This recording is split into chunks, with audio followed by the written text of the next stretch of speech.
Thank you very much. I would like to begin by announcing some important developments in our war against the Chinese virus. We'll be invoking the Defense Production Act just in case we need it. In other words, I think you all know what it is, and it can do a lot of good things if we need it, and we will have it all completed, signing it in just a little while, right after I'm finished with this conference. I'll be signing it. It's prepared to go. So we will be invoking the Defense Production Act. Last week, I signed an emergency declaration under the Stafford Act, which, as you know, we invoked previously, and which activated FEMA's National Response Coordination Center. FEMA now is fully engaged at the highest levels. Today, FEMA is activated in every region. We are at level one being the highest level, which we will work with, and we've been working with FEMA. I've done a lot of work with FEMA. They're incredible. It's always been on hurricanes or tornadoes. They're right now in Tennessee, a large group working in Tennessee have been incredible. That was a tragic event. Alabama last year, also a tornado, and then obviously the numerous hurricanes in different locations that were, in some cases, very devastating, and in every case, FEMA came through. This is a very different kind of a work for FEMA, but they will come through, as they always do. We have tremendous people, tremendous talent in FEMA. We're sending, upon request, the 2 hospital ships. They're being prepared right now. They're massive ships. They're the big white ships with the Red Cross on the sides. One is called the Mercy and the other is called the Comfort. And they are in tip-top shape. They soon will be. They're getting ready to come up to New York. I spoke with Governor Cuomo about it. He's excited about it. And I also, we haven't made the final determination as to where it's going to go on the West Coast. The Comfort is located now in San Diego. And it's going to be, we'll be picking the destination fairly shortly. So those 2 ships are being prepared to go, and they can be launched over the next week or so, depending on need. Earlier this week, the first clinical trial of the vaccine candidate for the virus began in Washington State, as you probably know. The genetic sequence of the virus was first published in January. But thanks to the unprecedented partnership between the FDA, NIH, and the private sector, we've reached human trials for the vaccine just 8 weeks later. That's a record by many, many months. It used to take years to do this, and now we did it just in a very short while. That's the fastest development in history of what we're doing with regard to the vaccine. We're making very, very big progress. Today, I can announce further steps to expand testing capacity. We're working with several groups to determine if the self-swab, a much easier process than the current process that's not very nice to do, I can tell you, because I did it. But we have a current process that's a little bit difficult. If you have it done, the groups are working on determining if a self-swab by an individual is as effective as the other. The other is very effective, very accurate. But we're going to see if we can do a self-swab, which is would be a lot more popular, I can tell you that. So, and that would be administered also by a health official, but it would be a lot easier to do. The fact is that the health professionals would free up a lot. Let me just say, the self-swab is what it is. It's a self-swab. You do it yourself. The other has to be issued by a health professional, and it's something that is quite difficult. And we think it's working out for the self-swab. And if it would test positive, the people would go and they would do what they have to do. But we think that's probably working out. I've asked the FDA to cut through the red tape and reduce regulatory barriers. We are looking at some very exciting things, and I'm going to be holding a second news conference either today. We're going to talk about the FDA. Some things are happening that are quite exciting, and We're going to be doing that either later today or tomorrow, fairly early tomorrow. So we'll see what happens. But the FDA, my instructions is I've been working very, very hard on a number of developments, and we'll be discussing them with you later today or tomorrow. And this afternoon, I'll be meeting with nurses on the front lines of the battle against the virus. They're truly American heroes. They want to get it done. They're incredible people. So we're going to be meeting with nurses, and I actually look forward to that. They're very brave. They're taking a lot of risk, and they have done an incredible job, and they never complain. Today, I'm also announcing that the Department of Housing and Urban Development is providing immediate relief to renters and homeowners by suspending all foreclosures and evictions until the end of April. So we're working very closely with Dr. Ben Carson and everybody from HUD. Every generation of Americans has been called to make shared sacrifices for the good of the nation. In World War II, young people in their teenage years volunteered to fight. They wanted to fight so badly because they love our country. Workers refused to go home and slept on factory floors to keep assembly lines running. And, you know, the numbers of ships that they built during World War II to this day has nothing like that has ever been equaled. They were doing ships literally on a daily basis. Nobody's ever seen anything like it. And to this day, nobody's seen anything like that, what they were able to do during World War II. And now it's our time. We must sacrifice together because we are all in this together, and we'll come through together. It's the invisible enemy. That's always the toughest enemy, the invisible enemy. But we're going to defeat the invisible enemy. I think we're going to do it even faster than we thought. And it will be a complete victory. It'll be a total victory. So we'll have a second conference, again, having to do with the FDA and this. I think it's going to be potentially a very exciting news conference, and we will do it as quickly as we can, so whether it's today or tomorrow. And I'll, with that, ask Mike Pence to say a few words, and thank you very much.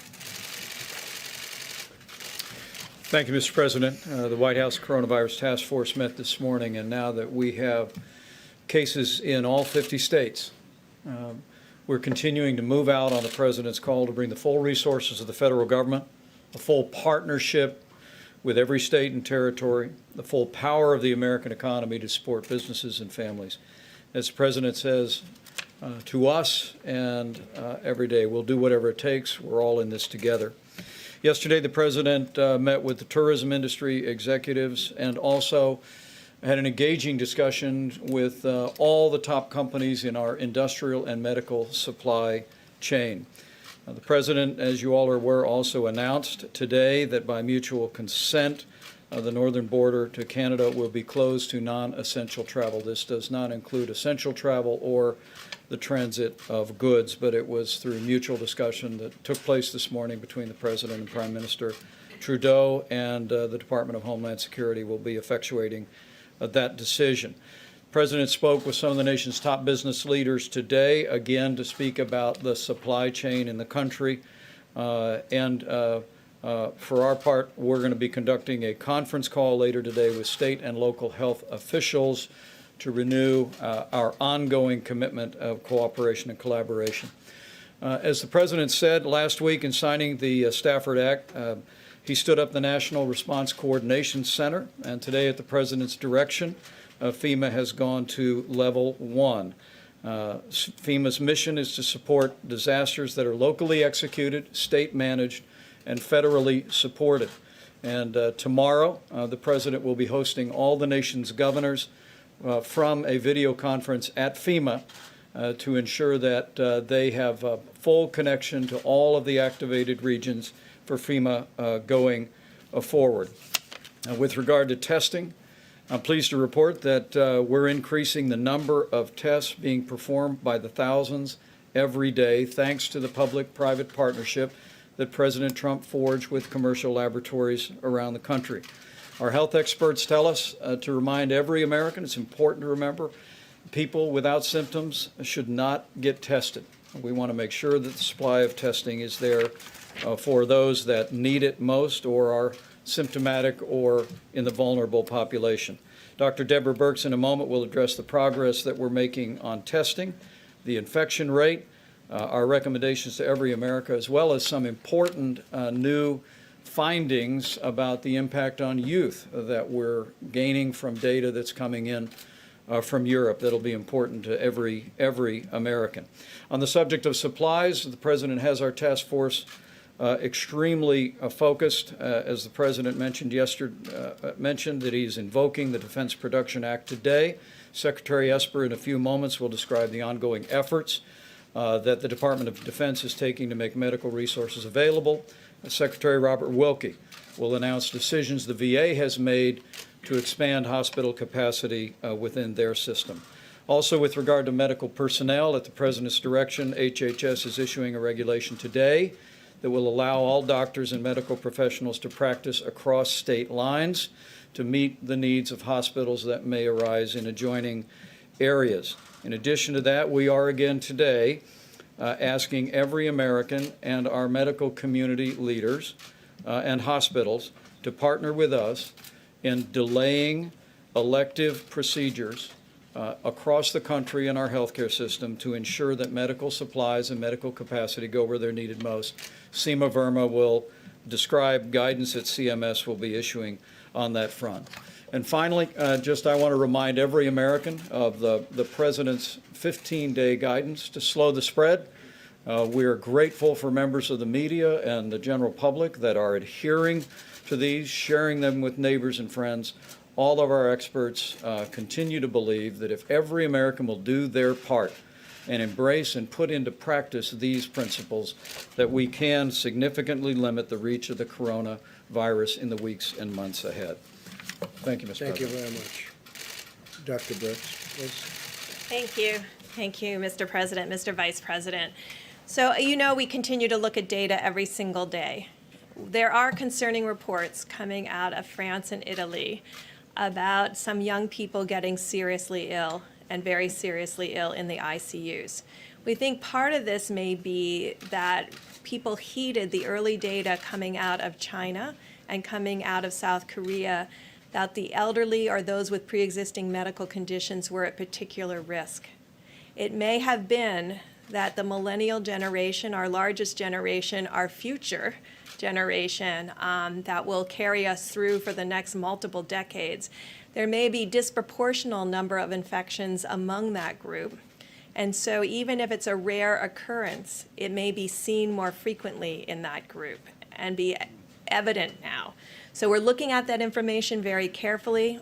We have not seen any significant mortality in the children, but we are concerned about the early reports coming out of Italy and France. So again, I'm going to call on that generation that's part of that group that brought us innovation, particularly throughout all of their ability to look around corners and skip through games. I always went level by level. I didn't realize that you could go from level 3 to level 7. That's what they've taught us. They look for things that we don't see. We need them to be healthy. So again, not only calling on you to heed what's in the guidance, but to really ensure that each and every one of you are protecting each other. And so we cannot have these large gatherings that continue to occur throughout the country for people who are off work to then be socializing in large groups and spreading the virus. You have the potential then to spread it to someone who does have a condition that none of us knew about and cause them to have a disastrous outcome. Finally, on the testing piece and what we're learning, I know last week in bringing the private sector, I think what has been exciting to me over the last 2.5 weeks is to see this administration harness the full capacity of the private sector, understanding that a lot of our solutions that we need to confront this virus rely on the private sector. Bringing the private sector commercial labs was critical into this process. We are now beginning to see that they have spread out in a prioritized way because we asked them to prioritize the regions that were mostly affected.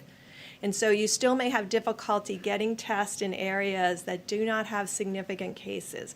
We've had them prioritize the regions where we need diagnosis and their diagnostic percent. Remember I told you South Korea was under 4%, so 96% of people were negative. The last report we've seen from the laboratories have about a 7+% positivity rate. Still 93+% or 92% are negative. But I think that's encouraging to me personally that we're prioritizing appropriately to those areas that have the greatest need. Today and yesterday, Thermo Fisher pushed out most of their laboratory testing capacity, and that will dramatically increase that platform and the ability to run additional tests in addition to Roche. So I appreciate everybody's attention to these numbers. I'm excited that we've prioritized where the need was the greatest. But again, please follow the guidance and please make sure in every report that you're putting out that you're talking about the presidential guidance to actually stop the spread of this virus. Thank you. Thank you, Deborah, very much. Mark, please. Sure. Thank you, Mr. President. So good afternoon, everyone, and I want to provide an update on DoD's coronavirus efforts as we continue to focus on our three priorities. That's, first of all, protecting our personnel and their families. Second, safeguarding our national security mission capabilities. And third, of course, supporting the administration's whole-of-government approach. First of all, though, I do want to assure the American people that the United States military remains ready and capable of defending the country and our interests abroad. Now, with that, the Department is leaning forward in our response to COVID-19.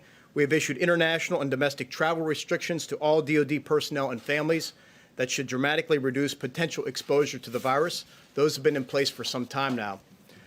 As I announced yesterday, the Department of Defense will make available up to 5 million N95 respirator masks and other personal protective equipment from our own strategic reserves to the Department of Health and Human Services for distribution. The first 1 million masks will be available immediately. We are also prepared to distribute to HHS up to 2,000 operational deployable ventilators for use as needed. Yesterday, I was at Fort Detrick, Maryland, which is probably the military's premier research institute, where I got updated on the incredible work our people are doing as part of the interagency team to work on vaccines and therapeutics. They are making great progress there. We also have announced that we've certified our 16th lab, or will soon certify our 16th lab to help with processing tests from across the country. Additionally, I have directed, as the President mentioned, that the hospital ships Mercy and Comfort be prepared to deploy to increase the nation's medical capacity. And we have also alerted a variety of field and expeditionary hospitals to be prepared to deploy as well as needed, based on direction from the Commander-in-Chief. Today, leadership from the Army Corps of Engineers is in New York, meeting with Governor Cuomo and his team. I spoke with Governor Cuomo yesterday, and other governors I will be speaking to more in the coming days to make sure that they know what DoD can provide through our system to address their needs. In my conversations with governors and members of Congress about DoD's resources, I've made it clear that we will continue to support the administration's comprehensive efforts and the country every step of the way while ensuring our nation's security remains the top priority. I want to conclude by thanking again all of our service members and their families who have been affected by this outbreak. They are all great heroes. We are continuing to support them throughout this. We are all in this together. Thank you all very much. Thank you very much, Mark. Thank you. So yesterday, the President made a very important announcement about telehealth, and this is allowing our 62 million seniors to be able to get some medical services from the safety of their home, reducing their risk and without any copays.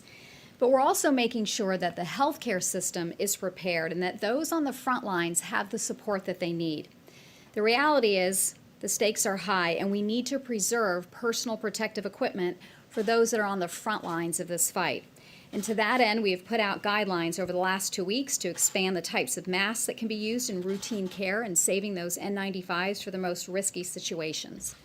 Conserving personal protective equipment is also essential to combat the virus.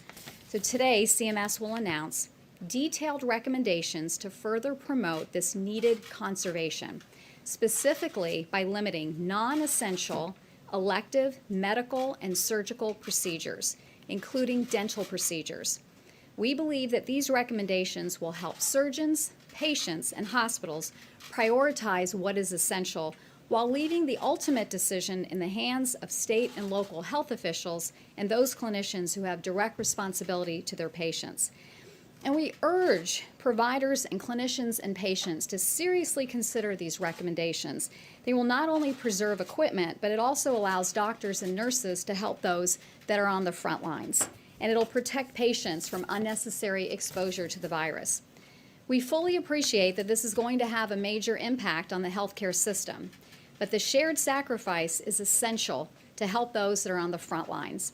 And I want to thank the medical societies such as the American College of Surgeons and the American Dental Association that took a proactive approach and already posted these recommendations. And we've also talked to the American Medical Association, and they have fully indicated their support for this recommendation. We now invite the entire healthcare community to join us in this effort. Thank you. Thank you very much. Robert, please. Thank you, Mr. President. My instructions from the President were very clear. I was to do everything imaginable as aggressively as possible to protect the 9.5 million veterans who are part of the Department of Veterans Affairs. Last month, we established 19 emergency operations centers across the country. We began to limit the number of visitors who entered our facilities. We began, I think, we were the first system to begin triaging across the country in our 170 hospitals the entrance of anyone into our facility without being questioned or tested. We expanded those restrictions to those in our 135 community living centers, which have about 7,800 veterans who are in acute conditions, to make sure that they were protected. We also took the next step and made sure that we limited the dental surgeries that we were provided. We've cut back by 1/3 the number of routine appointments we have had, and we have canceled elective surgeries. These were all part of the President's directive to be as aggressive in a public health sense as we could be. And I think we have set the pace for the entire country. I will say, we've often said that we work the most noble mission in the federal government. Our veterans have been in the toughest spots in the world. They have been put in conditions that are unimaginable to most Americans, and they have responded. They have responded clearly. They have responded with passion, and also the 400,000 members of our department who are out there on the front lines. The last thing I will say is that you have heard a lot about the fourth mission that VA has. Our first three missions are health care, benefits, and memorial affairs. Our fourth mission is to support the federal government in times of natural disasters and pandemics. We are the buttress force in case that FEMA or HHS calls upon us to deploy medical professionals across the country to meet crises. We plan for that every day. We are gaming out emergency preparedness scenarios, and we stand ready when the President needs us to expand our mission. Thank you. Thank you very much, Robert. Thank you. Thank you all. That's very nice. Any questions, please? Mr. President, thank you. Two questions, if I may. Your Treasury Secretary was on Capitol Hill talking about the potential for what could come, and he said that unemployment could skyrocket to 20%. Are we looking, that could rival the Great Depression? Are we looking at potentially No, historic well, I don't agree with that. devastation? Yeah, no, I don't agree. That's a absolute, total worst-case scenario. But no, we don't look at that at all. And thank you. And my second question. We're nowhere near it. Okay, why do you keep calling this the Chinese virus? There are reports of dozens of incidents of bias against Chinese Americans in this country. Your own aide, Secretary Azar, says he does not use this term. He says ethnicity does not cause the virus. Why do you keep using this? A lot of people say it's racist. It's not racist at all, no, not at all. It comes from China. That's why. It comes from China. I want to be accurate. About Chinese Yeah, Americans please, in John, this country? please. The aides behind you. Are you I comfortable have with great, this term? I have great love for all of the people from our country, but as you know, China tried to say at one point, maybe they stopped now, that it was caused by American soldiers. That can't happen. It's not going to happen, not as long as I'm president. It comes from China. John, please. Two questions, if I could, Mr. President. First of all, on the Defense Procurement Act, you're invoking it today. Senator Schumer Yes. said on the floor a short time ago that it urgently needs to be put into action to produce medical supplies, particularly ventilators. Do you have some targets that you would like to see immediately spooled up under the We act? do have, we have tremendous numbers of ventilators, but there's never been an instance like this where no matter what you have, it's not enough. That would be the case. And we will be, it's being signed, it's essentially drawn, and I'm going to sign it in just a little while. If we need to use it, we'll be using it at full speed ahead. Sorry, he says it's urgently needed to be used. Do you have some Well, targets? we're going to know whether or not urgent, but we will, yeah, we do have targets. We have targets for certain pieces of equipment. We have targets for masks. You know, the masks, the numbers of masks are incredible. We've ordered millions of them, but we need millions more. A thing like this has never been requested, and we've never had to even think in terms of these numbers, but we need millions of masks, and all of that will be ordered. We need respirators. We need ventilators is a big thing because it's a complex piece of equipment. So we have a lot of ventilators, but we're going to be ordering more. And the second question, what size will the checks be that will be sent out to Americans? To be determined. We're working with the Senate right now. We're working with everybody on Capitol Hill. There's been tremendous, there really has been, I mean, with some exceptions, obviously, because it's always the way it is, but there has been, they've been getting along very well, Republicans and Democrats. It's a nice thing, very bipartisan so Would you like forth. to see them more than $1,000? Well, we're going to see. I don't want to get into that right now, John. We are looking at different numbers.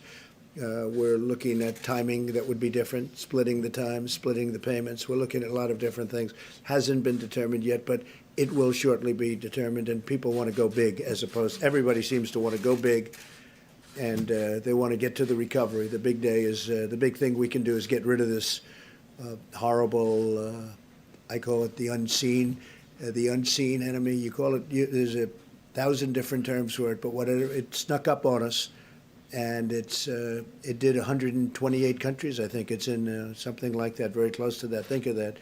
So it spreads violently. It's a very contagious, very, very contagious virus. Do you consider America to be on a wartime footing in terms of fighting this virus? I do. I actually do. I'm looking at it that way because, you know, if it got out of control, the big thing we did was a very early stoppage of people coming in who could be very, very heavily infected. That was a very good move, and it was very early, very, very early, when most people, including a lot of professionals, they didn't want us to do it. That really saved a lot of lives. And yeah, I look at it, I view it as in a sense, a wartime president. I mean, that's what we're fighting. I mean, it's a very tough situation. You have to do things. You have to close parts of an economy that 6 weeks ago were the best they've ever been. We had the best economy we've ever had. And then one day you have to close it down in order to defeat this enemy. And but we're doing it, and we're doing it well. And I'll tell you, the American people have been incredible. For the most part, they've been really incredible. Yeah, please, I have one Caitlin. for you, and then I have one for Secretary Wilkie as well, but I'll start with you. You just said there are a tremendous number of ventilators that we have, but for weeks, hospitals have been warning about a critical shortage that they say we are not prepared for.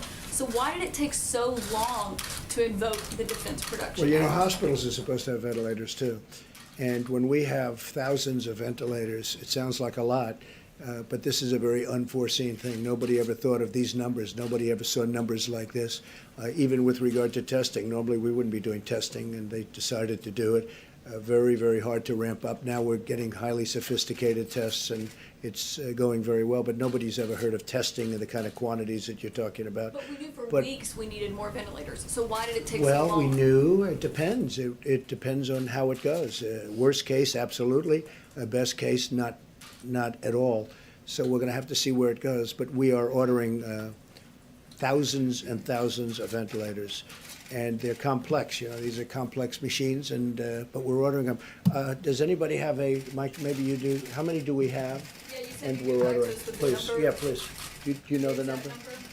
We have a specific number of ventilators in the stockpile. It's in excess of 10,000, and you just heard the announcement from the Department of Defense. They'll be adding several more thousand to that. But the President, even this morning and yesterday afternoon, speaking with the largest companies in the supply chain in this country, we're hearing a tremendous spirit among industry leaders who are ready to step in and add to that volume.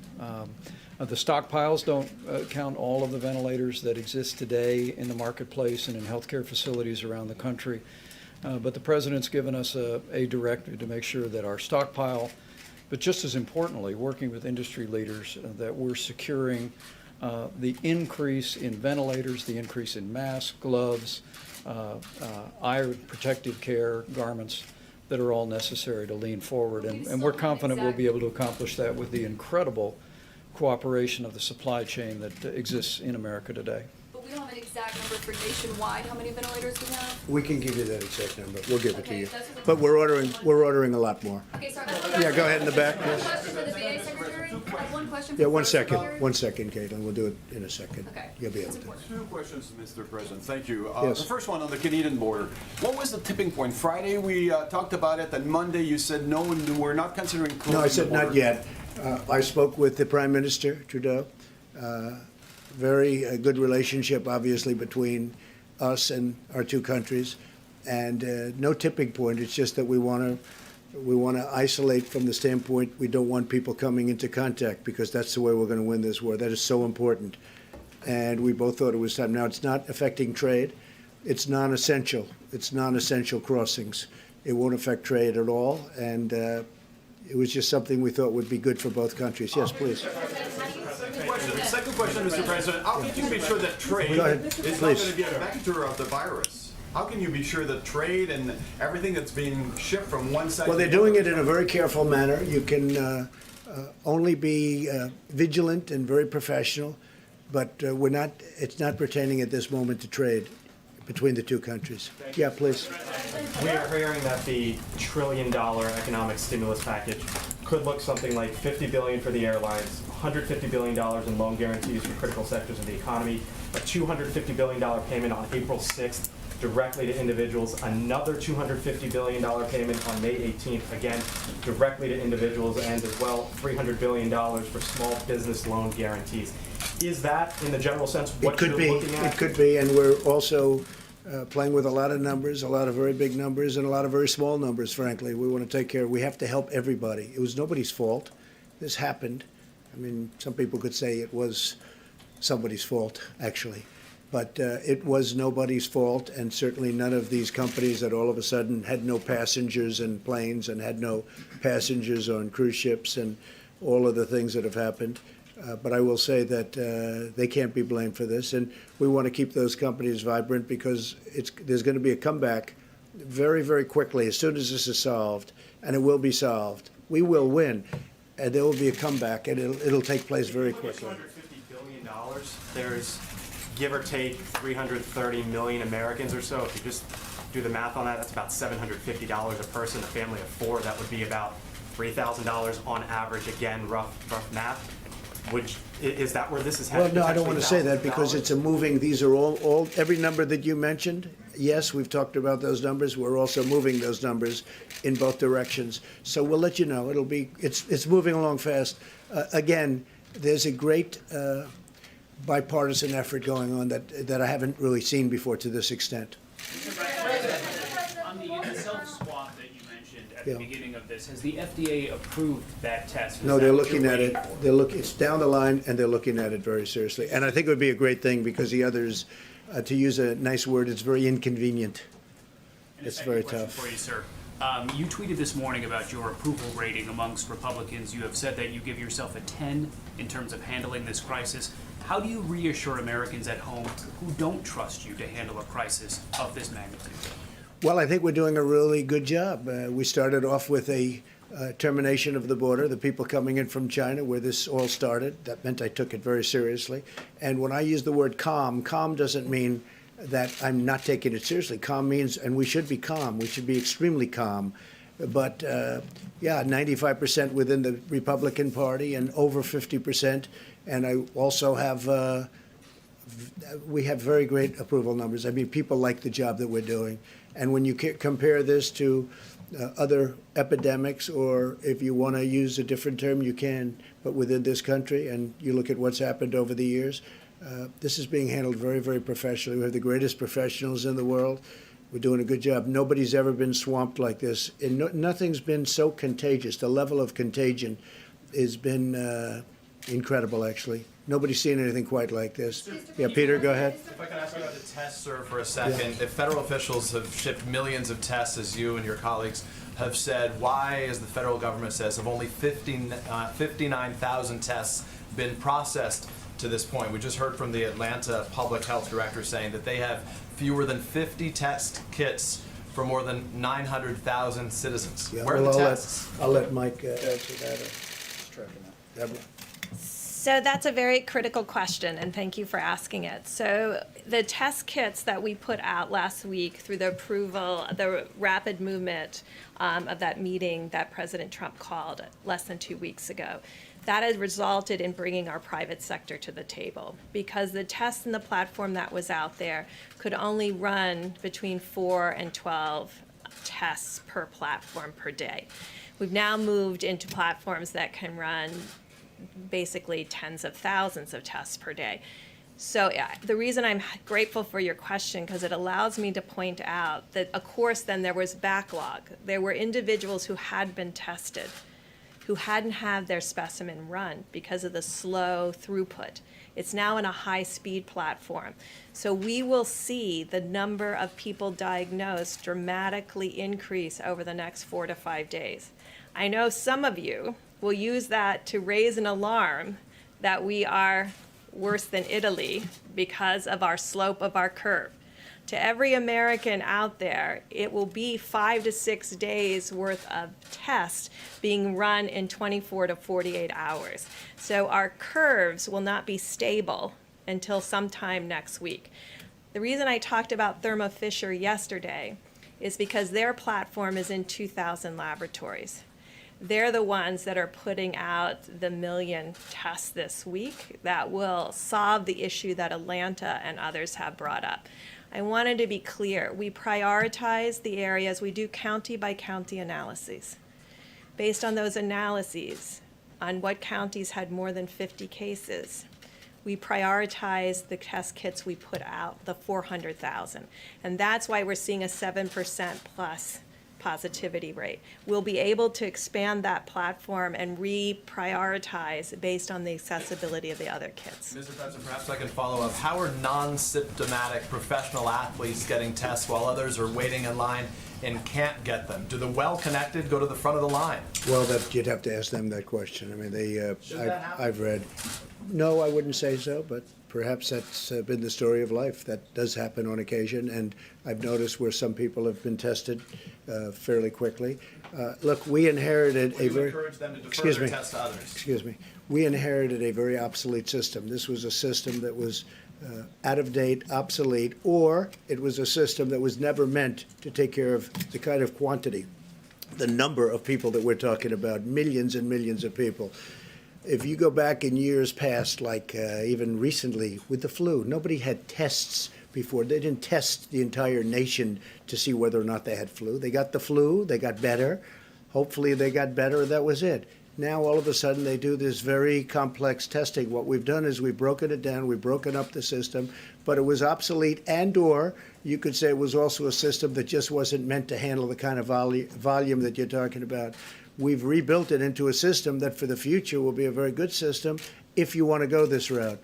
But this was never done before, and I would imagine it will be done in the future, but we built it into a very good system by using private companies, the great private companies. And I have to say Roche has been doing a very good job. They're doing a lot of work, a very good job. But this was an obsolete system. This was not a system that was meant to do anything like this or even near this. John? Mr. President, a couple of things. A major trade coalition is calling on you to suspend tariffs with other countries as part of the response to the coronavirus. Who heads that group? Those countries do, probably. No, it's an Go American, check. it's an American free trade. I know, I'm sure of free trade. Look, China's paying us billions and billions of dollars in tariffs, and there's no reason to do that. They haven't even spoken to me about that. China hasn't asked me to do that, but we're getting billions of dollars a year from tariffs from China, and I can't imagine Americans asking for that, but it could be that China will ask for a suspension or something. Let's see what happens. China's having a very rough time. They have their worst year in 76 years, as I understand it. They're having a very, very tough time, and then on top of it, this happened with the virus. But no, we're taking in billions of dollars a year in tariffs, and this was caused by something totally unrelated to tariffs. And on asylum seekers and people who cross the southern border illegally, are you planning to invoke 42 U.S.C. 265, which would allow you to prohibit entry of certain people The across answer is the border? yes. And when will that happen? Very soon, probably today. Yes. A question for you and then a question for Dr. Birx. Yeah. On the border, firstly, are there plans to fully shut the Mexican border? And what do you define as essential travel when it comes to the U.S.-Canadian border? Well, I think essential is medical. We have military working together. We have industry working together. And again, it's not affecting trade. So things like that. But just leisurely, let's go to a restaurant and have dinner, which a lot of people do. They come both ways. They go in both directions. That kind of thing we have ended on a temporary basis. Yeah, please go ahead. Not close it. No, we're not going to close it. But we are invoking a certain provision that will allow us great latitude as to what we do. May I ask Please. Dr. Birx Questions, if I could. Yeah, The go Wall ahead. Street You know what? Journal Go is- ahead. Sure. The Wall Street Journal. Doctor. So I just wanted to clarify something, because just a week ago, you all were standing here telling us that unless you had sustained contact with somebody who was symptomatic for COVID-19, you really didn't need to worry. You told the president, the vice president, that if they shook hands with somebody who had this, if they took a photograph with somebody who had this, they didn't really need to worry. And yet, several days later, we're in a situation where people are being told, don't leave your houses. There are curfews saying you cannot walk alone at night after a certain time. Can you walk us through what seems like a very dramatic swing, a very dramatic disconnect from what we were hearing before to what we're hearing now? So two things. We look at data all the time, and I know you're looking at the China and South Korea data. And when you look at China and South Korea data and you look what China and South Korea did, you can see that their curves are not only blunted outside of Wuhan, so the Chinese areas outside of Wuhan, blunted curve, and South Korea, blunted curve. If you look at their curve today, they're already on the far end of their epidemic curve. Of course, none of those countries are fully back to work, and so that's what we worry about too. Secondly, there was a series of scientific articles published, and I know you've seen them too, about surface contamination. I think none of us really understood the level of surface piece.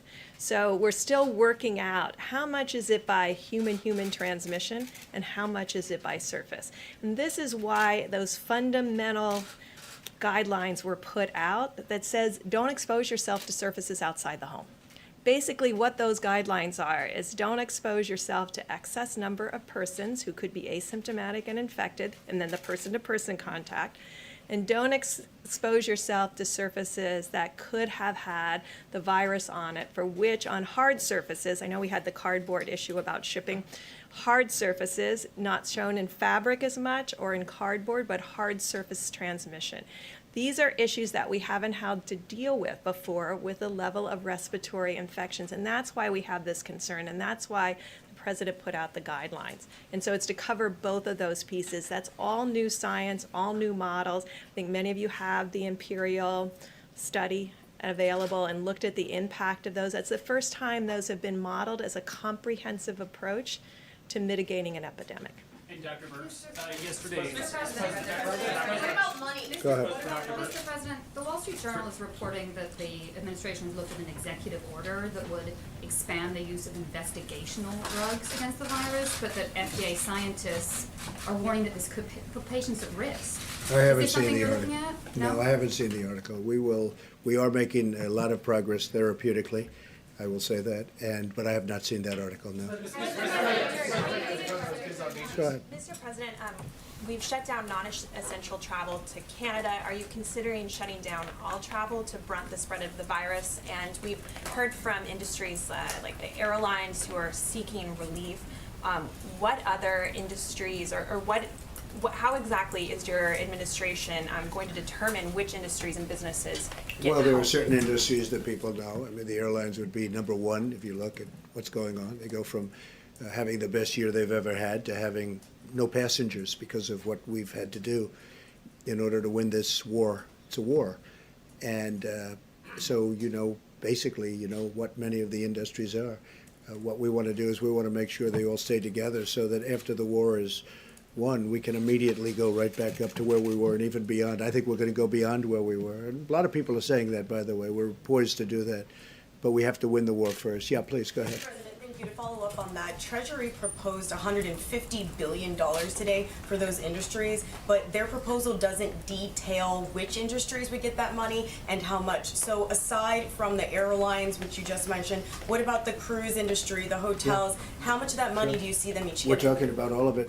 Haven't detailed it yet. We have detailed it to senators and to members of the House. We have been talking about it, and we're coming up with numbers. Haven't gotten there yet, but certainly hotel industry, the cruise ship industry, the airlines, those are all prime candidates, absolutely. On the northern border, sir, when you say Which temporary, border? the northern border, Yeah. when you say temporary, which is what you said in your tweet, does that mean 30 days? I would say 30 days, and hopefully at the end of 30 days, we'll be in great shape. Jeff, please. Mr. President, I was struck by what Dr. Birx said about millennials and others perhaps not taking some of these warnings as seriously as you would like. Some of those people also seem to be your supporters and conservatives who may be quoting some of what you said at the beginning of this, comparing it to the flu. What is your message to them to really follow what you've been saying so far? And are you concerned that they're still listening maybe to some of your earlier comments rather than your more recent ones? Well, I think my earlier comments are to be calm. I mean, I do want people to be calm because we're going to win this and we're going to win it. It's just a question of time. And I wanted to go quickly. So based on the fact that I wanted to go quickly, I hope they just listen to what we've been saying over the last period of time. We don't want them gathering, and I see they do gather, including on beaches and including in restaurants, young people. They don't realize they're feeling invincible. I don't know if you felt invincible when you were very young, but they were feeling totally invincible or are feeling that way, but they don't realize that they can be carrying lots of bad things home to grandmother and grandfather and even their parents. So we want them to heed the advice. We mean the advice, and I think it's getting through. I do believe it's getting through, Jim. If they're watching, Please. what do you say to them if they're watching? Sorry. If they're what? I think there are a lot of them watching, a lot of these people at home, these young people. Well, I think I What just camera- said it. what- I was going to say, what do you Heed say to the them? advice. Heed the advice. I just said, yeah. Thank you. Thank you, Peter. Mr. President, how long do you think Thank this you, is going to Mr. wrap? President. Mr. President, how long do you think this is going to We'll last? get you next, okay? Say it. Thank you, Mr. President. In talking about China, you've been very clear about who you think is to blame or where the origin to blame for this virus is. Not Senator- think. No. I don't think. I know where it Right. came from. I don't know if you'd say China's to blame. Certainly, we didn't get an early run on it. It would have been helpful if we knew about it earlier. But it comes from China, and it's not a question about that. Nobody's questioning that. Senator Cotton is saying that they should be punished, in so many words, for inflicting this on the American people. Do you feel that way about it? Well, I have a lot of respect for Tom Cotton, and I know exactly what he's been saying. And there are those people that say that. So we'll see what happens. Thank you. Go ahead. It's your turn. Go ahead. Please. He's been waiting a long time. Please. You've had your hand up so nicely for a long time. It's your time. Thank you, sir.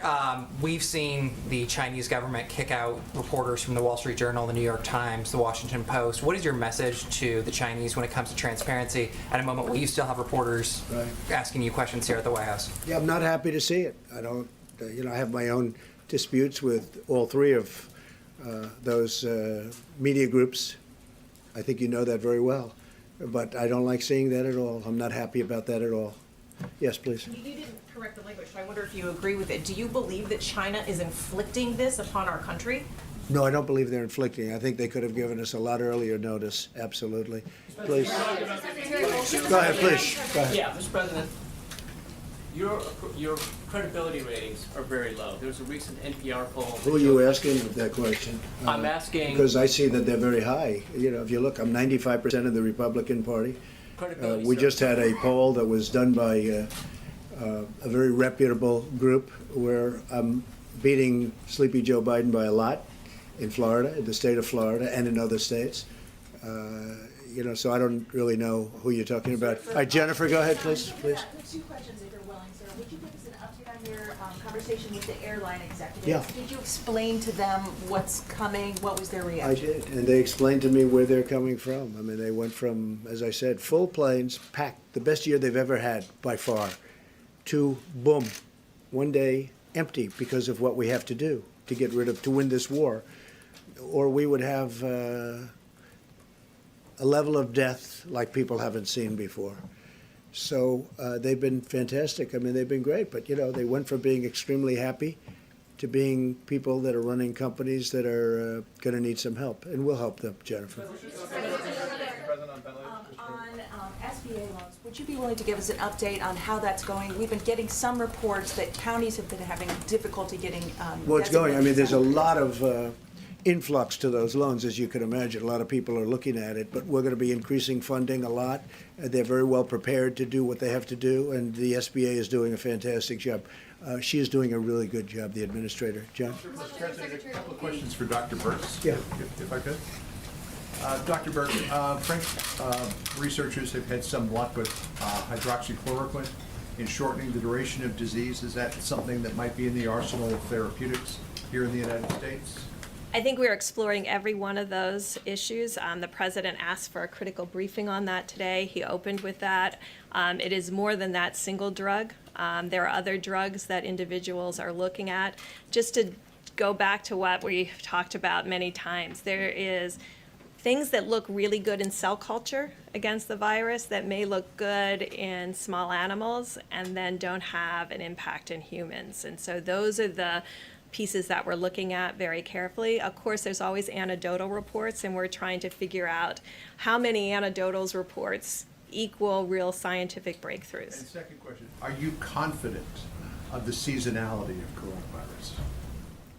All we can do is look at the past to inform the future. We know what SARS looked like. We also know, and I just want to put this out, I know you can get it online, look at the curve in China and look at the curve in South Korea. Those curves were accomplished in still the winter season. And so we're trying to understand what those relationships are. We're very interested in the curves in Italy because of their different approach, and we're following every single country's curves.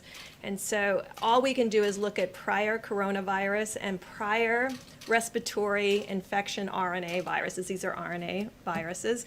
When you look at flu in the northern hemisphere, when you look at parainfluenza and some of the other cold viruses, and if you look at SARS, that's the way the peak normally occurs. But that is a November to April.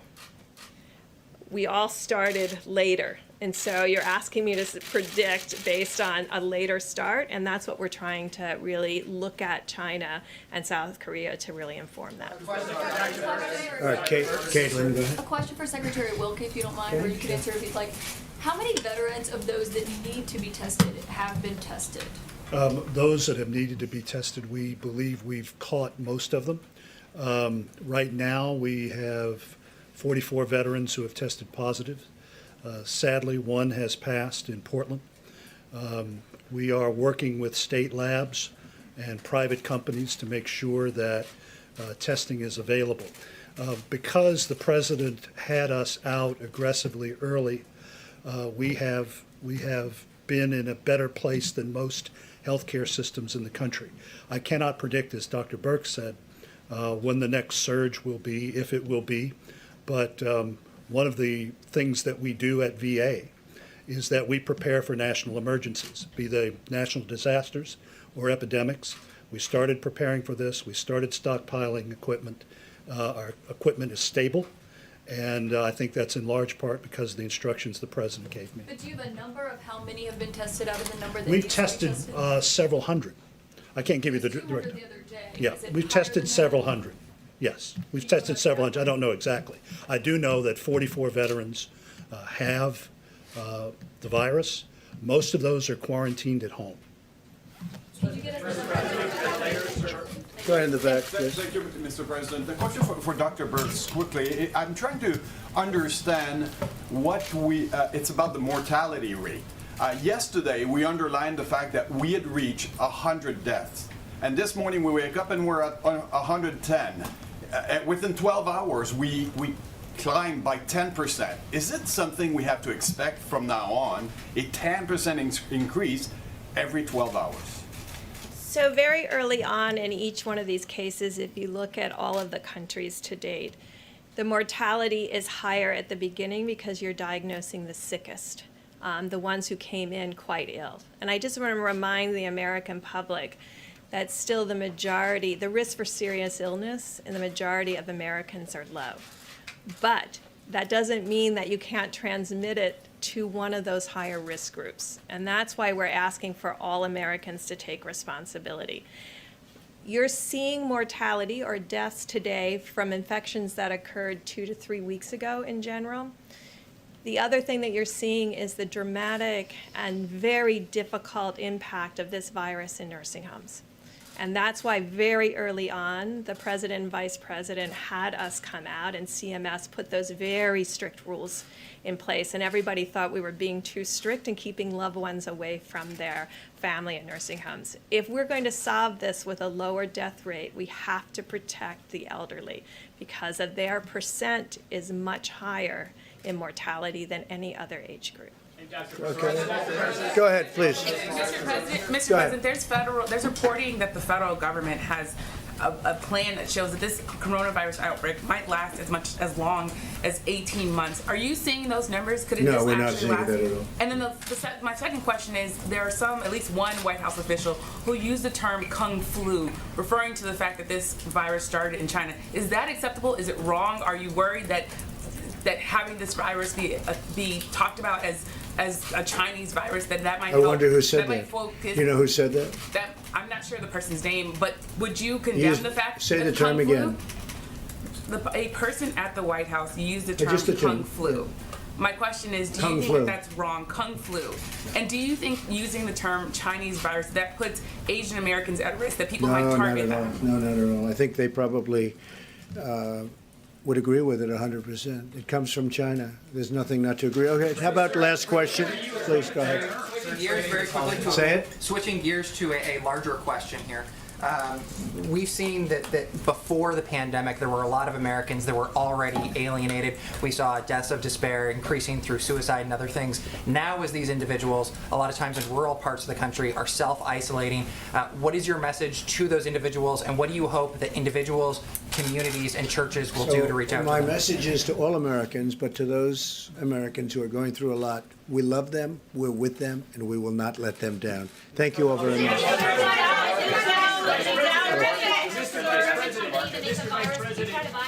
Mr. Vice President, do you agree with the term Chinese virus?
It's Catherine Michelle, as you know. I decided I'm going to jump on the coronavirus bandwagon. There's just some things that I want to stress to a lot of people. I've been hearing actually from a lot of not only other YouTubers, and I am not picking on Richie from Boston, okay? Although he says this a lot, and he's pretty much what has prompted me to make this video. But understand, I really respect what he does. However, I think he's gotten some pretty bad advice. And not just him, but a lot of people.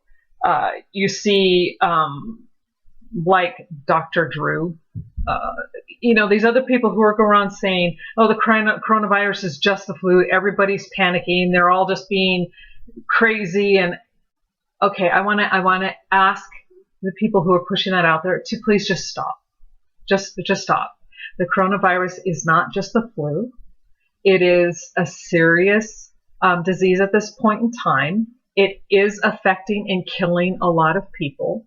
Now, does that mean that the neighborhood you live in is going to have to be shut down and you're going to go on lockdown? No. But be grateful if you're in a country, that is doing the best they can to protect you. Whatever it is that they feel they need to do, be grateful for that. We do know that this virus is highly, highly contagious. The R naught is pretty high. So in some cases, I believe it could be up to 6. So anywhere from 2, 3 up to 6. And so that means that in the general flu could be 1 to 2. So you can see how this is far worse than just the flu. So in other words, that means that, and plus with the flu, you generally aren't contagious until you actually have symptoms. And then, you know when you're not feeling well and you have body aches, you better stay home because you could give it to somebody.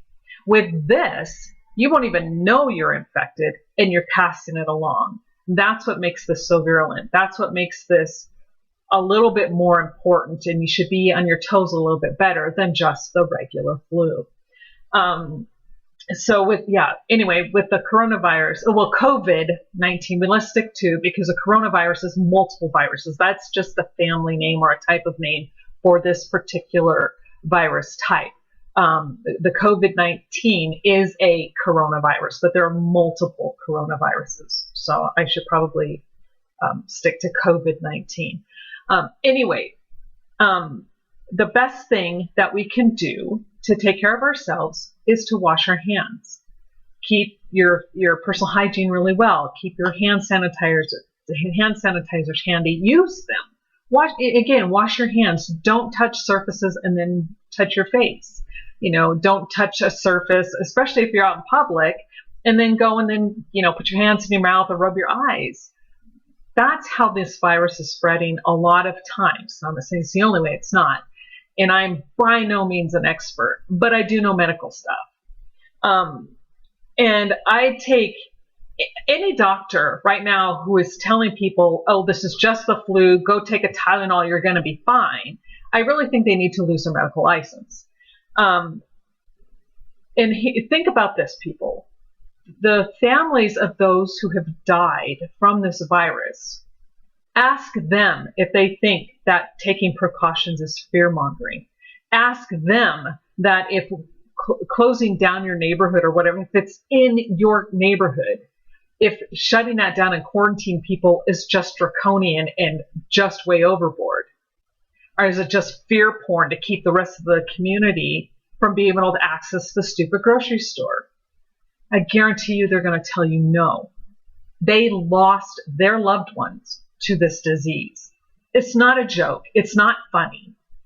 And don't make fun of people who are trying to prepare. Now, does everyone everywhere need to start wearing masks? I don't know. It's not for me to say. But, just yesterday, where I live, it was actually, I saw the first couple who actually were walking around wearing the surgical face masks, which those aren't going to protect, they're not going to protect you from the virus. It just maybe stops whatever you're spitting out to getting out into the air, but it still gets through because you're not covering up your whole face. Another topic.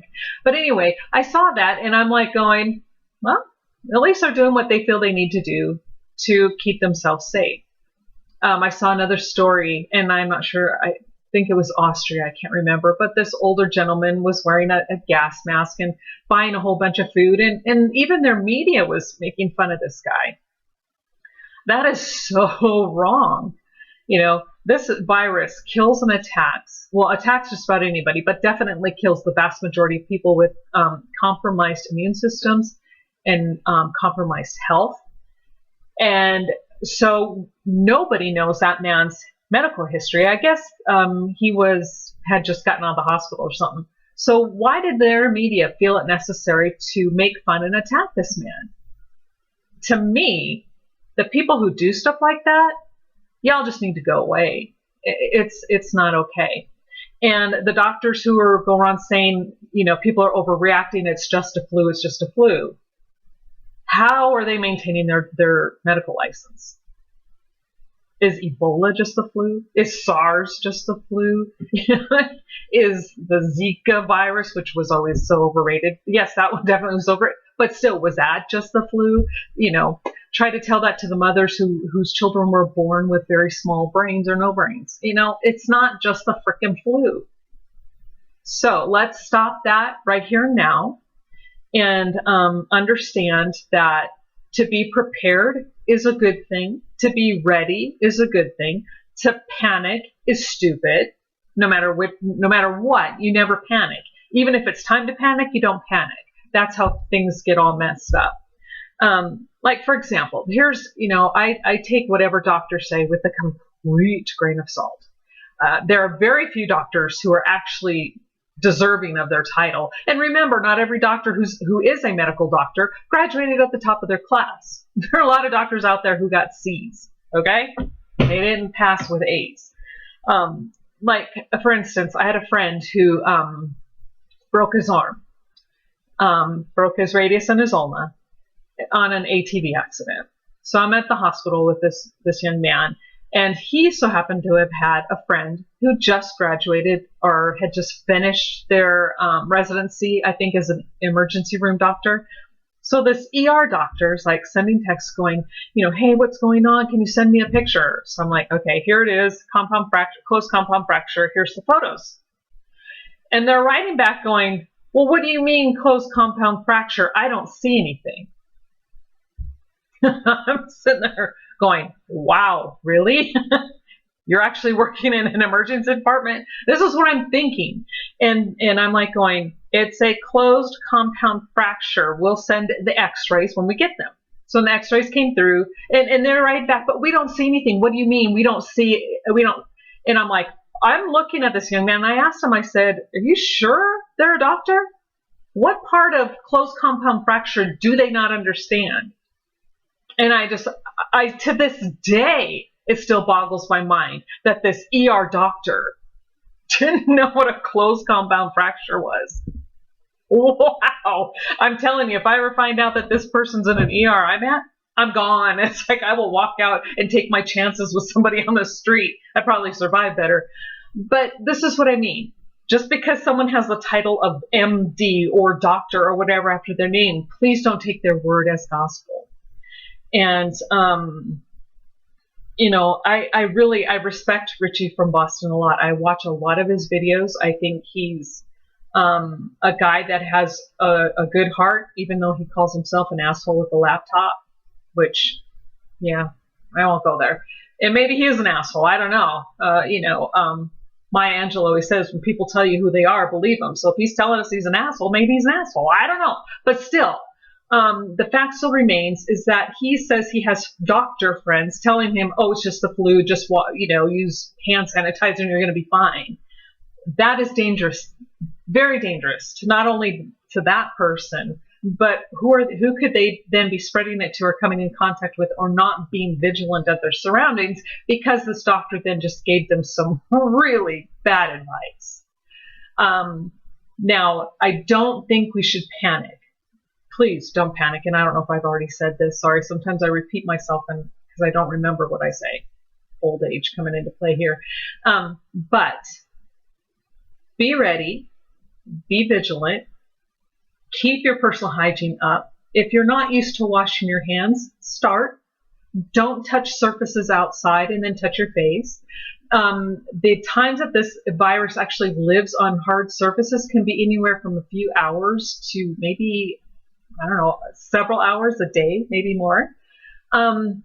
So don't panic, but don't discount this. And people keep going, oh, but they were saying, they threw out all these hysterias over all these other viruses, and this is just another thing just to get everybody all hyped up. Could that be? Sure. Somebody said, don't let don't let a tragedy go to waste or something like that. But anyway, that is not what I see happening here. This virus is real. It has killed a lot of people.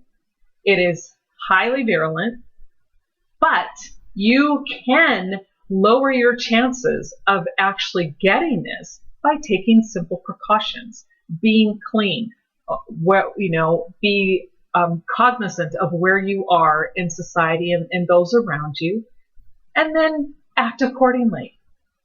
That is what we should all be doing. But please don't discount this. Don't just and don't panic and start hoarding food, And if you feel you have to go buy face masks, which the jury's kind of out on that, some of the statistics prove that it may be helpful, but a lot of statistics are proving it probably doesn't matter at all. So, because you can cover your face up, but if you're outside and you're bringing that virus into your home and then you still touch something and you wipe your face, you're still going to get it. So, a mask may or may not help, but if you feel you have to go out and buy it, don't hoard it. There are a lot of other people, if a person's going to go in and start hoarding and buying up all these masks, what good are those if you're going to allow the rest of your community to get sick? You're going to get it anyway. So just be smart and be logical about your approach to this disease. But again, it is real. It is happening. It is deadly. And a lot of people have died. And those families are suffering because they've lost loved ones. So let's not discount their suffering by going around spreading the rumor that this is nothing but the flu. Because it's not. It isn't. You just have to look at the statistics and look at the numbers to realize that this is not a simple flu. So there you have it. And that's my 2 cents worth.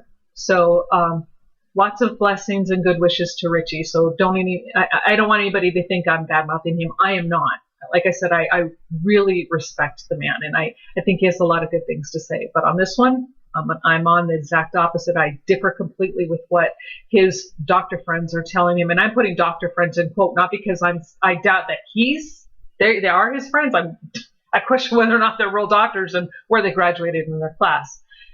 Because that is just bad medical practice. A doctor should never cause panic, but they should also never discount someone else's suffering. You just don't. So just again,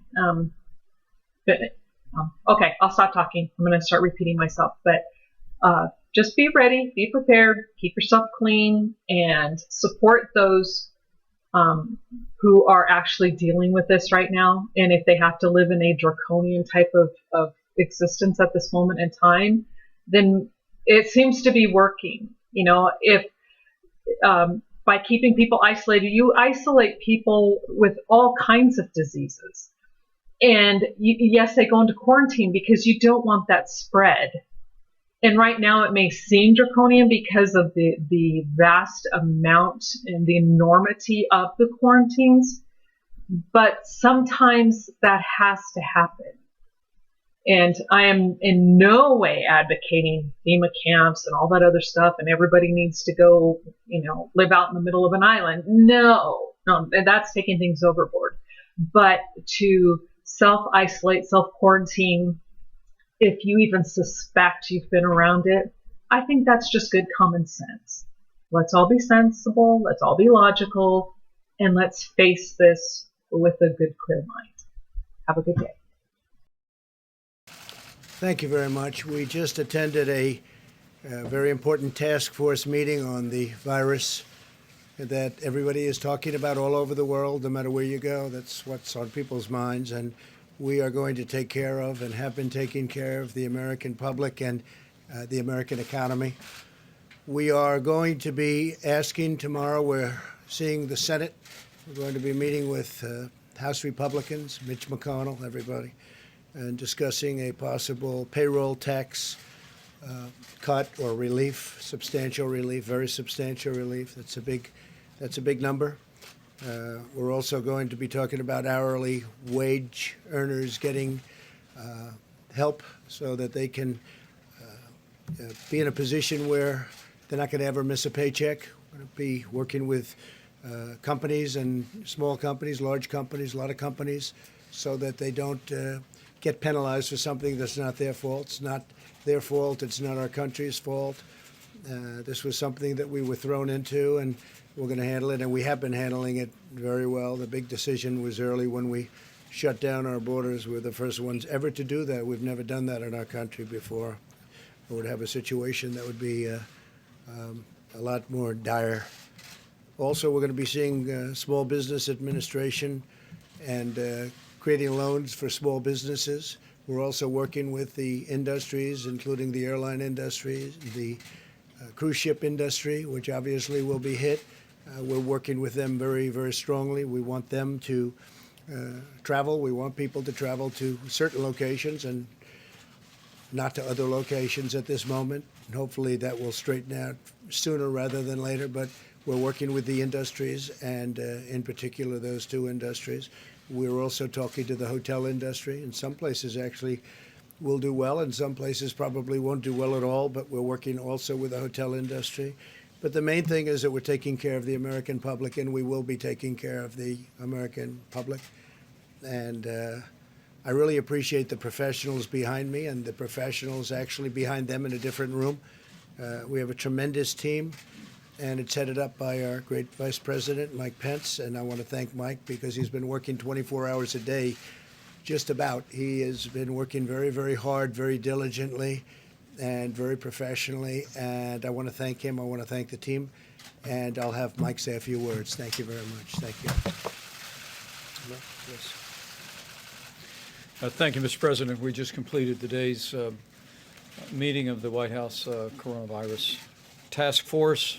We had the opportunity to brief the President today on a broad range of issues. And once again, because of the unprecedented action that President Trump took in January, suspending all travel from China, establishing travel advisories for portions of South Korea and Italy, establishing screening of all direct flights, all passengers from all airports, Italy and South Korea. We have bought a considerable amount of time, according to all the health experts, to deal with the coronavirus here in the United States. In fact, as I stand before you today, the risk of contracting the coronavirus to the American public remains low, and the risk of serious disease among the American public also remains low. That being said, the President did deploy not just a whole-of-government approach, but also a whole-of-America approach. And last week, at the President's direction, we met with leaders in industries from nursing homes to airlines, pharmaceutical companies, commercial labs, and it's had great impact. Pharmaceutical companies are already working literally around the clock on the development of therapeutics that will be medicines that can bring relief to people that contract the coronavirus. And I know how pleased the President was to learn that the commercial labs in this country, led by companies like LabCorp and Quest, have already brought a test forward and are taking that to market effective today. This week, at the President's direction, we'll be meeting with hospital CEOs, health insurance CEOs, and all building on top of what the President will be announcing tomorrow with regard to economic relief for working Americans. We also met today in a conference call with 47 of America's governors. We were able to brief them on the latest, the progress that we've made. We were able to confirm with them that testing is now available in all state labs in every state in the country. Over 1 million tests have been distributed before the end of this week. Another 4 million tests will be distributed. But as I said before, with the deployment of the commercial labs, we literally are going to see a dramatic increase in the availability of testing, and that's all a direct result of the President's leadership. Today, in a few moments, we will outline community guidance that Dr. Birx and Dr. Fauci will be publishing. The President's direction, we're going to be providing guidance about how to keep your home safe, how to keep your business safe, how to keep safe and healthy at your school, and we'll be publishing that information and speaking about that. A brief word about the Grand Princess. The Grand Princess has docked this afternoon in Oakland, California, at a commercial dock. 25 children, we were happy to learn through the screening over the last 2 days. The 25 children on the ship are all healthy. Of the people that have contracted the coronavirus, 21 in all, they are being dealt with in proper isolation, working with health authorities in California.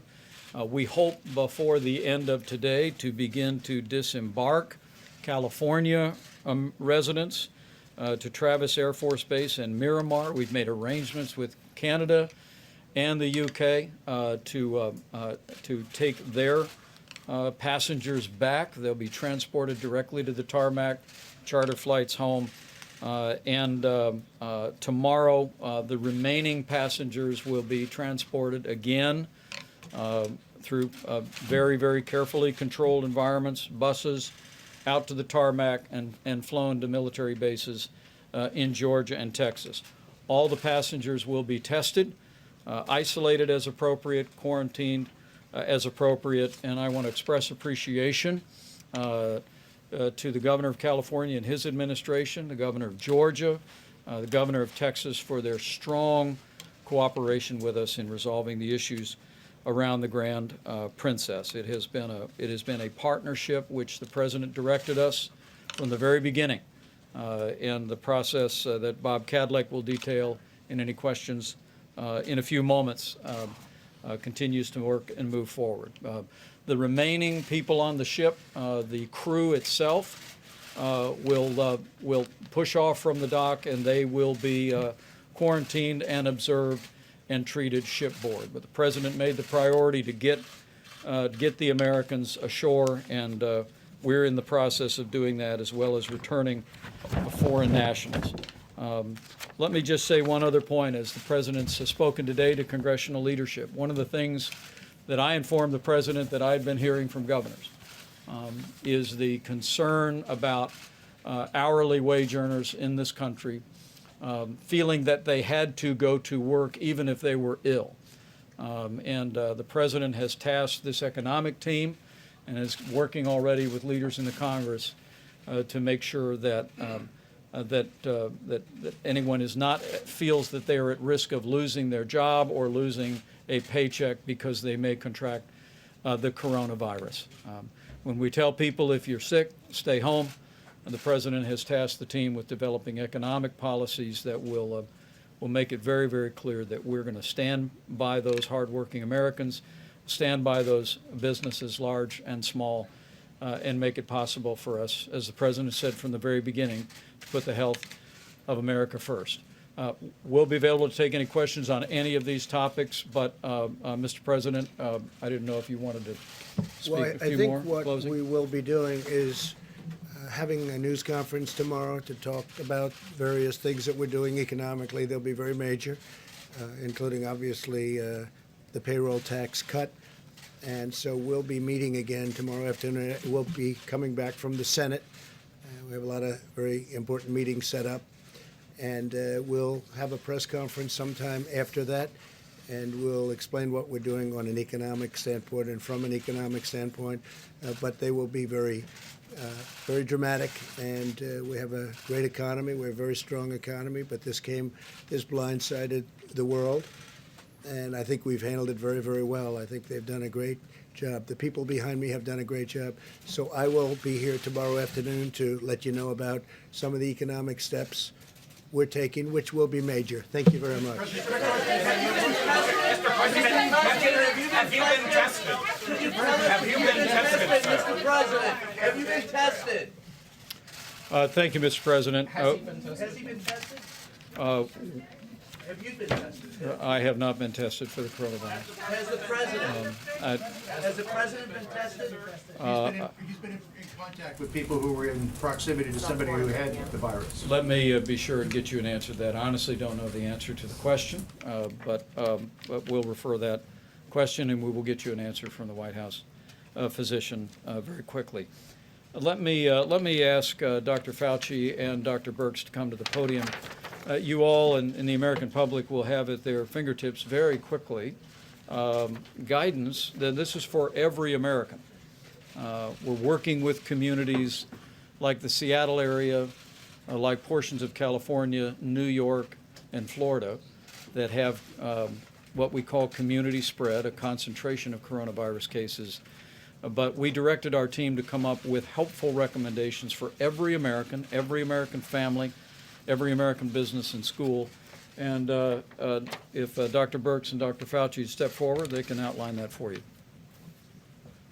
Great, thank you. Good evening. It was good about getting out last week, meeting with communities. We know that the real solutions to this is every American has a role in stopping the spread of the virus. And so we wanted to really put out guidance for every American and every community that was practical and common sense, but detailed in a way that everyone would know precisely what to do.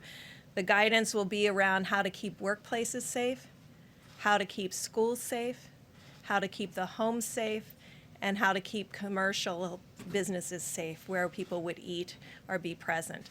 The importance about this is we believe that communities are at the center of this. I came from a field where it was the communities that really solved our issues around HIV prevention. And so we're very much speaking to the communities and the American people about what can be done. All of this information came from a paper that Dr. Fauci provided from the Australians, first author Dalton. So you can actually look up the scientific evidence that informed each of these guidelines. But we will be providing that this evening in great detail so that every mother, father, child, son, daughter, caregiver will know precisely what to do and what to ask for. Dr. Fauci? Yeah. Just to reiterate what Dr. Birx said, it was as simple as that. We have been speaking about the kinds of things that would keep our citizens safe in a variety of environments. We've been speaking about on telephone calls, we've been speaking about at conferences. The CDC has been talking about this for a long time, as has Dr. Birx and I. So we thought we would put it together in a neat formed way that would be available to the general public. What Dr. Birx had mentioned is that just the other day I got one of many, many emails where some of my colleagues that I know from Australia actually decided they were going to write a paper on it and make a number of boxes, which was exactly saying what we had been talking about. So we came up with the idea it would be very good for clarity. So why don't we just put it together, edit it a little, and put it in a way that people can look, what about the home? What about the school? What about the workplace? These are really simple, low-tech things. There's nothing in there that's complicated, but it's just stated in a way that's clear that people can understand. I might ask the Surgeon General if there's anything about the guidance you want to reflect on. Well, one thing I want folks to know is that we have been looking at the data from around the world, and we now know more than we ever have about who is at risk. Who is at risk, and I hope you will help us communicate this to the American people, are people over the age of 60. They're much more likely to develop complications from the coronavirus and to be hospitalized from the coronavirus. The average age of death is age 80.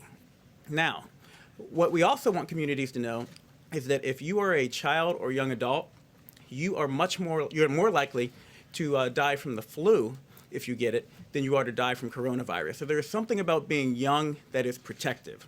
We want people to be reassured by that. We want people to know that we are really focusing in on those groups that are at highest risk for complications and helping them understand how to be safe. And this new advice that's going to be coming out tomorrow is designed to keep our community safe, to help keep the most vulnerable safe. And it's important to understand that even though young people aren't at risk for dying from coronavirus, they can potentially spread that to older people in the communities and people with chronic diseases. So it's important we all take precautions, washing our hands, covering our cough, keeping our distance from people who are sick, and taking the steps that will be coming out in this new guidance to help make sure we're doing everything we know possible to keep our most vulnerable protected. Great. Well done. Thank you. And I'm going to, I think the Surgeon General raises a very important point. You know, my mother is 88 years young. My stepfather's about the same age. This is just a really good time. What Dr. Fauci tells us, what the experts tell us is to look after family members, loved ones who are senior citizens, and particularly those who have serious underlying health conditions. All the data, Dr. Birx confirms to us that they're the most vulnerable to serious consequences if they contract the coronavirus.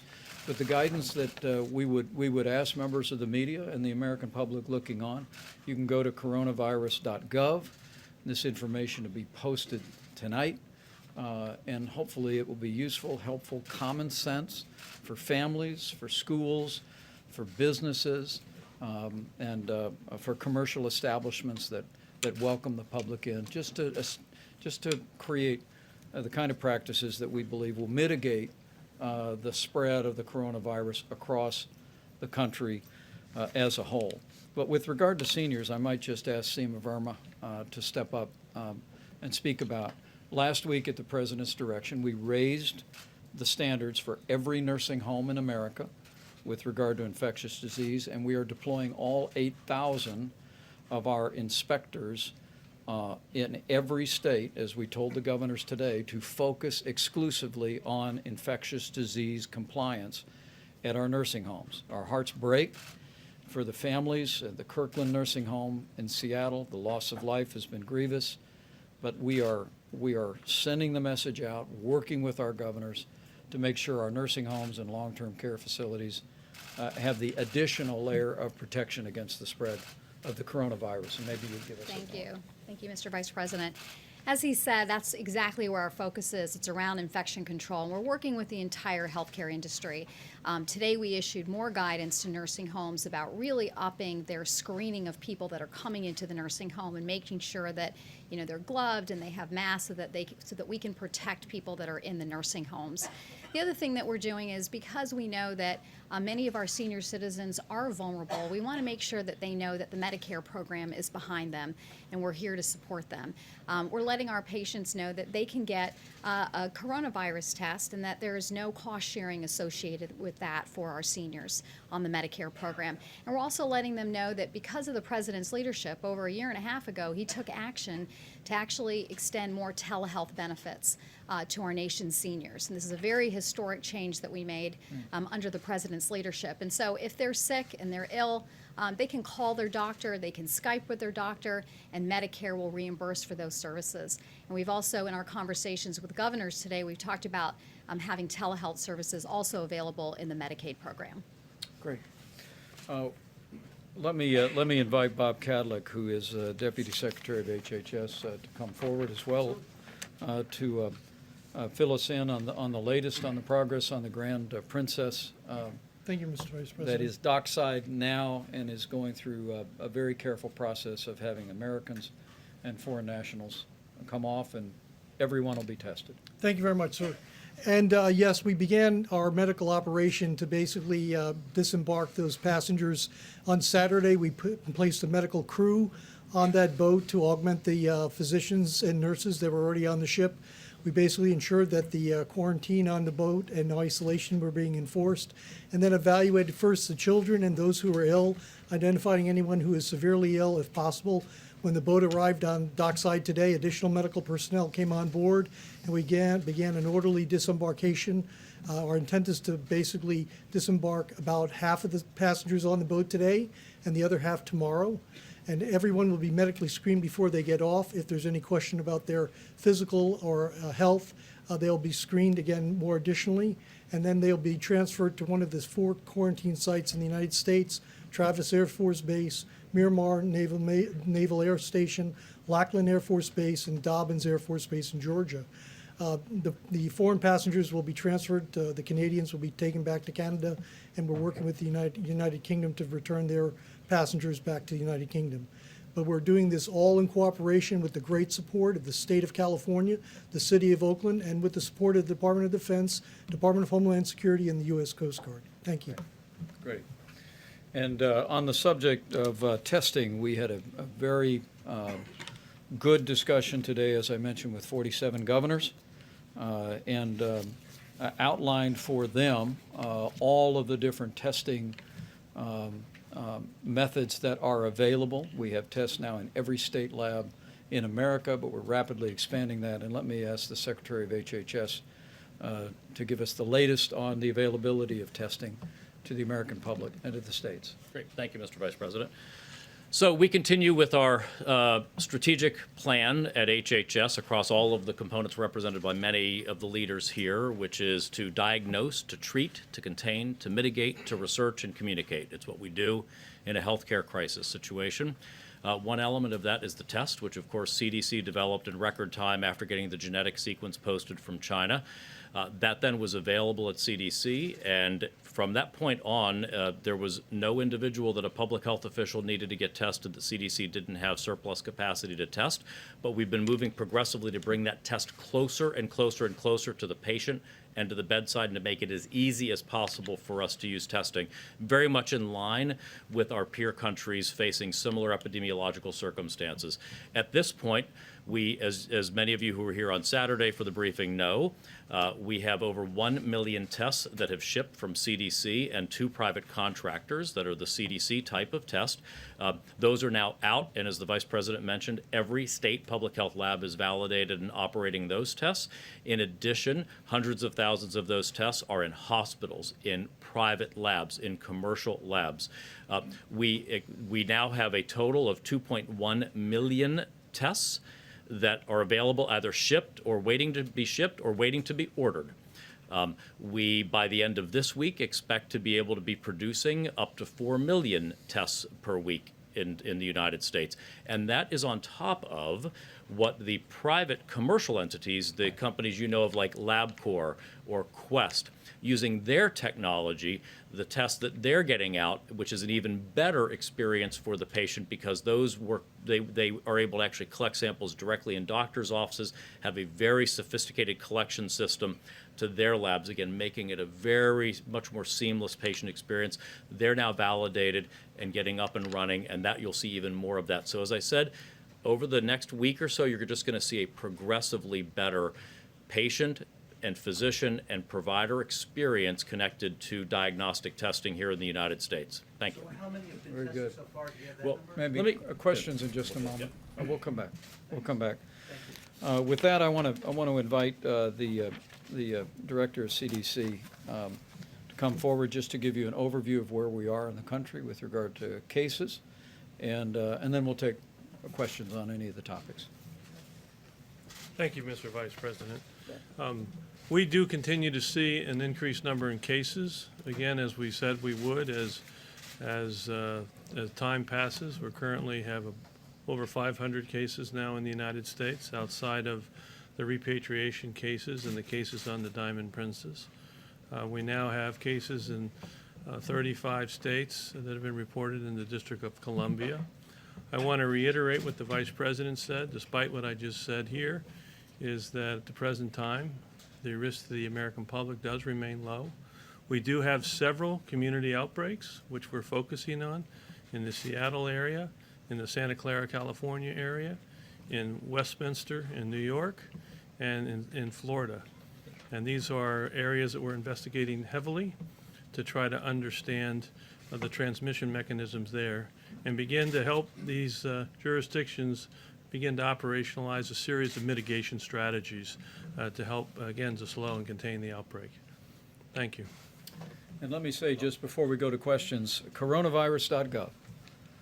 For the American public, for healthcare professionals, it is a comprehensive website. We're adding to it every day.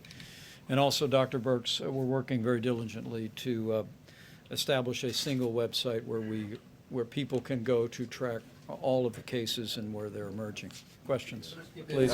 Could I ask you and Secretary Mnuchin, if I could, the Yeah, stock please. market, a huge slide today, and people on Wall Street now talking about the possibility of a recession. Some people saying it's a better than 50-50 chance that that will happen. How worried are you that that will happen? Well, let me just first say, today was an unprecedented move in the oil market. So, we saw a overnight reaction of over down 20%. And that's obviously what had a major component today on the stock market. But let me just make a couple of comments more broadly about the economy. First of all, we couldn't be more pleased that coming into the situation with the coronavirus, the U.S. has the most resilient economy in the world. You saw a very large economic jobs number last month, and we couldn't be more pleased that the president's economic programs of tax cuts, regulatory relief, and trade have put the economy in a very good position. I would also just say that I am in daily conversations with Chair Powell. We are committed, and we just had a meeting with the president and the economic team. The president is committed that whatever support we need to provide to the U.S. economy, we will use all our tools, working very closely with the regulators. The president has the bank CEOs coming in this week. We'll be talking to them about what they can do to help small businesses and companies that are impacted. So let me just again emphasize our primary focus is there are parts of the economy that are going to be impacted, especially workers that need to be at home, hardworking people who are at home under quarantine or taking care of their family. We'll be working on a program to address that. We will also be working with small businesses who need liquidity through SBA programs. We're looking at alternatives at the IRS. We have large tax payments coming up of providing certain relief to companies and individuals for liquidity. So the president is 100% committed that we will provide whatever tools we need, that the economy will be in very good shape a year from now. This is not like the financial crisis where we don't know the end in sight. This is about providing proper tools and liquidity to get through the next few months. Yeah. Follow up?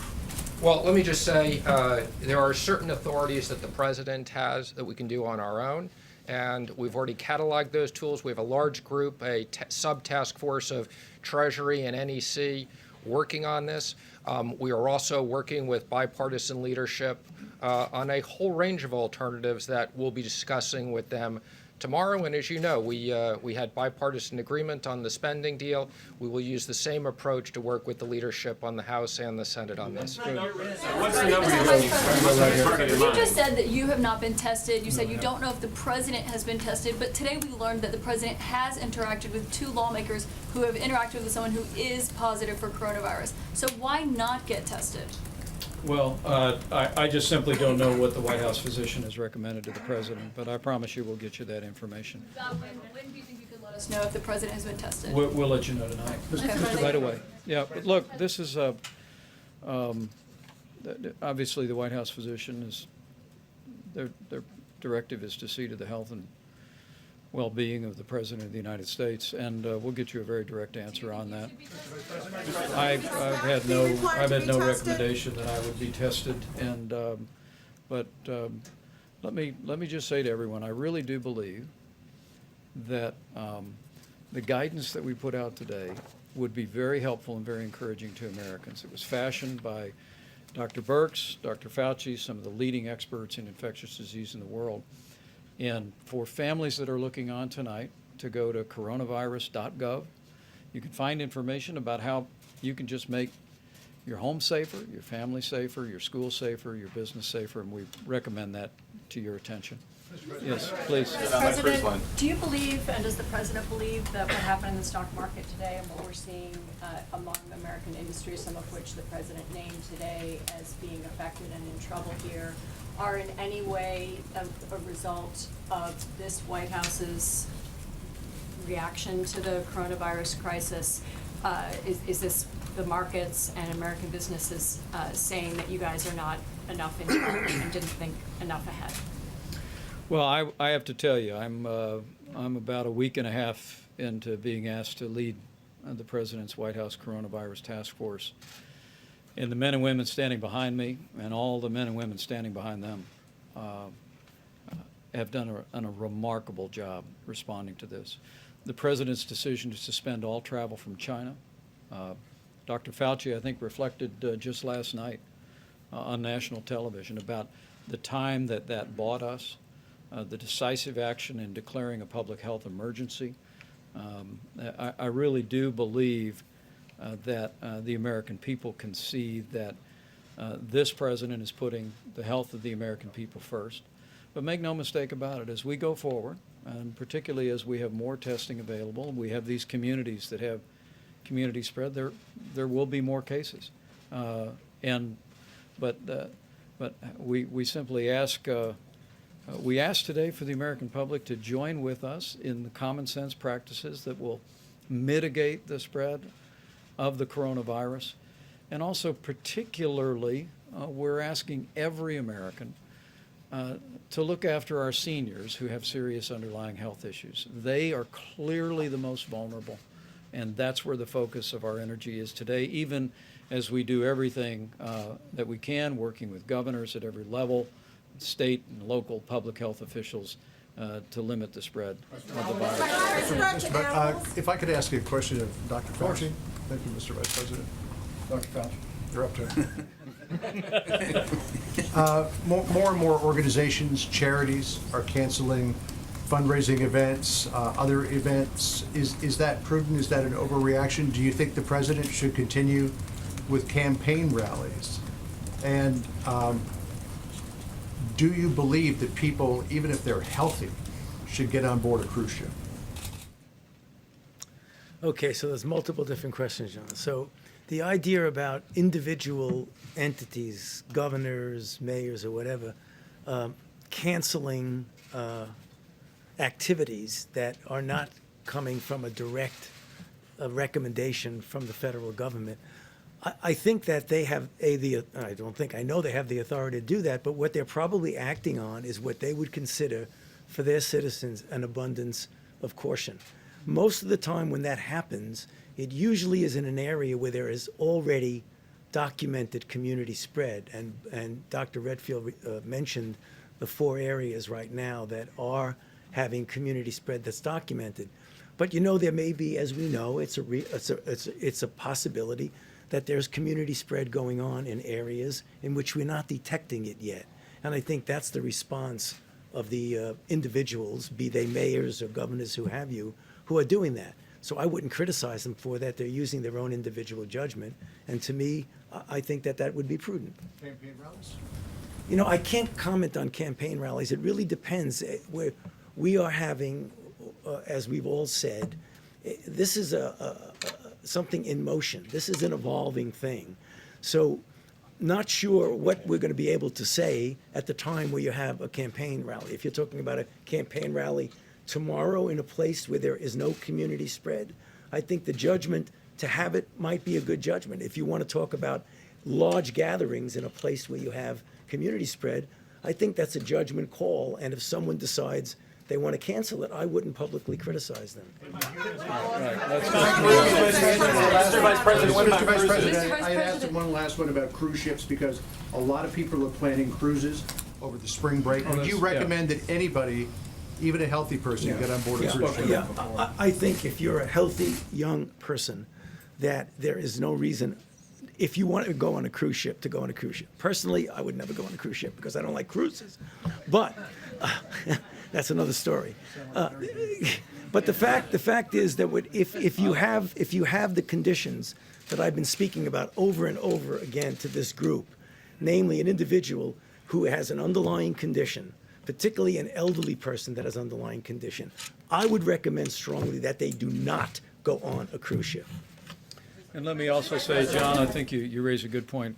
We're expecting a proposal tomorrow. The DHS, the Coast Guard, all of our health officials are currently discussing with the cruise line industry. I was in Miami on Saturday. We made it very clear that we needed cruise lines to be safer, to establish and to embrace new protocols, screening on board, screening off, new medical protocols, shipboard processes for evacuating people that may contract coronavirus or a serious illness. And I know the President was grateful that our cruise line leadership all stepped up to the table. They said they're ready to go to the next level. And so we'll be reviewing that proposal tomorrow with the objective that apart from the Americans that Dr. Fauci just described, the seniors with serious underlying conditions, we're going to work with the cruise line industry to improve the safety, improve the health environment on cruise lines in the short term and in the long term. Yes, President. Mr. President, Thank you. Sorry, I got it. Last time President Trump was in this room, he told us that the number of U.S. cases was 15 and would soon go down to 0. You guys are saying today that the number is going up and it's more than 500. What is the discrepancy and how was he so wrong on that number? Oh, look, I think what the President was referring to is that we will have people that test positive and then they get better. President Trump wants the American people to know, and I'm going to ask Dr. Birx to reflect on this for a moment. The vast majority of people who contract the coronavirus will get better. And the President's just challenged our task force as the numbers grow, and they will. As we'll continue to test more and more Americans. We are, as I'm standing here. That it's also important to remember that people, with the vast majority, get better completely. Some large percentage have mild flu symptoms. Some have serious flu symptoms. But then, of course, for the Americans you heard the Surgeon General refer to, seniors with underlying serious health conditions Dr. Fauci referred to, we're committed to lean in and to make sure they have the support they need.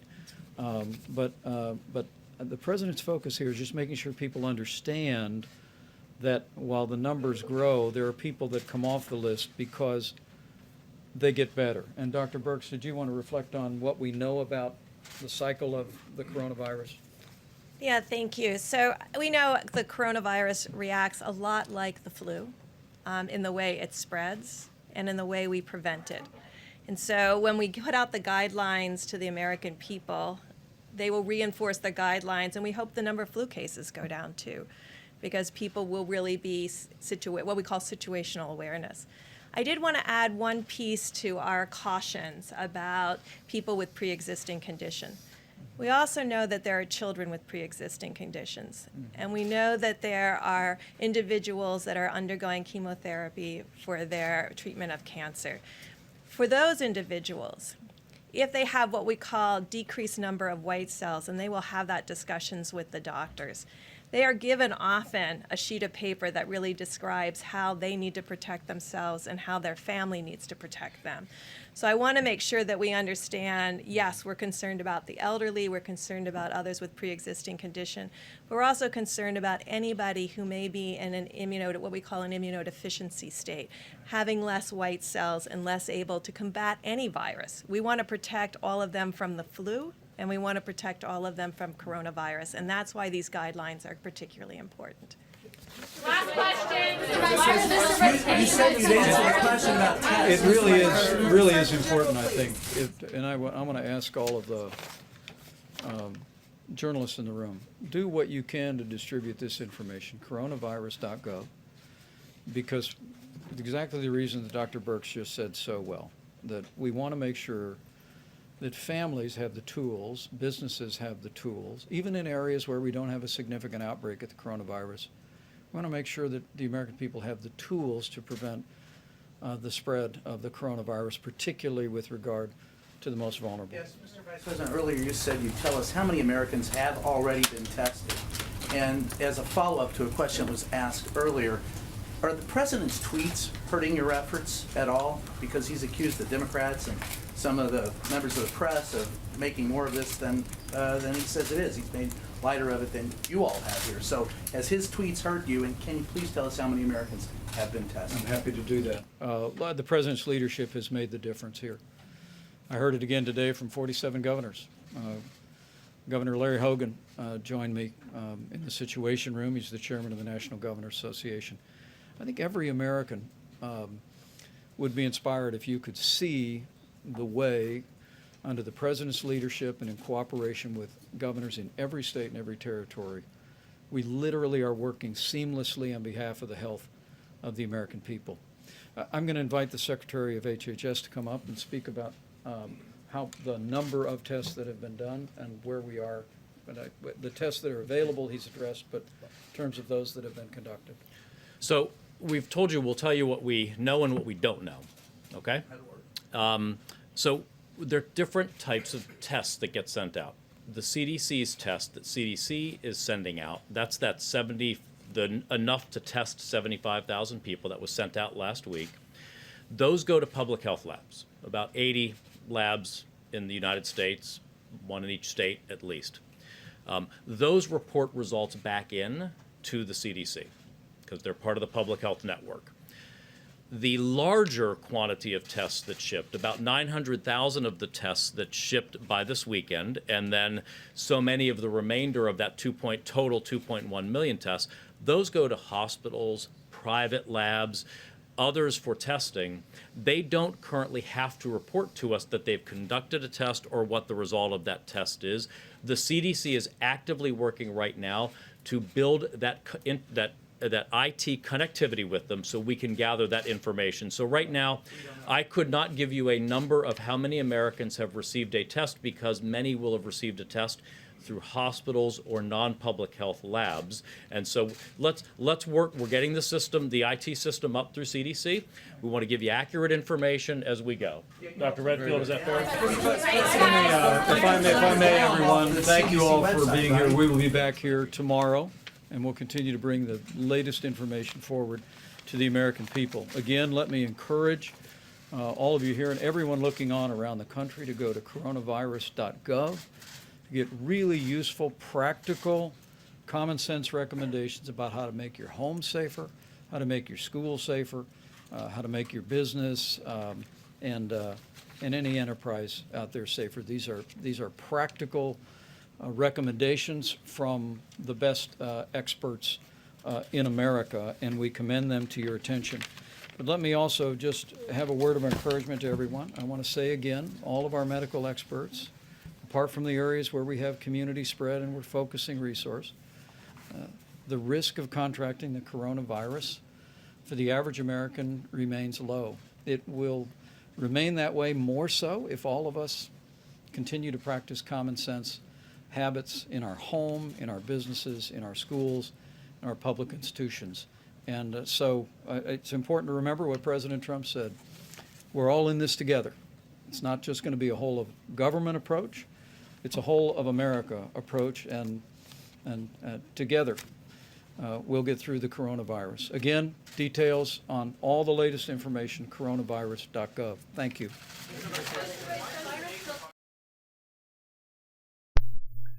Hi YouTube, it's Catherine Michelle. Video number 2 on COVID-19 is not the flu. Oh my God, the ignorance around this is just mind-boggling. You know what? And if I hear one more Dr. Drew said, he is a Hollywood actor. What, did he graduate medical school? Hell, who even knows anymore? But the man is full of shit. Do we have that? Are we clear? He's shit. He's full of shit. He's telling you what the agenda wants you to fucking know. Okay? COVID-19 is not the fucking flu. What do we have to do to get that through to you people? What? When do you people ever see medical staff head to toe in hazmat gear taking care of flu patients. Head to toe, hazmat gear, going out to an ER. Head to toe, hazmat gear, going up to pick up dead bodies. Oh, and by the way, those are not considered as part of the death rate because they didn't die in a hospital. They don't know what they died from. They're just deaths in a community. They're not counted toward the total death count. Why can't most of these people get this? Why is it impossible for people to comprehend the simple fact COVID-19 is a coronavirus, not the coronavirus? It's like some people can't seem to figure it out that coronavirus is a catch-all term for several diseases. Understand this, you people who are not listening. You know, today I've gone through and I've unsubscribed to a lot of channels because I'm tired of it. These people, I followed some of them for many years, and how they go around speaking truth. They're awake. They're telling everybody, oh, be prepared, be prepared. They're going to come at us with some virus. And some of you even go, wait, it's going to hit in the middle of the winter. They're going to take out a lot of people. This starts to happen, and all of a sudden, they're spouting the same shit that the other assholes out there are spouting. It's just the flu. And if that's their knowledge, if that's them being awake and that's the crap they're spreading around, I have no time for these people anymore. I can't take anything they say as even remotely serious. I just can't. This is, again, let me repeat this one last time. COVID-19 is not the flu. The seasonal flu, which most people are getting shots for and vaccines for, which I personally will never do. That fucking vaccine almost killed my mother. And do you think they take responsible for that? No.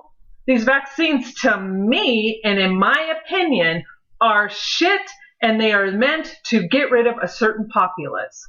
Is COVID-19 man-made, and is it a bioweapon? Hell, at this point, it certainly looks like a bioweapon. Is it man-made? Yes, what by all accounts it looks like. I am not an epidemiologist. I have limited knowledge in that area. However, I have a lot of knowledge and a lot of experience in mass casualties and preparation for these types of situations. Now, y'all can just sit at home or go out there and spread it around, do whatever it is you want to do, or think it's not coming to your neighborhood. Maybe it will, maybe it won't. At this point, who cares? I don't care anymore. If you guys aren't going to care about your safety and care about your family, I'm not going to waste any sleep worrying about you. It's not going to happen. But if you think it's so innocent, and if this damn Dr. Drew and these other asshole doctors from Harvard feel that same way, why aren't their happy asses out there in the middle of Wuhan? Why aren't their happy asses out there in the middle of Iran? Why aren't they in Italy? Why aren't they taking all of their knowledge and going out there and fixing everybody? Because guess what? They're so fucking smart. No, where do you see these people? Held up in their homes, staying in their safe little zones, recording their TV shows to make you be complacent and happy because they're saying it's okay. People, you know, I want to know, where is the so-called truther community? Where are these people who are supposedly awake? The fact that this may or may not be a weaponized man-made virus, that isn't the point. Is it serious to even think that? Yeah. But the point is whatever this is and how it came to be does not change the veracity, does not change how this thing is killing people.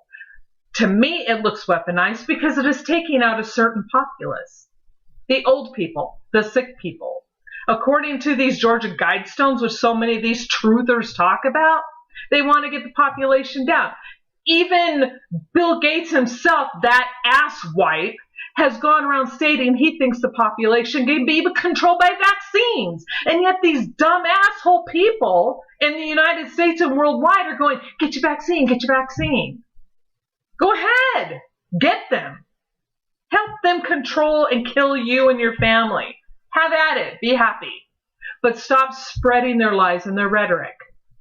Yes, I know about Event 201. Yes, I know about Agenda 21. Yes, I know about Agenda 2020. Yes, I know about the vaccine industry. Yes, I know these things. But that has never been the point of these conversations and what I'm trying to tell you people. What I'm trying to get people to understand is this is not the flu. Can we follow that? Or are you just going to help the gene pool get cleaned by continuing to spout that crap? I don't know. Maybe you want your family gene pool cleaned out. Do it. If this virus is so innocent and it's just the flu, go ahead. Take your family members to Washington, to the old folks' home. Take your family members out there to Italy, to Iran, to China. Go for it. Go show those people how they don't know what the hell they're talking about. You show them. Go ahead, do it. It's just the flu, remember? You know, it's the idiocy of these so-called people in a position of power and in a position to influence so many people it's atrocious. Absolutely atrocious. You aren't truthers. You aren't awake. You aren't anything other than fast asleep with the rest of the people you call sheeple and you make fun of. You know, I'm really pissed. I'm so sick of all this stuff. This is how these pandemics happen. And yeah, we're in a pandemic. According to the WHO's definition, even though they refuse to use the word pandemic because it's not in their vocabulary anymore, doesn't change what it is. It is what it is. And it is not good at this point. And will it get, it hasn't even peaked yet, people. It has not even peaked. It's the first, novel, meaning new. It's a new coronavirus that they've decided to call COVID-19. This is the first time through. No one has natural immunity.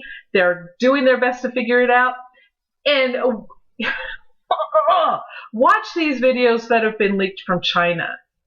These people, I don't know if they're officers or medical personnel, head to toe, hazmat gear, going into people's houses, pulling off these dead bodies, picking up people who dropped dead on the ground, people who have dropped dead in their hospitals. Watch these doctors and these nurses who are screaming at the media, saying, what are we supposed to do? Take them out of here. We can't help them.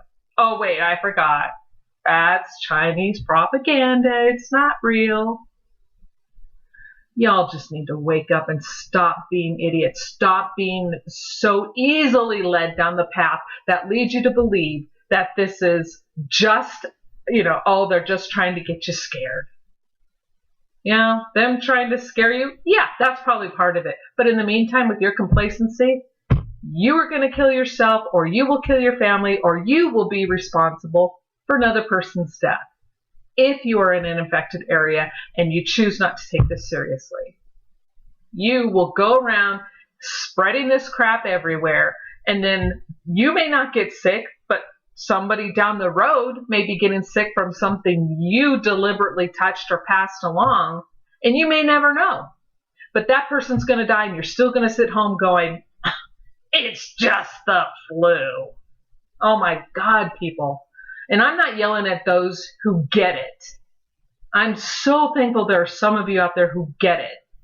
But the rest of you, and don't write any more comments in here and try to leave comments about how I don't get it's just part of the fear porn. That may have some aspect to it, make people afraid. But right now what it's done is it's made people complacent and pliable and stupid. People are being stupid, and you're being willfully stupid. If this comes, not even if, who knows, it's probably all over, but because this damn thing sheds before people even know they've even been exposed, that's why. The flu doesn't fucking do that. Can you get that through your head?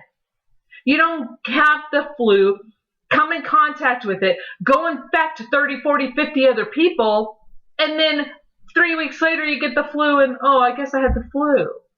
Flu doesn't work that way. COVID-19 does. Be cognizant. Wash your damn hands. Be careful what you touch. Take care of yourself and realize this is not a joke. Is it man-made? Is it weaponized? Yeah, it probably is. But that doesn't change the consequences. That doesn't change the outcome of what is happening. That is what so many are missing. Well, thank you very much. We're meeting with the top executives of the health insurance companies, the biggest companies in our country, probably the biggest companies in the world. I can't imagine being much bigger. But these are the great health insurance companies. And I think tremendous progress is being made. They're willing to do things for the people and their customers, and probably in a true sense beyond their customers that normally I don't think they'd be doing. And so I want to thank them, and I'll ask Vice President Pence to maybe give us a little update as to where we are. I'll be very happy to. Thank you, Mr. President. President Trump made it clear from the early days of the coronavirus in the United States that this would be a whole-of-government approach. We've brought the full resources of the federal government to bear, but this president has called together businesses and industries to make this a whole-of-America approach. Last week at this table, the president met with pharmaceutical leaders. We met with nursing home leaders, the leaders of commercial labs, airline industries. We're bringing all of the businesses of the country to bear to protect the health of the American people. But today, Mr. President, you directed us to bring together insurance companies, health insurance companies that cover through private insurance and through their support of Medicare and Medicaid, almost 240 million Americans. And I'm pleased to report, as you requested, Mr. President, that all the insurance companies here, either today or before today, have agreed to waive all co-pays on coronavirus testing and extend coverage for coronavirus treatment in all of their benefit plans.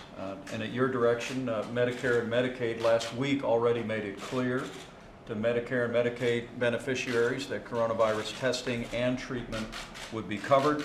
These private insurance carriers have extended that as well.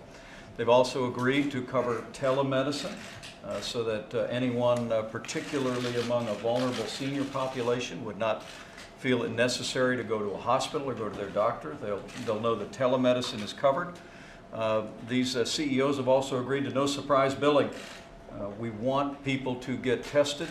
Over 1 million tests are out thanks to the diligent work of CDC and HHS. More than 4 million will go out this week.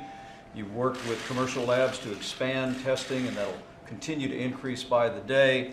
But we want the American people to know that they are covered through private insurance. They are covered through Medicare, Medicaid, and there'll be no surprise billing. And finally, Mr. President, as you directed us yesterday, we produced helpful information for every American family, how they can keep their home, their school, their business, their establishment safer from the spread of the coronavirus.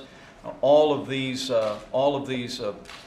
major health insurance companies have agreed to convey all this information starting today to all of their customers, as well as to send the CDC's guidance for seniors with underlying health conditions to give them specific recommendations. And so, as you requested us, they've all agreed to work with us to communicate information directly to the American people.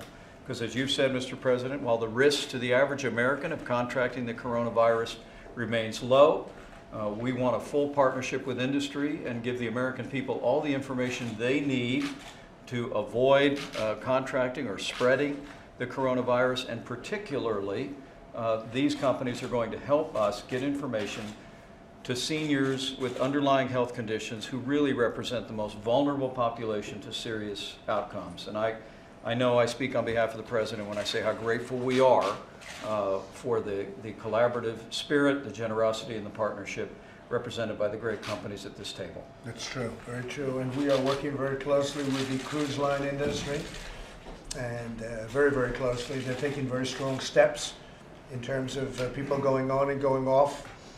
but they're spending a lot of money and they are working very hard, and we're going to be helping that industry.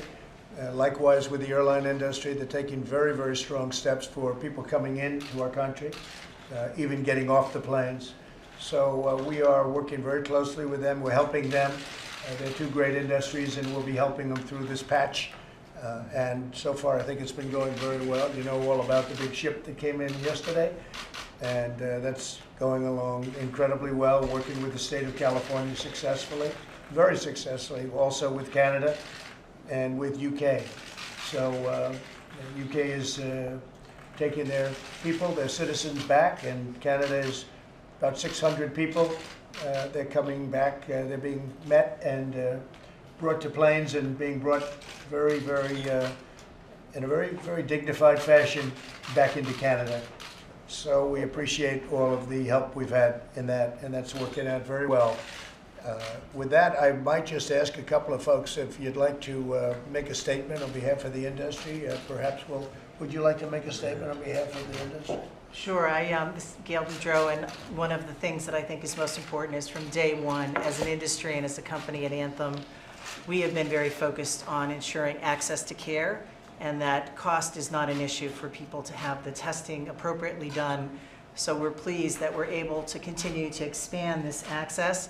And as the President said, I think it's really important for all of our customers, our members, and the American people to have this. So we are very supportive of the efforts underway. Great job you're doing. Thank you very much. Anybody else? Would anybody else like to make a statement?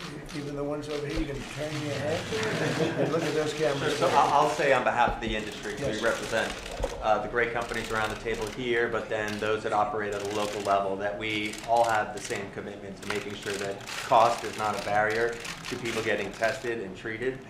We want to make sure that we're focused on prevention, testing, and treatment, and getting that information out as quickly as we can to make sure people know how to limit the spread of the disease. Very good. Thank you very much. Please. Mr. President, on behalf of the 36 independent Blue Cross Blue Shield plans that insure 1 in 3 Americans, we're pleased to make sure that people have access to the test, to the coverage that they need.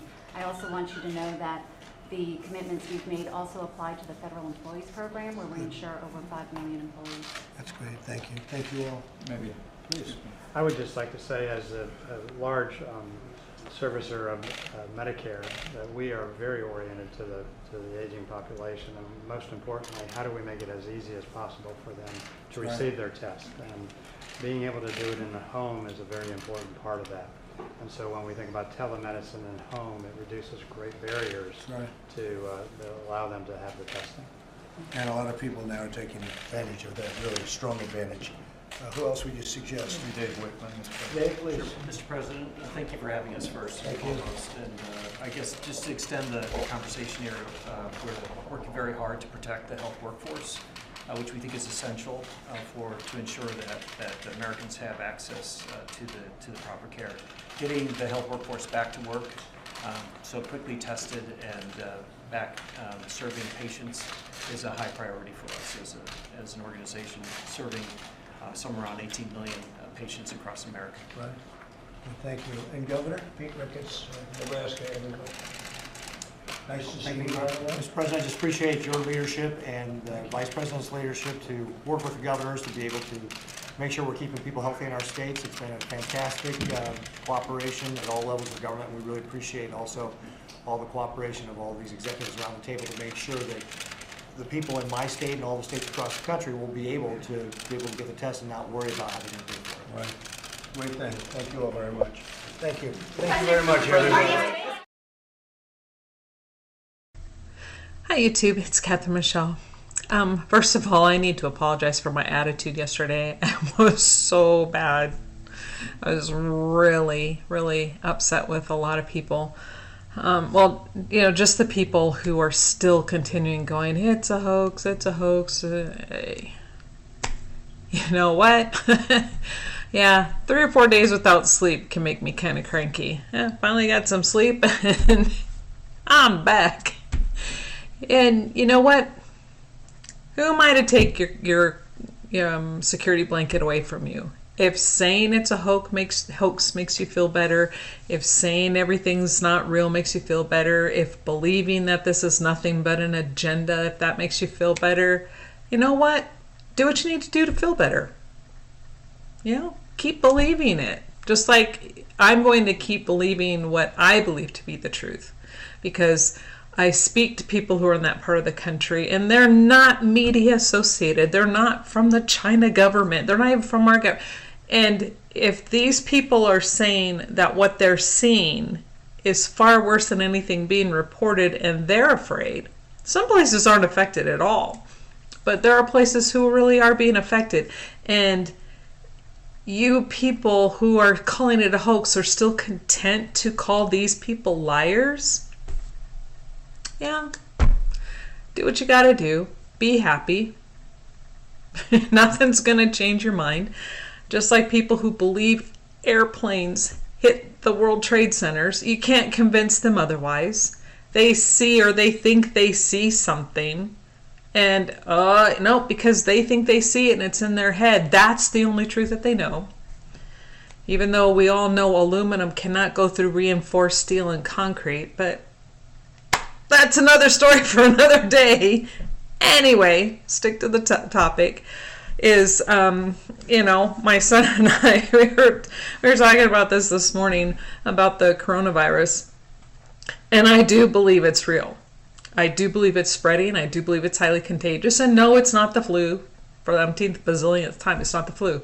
But my son and I, we both were on the same thought process. My thought has been, why this, why now?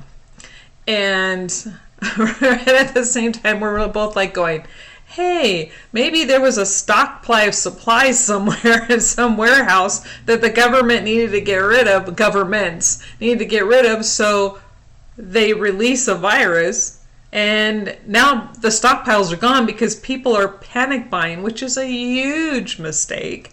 But they don't listen to that either. And so now warehouses have room for the new stuff coming in. So everybody bought up the old stuff that was probably getting close to expiring anyway. Just some levity. So we thought that was pretty humorous. Not saying that's what happened. It's just a thought that crossed our mind. But and one last take on the face masks. I watch some other paramedic channels, nursing channels, prepper channels. I don't even know what it means to be a prepper anymore. It used to be pretty clearly defined, but nowadays if you have an extra jar of peanut butter in your cabinet, people go, I'm a prepper. But anyway, the face masks. The surgical face masks were not and never were created. They do not stop viruses from coming into your face. What they do is they keep the person from who's wearing them from being able to spit out their germs toward somebody that is in front of them. That's why they're called surgical masks for the most part. So doctors and medical staff can wear them during medical procedures. So when they talk back and forth, hand me this, hand me that, turn that on, blah, blah, blah, blah, blah, they're not then spitting on the patient. It's to protect the patient. It's not to protect them. And I think that's a huge misconception with these masks and this coronavirus. And with the N95 masks, you generally need to learn how to fit those to your face. If you don't, and you don't know how, you might as well take a wet tissue and put it over your face. So people who are, hoarding masks or whatever the case may be, you're not helping yourself. You're not helping anybody. And so if you choose to go that route and you choose to wear a mask in public, it's your choice. We're in America still. At least learn how to have it fitted. As surgical masks, understand it's not going to protect you. It protects everyone around you from you. Protects them from you. So there you go. Last 2 cents worth for the day. But yeah, but mainly I just I try not to have that big of a foul mouth because it's not helpful. And for the most part, God bless you. If you get through your day by saying it's a hoax, I realize I don't need to take that away from you. Believe it if that's what you need to do. But at the same time, stop at the same time, understand it's not your right to tell someone who's going through this that they're lying and that what they're experiencing is a hoax. Believe it if you choose to, but don't try to convince others that what they are living through every day is a big fat lie. That way we can all get along. Okay, that's it for today. Have a good one. Bye. So we just had a great meeting, tremendous unity in the Republican Party, and we're working on a lot of different things. We've also had some very good updates on the virus. That's working out very smoothly, tremendous people. It's a tremendous task force. They have done a great job, not a good job, a great job. As you know, it's about 600 cases. It's about 26 deaths within our country. And had we not acted quickly, that number would have been substantially more. But we just had a meeting on stimulus, and you'll be hearing about it soon, but it was a great meeting. There's great unity within the Republican Party. Mr. President, they seem rather skeptical of this. They weren't sure that they wanted to move on a payroll tax holiday. How do you convince them? Is that the right approach? Well, I was just with the Republican senators, and they were just about all there, mostly all there. And there's a great feeling about doing a lot of things, and that's one of the things we talked about. And what about the ideas proposed by Nancy Pelosi? Increased. Well, we're going to see them. They came in very chopped up. A lot of them are things that she wanted to get for other things, and we're looking at the people. We're looking at solving this problem. Also, some very good numbers coming out of some countries where it started earlier, and we're seeing some fairly good numbers come out of those countries. That's a good thing, including China. And they've released numbers, and we've gotten some numbers from China that look pretty promising. So we'll be able to further report. Please. So why not get tested yourself after you interact with Matt Gaetz and Doug Collins last month? Well, I don't think it's a big deal. I would do it. I don't feel that any reason. I feel extremely good. I feel very good. But I guess it's not a big deal to get tested, and something I would do. But again, spoke to the White House doctor, terrific guy, talented guy.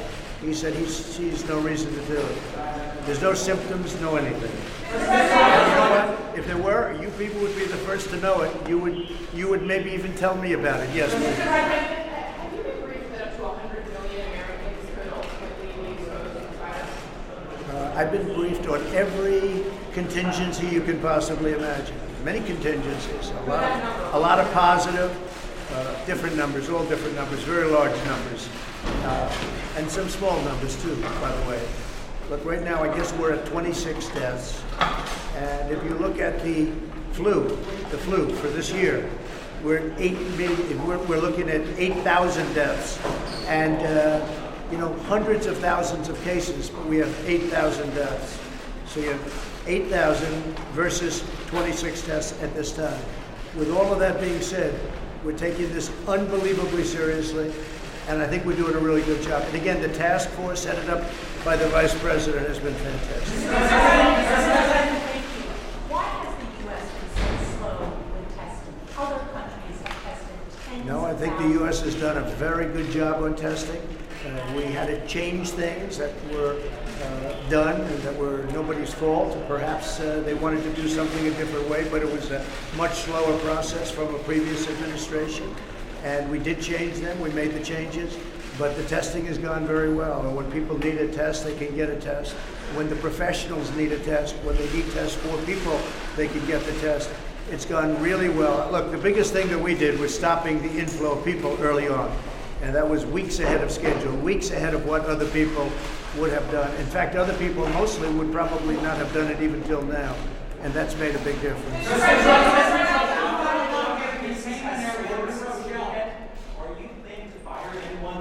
For what? No, I think the people are doing a fantastic job. In fact, just today, I have it inside. Governor Newsom, Gavin Newsom in California said tremendous. There's an article just came out. I had it inside. I showed it to the senators, and I showed them other articles too, where governors, Democrat governors, are saying we've done a fantastic job. Gavin Newsom said there's not a thing that he's asked for that we weren't able to get him. And, he's been he's a critical guy, like we all are. but it was a very positive statement. Many Democrat governors have said that the task force and the federal government, what we've done, has been terrific.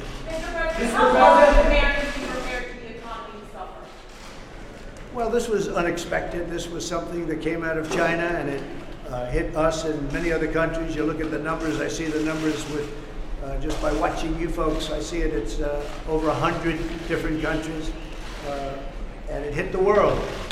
And we're prepared, and we're doing a great job with it, and it will go away. Just stay calm. It will go away. We want to protect our shipping industry, our cruise industry, cruise ships. We want to protect our airline industry, very important. But everybody has to be vigilant and has to be careful. But be calm. It's really working out, and a lot of good things are going to happen. The consumer is ready. The consumer is so powerful in our country with what we've done with tax cuts and regulation cuts and all of those things. The consumer has never been in a better position than they are right now. So a lot of good things are going to happen. Thank you very much.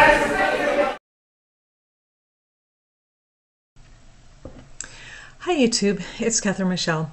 I was thinking a lot about the figures today about the reported death rates in China with this COVID-19. And I started to do some very basic, simple math that anybody could do. And then the numbers I came up with are quite interesting. What also kind of led me down that path, I was reading an article from I can't remember who wrote it, but it was an article where they interviewed someone who had escaped China or was kicked out of China or something. And then I started to research the numbers that were given, and then you start to, it kind of led me down a rabbit hole. I love the rabbit holes. So first of all, let me say, please don't panic. What I'm, I don't want people to hear these figures and then just go, oh my God, the sky is falling. I don't believe the sky is falling, but I'm hoping to put across the severity of this disease right now and kind of get people, hoping to point people to a direction to understand and kind of put pieces of this puzzle together. Now, the first reported death due to the coronavirus was January 9th, 2020 in Wuhan. And there have been, since that time, 57 days have passed. So 57 days since the first death.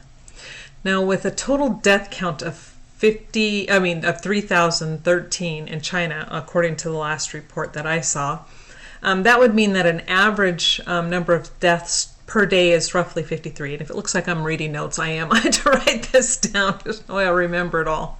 Now, think about this. Would an additional 53 deaths per day necessitate the 20 plus crematoriums that Wuhan has added to their city? It gets better. In this article, I read that there were actually, before, this is not even counting the 20 crematoriums that have been added, but at this date and time when this article was written, 17 days had elapsed. And that this person was stating that there were 49 crematoriums in Wuhan alone. And that was, I think, on February 9th, as of February 9th. Now, it is stated that they were running at full capacity, so 24/7. And, you hear a lot of this from, a lot of different reports that were coming out from hospital staff, people who worked in the morgues and stuff, crematoriums, whatever they call them. And you could hear they were very frustrated and very overworked and extremely tired. And if you go by their figures, 53 deaths per day extra wouldn't cause that type of strain on the employees, wouldn't cause people to have to be forced to work 24/7, and we don't know how many staff they have. And you would think that, I don't know. Okay, I'm going off topic, so let's stick with what I found. So, 49 crematoriums, 17 days, they're running at full capacity, 24/7. Now, as an example, this one particular crematorium had cremated 116 bodies that day. I think something like 120 something were brought in, but 116 total were cremated. And from my understanding in some of the research I've done is they cremate the bodies with the virus right away. But I don't understand why other bodies aren't cremated. That I didn't look into. But anyway, the bodies given priority are those with COVID-19. So 116. And the death certificates of only 8 of those 116 stated coronavirus or COVID-19 death as a result of COVID-19. There were 48 other suspected COVID-19 cases, and then the rest of them were just not listed. But yet they were all cremated on the same day.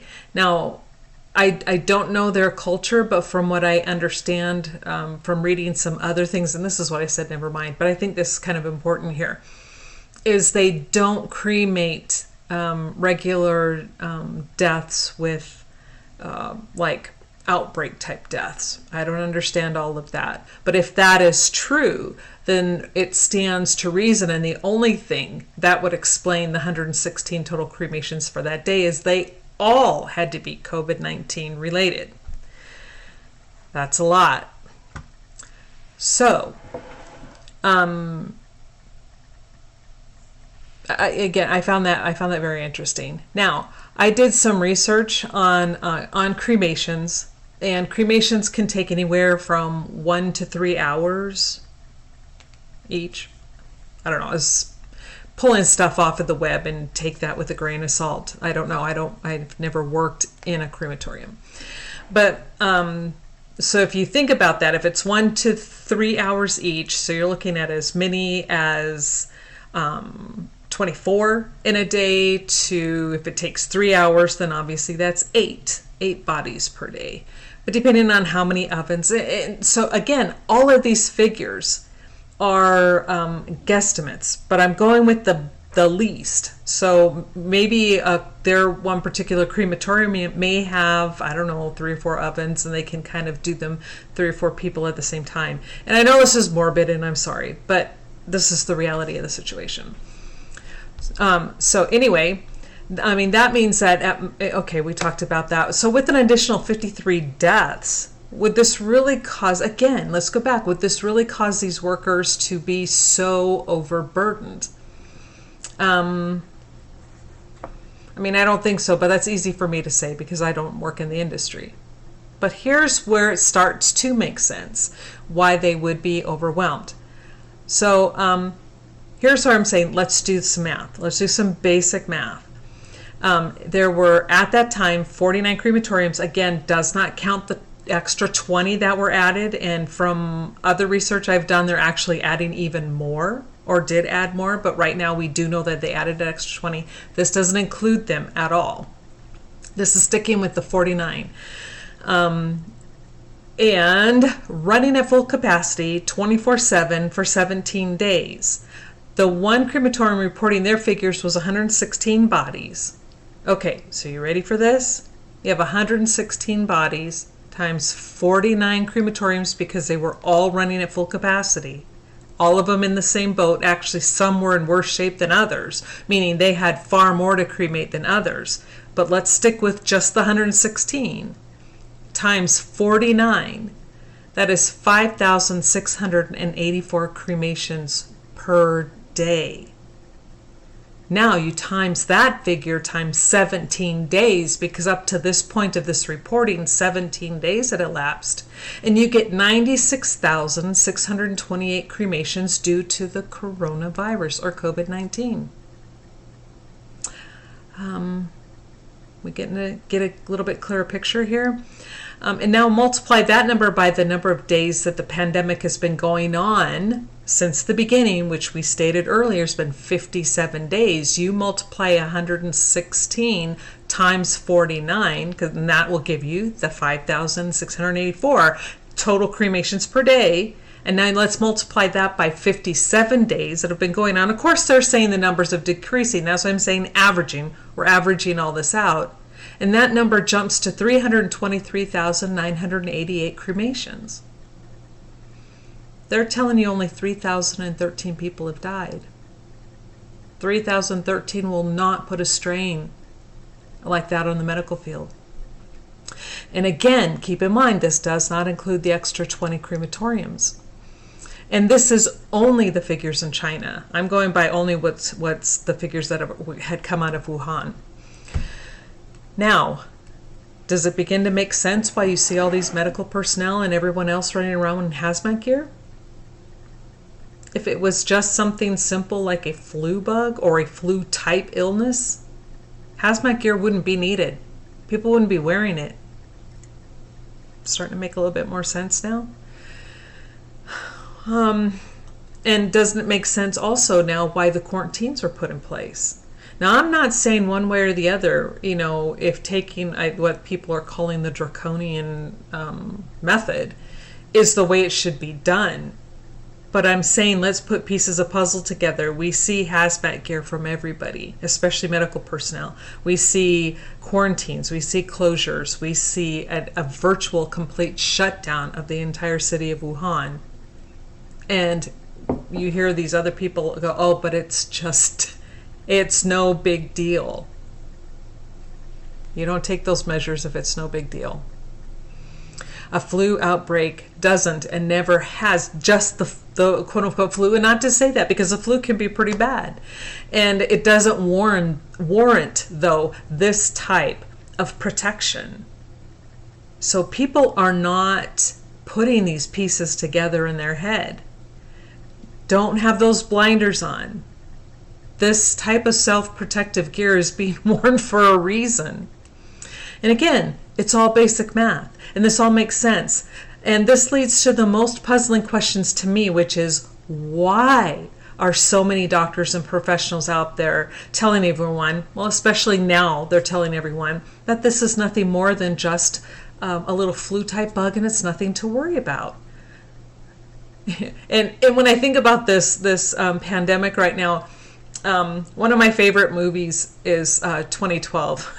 And I know it got a bad rap, but I just love that movie just because I love John Cusack in this movie. And I think he has the best line of all.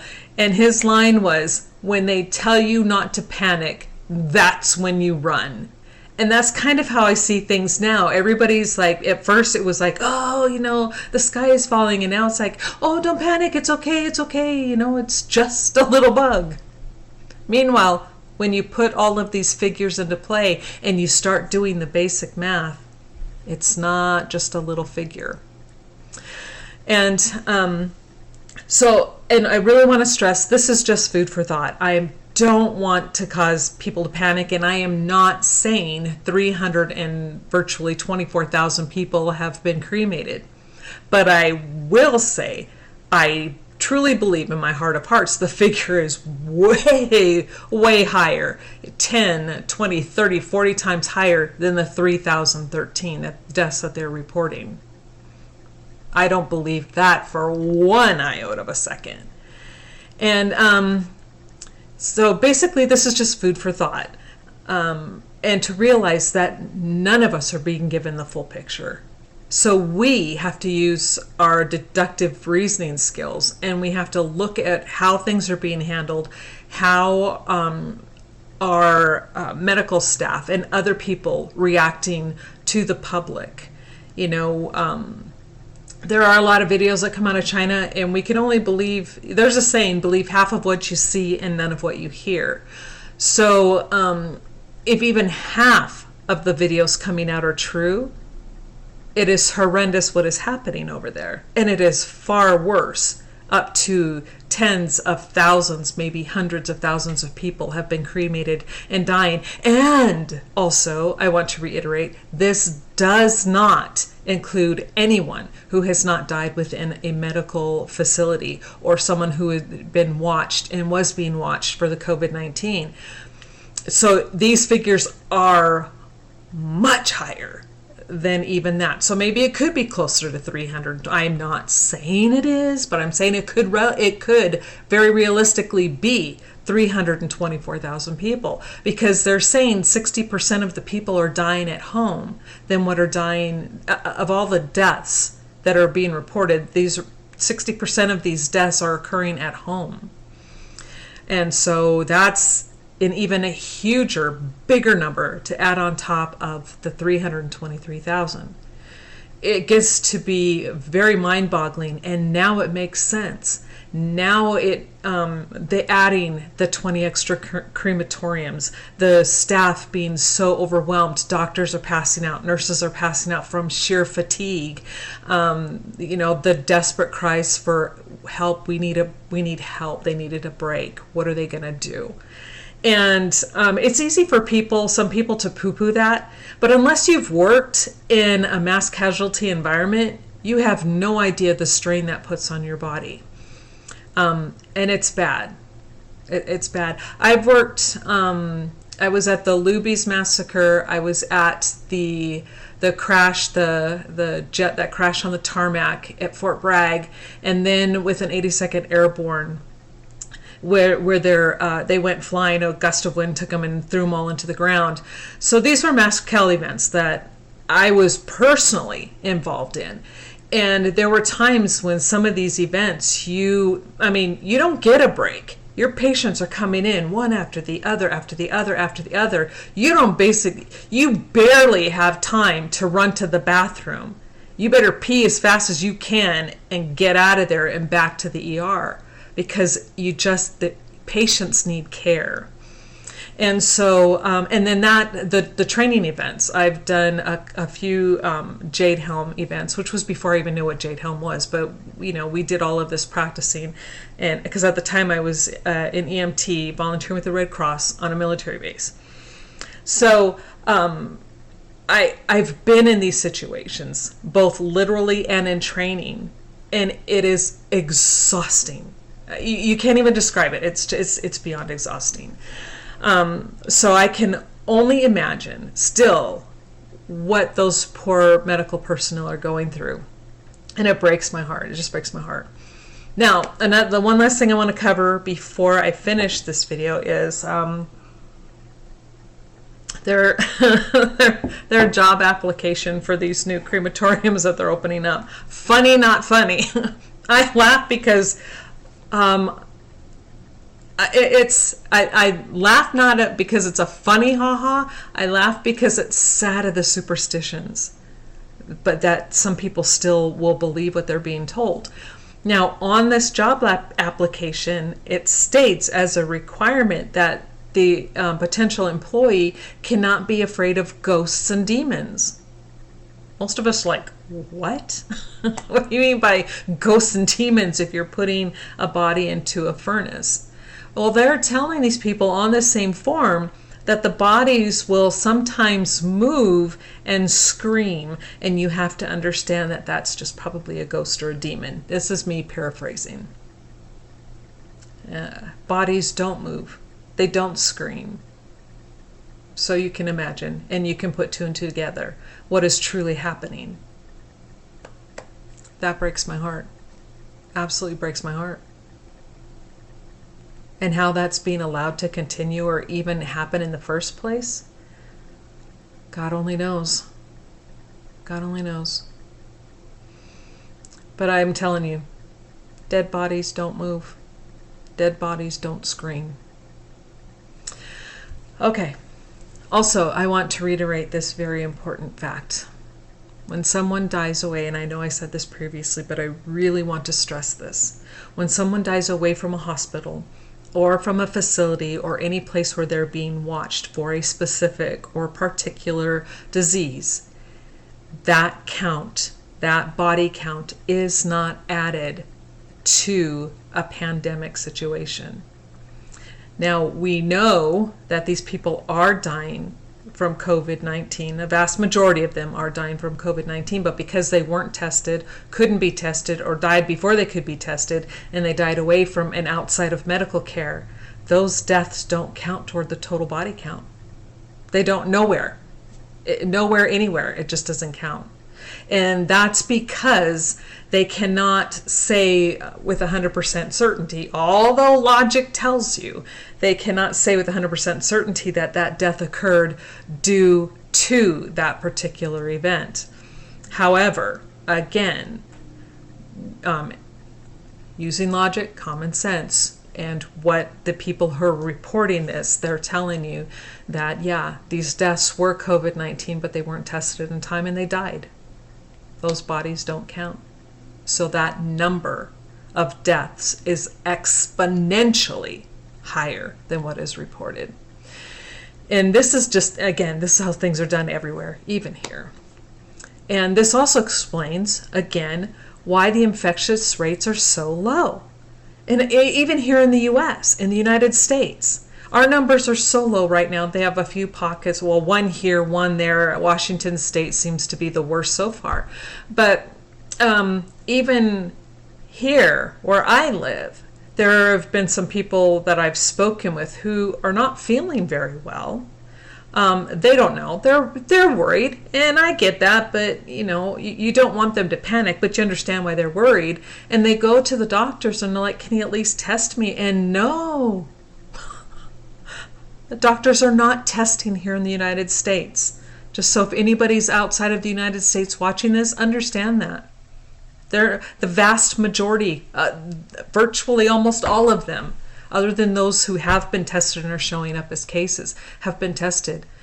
But if you're just some Joe Schmo off the street and you walk in, you're like going, "Oh man, I feel really sick. I got the flu. I'm having a hard time breathing and I'm coughing." They're like, "Please, can you test me?" And they're like, "No, you don't meet any of the criteria." No, it's the same rhetoric that has happened almost in every single country, even though they've all watched this take place in China. In every country, without exception, every single country knows that this disease does not always happen with someone who's had direct contact. By now and for a long time, they have known that. So when their citizens are going into the hospitals and saying, "No, I don't feel very good. Can I please be tested?" And they're saying, "No, you don't meet the travel criteria," that is ludicrous.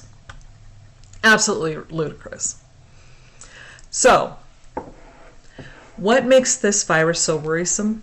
And right now it isn't necessarily the number of deaths, because even though it's way higher than what they've reported, we still don't know what those numbers are. And again, the 324,000, that was an example of what it could be. Not saying that's what it is, but I will guarantee it's not 3,000. But it's how long this virus lives when it's on surfaces and how it spreads so easily.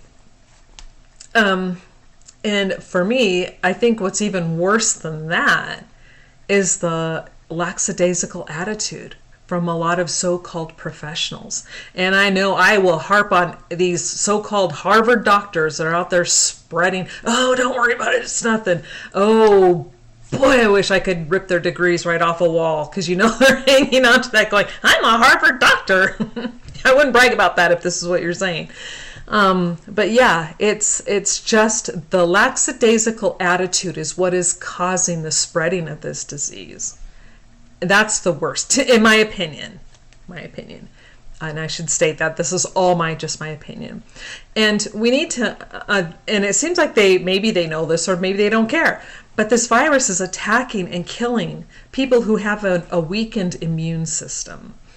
Those with diabetes, those with high blood pressure, those with cardiac issues, those with lung issues, those with asthma, which is a lung issue.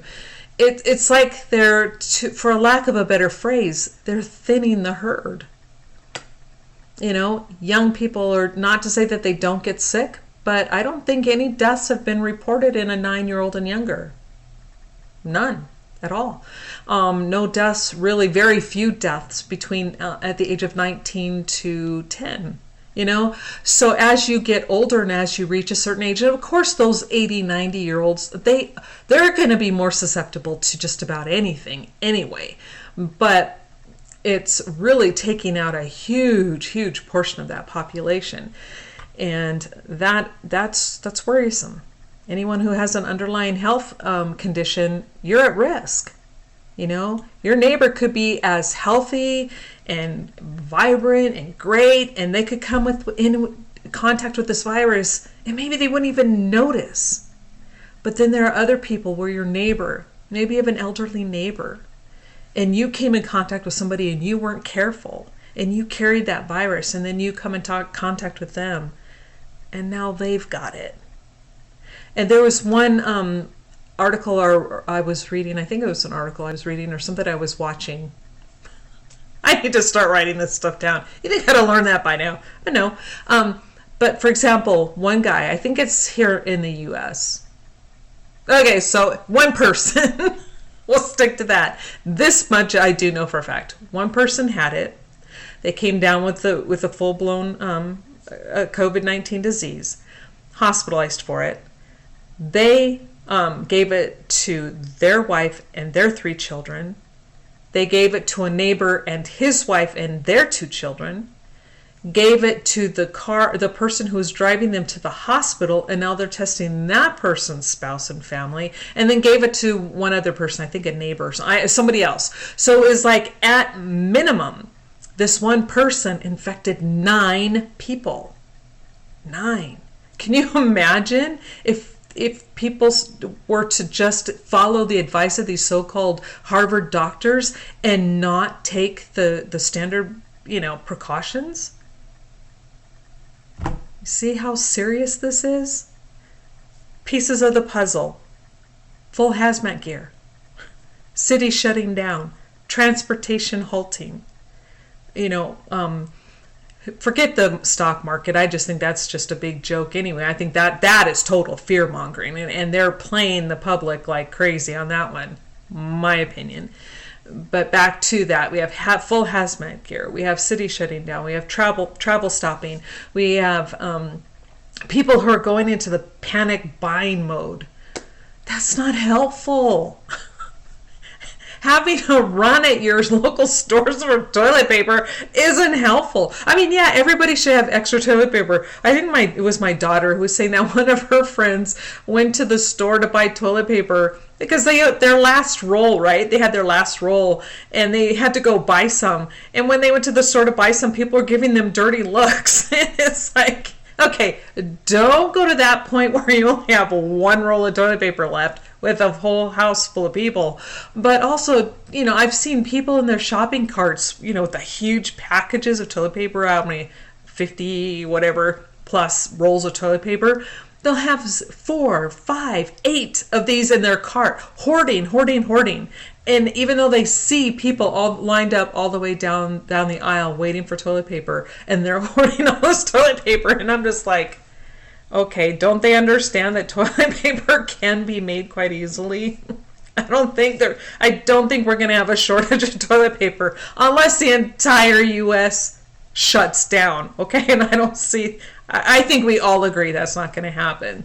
So please, just like with the face mask, please stop hoarding toilet paper so those other people who need it can actually go to the store and buy some. Oh my gosh. The things they need to take seriously don't, and other stuff that they just should, let it go, they panic and bombard the system. Okay. Now, and another point to back on topic. Another point to consider is this: is since COVID-19 presents like the flu, but again, it is not the flu. That's going to be my favorite saying. How are the figures for flu-related deaths? How can we trust those? People are dying from what is being called the flu. We're not tested to see if it was instead COVID-19. Like I was telling you, here in the United States, a lot of people have what the doctors are calling the flu, but they aren't testing them to see if it could be the coronavirus. And here's the kicker here in the United States. I know I first heard about this maybe around the first part of January, at least. But I know our government knew about that before, knew about this whole process before. And point being. Okay, yes, I heard, sorry. I heard about this probably around the first part of January. And our government has had well over 2 months to start making these test kits. they had just like these other countries, everyone had plenty of time to start making test kits. Did they do it? No. And now they're all like, oh, we don't have any test kits, we have to make them. Well, for those in charge of this type of the government, do your jobs. Why were you not preparing? Why did you not have these made ahead of time? You knew, you saw the writing on the wall. Everyone sees the writing on the wall in their countries that it is coming to them, and it has come to them. So why were you not prepared? There's no excuse, none whatsoever. People should be able to be tested almost right now, almost at will, and I'm not saying they should be, but they should have had a much better handle on how to deal with this. Oh, and now I'm going to close this all up. Again, I'm going to put the pieces, put them into the puzzle right now. We have to remember, professionals, healthcare professionals, do not dress in head-to-toe hazmat gear for the flu. The only reason we dress in head-to-toe hazmat gear is when it is something highly contagious and something that, contagious, yes, it could be spread, and we don't want to get it. That should be the number one indicator that this is far more serious than what is being said. And it's just, to me, that's extremely worrisome. Okay, now, I cannot stress this enough. I am not trying to cause fear and panic, but this is sobering. The reality of these numbers, when you do your basic math, should be a huge wake-up call. And what I hope this will get people to do is to stop and think, critically think about the entire situation. I know everybody says this and nobody listens. You swear sometimes you're talking to your teenager, right? You tell them, don't go do that stuff, and they do it anyway because they don't listen. And sometimes it's what it feels like. But don't panic. Panic only hurts you. It hurts those around you. It never, ever, ever, ever, ever, ever, ever, are we clear? Did I get enough evers in there? It never helps. So please, don't panic. Don't start freaking out. None of that stuff. And what I hope everyone gets from this is that they need to be cognizant. They need to take precautions, but most of all, stay clean and sanitize your hands after being outside and coming into contact with surfaces outside your home. Is this virus going to last forever? No. I mean, it may or may not come back, but I think, with everything that we're learning from it, I think we'll get a pretty good handle on this. But the majority of people will probably remain untouched by this pandemic. And yes, it is a pandemic. But for all of those that it will affect, please take their health and safety into consideration. Even though you may not be at risk of getting anything other than just severe flu-type symptoms, pneumonia and stuff like that, understand that you may not even get sick at all. But if you pass that along to someone who has a weakened immune system, by not being cognizant, by not being clean and maintaining, sanitized conditions, you could make someone else extremely sick and possibly even cost them their lives. So let's not do that. Let's, again, wash your hands, wash them correctly, and don't overdo. Please, and this one I have a particular person in mind. When they watch this, they're going to know I'm talking to them. Don't over sanitize your hands. Okay? Alcohol is absorbed through the skin. I think you know where we're going with that. And not saying they got drunk, but I'm saying they felt the effects of the alcohol because they took it to the extreme. And I swear I spent so much time laughing when and they're really upset because they're not feeling very good because of what they did. But I'm laughing going, oh my gosh, why did you do this? Oh, too funny. Okay, back to topic again. Sorry. It was just funny. Don't be like that. Don't panic. Don't overuse hand sanitizer. Wash your hands with soap and water.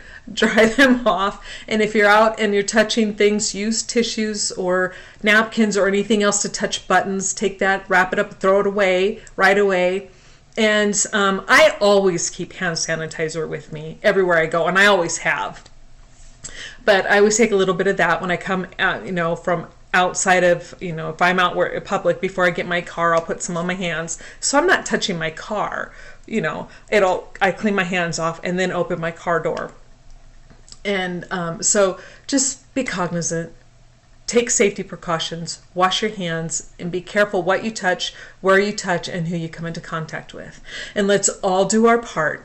And by doing this, we will help to keep this from spreading. And don't touch surfaces, and then touch your face. No. And I know I've done that several times doing this, but I'm in my home, and I know I've cleaned my home, but it's still a bad habit. It's a hard habit to break. There you go.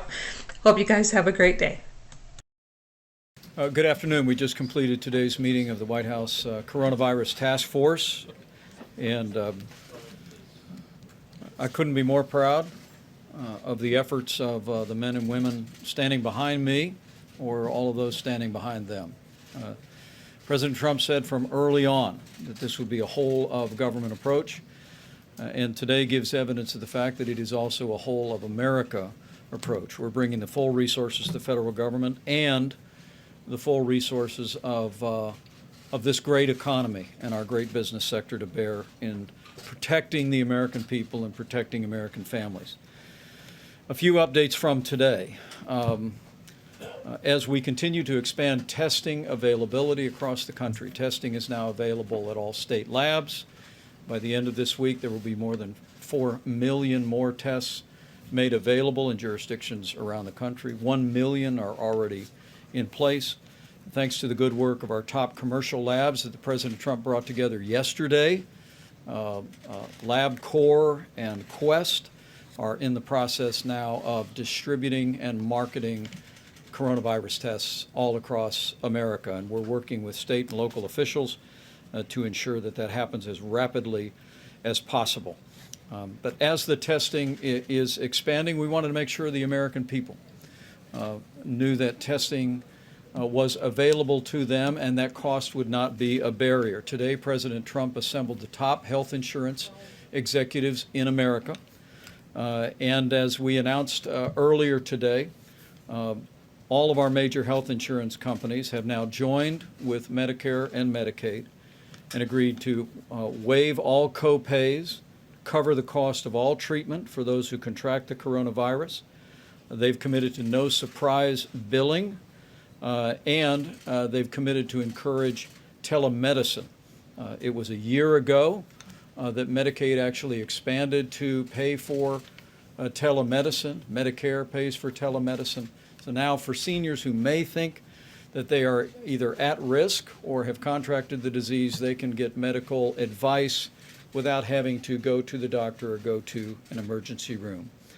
I know I speak for President Trump when I say how grateful we are to see our health insurance industry step forward to meet this need so that no American should be concerned about being able to pay for or afford the cost of a coronavirus test if they deem and their doctor deems it to be appropriate and necessary. The President also went to Capitol Hill today to meet with members of the United States Senate Republican caucus. There he talked about an economic package, including he's calling for payroll tax relief.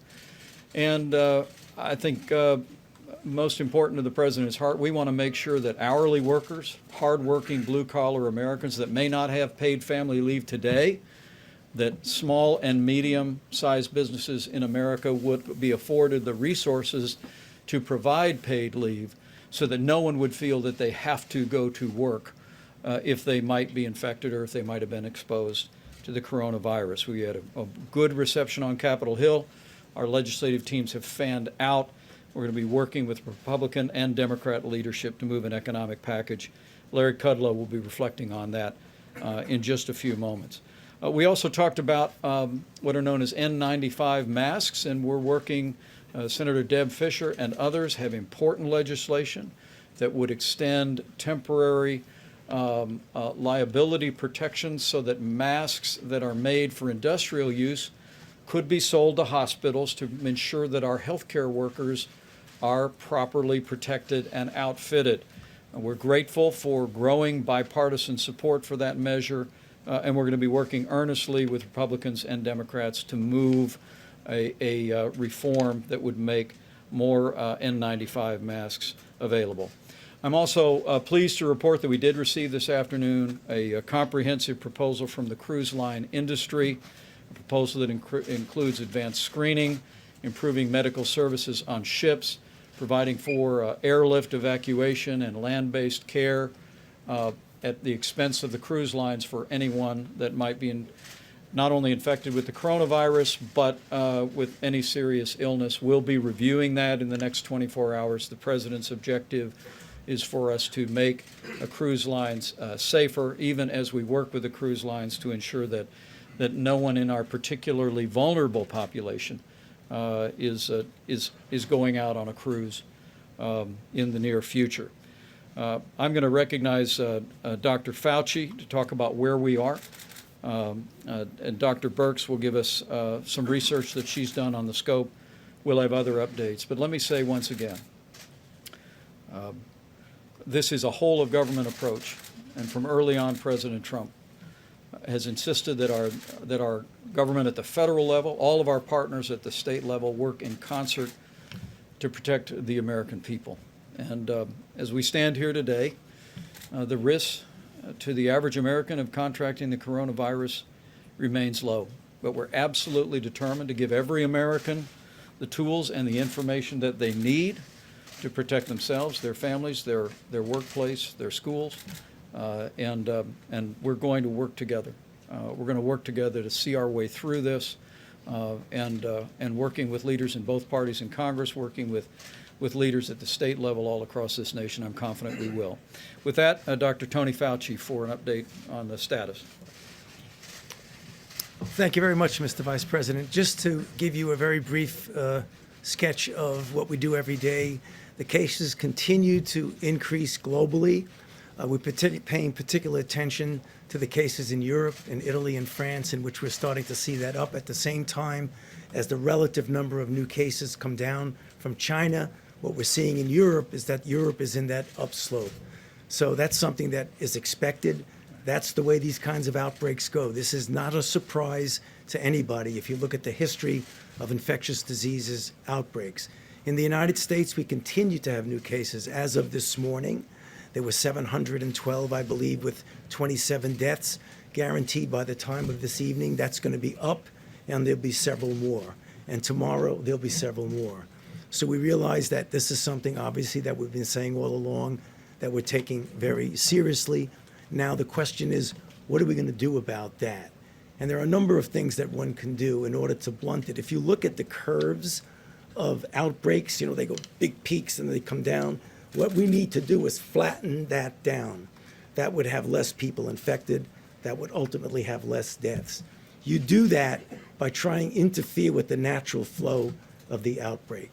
So what we're saying today is that although we keep coming in and saying appropriately that as a nation, the risk is relatively low, there are parts of the country right now that are having community spread in which the risk there is clearly a bit more than that. And you know the places, Washington State, California, New York, and Florida.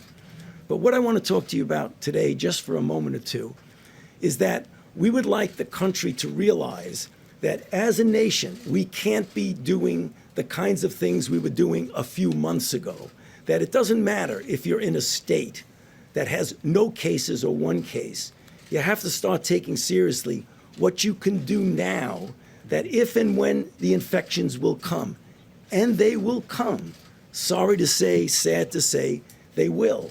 But when you're dealing with an infectious disease, You know, we always have that metaphor that people talk about, that Wayne Gretzky, you know, he doesn't go where the puck is, he's going where the puck is going to be.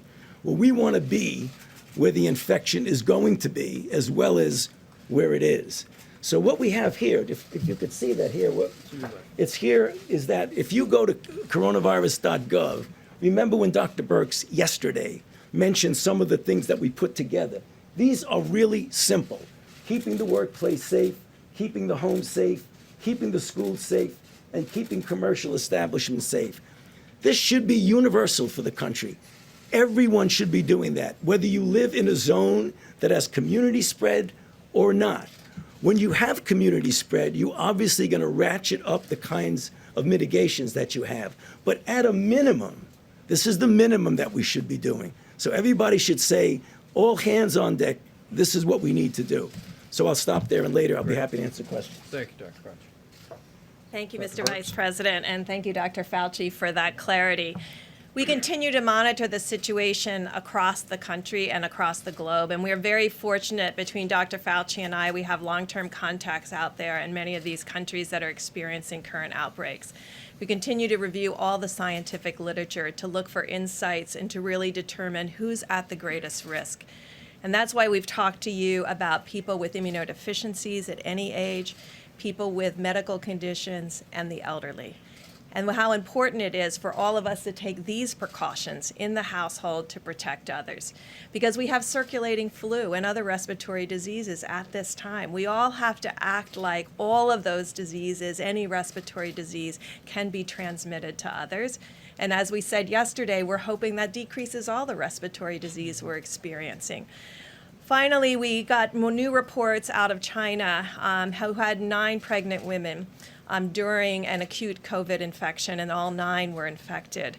And they delivered while they were infected, and all 9 babies were healthy, and the mothers were healthy. So we continue to look for data like that to be reassuring to the American public, at the same time ensuring that every single person is participating in this response to this virus and taking those precautions that we should be taking every day. If we start doing this today, we will be ready next year for any of our respiratory diseases, because I think we'll be able to show that these simple household, simple work, simple school, simple business approaches across the country can change all of our respiratory diseases. So we thank you for getting the message out. We thank you for the participating and ensuring in your households and in households around America that we're protecting all of those who need our support right now. Excellent. Thank you, Dr. Birx and Dr. Fauci. And this information is available at coronavirus.gov. And as we said, we can't say often enough, the risk of contracting the coronavirus to the average American remains low. But for senior citizens with serious underlying chronic health conditions, the potential for serious consequences is very real. And make no mistake about it, by practicing these habits in your home, in your school, in your business, you're not only protecting your health, but you're also protecting those that are most vulnerable. With that, for an update on the progress that President Trump made today with our health insurance companies, I'd like to recognize Seema Verma. As the Vice President said, we had a terrific meeting with the insurance companies, a real example of a public-private partnership where they agreed to waive copays for testing, not do any surprise billing, and also cover the costs of the COVID virus-associated costs. The other things that they did is they asked the President for more flexibility in Medicare Advantage plans. And the President agreed to do that, and so today we issued guidance to our Medicare Advantage plans that not only can they waive the costs for the test, but they can also go further to removing prior authorization requirements. They can waive prescription refill limits. They can allow for mail delivery of prescription drugs and expand more access to telehealth services if they weren't offering that in their plan. Also at CMS, we continue to work with healthcare providers around infection control practices. We met with home health agencies and also hospitals, and today we issued guidance to dialysis facilities as well as home health agencies around infection control. There's been a great deal of attention about the Grand Princess and HHS working with the Coast Guard, with the Department of Defense, is currently working through disembarking American passengers returning foreign nationals to their country, and I wanted to ask Secretary Azar to speak and update us on the progress. Thank you. So with regard to the Grand Princess, I wanted to first express our appreciation to Governor Newsom, to the Mayor of Oakland, the people of Oakland, the longshoremen, the stevedores who've helped with bringing it in and clearing the dock area so that we can do all of our operations there. We've got Admiral Abel here with us today, who's been leading the Coast Guard efforts, and then Deputy Secretary Began from State has done incredible work with our foreign partners to help with the repatriation of their nationals who are on board the ship. As of our data that I've got is as of noon Pacific time today, so this will have increased quite substantially since my last update. But as of noon Pacific, we had 548 individuals who have been offloaded from the ship. 228 Canadians are already back in Canada, flown there, I believe it was overnight. 171 Californians were taken by the government of California and are now at Travis Air Base. 26 individuals were sick, and they are being treated for various. It could be from the novel coronavirus. It could also just be we had some frail individuals who were sick that needed treatment. Our goal is to get all of the citizens of California off today to be in the care of the California state government, as well as to get the UK citizens off today so that they could be repatriated to the United Kingdom. We continue to work with other countries on all of those maneuvers. We will have non-California residents who will be in transport to the bases at Dobbins and at Lackland. Today, we hope, or tonight. So everything is progressing. It seems to be progressing well. We're using the highest isolation, quarantine procedures, medical screenings possible to ensure the safety of not just the passengers, but also of the local communities and all of the healthcare workers and others, emergency responders who are helping. So thanks to all of our partners for their help with this very complex operation. Yeah, well done. Good report. And let me echo the Secretary's appreciation to Governor Gavin Newsom, the state of California, the city of Oakland. It has literally been a seamless partnership. Everyone on that ship will be tested, isolated, and quarantined as appropriate and provided with treatment. The crew on the ship, other than those who were ill, will be quarantined on the ship offshore. But it really represented the kind of partnership and cooperation from every level of government that every American I know is grateful to see. With that, on the economic front, Larry Kudlow. Thank you, sir. Yesterday at a meeting in the Oval, the President, acknowledging there are going to be challenges on the health and economic side, he mentioned that he intended to bring the full power of the federal government to deal with these challenges. And accordingly, as Vice President said, up at the Republican Senate luncheon today, and he mentioned it in this room yesterday, President Trump has unveiled his proposals, strong proposals, for a temporary payroll tax cut holiday, which I think he would prefer to last through the end of the year. Also administratively, as Treasury Secretary Mnuchin and others have suggested, we are trying to, we will use assistance to unpaid sick leave people, very important point. Also small and medium businesses, another important point, and also possibly to some distressed industries or sectors in the economy. Maybe tax deferral might be a useful tool and other means. So this is a strong across-the-board package. We are consulting with leaders in the House and the Senate with respect to this package, and particularly the payroll tax holiday. Let me just say, coming into this difficult period, the economy is in fundamentally good shape. We saw a blockbuster jobs report last Friday. Today, for example, the Small Business Confidence Index, the NFIB Business Confidence Index, registered a very strong number, keeping its near record high. The unemployment remains low at 3.5%. Other indicators look pretty good. We had a lot of momentum in the first quarter. Good thing. I recognize the challenges. And that is why we are proposing these fiscal measures to combine with monetary measures that have already taken. And again, I repeat the President's words. It just struck me as his determination. He intends to bring the full power of the federal government to deal with these health and economic challenges. Thank you, Larry. Well said. And a word from Surgeon General Jerome Adams. General. Good evening, everyone. As Surgeon General, whether it's opioids or cigarettes or the coronavirus, my job is to help the American people understand how to live a healthy life. And I'm asking all of you, I'm imploring all of you to help share my prescription for America to overcome this coronavirus situation that we're in. There are 3 parts to it. Number 1, know your risk. As you've heard many times, but it's still important to impress upon America, if you are immunocompromised, if you have chronic medical conditions, if you are over the age of 60, you are at higher risk. If you are a child or a young adult, you are less likely to be impacted by the coronavirus. Number 2, the second part of the prescription, know your circumstances. Are you in an environment where you can telework? Are you planning on going to large gatherings like church?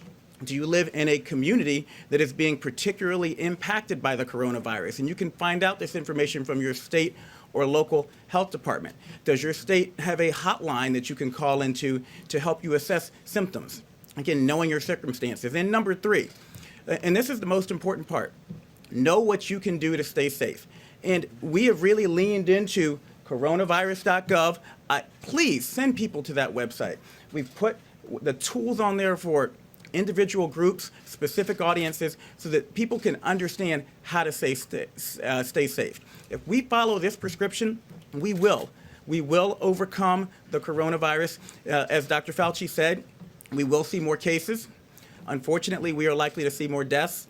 We have not hit the peak of this epidemic quite yet, but if we follow this prescription, then we will decrease the number of people who are impacted, we will decrease the number of people who will die, and we will more quickly get to the end of this situation.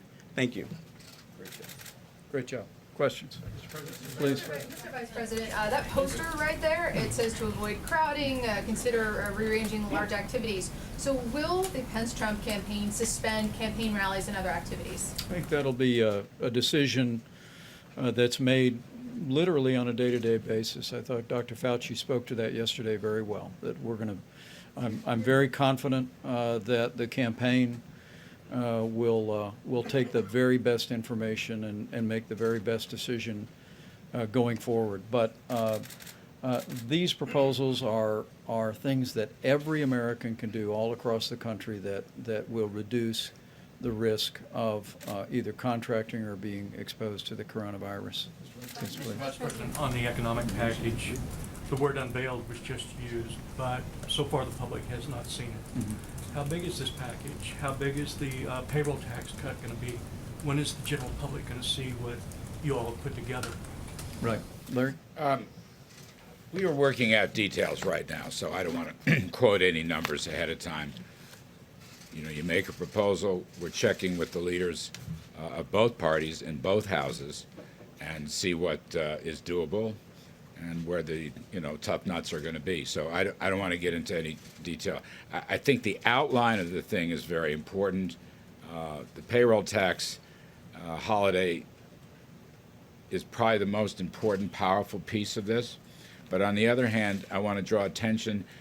We can use administration and executive authority, again, to help unpaid sick leave people, which is very important. We can use it for the medium and smaller businesses, which is very important. Other distressed sectors, we have some leverage on tax deferral. We know, I mean, look, I will say again, as I have for quite some time, the economy is strong. We also know there are going to be problems ahead. We know there are going to be challenges ahead. Don't deny it. We'll see. I want to take that a day at a time and a fact at a time, a statistical release at a time. But anyway, this will be the broad package, and at some point in the near future, we will outline a more detailed package for you. Great. Good. John. Actually, maybe while Larry's still up there, unless you want to answer it, Mr. Vice President. go right ahead. The President proposed to the GOP policy lunch today to remove the entire payroll tax from both employers and employees. That would be a 12.4% reduction. Back in 2010, we had a 2% reduction. Can you basically eliminate for however number of months the payroll tax without blowing a huge hole in the budget? And furthermore, the President told the lunch he'd like to make that cut permanent. How do you do that? You know, the payroll tax holiday is a bold move. It's a very bold move. And this has always been a bold president. And we've been cutting taxes and rolling back regulations and changing trade deals and opening up the energy sector and doing things that nobody thought we could do before, John. We've had pretty good economic results for it. We're in a challenge period now. I get that. So with respect to your question on the specifics, I think there'll be a big growth payoff. I think it'll help deal with whatever challenges occur in the next few months. I think beyond that, ameliorating the tax burden on the middle class, the so-called blue-collar boom that I talk quite a bit about, that's what this is aimed for. That's really what the payroll tax is principally about. By lifting the burdens of those middle-class folks, I think we're going to get a big growth kicker. We've had a terrifically strong labor market, as you know.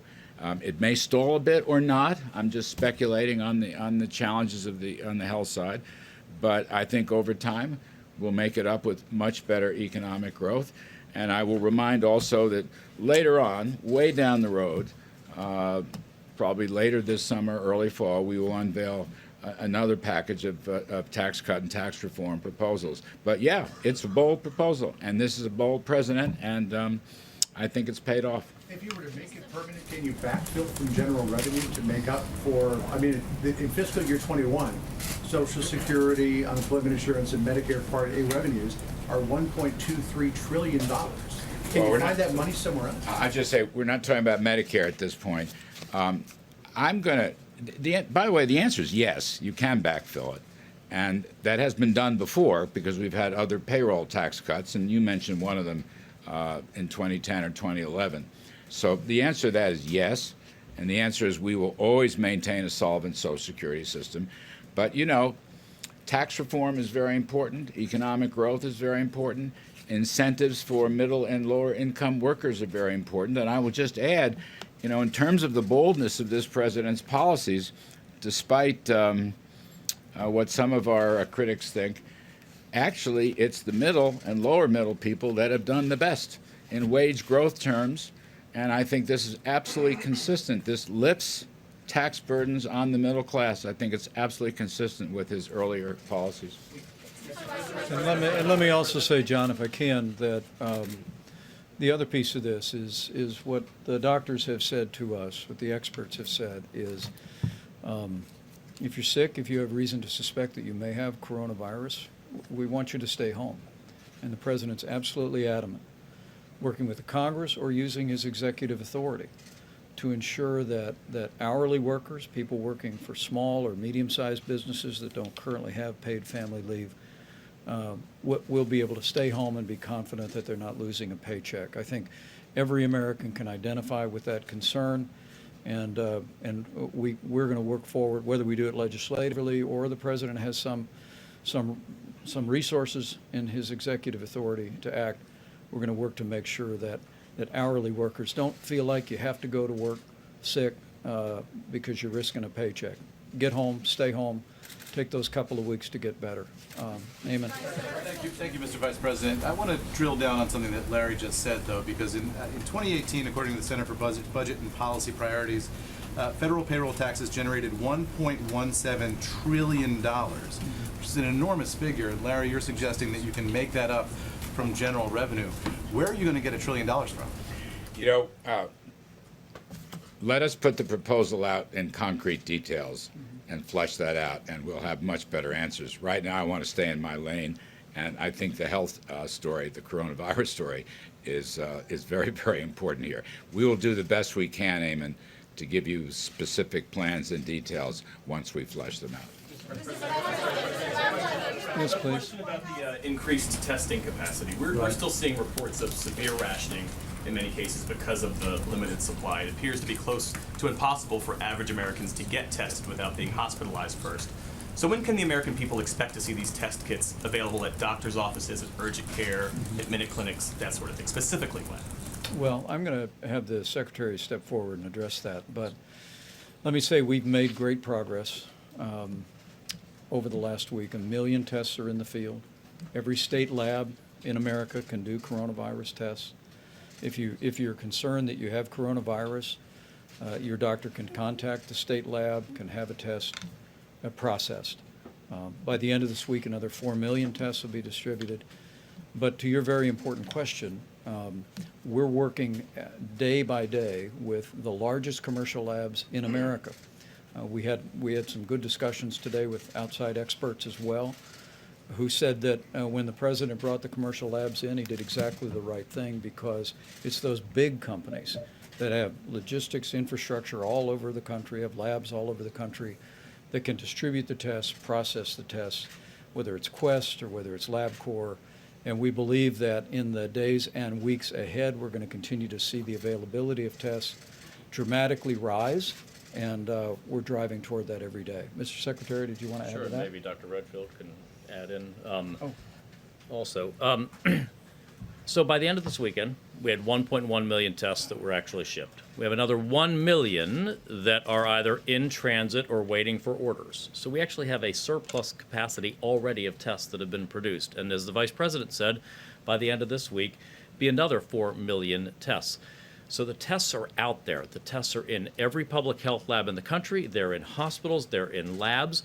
But I think there's a false premise in your question, which is the notion that just because I, as a person, say, oh, I'd like to be tested for the novel coronavirus, I should be going to a minute clinic or some other facility and just walking and saying, give me my test, please. That's not how diagnostic testing works in the United States, or frankly almost anywhere in the world. Trump said on Friday, said anyone who wants to It's get always, tested can get tested. if their doctor, we've always been clear, if their doctor or public health physician believes they should be tested, it needs to always be clinically indicated to receive a test. So it's a false premise. Go to your doctor if you, first, actually don't go to your doctor. Call your doctor's office if you believe you may have the novel coronavirus. Call the clinic, call the hospital, call the doctor's office, so that you don't just walk right in, follow their infection control procedures for doing that, and then they will decide, working with you, whether a test is appropriate to be done. But there are millions of tests out there now, and it's going to, as the Vice President said, with Quest and LabCorp getting it at the doctor's office, swabbing their distribution and transport system, it's going to be an even better, closer to the patient experience, as I talked to you on Saturday when we met together. That's very good. And Nancy, I'm going to ask Dr. Birx to speak to this too, because she's just done a tremendous job bringing our commercial labs to bear on this. But to your other point, the President directed us to essentially change the criteria that CDC was giving labs around the country. We heard from governors around the country that people that were only mildly symptomatic were being told that they couldn't be tested. We changed that. We changed that description. And so, as the President said, anyone who, on a doctor's order, wants to be tested can, at a doctor's indication, be tested now. We're working to fill that need, and we're making great progress every single day. But I wanted Dr. Birx to speak to it as well. Yeah, I just wanted to talk to you briefly about what happened in decreasing barriers. I've been a lab person, I've been a vaccine developer, I've been a doctor, I've been all those things, but I've never in my lifetime of government service have worked with the CDC in a way that every time the state or local government calls and says, I have this barrier, I need a modification to the regulations. That has happened almost daily. And the reason we have commercial labs willing to step in immediately is because the FDA has created that ability and posted on their website, I don't know if you've been there, this unbelievable waiver system and the clear definitions where every single hospital, every single university can utilize this testing algorithm. And that's highly unusual, but it's also what's bringing the super large high throughput companies to the table. And I just this has been unique for me to be able to see this unbelievable dialogue between what states need, what local governments need, and federal government being responsive with changing those regulations. And that has been really wonderful to watch. Thank you, Dr. Burks. Can I get you right here? Yes, I wanted to ask, I guess the administration has really touted the success of the travel ban on China and Iran. Why has it not extended those bans to South Korea or Japan or Italy? And is it still under consideration, or has the administration really shifted to mitigation from containment? Well, I'm going to let Dr. Burks speak to that in a moment, but there is no question, as Dr. Fauci said just a few days ago, we would be in a very different place if President Trump had not suspended all travel from China. And we would also, I suspect, be in a very different place if we hadn't issued travel advisories for portions of Italy, portions of South Korea, and initiated screening of all passengers on all direct flights into the United States from both of those countries. I will tell you, we had a very thorough discussion today of the prospect of recommending to the President additional travel advisories. What we're doing, particularly as Dr. Fauci said, is we're following the facts, and we're going to bring those recommendations forward in the time and manner that we, as the White House Coronavirus Task Force, determine are appropriate. But let me tell you, it is literally a day-to-day consideration, and we're going to continue to put the health and safety of America first. Dr. Burks, did you want to amplify that? Or I think that was perfectly said. Dr. Fauci, did you want to? Thank you.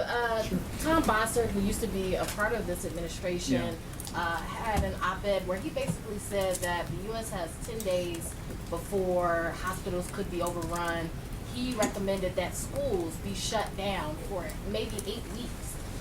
What does the administration think about that? Does it agree that the U.S. could be at the point where there could be a turning point in the next 10 days or so? And what about keeping schools open? Should they be kept open? Well, let me say the recommendations that you have and that every American now has at coronavirus.gov apply to every jurisdiction in the country, every state and every community, irrespective of whether or not there's been a coronavirus case established. I will tell you that we're working very closely with California, Washington, New York, Florida, to develop community-specific recommendations for those areas where we have had what is known as community spread, a number of coronavirus cases that appear that it's being transmitted in the community.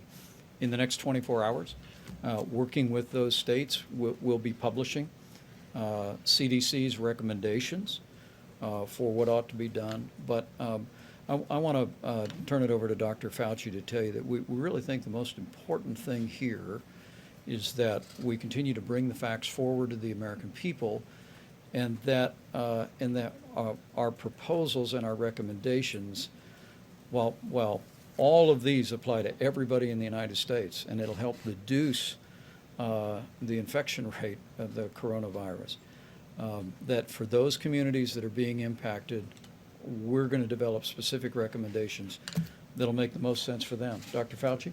Thank you. And Dr. Fauci, can you say can you wait until there's community spread to make some of these decisions? Well, it depends on the degree of community spread. I mean, community spread could be just a small amount, or you could start to see multiple generations. But getting to your individual question, that everything is on the table for consideration. So the idea that we're not closing all, I think for the country right now to say we're going to close all the schools in the country, I don't think would be appropriate. Would school closures be appropriate depending upon not whether you have already the horses out of the barn, but when you start to see we're getting a little bit dangerous here, so let's do it.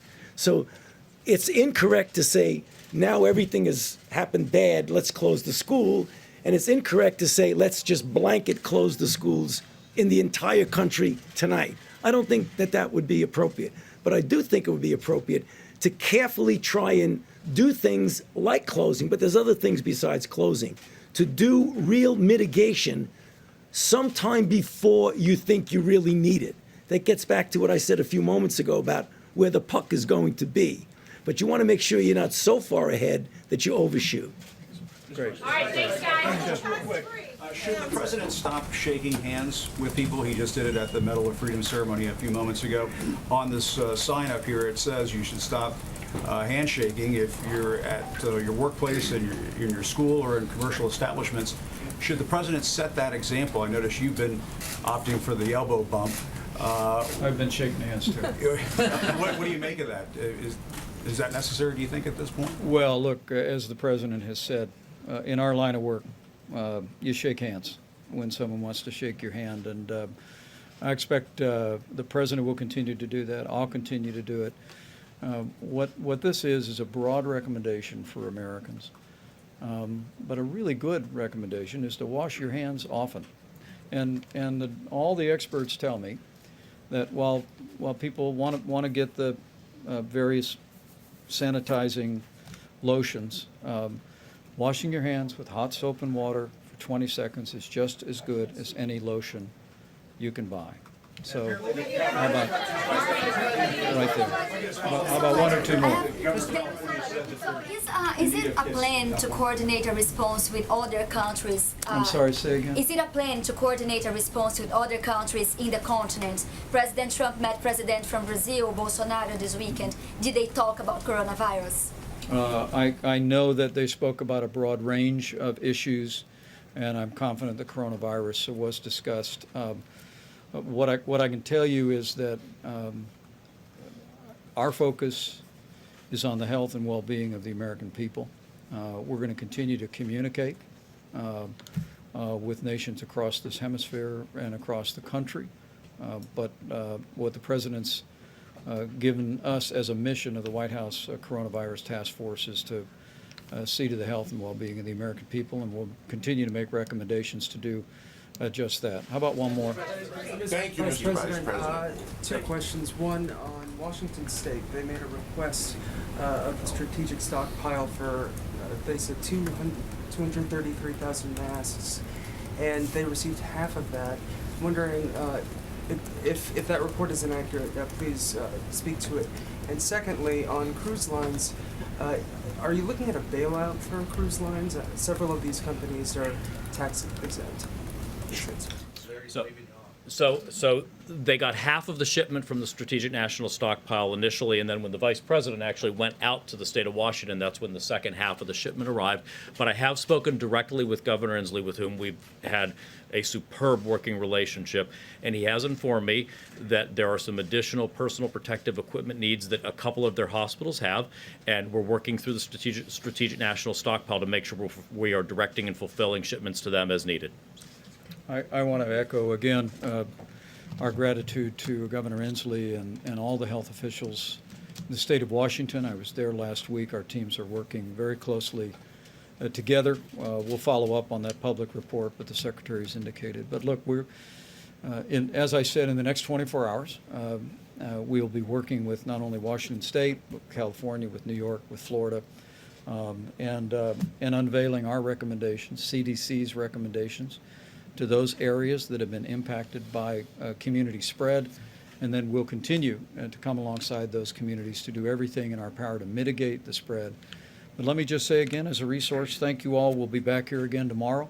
Coronavirus.gov, practical information for every American, details for state labs that may yet have questions about performing their own tests. We have specifics, enzymes, agents, ingredients that where they can be acquired and how for the performance of coronavirus tests. But for every American, I just want to say again, remember the risk to the average American of contracting the coronavirus remains low. But however, the risk to senior citizens with serious underlying chronic health conditions is very significant, and it's important for all of us to continue to take all the steps necessary to look after the most vulnerable, to look after our health, and I'm confident that we'll get through this together.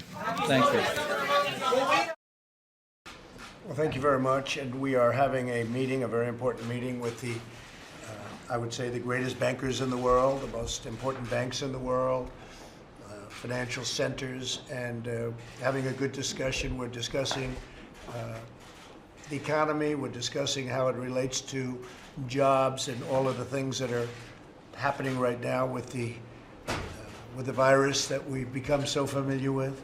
I'll be making some decisions. I've already made some decisions actually today, but I'll be making some other ones that are very important. And I thought I'd let the press in to hear some of the wisdom from the folks in the room. And maybe, Brian, I'll start with you. And Brian's the chairman, and he's the man at Bank of America. Highly respected. Everybody in this room is at the highest level, highly respected. Brian, please. Thank you, Mr. President. Thank you for bringing us together. The CEOs of the large banks here want you to know that because of all the work done on the capital liquidity and all the things as we look forward to uncertainty due to the virus and oil price changes, we're very strongly capitalized. We are in great position in terms of liquidity, capital, and strength. But most importantly, we're doing what we do best, which is helping our teammates, importantly, but also our clients and our small business customers, our medium-sized business customers continue to have access to credit. All of us are providing relief to any customer that has an issue of being out of work for the virus. The things we've done in every natural disaster that's occurred in many years. And we'd tell you that up until the last couple of weeks, the activity has been very strong, and it's still strong. We're still seeing people spend money. We're still seeing people go out. Small business loans are continuing to grow. Auto loans are growing. Mortgage loans are obviously very strong. But the real key is we're well capitalized. We're here to help small businesses, medium-sized businesses, the core American economy run, and to help our consumer clients really weather the storm in case they're directly affected by this. Thank you, Brian, very much. I think as part of that, Mr. President, I think it's important to recognize a few things. One is building off what Brian said, this is not a financial crisis. And the banks and the financial system are in sound shape, and we are here to help, part of it. I think second is when we look at what's going on, in many ways we're going at several challenges at the same time. We woke up, or we went through Sunday in a precipitous drop in oil prices, and we needed to deal with that when the market opened on Monday. Clearly, Corona is front of mind for everybody, not just here in the U.S. And I think the market's going through a period of trying to get price discovery, and I think also trying to figure out what is the intermediate and longer-term health of the economy. And I think what we saw some fears on the back of those, and some talk about potential recession on the back of those. And I think the market's going through a discovery phase of really trying to figure out what earnings are going to look like and where valuations should be. I think the good news is that the markets have performed in an orderly way. The infrastructure that supports the markets, I think, has held up through some pretty good tests. There's been some strains along the way, but I think it's held up well, and it's been orderly. And as Brian said, from the banking perspective, we're here to help. We want to provide liquidity. We want to lend to our small businesses. We want to be supporting our consumer clients.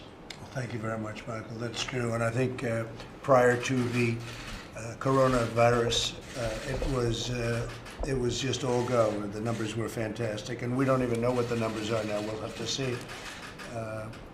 The numbers from a week ago were great, and from 2 days ago were great, but now we're hitting a patch, and we're going to have to do something with respect to getting rid of this virus as quickly as possible and as safely as possible. Our number one priority is the health of the people of our country, and so we'll be making most likely a statement. I'll be making a statement later on tonight as to what I've decided to do and what our country will be doing. Charlie, please.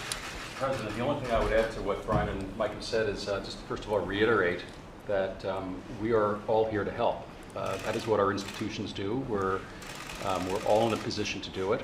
And I think we're being very, very thoughtful about how we can do that for both consumers, small businesses, as well as the companies that we deal with. I think we're all encouraging any of our customers or clients who are having any issues to make sure that they talk to us. We're all developing programs to ensure that as they and the employees and their customers go through this situation, that we're there to be a source of strength, whether it's to help them through issues with their fees, payments, or to be there to lend. That's what we do. I'm glad you're saying that. That's great, because there may be some of that, frankly, more so than you've been used to for the last 3 years, right? It could happen. David? I appreciate it, Mr. President. I'm glad to be here with my colleagues at one of these other institutions. First of all, I'd say would echo what's been said. The banking system is in good shape. The virus obviously poses unique challenges, both for policymakers and for businesses, large and small, operating across the country. All businesses are very, very focused on their people, taking care of their people. As part of the banking system, we're looking to help businesses, large, small, individuals, any way we can, and are making the same steps and taking the same steps that these other institutions have spoken about. And so we'll get through this, but it's going to require some navigation on the part of all of us. Right. We're focused on doing our part. I think we're going to get through it very well. And we'll be doing a lot of additional work with small business, as you know. We're going to be adding many billions of dollars, and we're going to be making lots of small business loans, as the banks are too. So we'll be, do you have anything to say about that? Yes, of course, but first I'd like to thank you, Mr. President, for being so aggressive and very specific about protecting the health and safety of our employees, and I'm very encouraged by the leaders in this industry that are thinking along the same lines about their employees and their community. But I'd like to point out that SBA has the authority currently with $18 billion to provide loans with the support of all the lenders in this room. And they also have the opportunity to extend some of the payment terms up to 6 months. So I'm looking forward to working with every one of them to leave no money on the table on those $18 billion so we can provide support for the small businesses. Yesterday, as you know, we met with the insurance companies, the top companies, the top people in the top companies, like yourselves, and they were very generous. And you know what they did with copays and everything else. They're going all out. So we appreciated that very much. Steve, you have anything to say? Steve? Well, this, Steve. oh, you, Steve, go ahead. Steve, I think the financial system of the U.S. is in great shape and is prepared to handle this problem. I think one of the issues is that as people are tested more and more, there'll be a better handle on what we're dealing with. Just because there'll be some economic effect, obviously, as this goes on, and we all hope it's short, but it's going to need the support of the banking community. It's going to need the support of the ability to be tested, and if we can do that, this has a natural ending, which most people, lose sight of, and there'll be vaccines developed. That'll take, a year to a year and a quarter, but there may be other things in the meanwhile, and it requires a mobilization of our society. Yeah, they've made very good progress, Steve, at CDC and different places that are dealing with the problem. They've made really tremendous strides. So we'll be announcing that also. Okay, thank you very much. Anybody else have anything to say? Can everybody? Anybody? Right, Mr. President, I think you've done a fantastic job of putting the interests of our country first with your fast action on China and travel to and from China. I think your focus on fiscal stimulus is really important. Right. How do we help American families that live too often paycheck to paycheck get through this difficult time where they may lose their job or otherwise face more difficult circumstances? So I think your leadership on fiscal stimulus is really thoughtful and appreciated. And then all of us in this room know that the financial markets are working to help America. The interest rates changes that we've seen both in the Fed and in the bond markets create an unprecedented opportunity for Americans to refinance their mortgages at a dramatically lower rate, which is really good for American households, or to have the opportunity to buy their first house or a new house for their growing families. So the markets have worked as we would hope at this moment of time to help provide stimulus to the entire economy through meaningfully lower interest rates. Great job you've done too. Please. Mr. President, Gordon Smith, And JP Morgan Chase. how is Jamie doing? Jamie's doing well. All right, say hello to him. I will. All right? I will. I hear he's doing fine. He's making great progress. Good. So thank you. Thank you very much for asking. So the bank has very rigorous resiliency plans, both in the United States and around the world. All of those are underway right now. All of our plans are designed, obviously, to protect and help our people. And to protect consumers and small businesses. We'll be there with forbearance plans. We'll be there to waive fees for consumers and small businesses who are under stress. And I think a very fair question is, are we still lending? And over the course of the last 40 days at JP Morgan, we've extended $26 billion worth of loans to both consumers and small businesses. And that's, as I say, over the last 40 days. We looked a little bit at the at Seattle, which has been a center of the virus, and economic growth is still continuing. So we see it's slowed down significantly, but people are still going to restaurants, for example. We still see that people are buying food to be delivered by the new delivery services. And interestingly, in the data, we also see the pullback is much more about from the older generation, my age, than it is from the millennial generation. So the millennial generation spend seems to be holding up very well.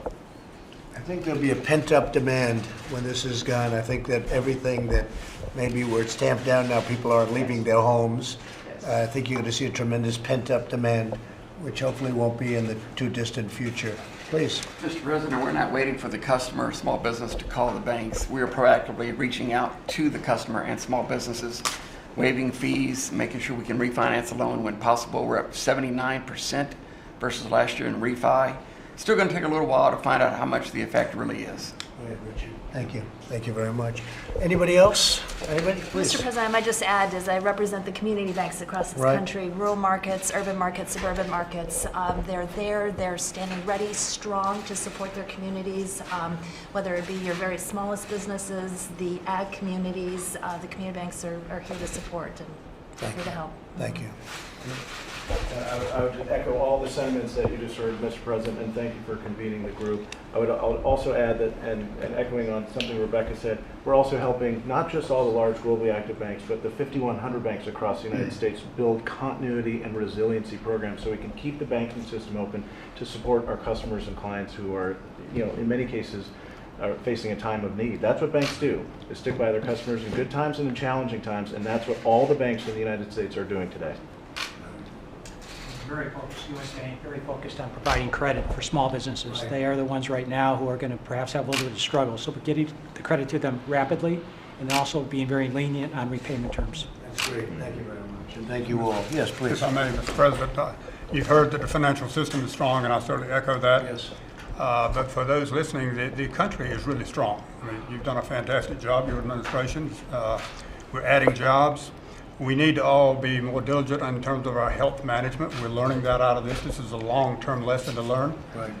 But at the end of the day, the United States of America, in my view, is very strong. And we need to remind ourselves that part of getting through a challenge like this is about confidence and supporting each other and having hope for the future. And for myself, I believe our best days are ahead. And working together, we'll make that happen. Thank you very much, Kelly. Great. Thank you very much. So I'll be making a statement tonight, probably at 8 o'clock, and we'll be starting some additional solutions. We made a great decision on China and Asia, and they're healing, and they're healing at a pretty good rate.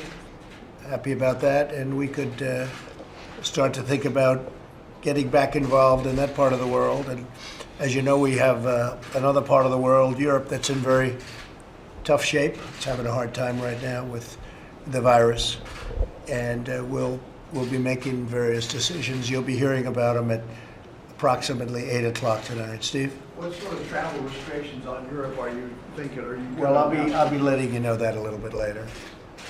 Mr. President, are you going to be declaring a national disaster tonight?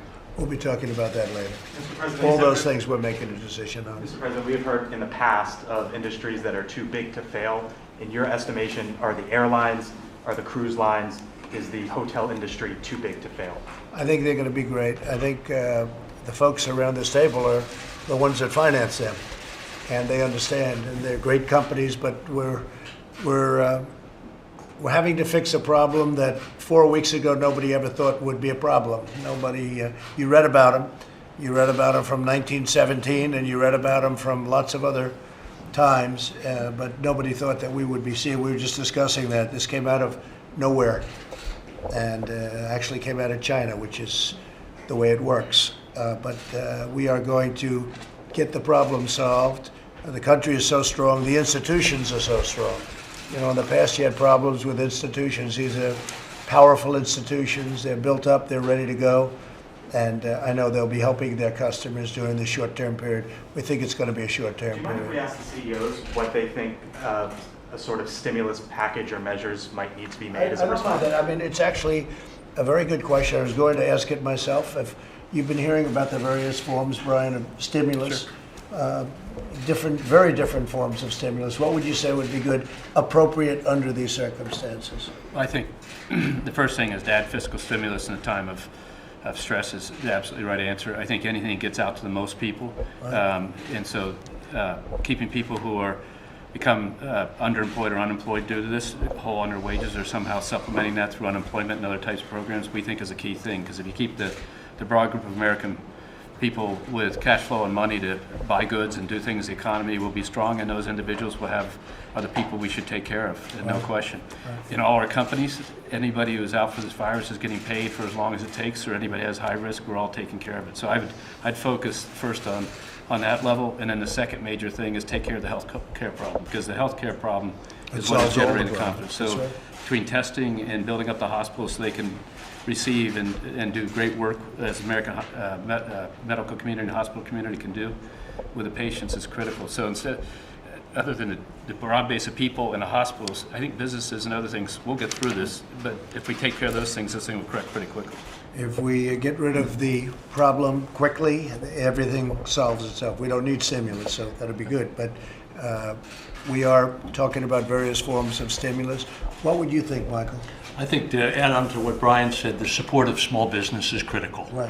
You look at the employment and you look at the importance across our economy, and unfortunately right now small business is suffering from both sides. One is there's been disruption in their supply chains in terms of receiving their goods that they need. And the second, the other side of it is that there's uncertainty from the demand side in terms of what the future holds. So I think working with the banks in this room and well beyond, the SBA to be able to put programs in place around forbearance, to be able to potentially up the limits in terms of lending in these programs.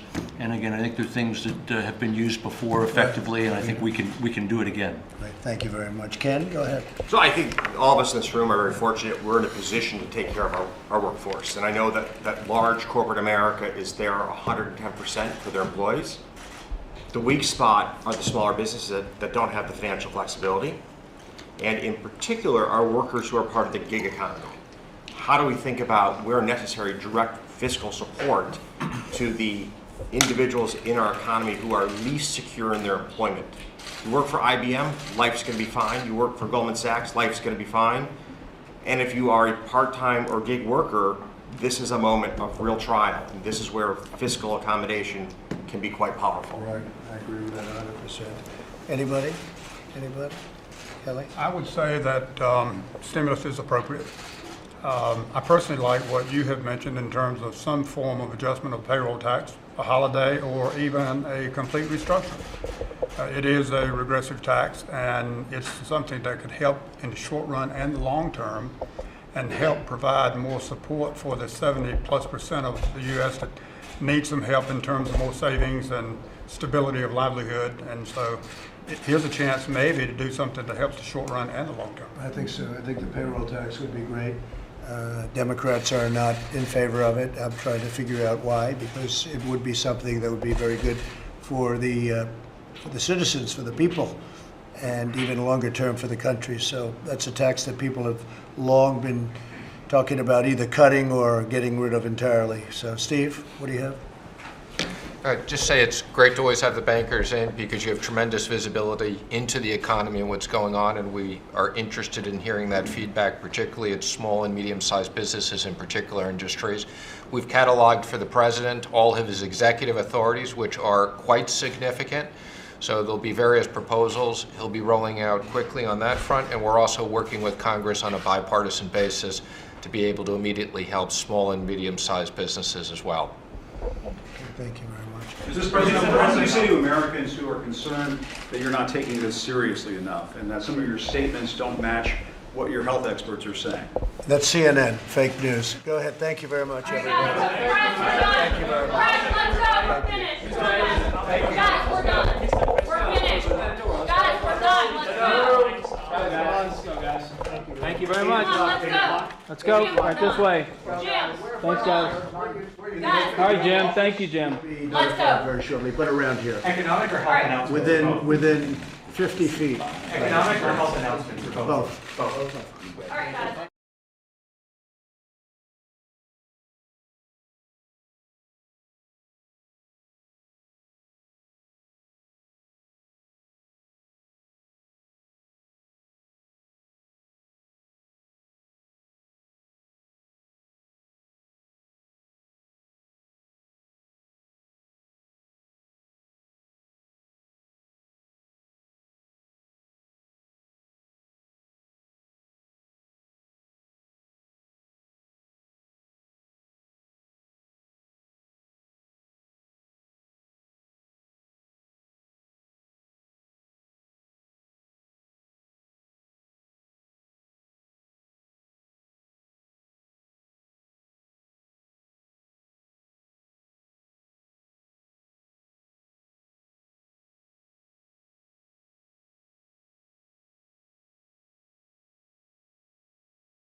My fellow Americans, tonight I want to speak with you about our nation's unprecedented response to the coronavirus outbreak that started in China and is now spreading throughout the world. Today, the World Health Organization officially announced that this is a global pandemic. We have been in frequent contact with our allies, and we are marshaling the full power of the federal government and the private sector to protect the American people. This is the most aggressive and comprehensive effort to confront a foreign virus in modern history. I am confident that by counting and continuing to take these tough measures, we will significantly reduce the threat to our citizens, and we will ultimately and expeditiously defeat this virus. From the beginning of time, nations and people have faced unforeseen challenges, including large-scale and very dangerous health threats. This is the way it always was and always will be. It only matters how you respond, and we are responding with great speed and professionalism. Our team is the best anywhere in the world. At the very start of the outbreak, we instituted sweeping travel restrictions on China and put in place the first federally mandated quarantine in over 50 years. We declared a public health emergency and issued the highest level of travel warning on other countries as the virus spread its horrible infection. And taking early, intense action, we have seen dramatically fewer cases of the virus in the United States than are now present in Europe. The European Union failed to take the same precautions and restrict travel from China and other hotspots. As a result, a large number of new clusters in the United States were seeded by travelers from Europe. After consulting with our top government health professionals, I have decided to take several strong but necessary actions to protect the health and well-being of all Americans. To keep new cases from entering our shores, we will be suspending all travel from Europe to the United States for the next 30 days. The new rules will go into effect Friday at midnight. These restrictions will be adjusted subject to conditions on the ground. There will be exemptions for Americans who have undergone appropriate screenings, and these prohibitions will not only apply to the tremendous amount of trade and cargo, but various other things as we get approval. Anything coming from Europe to the United States is what we are discussing. These restrictions will also not apply to the United Kingdom. At the same time, we are monitoring the situation in China and South Korea, and as their situation improves, we will reevaluate the restrictions and warnings that are currently in place for a possible early opening. Earlier this week, I met with the leaders of health insurance industry who have agreed to waive all co-payments for coronavirus treatments, extend insurance coverage to these treatments, and to prevent surprise medical billing. We are cutting massive amounts of red tape to make antiviral therapies available in record time. These treatments will significantly reduce the impact and reach of the virus. Additionally, last week I signed into law an $8.3 billion funding bill to help CDC and other government agencies fight the virus and support vaccines, treatments, and distribution of medical supplies. Testing capabilities are expanding rapidly day by day. We are moving very quickly. The vast majority of Americans, the risk is very, very low. Young and healthy people can expect to recover fully and quickly if they should get the virus. The highest risk is for elderly population with underlying health conditions. The elderly population must be very, very careful. In particular, we are strongly advising that nursing homes for the elderly suspend all medically unnecessary visits. In general, older Americans should also avoid non-essential travel in crowded areas. My administration is coordinating directly with communities with largest outbreaks, and we have issued guidance on school closures, social distancing, and reducing large gatherings. Smart action today will prevent the spread of the virus tomorrow. Every community faces different risks, and it is critical for you to follow the guidelines of your local officials who are working closely with our federal health experts, and they are the best. For all Americans, it is essential that everyone take extra precautions and practice good hygiene. Each of us has a role to play in defeating this virus. Wash your hands, clean often used surfaces, cover your face and mouth if you sneeze or cough, and most of all, if you are sick or not feeling well, stay home. To ensure that working Americans impacted by the virus can stay home without fear of financial hardship, I will soon be taking emergency action, which is unprecedented, to provide financial relief. This will be targeted for workers who are ill, quarantined, or caring for others due to coronavirus. I will be asking Congress to take legislative action to extend this relief. Because of the economic policies that we have put into place over the last 3 years, we have the greatest economy anywhere in the world by far. Our banks and financial institutions are fully capitalized and incredibly strong. Our unemployment is at a historic low. This vast economic prosperity gives us flexibility, reserves, and resources to handle any threat that comes our way. This is not a financial crisis. This is just a temporary moment of time that we will overcome together as a nation and as a world. However, to provide extra support for American workers, families, and businesses, tonight I am announcing the following additional actions.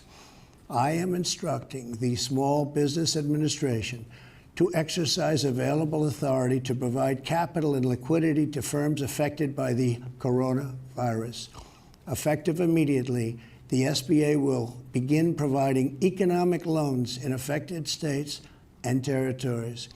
These low-interest loans will help small businesses overcome temporary economic disruptions caused by the virus. To this end, I am asking Congress to increase funding for this program by an additional $50 billion. Using emergency authority, I will be instructing the Treasury Department to defer tax payments without interest or penalties for certain individuals and businesses negatively impacted.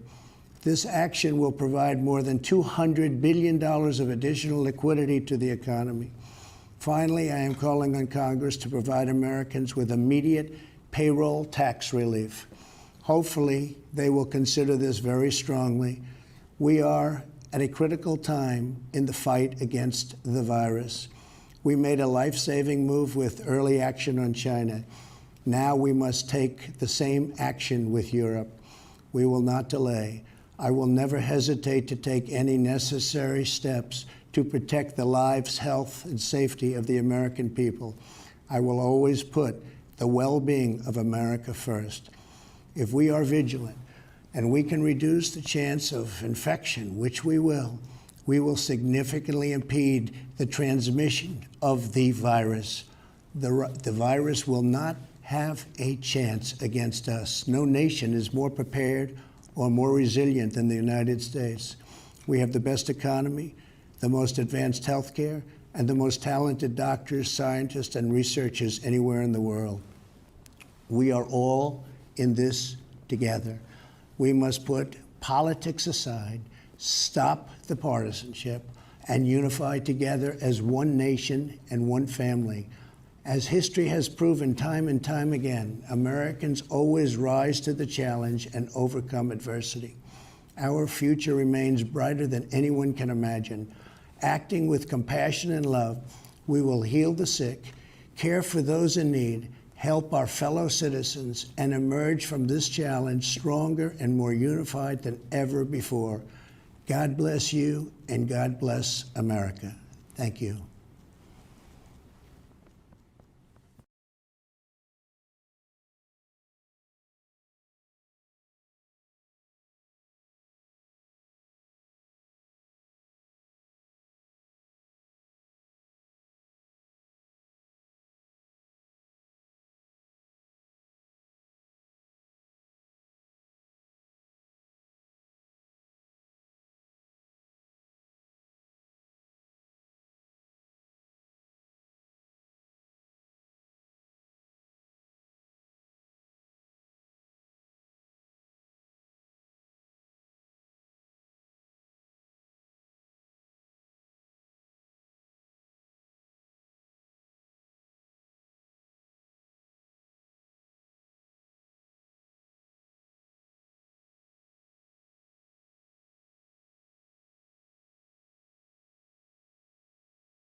Hi, YouTube.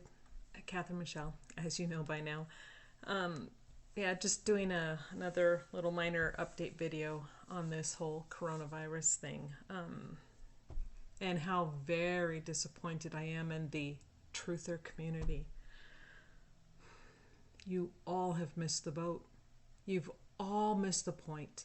You are so busy making fun, pretending it's not real, calling it a cold, calling it a flu, saying it's just to control you, on and on and on with the rhetoric. It's mind-boggling. So disappointed. And the fact is that there are so many out there doing this. I know people who have this virus, and they're Americans. Some overseas I know that have it. This isn't a cold. This isn't the flu. This isn't a joke. But nothing anybody says to you people is getting through. You've dug your heels in, and you are bound and determined to stick to your guns because you think you know what is going on. Are places being shut down? Yes. Are places being on lockdown? Yes. Is that part of what agenda that the governments have put into their little New World Order plan? Yeah. But just because that's their plan and that is what's happening does not lessen what is happening with this virus. I don't know how many times you have to be told. You're not going to listen. It's like, I swear to all that is that you people are blinded. You are willfully ignorant and you are ignoring what is in front of you.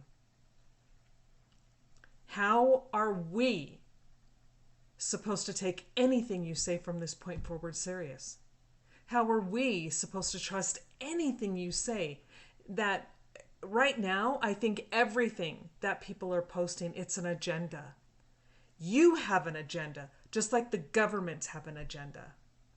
And you're too busy trying to butt heads, with the powers that be to even see that, yeah, you're being played all right, and you are the ones initiating the game. For those who don't get it yet and do not understand what a coronavirus is, let me read the definition.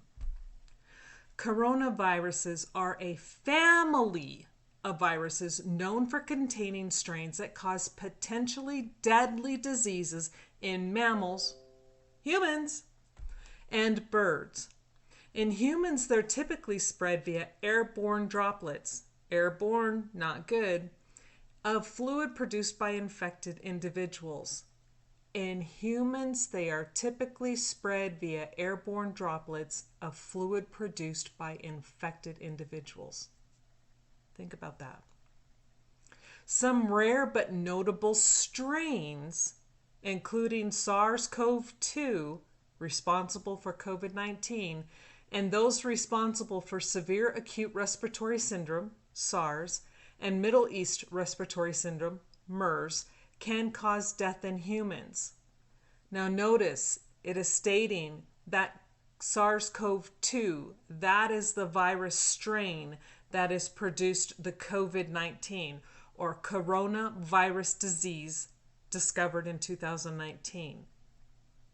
Are we getting this? Not the same as SARS, not the same as MERS, but it is part of the strain, and another strain is SARS, and another strain is MERS, and another strain is a flu, and another strain is a cold.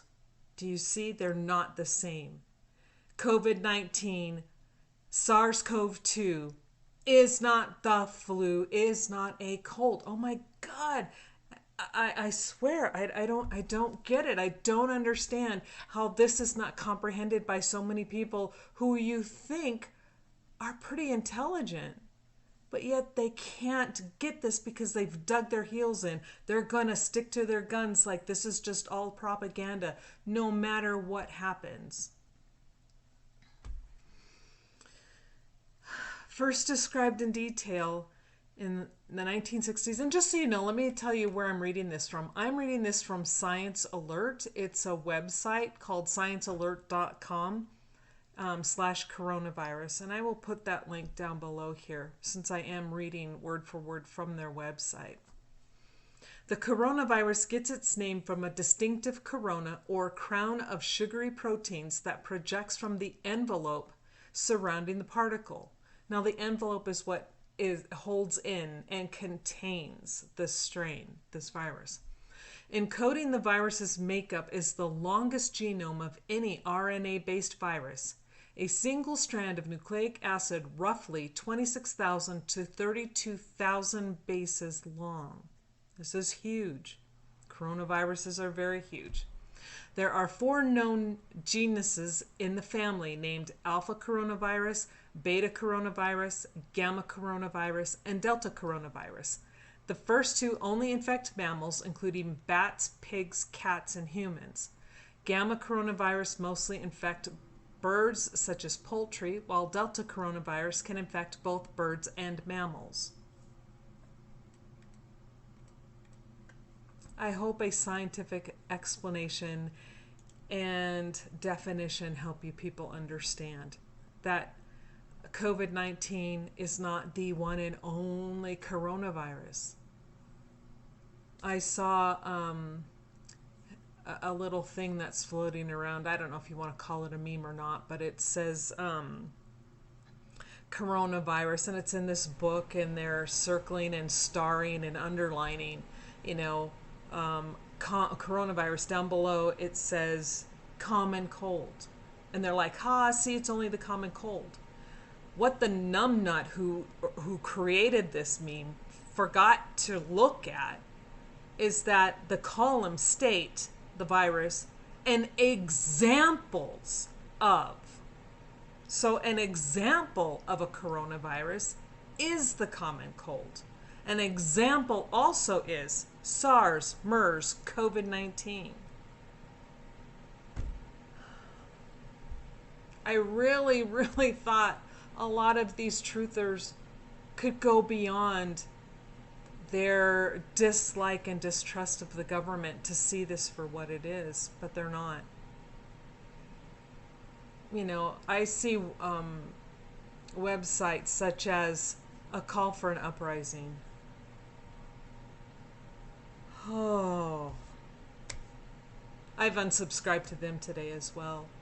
This type of stupid rhetoric that they put out there, it's inexcusable. The people that I know don't think it's a joke. The people that I know that are suffering from this, from different parts of the world, don't think it's a joke. You are telling these people that what they are experiencing is a load of crap and propaganda from the government.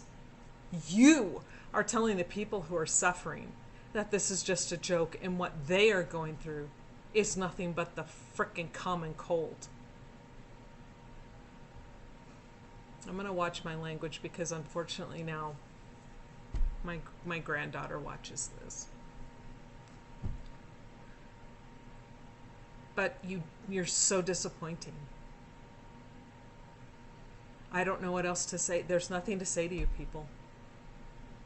It's sad, but it is mindsets like yours that sets the entire world and the entire human population up for failure. Nobody says you have to like what the governments do. Nobody says that you have to agree with everything they do, because God knows we all know what they're doing everywhere in their underlying agenda from the elite. You know, we all know their plan. They've told us their plan. Unfortunately, if this is part of their plan, this is a deadly part of their plan. Again, I hope you hear this. People, doctors, medical staff do not dress in full gear for the flu. They don't dress in full gear for a common cold. It's not a joke. It's not so you individually, these so-called truthers, can feel like, you know, whatever it is you feel.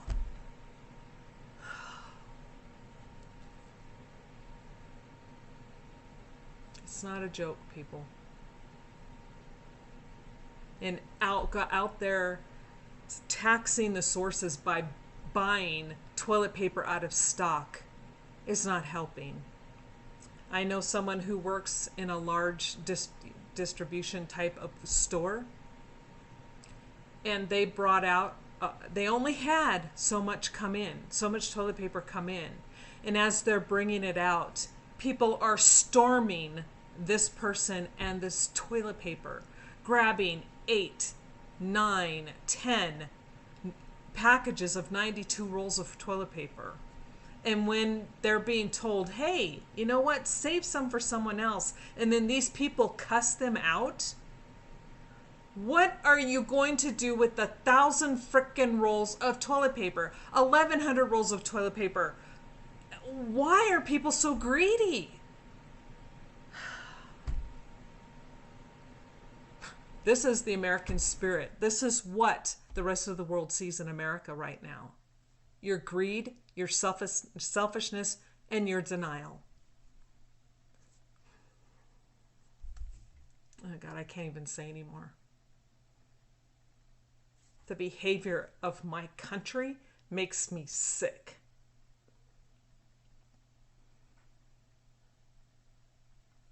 I wish I could say what I really think and feel of all of you right now, but I can't. But what I will ask of you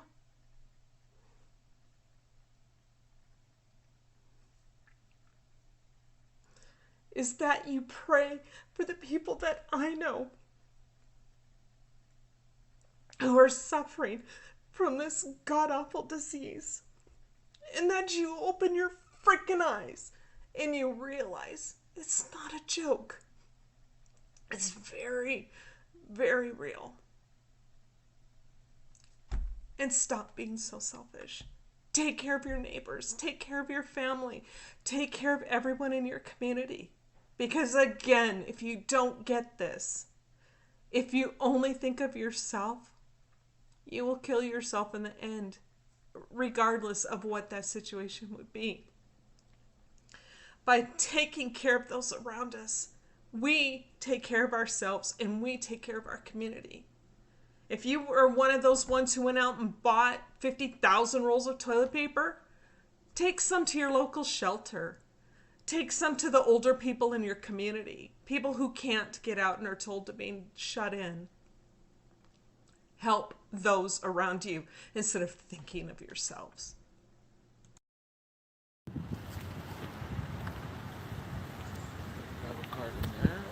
I don't know. Hey guys. Hold on. I'll do it because you don't have gloves. We're gonna need a bigger cart than this.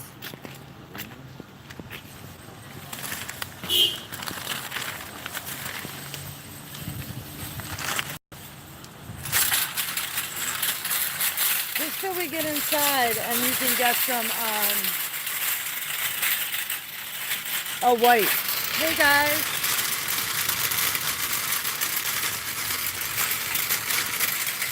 I don't want to alarm anybody, so I just want to go in and check out. I don't get out much. So of course, I just want to report what our local store looks like, since everyone is showing pictures of empty shelves, and this might be hard to do. All right, so there's no wipes. I'm supposed to believe that is there wipes? Where? No, really? Seriously though? I guess so. Okay, so no wipes. Here, you just take it then. Sorry. Alright guys. So there's no wipes at the door, which is odd.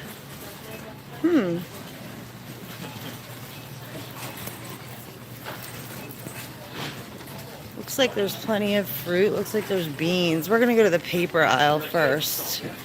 I'll get to the chat in a second, guys. Got a little bit of public anxiety. Seems to be packed. We definitely need coffee. No. No, I don't care. I don't like it.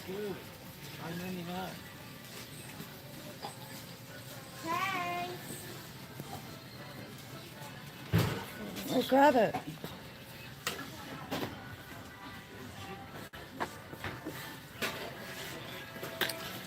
Seem to have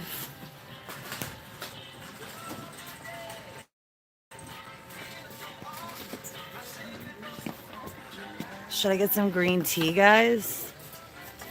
Should I get some green tea?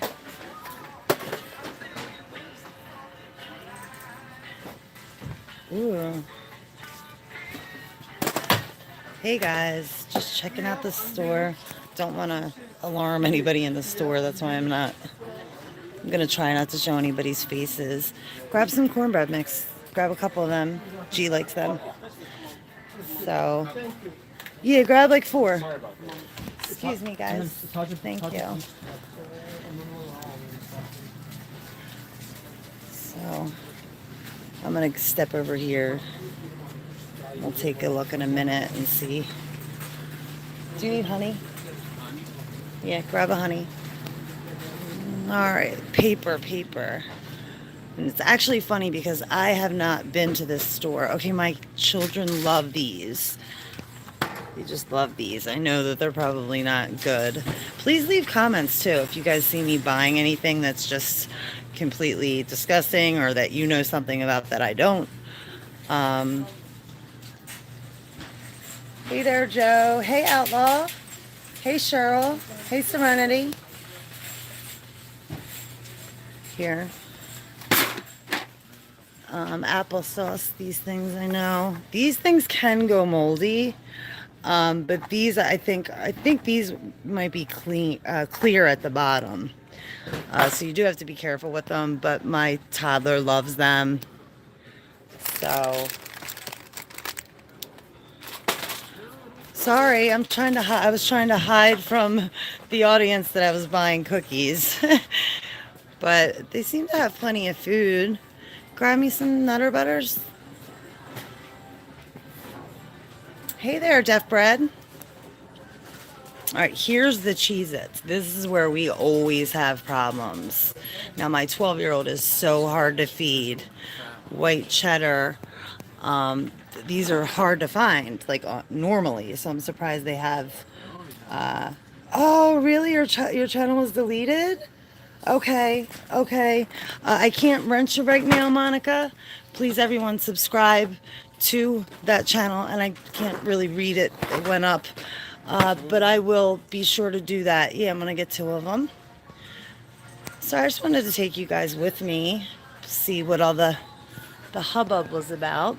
Again, like I put in the description box, I've taken to, ever since I've had my 3-year-old, really not really going much of anywhere.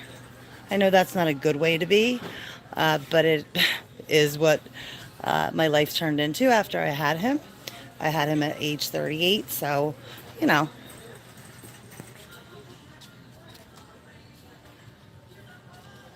Yeah, I'm just trying to be conscious and not get people on camera. Just, you know, some people don't like that, so it's good to be considerate. Now, I never buy Quaker. I always buy the off-brand.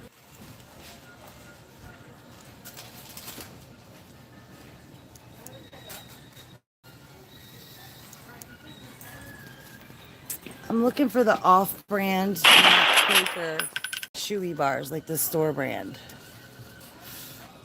See if you can find those. All this stuff is just all preservatives. Yeah.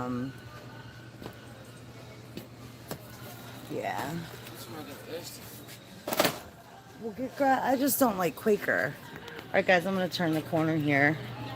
Try to not get people, but it's not, it's too crowded, as you can see. Juices. Let's start down here. Let's get to the paper aisle, which is what I want to show people. We'll come back. I don't even know where okay, here's the paper aisle. Now, this is what I've been seeing videos of, oh, wow, all day. People having problems finding paper products, and it looks like Viva. Look, Bay. Viva is the brand that people are saying $149. So it's a little bit of price gouging going on here. This is ShopRite. It's usually a good store. So I don't see toilet paper. This is it. All right, so we're just gonna buy two. We're not gonna be greedy.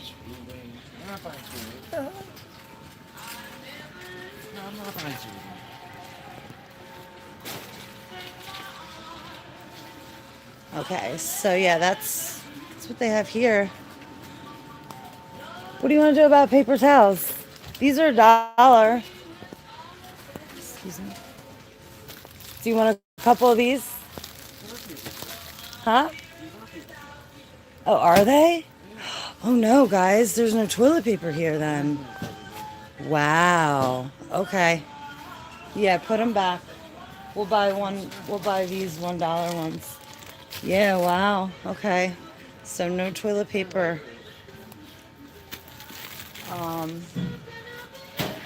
Wow. Okay. Wow. Okay. So I don't know what we're gonna do because it's late. Around here. What you got up there? No, that's nothing. Who's still here with me? 28 in the room? Hey, thanks, guys. Yeah, so this is like legit. Wow. Now, my county, the 3 counties around me all have cases. And also in Delaware, where my mother and father live, though separately, it's in a state of emergency. So only people can be on the roads are... people that work at the hospital or people that need to be on the road.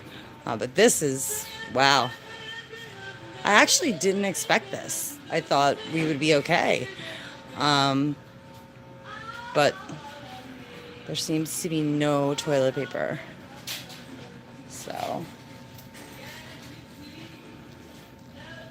Hey, Limitless Channel. Hey, Audit Press. Yes, person to all of you guys. Just be forward thinking. I actually came for food, but we are a little low on toilet paper. I think we only have 3 rolls. Fortunately, we have a lot of baby wipes because I have a 3-year-old. So I think we'll be good should the worst happen here and we have to stay inside, which, like I said before, I already do. My husband's like, I don't understand what's up. Look at this candle, guys. $24.99 for a candle. The discount candles. Okay. These are yeah. $1. See, these are $3.99 for these Jones. That's a good deal. $3.99. Right? You should grab a couple of them. I'll grab one.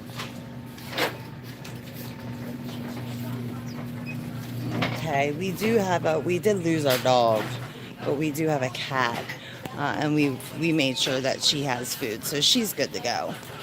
But as you can see, these are for the little pets. Something's sold out here. Purina Dog Chow Adult is sold out.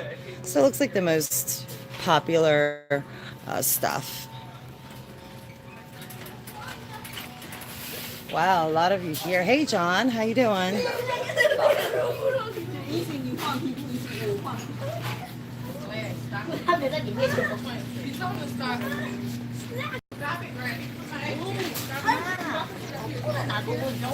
Now, my son loves Parmesan cheese, but I don't buy Kraft products, and none of you should either. So let me back away here. I know that may be a little... I don't know, whatever.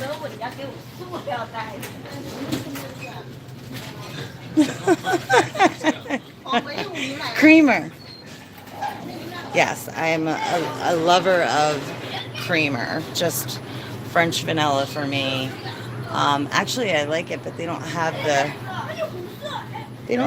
the kind we usually get. Should I just get French vanilla? No, they don't have it. Should we get this, John?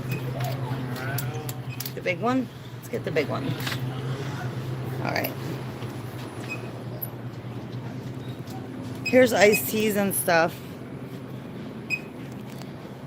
Wow, thank you guys. Yeah, so I don't know. I do have some work to do here, but I did just want to check out since I've seen so many people today going to stores. We are going to get OJ because that 12-year-old son I was telling you about that doesn't eat well. Another something you should never buy, another brand is, yes, I have gloves on, but I'm a germaphobe in real life. Anyway, meaning like it's just how I am anyway. So yeah, I would rather go with this than this.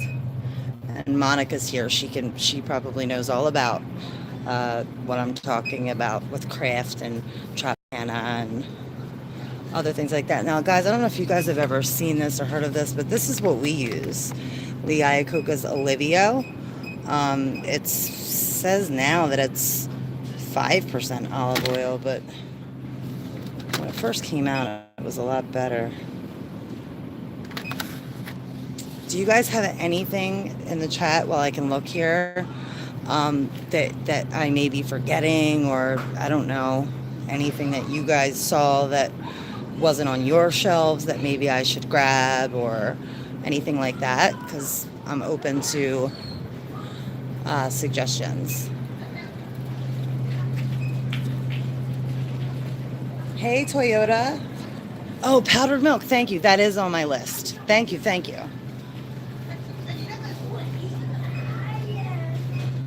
You work in a major market chain of, I don't know where the rest of it was. I do have gloves on, so it's kind of hard to. Hi, Brenda. Yeah, meds I'm good with. I'm good with meds. This is really a food trip. But like I said, I saw so many people on the tubes today going to stores, and there was no toilet paper. And lo and behold, there's not one roll here either. So that's really all I wanted to confirm. Oh, I do want to get some hydrogen peroxide. Now, this is the water I drink because it's alkaline iodized. Now, your body does need some acidity. I'm not suggesting that you don't, that you clear. Well, first of all, I'm not a doctor. Please read my disclaimer. But I'm not suggesting that you cut all of that out. But alkaline iodized water, if you can, is a good way to replenish and get your water and get that alkaline that's naturally needed and naturally in your body. Seem to have lost the ball and chain here. I do need jelly, but I don't ever buy jelly. I like jam. There's a word here they say in Philadelphia.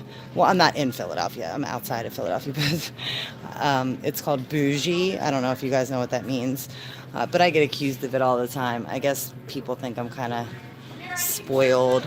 See, Smuckers, I don't like to buy Smuckers either. I really just don't. Let me see if I can find a jam that's not. No, I see jellies. Let's see this. What do I do? Hi, 2B. Hey, Zep. Yeah, right. I actually do have holy water at my house. I know a lot of people are probably like, what? All right, we'll go with Welch's. We'll go with Welch's. At least it's not Smuckers, right? I know, right? Oh, wow. Yeah, I didn't even realize. So, yeah, guys, I'm not going to get you on here. Don't worry, girl. No, you're good. So, yeah. Whoa. Enough for us. It's a little shabby, but there's still a good amount of bread here. My son can eat 5 pieces of bread at once, so I'll get 2 loaves of this. Can't believe there's this many of you here with me on the shopping trip, but hey, anything could happen, right? Anything could happen out here. Let me go see if I can find the Wanderer. Yes, Shirley, I'm good with that. I'm stocked up on that. And I don't know if you guys have seen him on the channel, Grunkle Jim. He went to a store that's like, no rice. There was no rice there, is the point. This evening, on his way over to sit with the kids so that we could, they're sleeping, but so that we could come out and do this. Where the heck is he?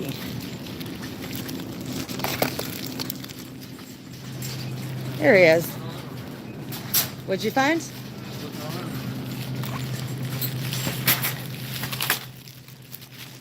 All right. All right, let's go down here to Frozen. The bread's looking a little skimpy, but they have it. They have bagels. You want to get bagels? There's chips. I'm not a chip eater, but G likes plain bagels. Oh, wow. Yeah. See this? The toaster bites. The cinnamon French toast bites. They don't go in the toaster. I actually do them in a copper skillet for my 3-year-old. Totally sold out.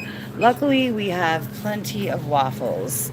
And I can also make homemade, waffles and pancakes. So these things, I always feel sick after I eat one of those Jimmy Dean. I'll tell you guys something I do indulge in.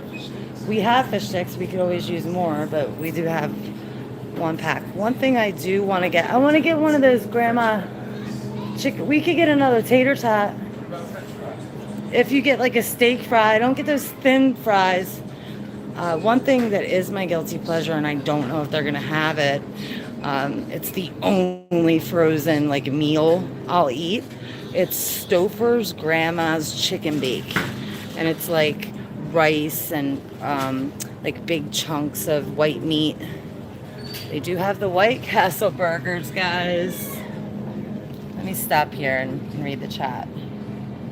Hey, sheep, dog.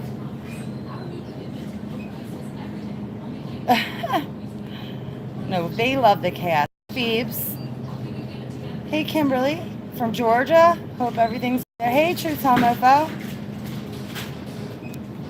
Yes, Pedialyte. Thank you. You're absolutely right. I do have like 3 bottles in my down low in one of my bins. We got to get some Pedialyte. Thank you so much. That's not on my list. They don't have, stay on the list. That was the instructions. Yeah, OJ's back there. Go back there. I'll meet you in the next one. Oh, they sell beer here. I'm not a drinker, but I could drink like champagne, maybe. There's a coronavirus commercial on. I don't know if you heard that. Something about your one-stop coronavirus shop. Wow, it's crazy. And guys, I'm telling you, I mean, I know it's a little embarrassing to even admit it, but I don't go out. I homeschool, and we have our own yard, so there really isn't any need for me to. We don't drink soda, so that won't be an aisle that I'm going down. I do need shampoo and conditioner. I'll wait for him. Let me just take a second and look at the chat. Hey, Serenity, if I didn't say hi. You drank a beer once? Yeah, I smoked some weed once, but I didn't inhale.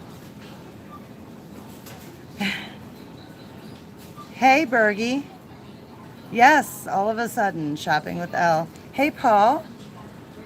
Yeah, I don't mess with Marie Callender. I don't even really mess with Sarah Lee. But I'm not saying that it's not tasty. I'm actually, guys, I'm not really a big eater. I've been just so grossed out over the past, 3-4 years at what's in the food that I just don't. Here's an aisle. I don't want to. Let's go to the Lysol aisle, but don't want to get anybody on camera here. Okay, great. So they have. We do need laundry detergent, so we can get some of that. Let's take a look at the Lysol stash. Looks like, Clorox wipes, Lysol. So it looks like we just got Kaboom, Comet. I already have CLR. I already have all that stuff. I even always keep a Drano or Liquid Plumber just in case.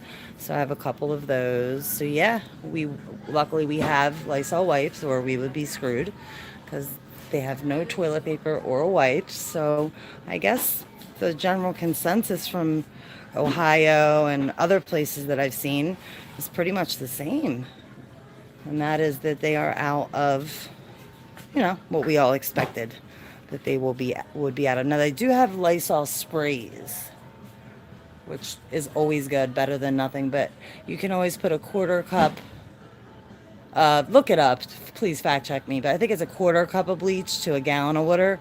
I could be way off there. But I think we're good on the Lysol too. I have plenty of bleach, plenty of all that, but I do love Shout. I have to get Shout. And yeah, he actually snags the bleach from the restaurant, so we have a lot of bleach.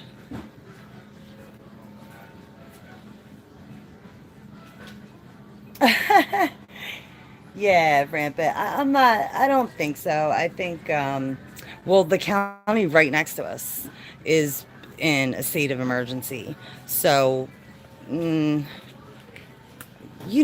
guys know what it's like to try to shake a family member and tell them, what's going to happen. Well, I had an hour-long phone call with my dad down in Delaware who just swore that I was paranoid and crazy and all these things that he said, when in fact he is now in a state of emergency. No one is allowed on the roads in Delaware unless, of course, you're medical or emergency, something like that.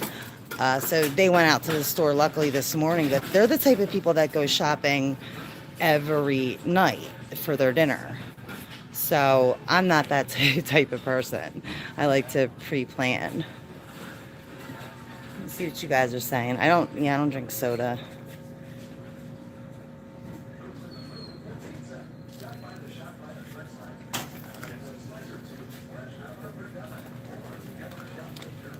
Yeah.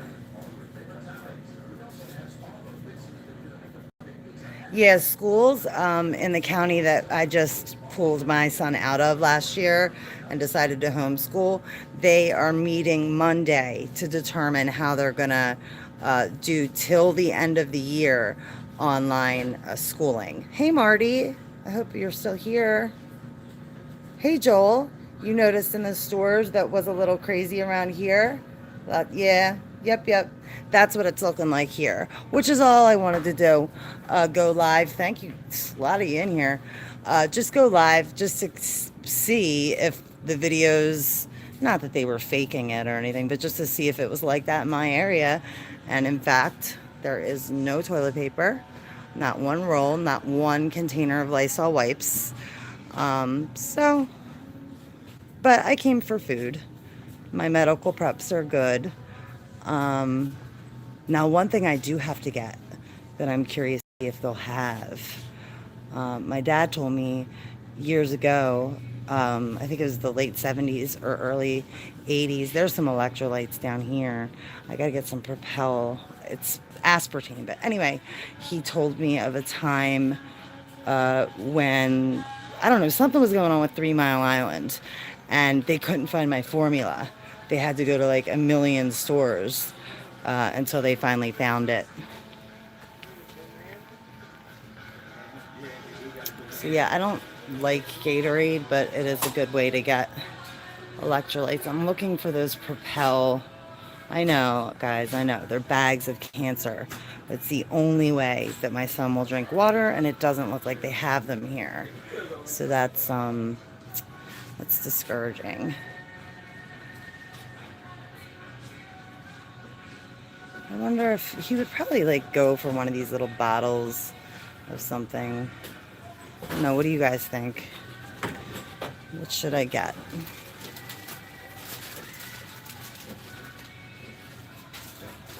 You guys, do you guys hear the song they're playing?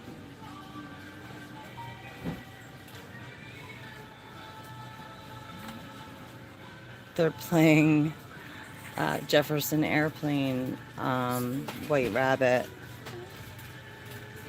So yeah, I don't know what he would drink here. I don't want to waste money, but I think I might go with a bottle of these highly carcinogenic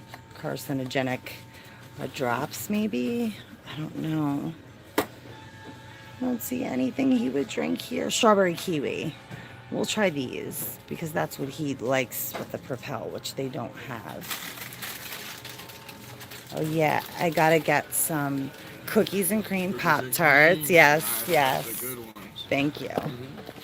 I don't eat them, guys. They're for my son. All right, let me go get the Shout containers that I left. I'll probably sign off here soon. But again, just wanted to, oh yeah, that's right. Let me find the cart and then I'll do one last aisle. And that, oh wow, they're gone that fast. Okay, it's cool. Let me find him. And then, oh yeah, so here's like feminine products. Let's see how they're doing. Okay. For the ladies, and remember, pads come in for multiple uses. You could use it for gunshot wounds. Okay, good, good. Here, stay with me because I got stuff up. Do you got diapers? Okay, so this is the diaper aisle. Okay, this is where I want diapers and wipes. All right, that doesn't look too... Let me move this out of the way. Somebody coming up the aisle. This doesn't look too bad. Okay, all right. All right, let's see. Get the ones you like. See, we use wipes too. So just go ahead and pick up an extra thing of wipes. So we got our OJ to get the vitamin C in the baby and the 12-year-old. Oh, I hate Deer Park. They didn't have any store brand water? No? Okay. Ooh, no, Nestle. No, Nestle, no. I don't know if you guys know about it, but Nestle was responsible for a lot of, they found out later, of course, excuse me, that Nestle was putting, I forget what it was, but heavy metal, something. They're putting some, not heavy metal, like hormones in the carnation. You look it up for yourself, but that's what they did. Where's the store brand lavender? No, I don't do that. I just like the tear-free lavender kind. All right, so is there anything else that you guys would like to see me? Any other? I will get that powdered milk. What did you say, Truth Tell Mofo? Oh, what did you say? Dang it, that was something I needed. Can you repeat? Hey, Carolyn, you're on lockdown there? Wow. I don't know what that means, but it doesn't sound good. Yeah, Maryland is in lockdown. I was going to stream. There's just so many places right now. I think it's important everybody just, you know, do what you can for your community and yourself. Oh, let's get some, let's at least see if they have it. I'm looking just to see if they have it, but they don't even have it. I like the music they play in this. Did you hear it was just hum? Jefferson? Yeah. I guess we could go with this. What do you want? What do you need, man? What about this one here? Hair and body wash. You don't need anything. No, he's cool. The baby's cool. We don't need it. I just got one. What about these? What if we have like a... All right. What about this? I don't know what to get anymore because I don't do the acetaminophen. But Patriot Nurse, who's very smart, says that our bodies have fevers for a reason, and it's better not to suppress them, but rather to, you know, work them along. I think there's some truth to that. What'd you say, Truth Telling? Did you type it again? I'm gonna go back and read this chat. Yeah, I have that. I have stool softener, Imodium, Benadryl. I have all that. Mucinex. I have all that. My medical preps, I can say. Yeah, I'm from Delaware, Jason. Just got off the phone with my dad. Hey, Shauna. Chocolate syrup, we have that. Thank you. Yeah, I have plenty of hand sanitizer. Hey, Rooster. Truth tell him, what did you tell me in the beginning to get? Ketchup. Oh, yeah, we do need ketchup. Dang it. Yeah, my dad was in Vietnam. So did we get you? Oh, we gotta go to our side. Hey, babe. I need you. Truth Tell Mofo says 2 tampons up the nose, a secret immunity to COVID-19. That's a good one. That might be the comment of the day. All right, let's move on. I'm trying to find Motrin for the children, should they, just extra. Guys, I have stuff packed, but it's like literally packed in bins, in the bottom of bins. It's not here. Well, You gotta get it the is. medicine on it. Well, we're going to have to go to another store anyway, so. There's Motrin in here. No, honey, that's only to 23 months. Okay, guys, let's move on. We'll check out. Let's check out. We certainly do have a lot of ice cream. A chocolate ice cream cone is like, oh, wow, not a lot of ice cream. Turkey Hills are really big and good. It tastes good brand in my area. Peanut butter ripple. We got to get one ice cream. No chocolate. There's no chocolate. There's Freddy's classic chocolate. Listen, if we are going to be inside, I'm going to need a little bit of ice cream. Right, guys? I don't like Friendlies. No. All right, come on, let's do it. Oh, here, I wanted to go up this aisle with you. All right, so we need to get some washer stuff, fluid, or pods. All right, guys, I'm going to just point this camera down for a minute. All right, so we are back to here.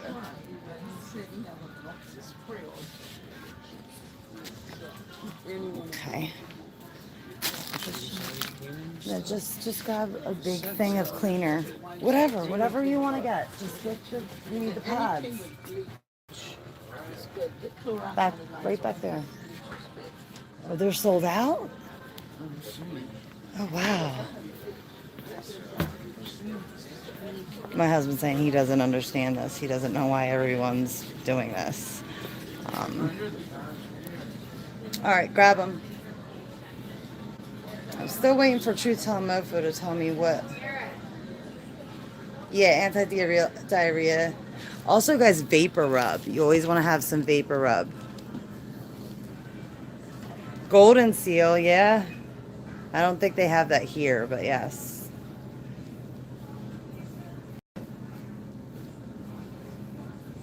Yes, there is a, they do say that, Hoodoo, Dino, they do say that, and I believe that. Ginseng and ginger. I don't do the ginseng because I'm hyper by nature, but I do ginger tea all the time. Electrolytes, Pedialyte. You're right. Thank you. I'm going to go right next door to the baby owl and get that Pedialyte. Thank you so much, because I legit forgot that quickly what you said, and that is important. Like I said, I do have 3 small bottles at the bottom of one of my bins, but if the kids don't eat. I also have a big container of, well, let's look at medicines. I don't need any, but take a look. It looks like most of, in my opinion, because acetaminophen goes through your kidneys and your liver, and ibuprofen or things like that. I usually just buy store brand ibuprofen, but I also get, for my ankle, I get 600 or 800 milligrams. But stuff like this, to break up any mucus, although they're reporting with this that it's a dry cough, and that's very odd for what they're saying it is, pneumonia. All right.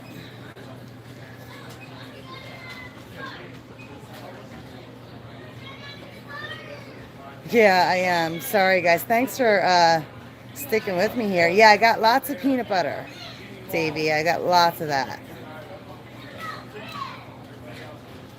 Yes, powdered milk. That's on our list. That is on our list. Yes, electrolytes. I'm trying to find that That dang baby aisle. Guys, I've never been to this store. So, oh, that's right. It's up here.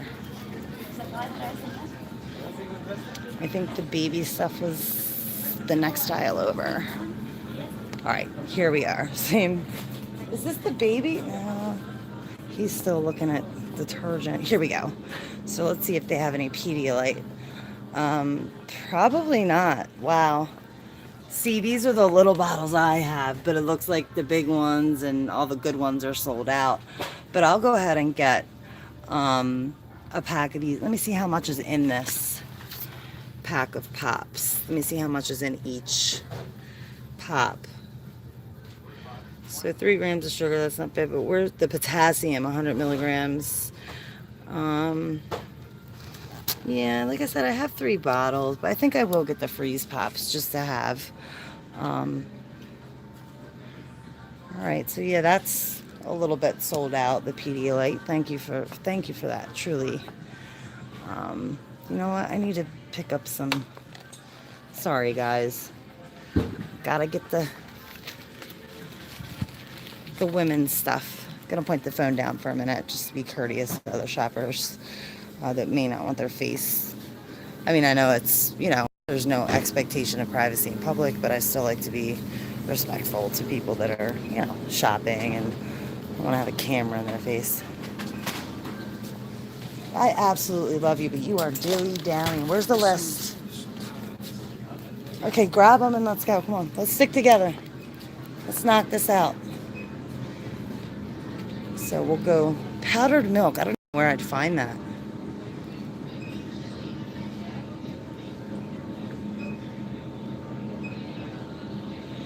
Hey, it's time. How you doing? Yeah, MTC Cali 70. Please resubscribe. Of course, they took our channel down because when you tell the truth, that's what they do. There's the chocolate syrup that you were speaking of. I think Shauna. Gosh, you know, my husband has 2 speeds. Even his mom says it all the time. Slow and slower. Babe. All right, good call. Come on. All right. So no soda, seltzer, no chips, no junk like that. We don't need that. We do need cereal. We need cereals. They have none. They're all out of, there's no. They popped them out, then go back and get them. Here, I'll stand here. Go back and just get 2 of them. We have some. All right, guys, I'm just gonna park it here for a minute. Park it here. Now, this is something I would never eat. Wow, gross. To be honest, I don't even like giving my son loves Cinnamon Toast Crunch, the 12-year-old. But I don't even like giving him that because I know it's just all refined sugar and preservatives. And of course, you know, we got the Roundup. This is literally my husband's favorite, Honey Nut Cheerios. But he's cool. He's cool with buying off-brand, which I trust more since there's civil lawsuits against them for having the Roundup. No, I was trying to help you. You got your hands there full.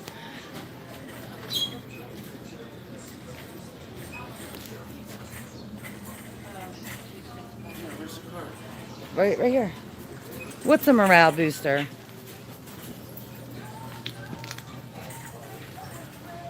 That's funny. Nobody will shop with you. Oh, I almost said your real name. Let me not even address.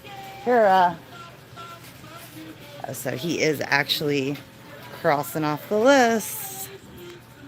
We got a little Paul McCartney in the background. So I do buy 100% juice, not Mott's, not Northland is a very good brand. It's 100% juice, but I need apple. That way. I don't see any of the Apple. You got them apple juice? To how many? 2. What brand? It's a good brand. Is it 100% juice? Yeah, it's 100%. Okay, great. All right, let's go back out this way.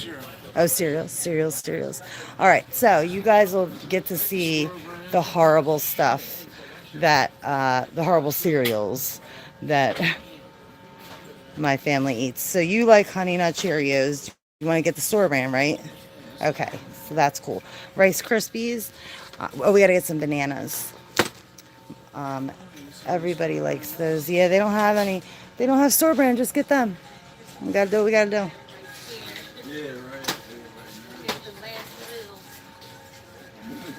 I'm just moving out of the way here. I'm taking a look at the chat.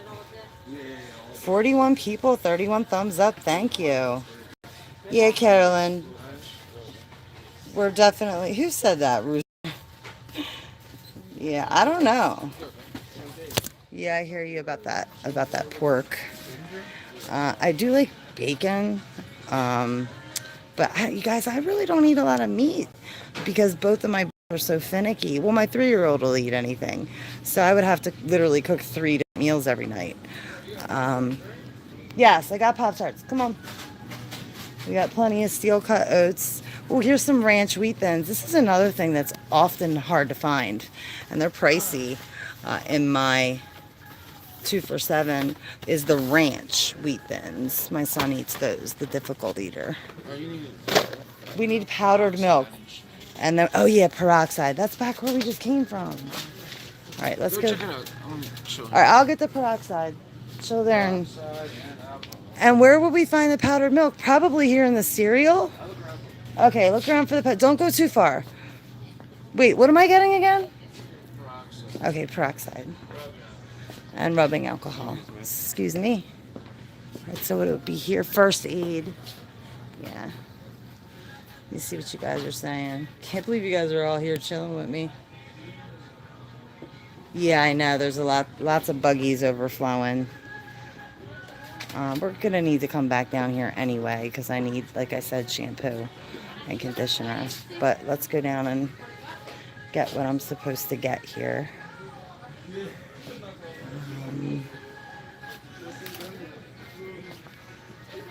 We need deodorant. We're gonna have to come back down here. I don't use this stuff. A lot of people, I know growing up did, but the toothpaste, I'm glad I'm here.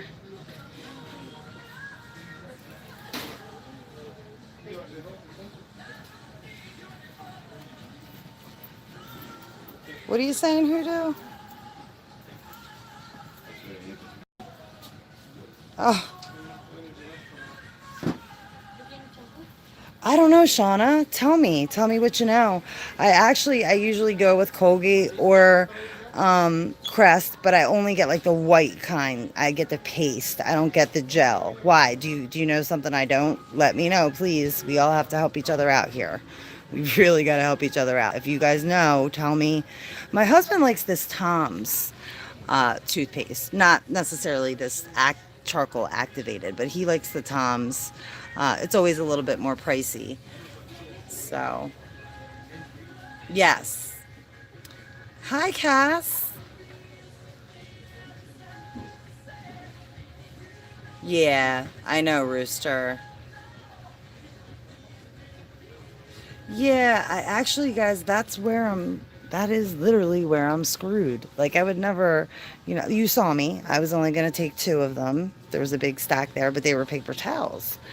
So I have 3 rolls at home. Admittedly, that's not something I have a lot of. So any suggestions on the toothpaste, guys?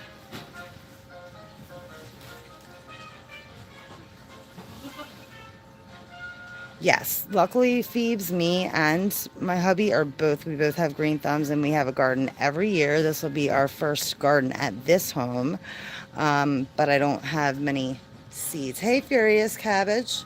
Yeah, I know, but you're supposed to spit it out. Toms. Okay, I gotcha. Hey, Hillbilly. Hey, WD-60. All right, we'll go with the Toms.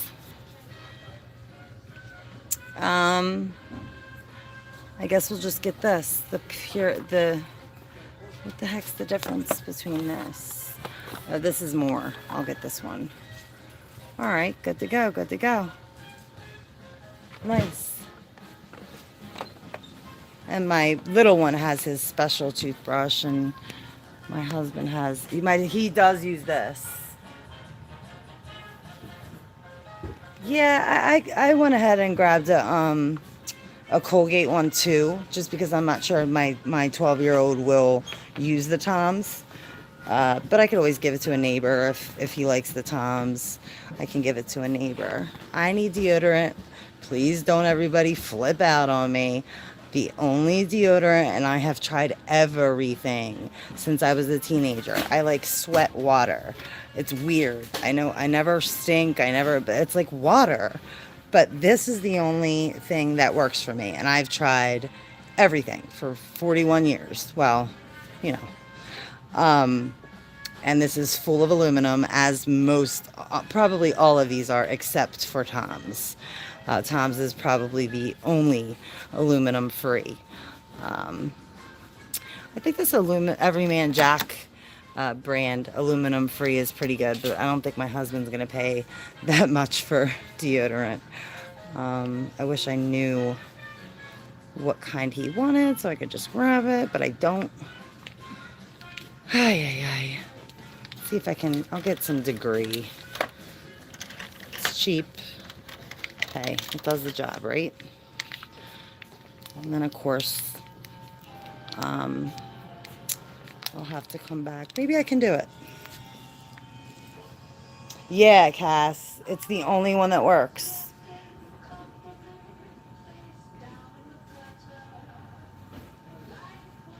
Guys, they're playing Nina Simone. He's right. They've got pretty good music in here. Just gonna grab some shampoo while I'm here. I can't believe I never do anything this personal on my channel.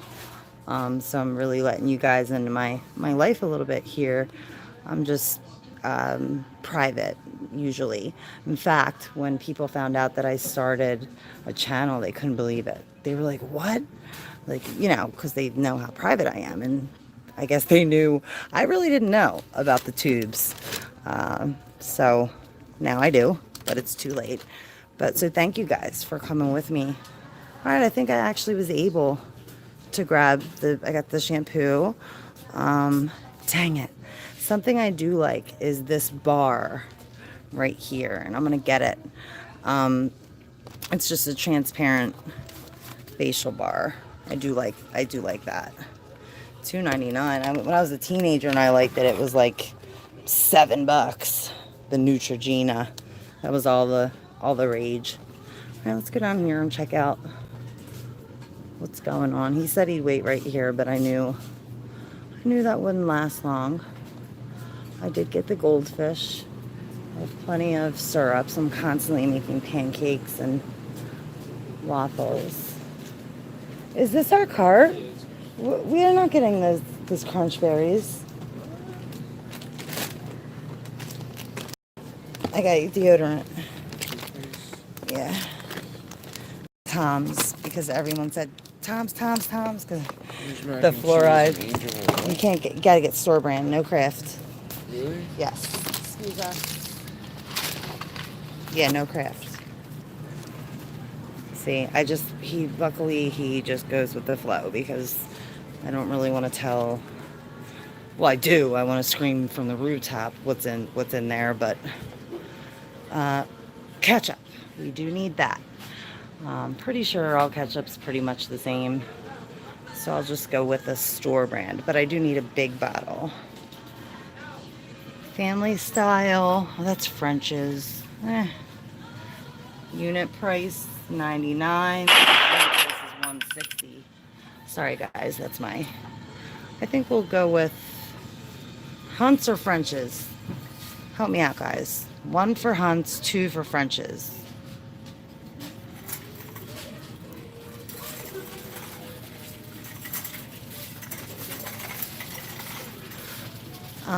Kraft and Tropicana have, and please look it up. Do not take my word for it. Please do your own research, okay? But it's my understanding that Kraft and Tropicana, with a few other food companies, have aborted or stem cells from babies. But you would have to do your own research on that. And also, too, there's something else with Kraft, but I don't know it right off the top of my head. So I'm not gonna spout it.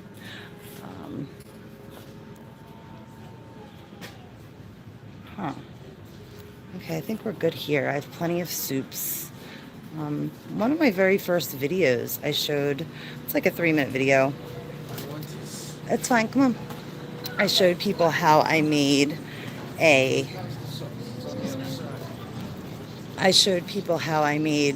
my 3-year-old's favorite meal.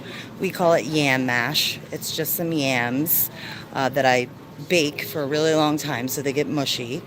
And then I mix them with pastine, which is like little tiny star pasta. Well, you have to dry the yams, slice them thin after you cook them, or before you cook them, and then dehydrate them, put them all in a ball jar with the pastine, some peas. You could put meat in there, I don't.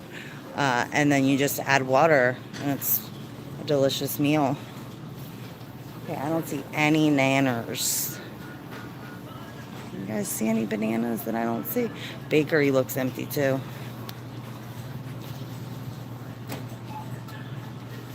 So bakery's empty.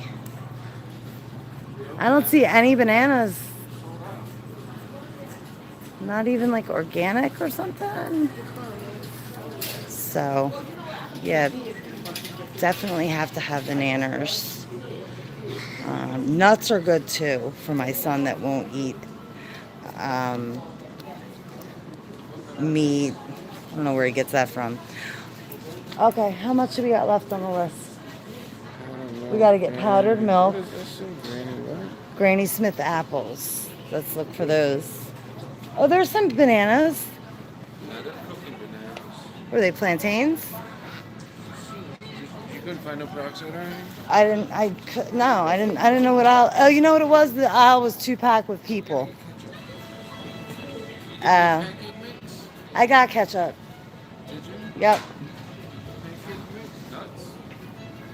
If you want to buy pistachios, go ahead.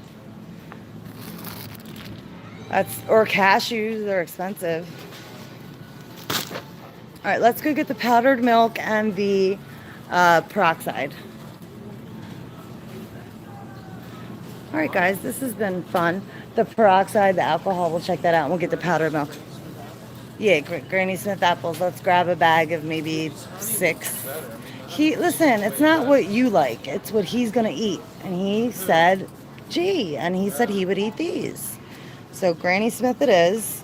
$1.79 a pound. Grab like 6. We'll get whatever you want, but that's the only ones he's going to eat, honey. He's not going to eat. Ooh, look at these guys. Macadamia nut. Yeah. All right, I'll meet you down in the medical aisle. Find out where the powdered milk is. And I'll meet you in the medical aisle. All right?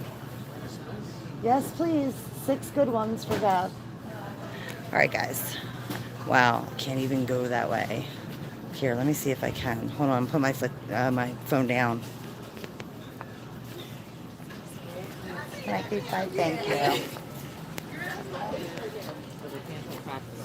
Excuse me.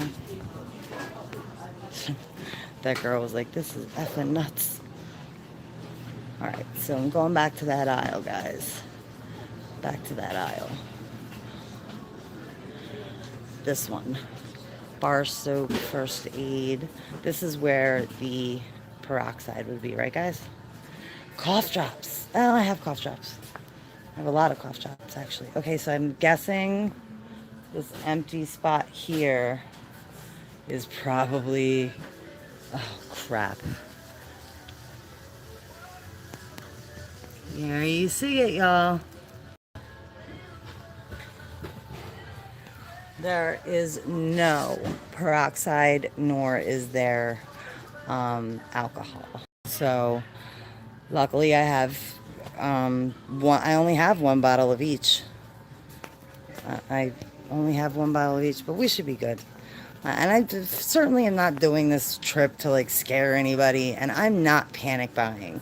I came here for food and toilet paper, and I figured I would stream, say hello to all of you, and get what I needed and get advice from you guys. Some very smart people in this chat. I read your comments and I'm just like, wow. And I look into what you say and I see, and so I appreciate everybody that's here right now. Okay, wait a minute. They might have some. Now I have this, but it's always good to have, like I said, the vapor rub or vapor patches if the child's young. It's always a good idea. All right, so here does go a children's oral suspension ibuprofen, and I'm going to go ahead and get that. I'm going to go ahead and get that just in case. I have a lot of these products, Zaxby's. Someone gave me a whole box when I had my 3-year-old. So, and remember guys, medicines, they don't go bad, okay? Vitamins and antibiotics go the first. They're the first to go. What I mean when I say go is lose their potency. That's all that happens. They just lose their potency. So don't buy into this, we're driving a truck through your neighborhood, or here's a trash can, throw all your old meds away. Don't do that, please. Keep the meds.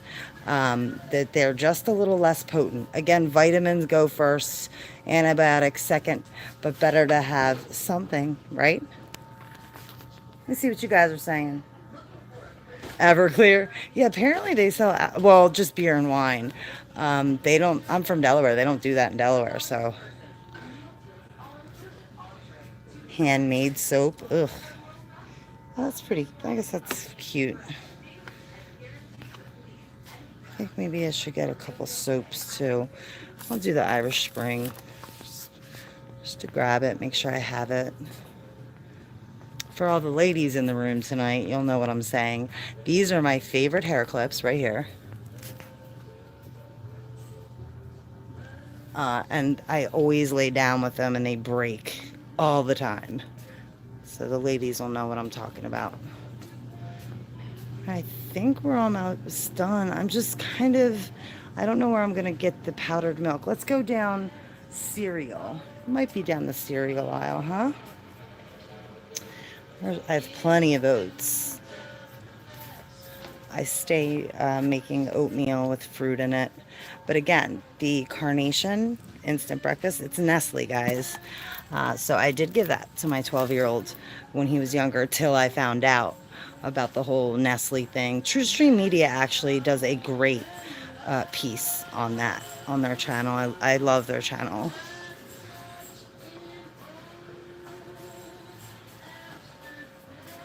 All right, baking aisle.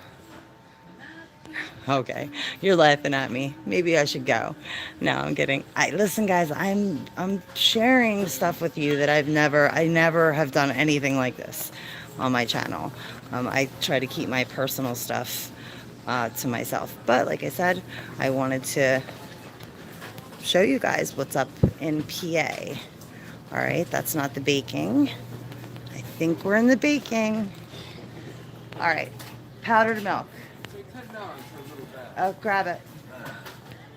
We need powdered milk. Where is it? Well, don't buy that one. There is one. Sure there is. Hold on, let me look here. Let's see. What's this? I don't even know what this is. Stone ground whole grain. That's just flour. You want pancake mix? Honey, I told you 3 times I have plenty of pancake mix.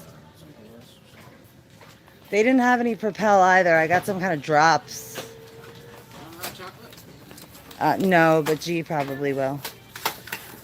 Where's the cart? It's over there. Okay. Excuse me, sir. Hot chocolate with the marshmallows? Yeah, that's fine. You guys know what I do? I buy a bunch of these cookies right here because 2 for $5. Usually, sometimes they're like $1.63 a piece, and usually you just need like 1 egg and 1. I mean, they're not the healthiest, but if you have kids or you're having a party, I like the peanut butter ones. They're good, and they're fun. They're fun to make with the kids. So, honey, it's hot chocolate. Just pick. It's not. As long as it's not Nestle. I give him such a, just no variety, just plain hot chocolate. Yes.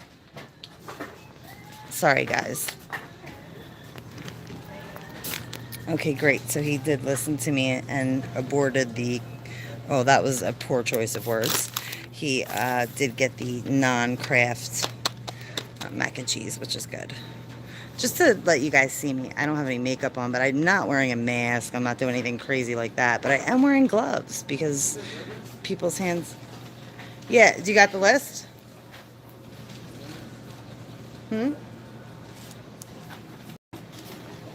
Let's check off the list and I will go stand in a line. Just make sure we have everything on that list and the second page. There's the second page. Yeah, it's right at the top. No.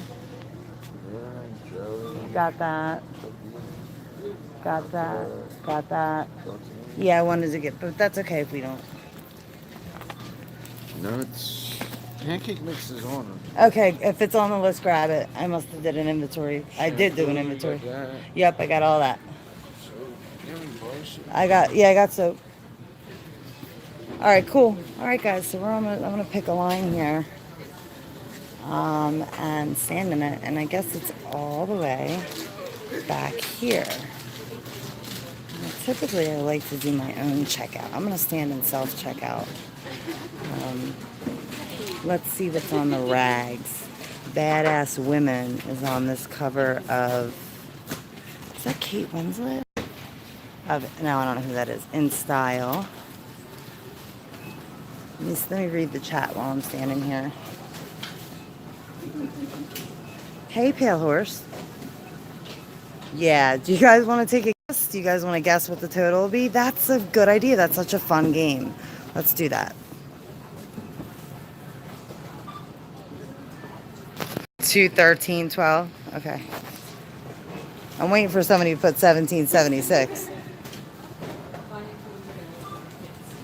No, I don't have any coupons. Does that make me a bad person? You can go ahead of me. I have a lot more stuff. Yeah, so the line's not too bad. But since I'm not going to be able to go live tonight, I will just quickly tell you guys.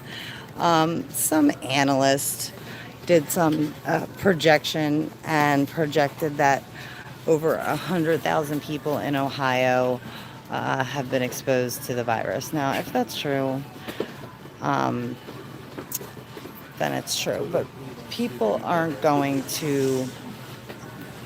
The virus, I'm not worried about the virus at all. I want to make that clear. I'm not worried about the virus.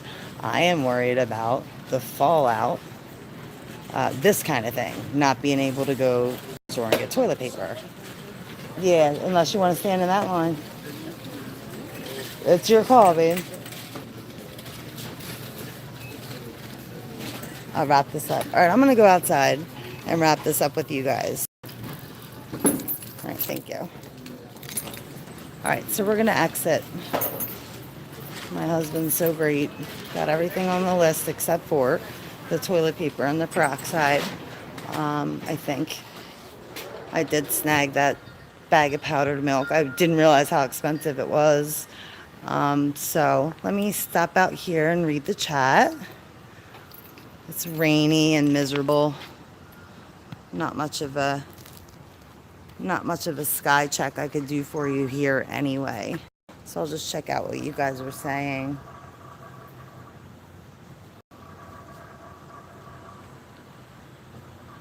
Hey, Kelly. You think that's going to be $400? Holy shit. I hope not. This store, though, the reason that I came to this store, like I told you earlier, if you were here earlier, I don't normally come here. Again, we just moved to this region. literally like 3 days before Thanksgiving. So, well, they certainly have a lot of, what is that, mulch. But yeah, this is literally my first time coming out and going shopping in 2 months. So there's another personal thing about me that I don't normally share, but I see who's in the room and I think it's kosher. Pun intended. Yeah, thank you guys for chilling with me. I'm still not done. I'm going to stay here for a minute. I'm going to sit down real quick and look at the chat and take my gloves off and see what you guys are saying here.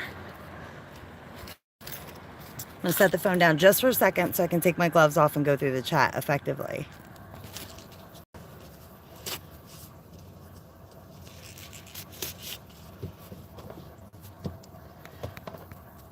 All right. I'll try to find a better position here in a second. Now, for the smokers out there, not the vapors, but the smokers, if there are any out there or anybody that wants to admit that they are, you know, get your smokes.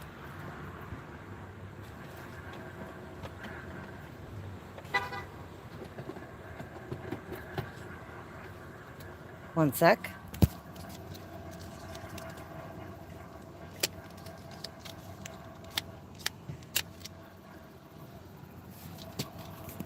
Pale horse. I'm assuming you're a man. I know I shouldn't assume genders.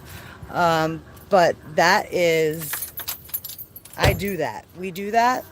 We also have even in our old house, before we put our own camera, not Amazon, even at our old house, we did that. That is absolutely something you should do. You can do, and you can buy them at Walmart. Security camera in use, always recording. You can buy them right at Home Depot. Put them in your windows. I also have in each of the boys' room in their window. I don't know if any of you guys are old. Look at all the cards. Old enough to remember, like firemen come here first. There's a child in the room, so I do have one of those in the children's window.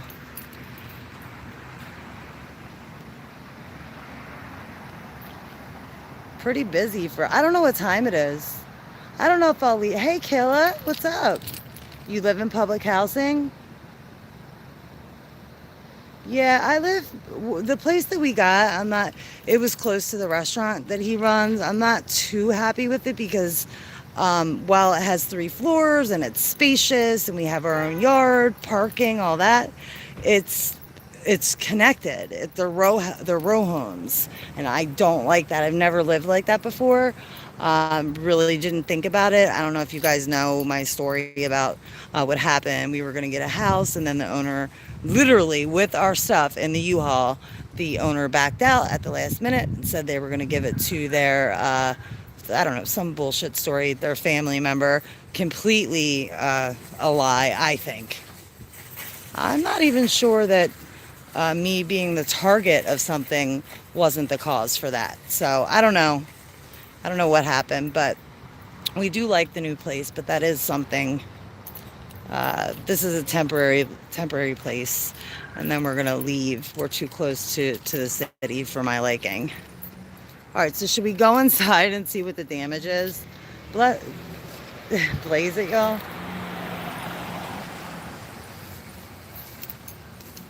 Don't be carrying in Walmart around your kid. What do you mean?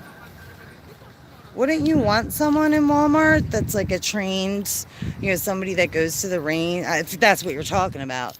Wouldn't you want someone to be able to stop? That's how I think of it. If that's what you were talking about. All right, everybody, I'm going to look back at this chat, and whoever gets closest to the, actual amount, I will send a prize to you.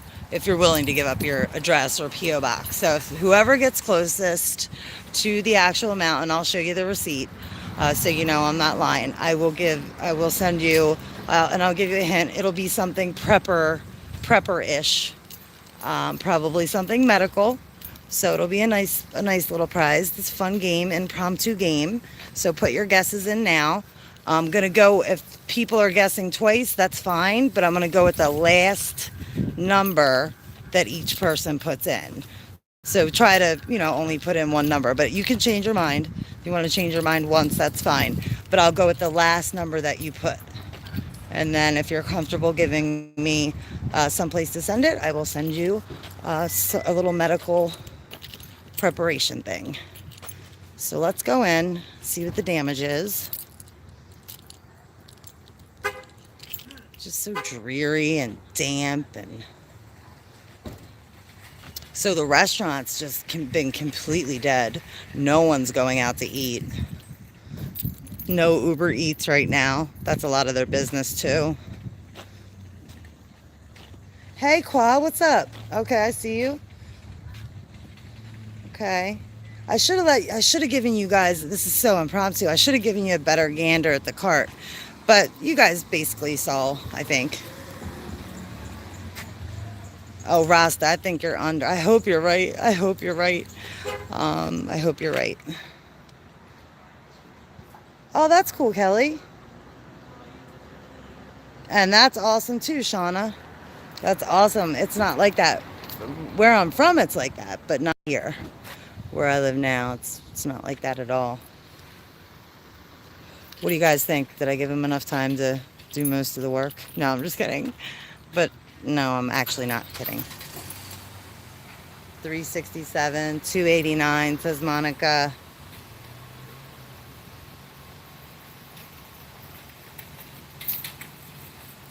What's your guess, Phoebes? All right, Shauna with the 31011. Okay, I'm liking the 260. I'm liking the 310. I have a feeling it's going to be, because guys, even the local supermarkets are price gouging.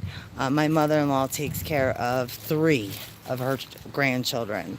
Yep, my sister-in-law, well, not anymore, up and left all 3 kids. 19, 16-year-old, my niece who just had a baby 6 months ago, and then a son who is my 12 years, same age as my son, 6 months younger, who I cared a lot for. I mean, he was at my house like all the time before we moved, but now we're just so far away. He's not really there. Look at these big plants, $50, guys. Oh yeah, make sure you guys, just in general, not for this, but just in general, try to keep a full tank of gas. Your car will burn less gas that way, and it's just a good idea. I think we're gonna wander on. Maybe we'll take a peek through the window first.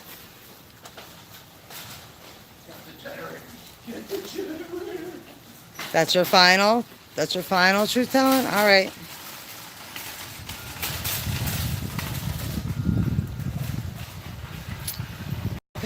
Joel, that would be great. If I was like if we were like whatever, 300 mil, this store's been here for a while. However many a customer, and we got our order like 20% off, that would be lovely.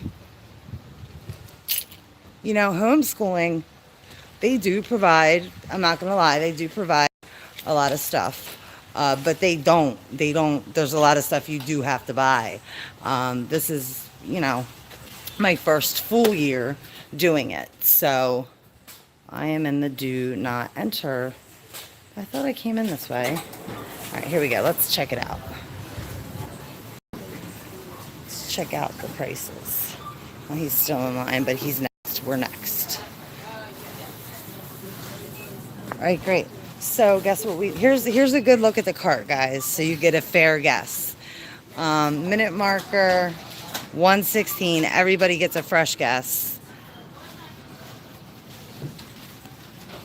And don't judge me. Only God can judge, right?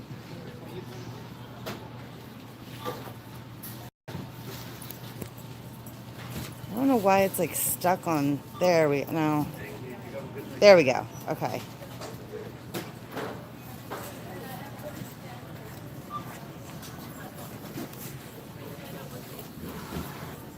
Remember, we got a big thing of Tide Pods in there too. That's kind of pricey. All right, so I think that's a fair gander. Are they closed? Yeah. Oh wow. All right, guys. Looks like we're gonna be here for a while. Dang it.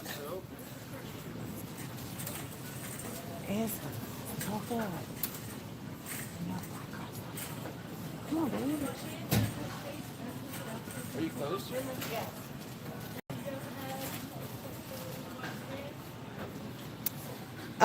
Nails with Hope. I'm actually not gonna say that information. But if you hit me up privately, I'll tell you.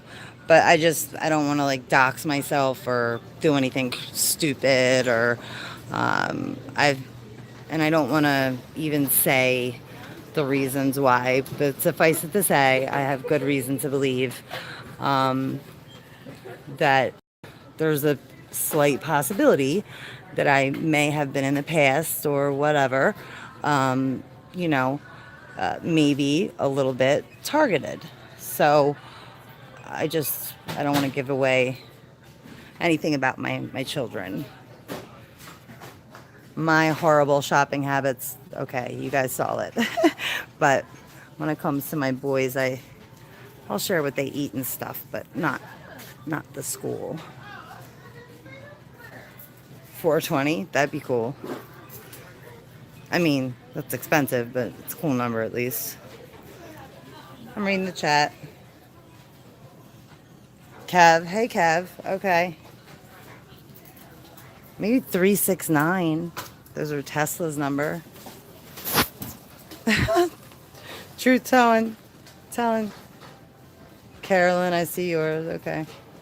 I'm gonna go with the last one. I'm gonna go through. I mean, you guys are going to have to wait it out with me. We got this in front of us right here. So, I don't know. I don't know how to do this. Maybe I could just like post if you guys don't want to hang. Maybe we'll just take a walk for a minute. I'll talk to you guys. If you guys don't want to hang, I guess I could just, I don't know, make it, just like a 1-minute video in the parking lot showing the receipt. But you guys can hang if you want.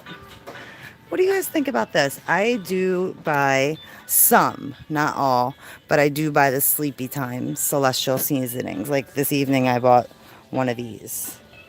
Crap, I took my gloves off.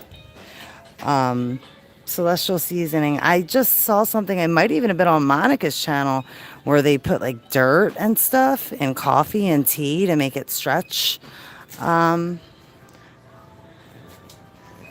So I don't know. What do you guys think?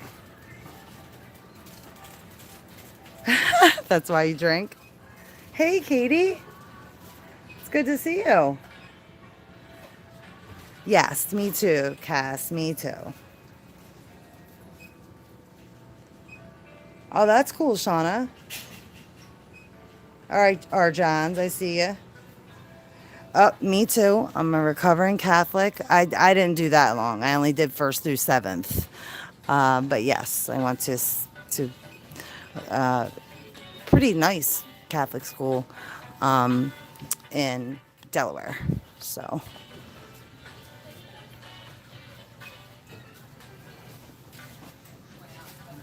All right, so they literally have 2 cashiers working. That's it. 2 cashiers. This is a 24-hour store. This is a 24-hour store, guys. So they should have more than 2 cashiers and 4 self-checkout lanes, in my opinion. But then again, maybe some of the employees are sick and they were told to stay home. We don't know. All right, let's go ahead and look at the vitamins, and please feel free to advise me here. I don't normally get them from a grocery store, but vitamin C, of course, that's good, but that's why I bought the now stuff like this, I say no way. No way. Now, I do have a lot of these. I have eucalyptus, which is excellent for a cool mist or hot mist vaporizer. Just 1 or 2 drops in there. It opens up the airways. Tea tree oil, I have plenty of that. Lavender oil, I have plenty of that. Lavender, I have that. Frankincense, I don't have that. I'm not really sure what that would be useful for. But I don't have that. Airborne, I used to swear by Airborne. But really, it's just vitamin C. That's the main thing. Of course, there's other vitamins in there too. I don't want to touch it because I took my gloves off. And again, it's not because of the virus, guys. I've been a germaphobe for, I don't know, 20 years maybe.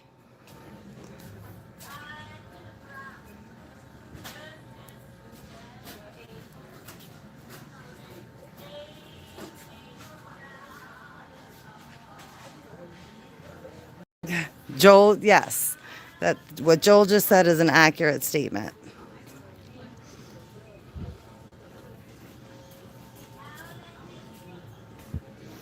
This is something my mother-in-law drinks. She drinks this Ensure.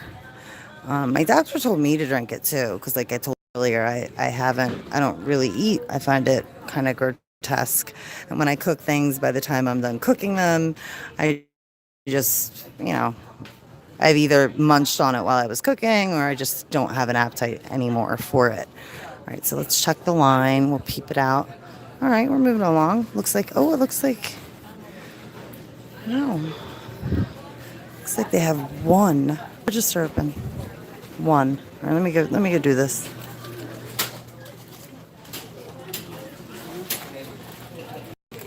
Why can't you don't want to do self? You don't want to do self? I'm trying to get, what I'm doing is it's 25 items or less. Okay, you go ask them. All right, let me go ask if they'll let us through. Okay. Which isn't a lie. I'm not going to lie to the guy because we do have a babysitter. All right, hold on, guys.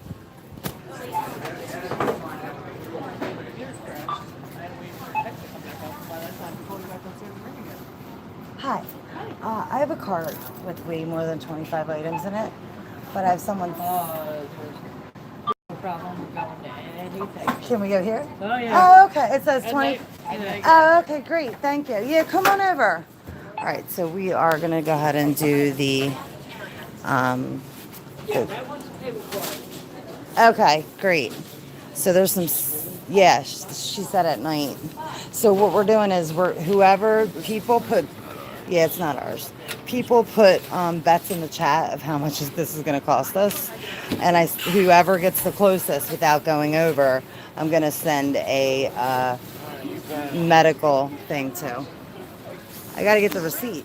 You got to do it. Guys, go straight in. Yeah, they're in my pocket. All right.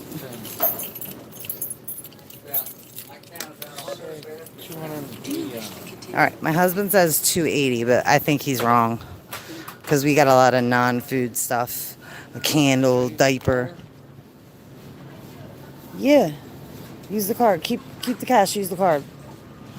All right, we're going to walk over here, right here. Look, guys, they got an Anne Frank special edition.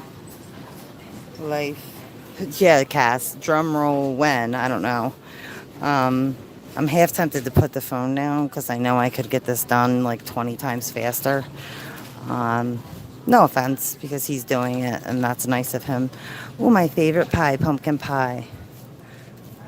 Again, I don't want to touch anything, but no bananas. So we learned there's no bananas, no Lysol wipes, no toilet paper, no peroxide, no alcohol. Yes. Where can I get one? Okay. All right, I'm going to go get another cart for him so we can put the stuff in it. I guess I should make a guess, huh? I guess I should probably make a guess. I'll say it's 400 and you know what? I'm going to go ahead and say it's $420. I'm going to go ahead and say that. It's got to be over 400 because we got look, like this is a nice big cart, but there's so much crap in it. Nah, it's a little too small. It's a little too small. Thank you. Is this one bigger, you think? Okay. Thank you. So yeah, people have been polite. There hasn't been any tussles over. Well, I guess there's really nothing here to have tussles over. I guess we'll find out the price here soon, guys. I'm not gonna send you something cheesy. I'm gonna send you something good. Yeah, PA's great for that. You can open carry here, absolutely. I mean, unless of course it's a private business or a federal building, you can't carry there, obviously, but okay. Okay. All right, here. All right. What are we at so far?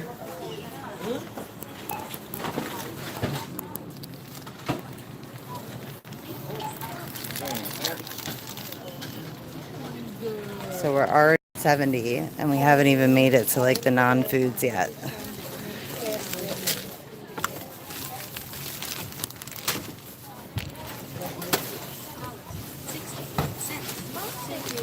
So the whole point of me wearing gloves and then taking them off outside was all for naught. Suppose I'm putting all the non-food. Fucking mean stop. Okay. So I did get the regular, but I did get the Toms too. Where's the Toms? Non-food. There's the Toms. Yes, fluoride is a neurotoxin and it will mess you up. Right, so I'm just going to stay out of his way, but we're almost done here. All right, we're up to 118.59.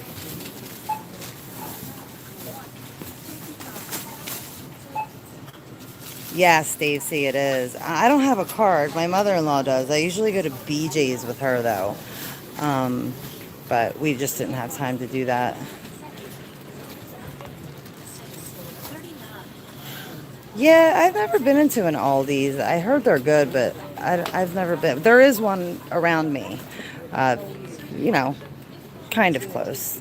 As I remember, guys, I said I don't buy chips. He snuck some Pringles in there. This is blocking some. Yeah. All right. So yeah, just again, not fear mongering. I'm not panic buying. This is a grocery store trip because we needed food. Just buying a little extra, just in case. Oh, he loves me. He got me 2 Nutter Butters. Let's go ahead and look at that. This store says everybody who lives around here. Irish Potatoes has a really good bakery.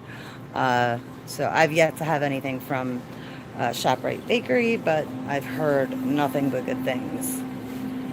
That's an Italian thing. Oh, they look so good. A bean pie? No, that's something I've never had. Oh, why am I touching it? That's something I've never had. Now, this is right up my alley.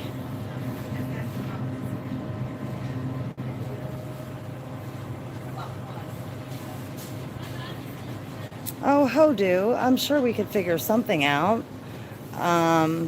Pizzelles. That's another Italian. Ew, lemon pizzelles? That's not Italian. Look at the stereotypical Italian guy at the bottom. I hate that.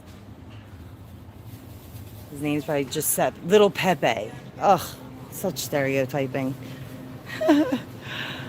I'm being sarcastic, guys. A Hot Wheels birthday cake. Oh, St. Patty's Day. Yeah, that's right. New York cheesecake. I do like my cheesecake, but luckily, he brings me some home from work. Excuse me. Cannoli flats with cream. $16.99 for that. Luckily, another dessert I can get for free from the restaurant. These are actually really fun to make. I made these with my nieces and nephews last year for these Irish potatoes, and they're pretty yummy. These don't look like how they did when I made it. All right, guys, we're getting low. We're getting low. We're getting low. Okay.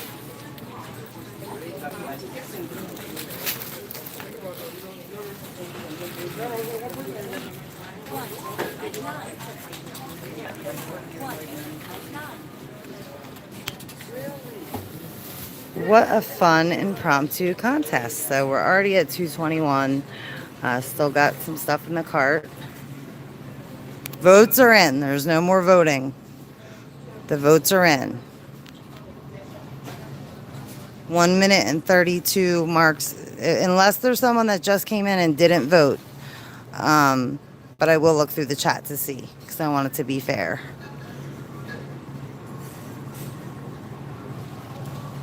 Okay, Phoebes. Okay, Rooster, okay. Or Rampant, that was Rampant. Kevin, you just made me a year older. Look I can't believe they're selling out of this. The sushi. What was your question though? I don't know how to make scrapple.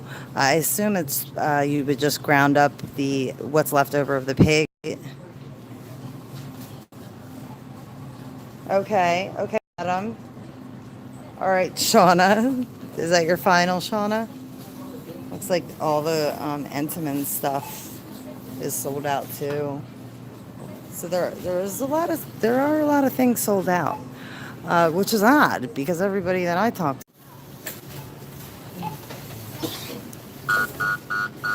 All right, guys, I don't know what happened there. There is the total. All right, guys, I don't know what happened there. There is the total. Some lady came in screaming that the coronavirus was fake, and the phone just shut off. I'm at 2% battery, so you saw the total. I'm gonna get out of here for now. Please leave comments underneath, and we'll see who the winner is. All right, guys, God bless each and every one of you. Prep and pray, and peace out. Thank you guys for joining me. Oh, what was the total? Some people didn't see it. 325. Let me see the receipt, just so I can show them.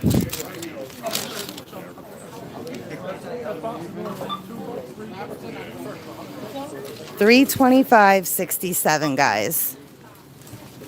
All right, I gotta go, guys, so I can maneuver out of here. Peace out. Thanks, guys. Excuse me. Sorry.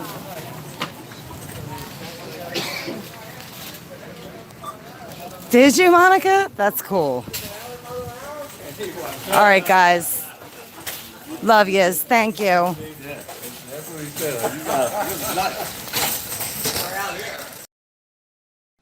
Beautiful day in the Rose Garden.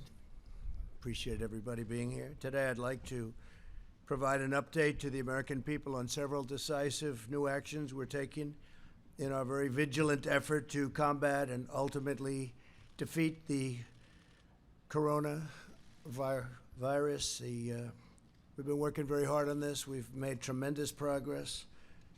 When you compare what we've done to other areas of the world, it's pretty incredible. A lot of that had to do with the early designation and the closing of the borders. And as you know, Europe was just designated as the hotspot right now, and we closed that border a while ago. So that was lucky, or through talent, or through luck, call it whatever you want. But through a very collective action and shared sacrifice, national determination, we will overcome the threat of the virus. I also announced Wednesday night, following the advice of our medical professionals, who are doing a tremendous job, and we appreciate it very much, that we're suspending the entry of foreign nationals who have been to Europe in the last 14 days from entering the United States. Citizens, permanent residents, and our families, any of the families returning from Europe, will be subject to extra screening as well as self-isolation for a period of 14 days. As the World Health Organization confirmed today many of the things that what we said were 100% correct, including our designation before them of Europe. Like our earlier very aggressive actions with China, this measure will save countless lives. I appreciate a number of the folks behind me, number of the people behind me said that that saved a lot of lives, that early designation. But it is only the beginning of what we're really doing, and now we're in a different phase. We had some very old and obsolete rules that we had to live with. It worked under certain circumstances, but not under mass circumstances. They were there for a long time, they were in place for a long time, and we're breaking them down now. And they're very usable for certain instances, but not for this. To unleash the full power of the federal government in this effort today, I am officially declaring a national emergency. Two very big words. The action I am taking will open up access to up to $50 billion of very important and a large amount of money for states and territories and localities in our shared fight against this disease.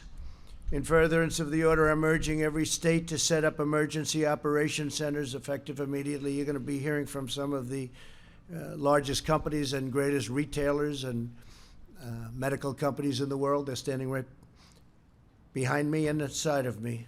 I'm also asking every hospital in this country to activate its emergency preparedness plan so that they can meet the needs of Americans everywhere. The hospitals are very engaged. New York and various other places are also very engaged. I just spoke with Governor Cuomo. We had a very good conversation, and we're working very strongly with many states, including New York.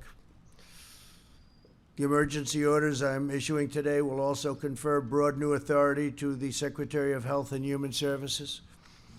The Secretary of HHS will be able to immediately waive provisions of applicable laws and regulations to give doctors, all hospitals, and healthcare providers maximum flexibility to respond to the virus and care for patients. This includes the following critical authorities: the ability to waive laws to enable telehealth, a fairly new and incredible thing that's happened in the not so distant past. I tell you, what they've done with telehealth is incredible.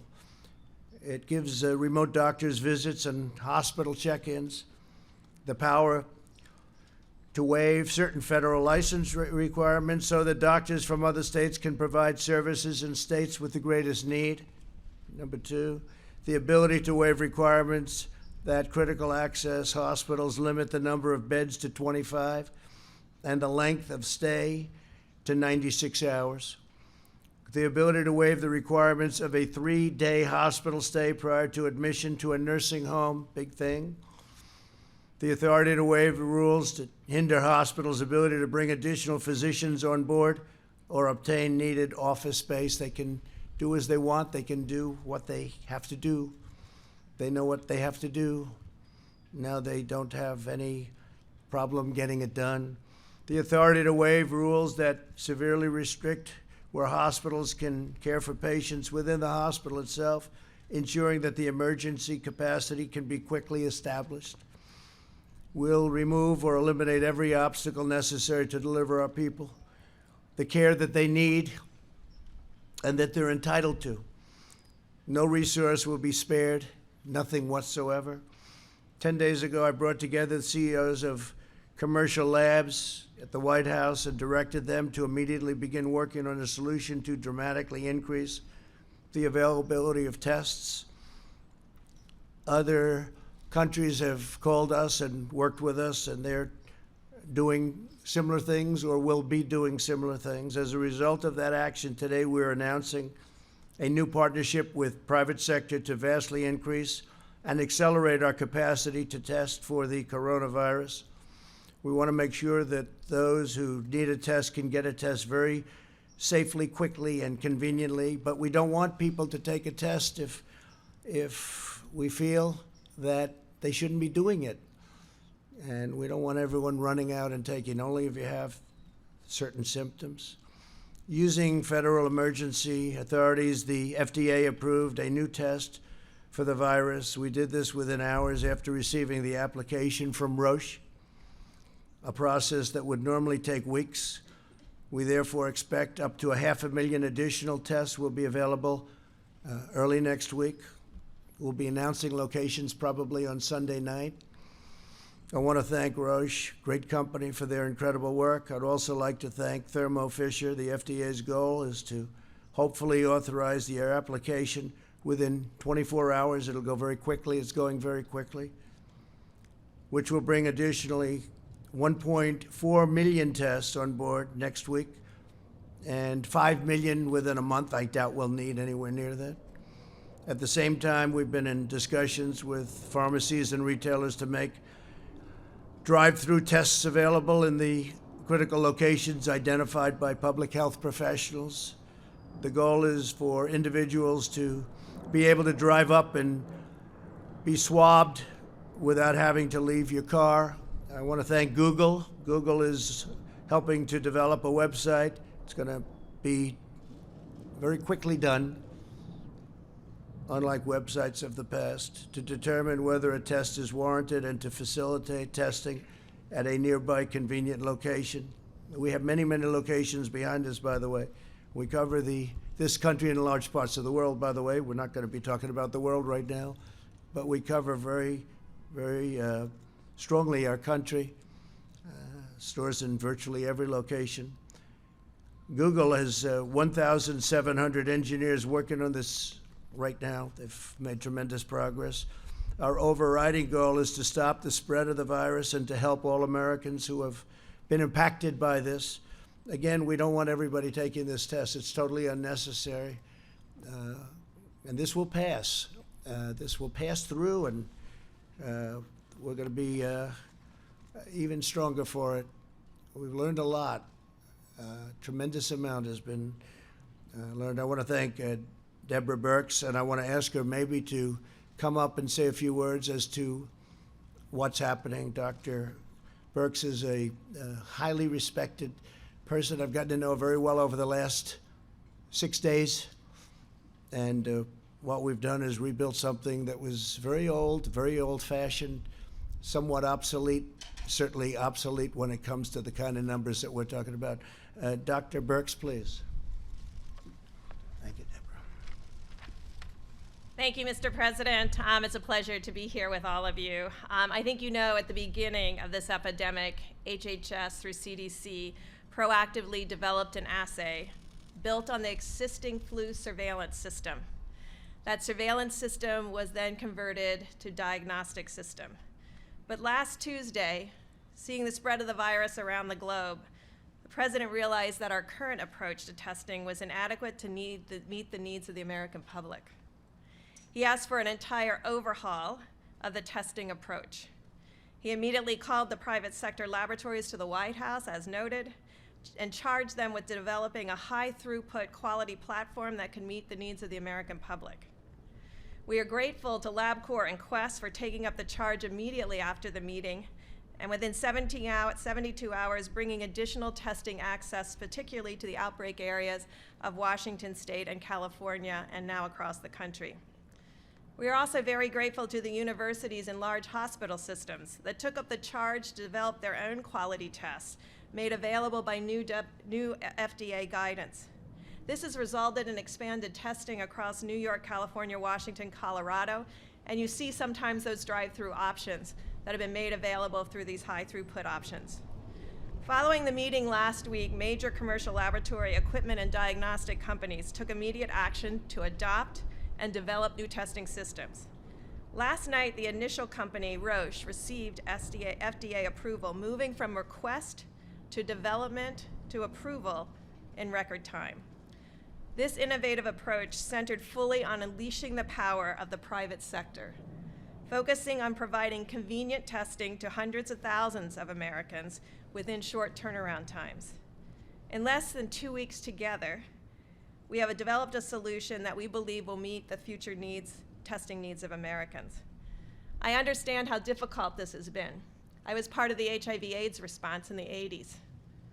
We knew from first finding cases in 1981, it took us to almost 1985 to have a test. It took us another 11 years to have effective therapy.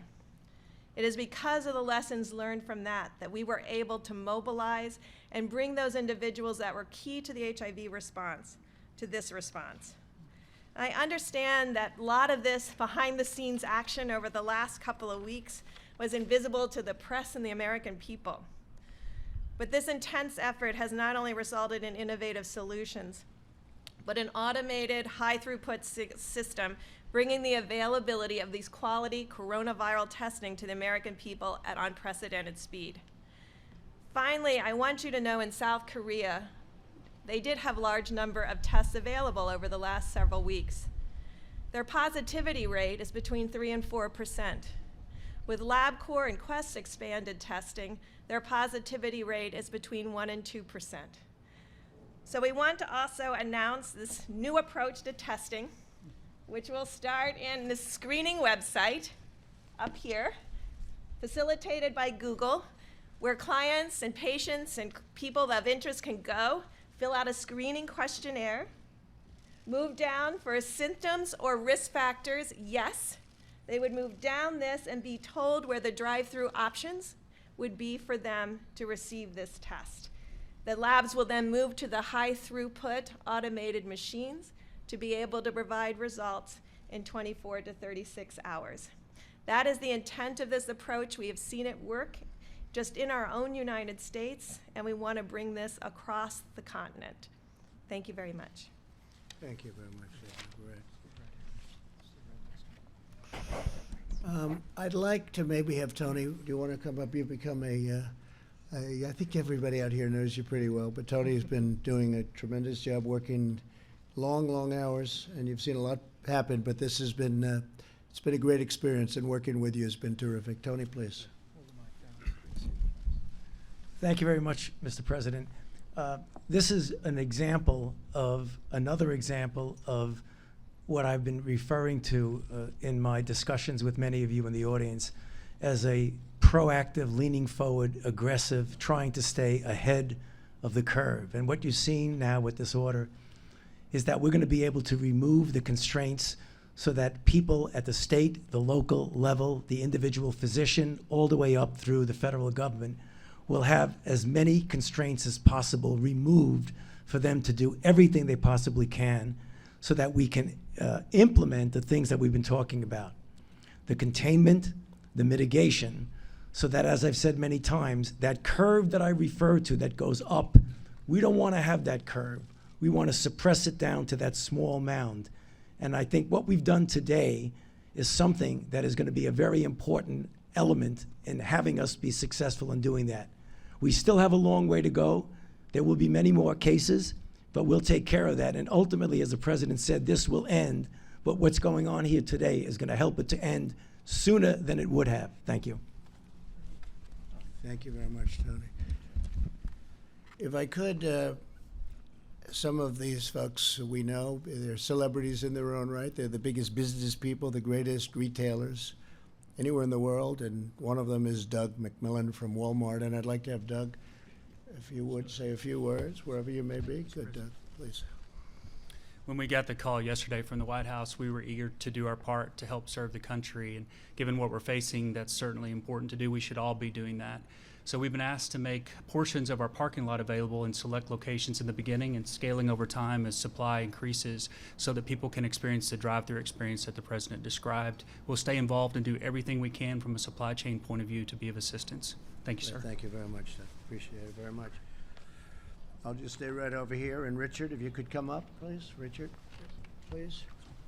Walgreens, thank you. Yep. Thank you, Mr. President. And similar to Doug and Walmart, we're happy to stand in here and help in communities all across America, because a lot of times when we have natural disasters, our stores are a beacon in the community, and this situation is no different. So we look forward to partnering with the CDC, the administration, HHS, and the task force, and specifically to the Vice President's doing such a fantastic job. We're ready to engage and help. Thank you. Thank you very much. Great job. Thank you very much. Brian Cornell, Target. Thank you, Brian. Thank you, please. Well, Mr. President, thank you for inviting us here today, along with our colleagues from Walmart and Walgreens and our partners at CVS. Normally, you'd view us as competitors, but today we're focused on a common competitor, and that's defeating the spread of the coronavirus.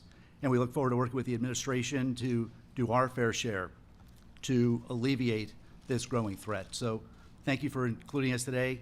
In the near term, we're all committed to making sure we're keeping our stores open to serve the American consumer who's rapidly stocking up on household essentials, key food and beverage items that they need during this time, making sure we run safe stores and create an environment that's safe for our team members, making sure that they feel supported during this very critical time. So thank you for including us. Thank you very much. Great job. Is Tom here? Tom Poland? Tom Poland, please. Thank you, Mr. President. As CEO of Becton Dickinson, we're one of the leading providers of medical devices as well as collection products for testing of coronavirus. We're ramping up our manufacturing capacity to ensure that the right collection devices and testing equipment are ready to address this issue. Thank you, Mr. President. Thank you very much, Tom. Great job you've done. Stephen Rakowski, Quest Diagnostics, please. Great job. Thank you very much. Thank you very much. Thank you, Mr. President. So as mentioned, we were called with the leadership of the Vice President last week to come together as an industry. And we took advantage of that opportunity to work with the FDA, to work with the Center for Disease Control. And we are up and running with tests in a number of our facilities. As the President mentioned, we now have capabilities from Roche Diagnostics that we will bring into our facilities this weekend. And I know myself and my colleague at LabCorp will be doing the same. So the capacity available to the American public to support this action with consumers will be considerably increased in the next few weeks. Thank you, Mr. President. Thank you very much. I appreciate it. Thanks. And Matt Sauce, please, of Roche. Matt, thank you, Matt. Thank you, Mr. President. So from Roche, we want to thank the FDA for their rapid approval of our coronavirus test. We really appreciate the partnership with the CDC and the FDA to get that to market as fast as possible, because it's critical for us to make that available to help patients in need, and working with laboratories to get it up and going in the near future, which will bring hundreds of thousands of tests available to patients in need in the United States. So thank you. And you can do it. You can do it. Great company. David Pierre of Signify Health, please. Thanks, David. Thank you, Mr. President. We are the largest house call provider in the U.S., and we go to the homes of the most vulnerable elderly. And through our network and our logistics engine, we stand ready to help and provide our clinicians to be where they're needed, whether they're in retail clinics or in the home, and we're here to assist. Thank you very much. Thank you very much. And we'll be changing a lot of the rules, regulations for future, should this happen in the future, which we hope it never does, but it will, I guess, somewhere out there. There's some bad ones over the years, and I guess that'll continue to an extent, but we hope it never happens. But we're going to be changing a lot of the old rules and specifications and regulations. Adam Schechter, who's really been of tremendous help. LabCorp, please. Adam. Thank you, Mr. President. At LabCorp, we're working every second of every day to increase the number of tests that we can run. We're working with academic medical centers, with our colleagues at Quest, with other hospital and other laboratories to ensure that we do everything we can to increase the testing as we move forward. And I can tell you, we understand how important the testing is, and we are committed to doing everything possible. Thank you very much. Great job. Thank you. Thomas Moriarty, CVS. We all know CVS. Thank you. Thanks. Thank you, Thomas. Thank you, Mr. President. We have been focused since the start of making sure our patients and the customers we serve have the information they need, the safety they need as well. We are committed to working with the administration and local public health officials to make this work as well. And thank you, sir, for the honor. Thank you very much. Thanks. Great job.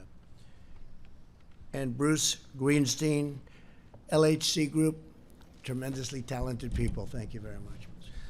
Mr. President, thank you for the honor of being here. And the home health industry has been treating patients and seniors in the safety and comfort of their own home for decades. We're very proud to be part of the equation for testing in their own home. For Americans that can't get to a test site or live in rural areas far away from a retail establishment, we're here to help and to partner with our hospitals and physicians, as well as the people we have here today that will be doing testing around the country. Thank you. Thank you very much. Good test. We'll practice that. Okay, I like that. That's good. We're also announcing the following emergency executive actions today. To help our students and their families, I've waived interest on all student loans held by federal government agencies, and that will be until further notice. That's a big thing for a lot of students that are left in the middle right now. Many of those schools have been closed. Based on the price of oil, I've also instructed the Secretary of Energy to purchase, at a very good price, large quantities of crude oil for storage in the U.S. Strategic Reserve. We're going to fill it right up to the top, saving the American taxpayer billions and billions of dollars, helping our oil industry and making us even further toward that wonderful goal which we've achieved, which nobody thought was possible, of energy independence. It puts us in a position that's very strong, and we're buying it at the right price. And that's something that would have not even been possible a week ago. The price of oil went down quite a bit, so we're going to fill it up. It's a good time to fill it up. I'd like to ask Mike Pence to say a few words, please. VP. Thank you, Mr. President. It is, this day should be an inspiration to every American, because thanks to your leadership from early on, not only are we bringing a whole of government approach to confronting the coronavirus, we're bringing an all of America approach. Mr. President, from early on, you took decisive action. You suspended all travel from China. You created travel advisories, South Korea and Italy. We screened all travelers from all airports in both of those countries. And on the unanimous recommendation of your health experts, you, at midnight tonight, will effectively suspend all travel from Europe, and Americans that were returning will be screened and asked to voluntarily participate in a 14-day quarantine. Throughout this process, Mr. President, you put the health of America first, but you brought the best of America to address it. And it's not just at the federal level. As you said, Mr. President, we've been working with states across the country. We issued broad guidelines from CDC for every American. But this week, at your direction, we tailored specific recommendations from CDC for New York, Washington State, California, Massachusetts, and Florida. And we've been in continuous contact, as you said, with governors around the country. And Mr. President, you have forged a seamless partnership with every state and every territory in this country to put the health of our nation first. But today, I trust that people around the country that are looking on at this extraordinary public and private partnership to address the issue of testing with particular inspiration. After you tapped me to lead the White House Corona Task Force, Mr. President, you said, this is all hands on deck. And you directed us to immediately reach out to the American business sector, commercial labs, to meet what we knew then would be the need for testing across the spectrum. And today, with this historic public-private partnership, we have laid the foundation to meet that need. For Americans looking on, by this Sunday evening, we'll be able to give specific guidance on when the website will be available. You can go to the website, as the President said. You'll type in your symptoms and be given direction whether or not a test is indicated. And then at the same website, you'll be directed to one of these incredible companies that are going to give a little bit of their parking lot so that people can come by and do a drive-by test. And Mr. President, I want to join you in thanking Walmart and CVS and Target and Walgreens. These are companies that are synonymous with communities large and small, where people come together, and now they're going to come together to meet the needs of the American public. These commercial laboratories, LabCorp and Quest and Roche, have just done an incredible job stepping forward, and they're going to literally make hundreds of thousands of tests available and being processed with results to patients in the very near future. But it's all a result of you tasking us with bringing together not just government resources, which all state labs can now test across the country. CDC is testing, But you said, Mr. President, that we wanted to bring all the resources of the country together, and that's what this partnership really means. You know, the truth is that we have coronavirus cases now in 46 American states. And while the risk of serious illness of the coronavirus remains low, we want to encourage every American to practice common sense, practice good hygiene, go to the CDC's website to see what the guidance is for your community or for the American people broadly.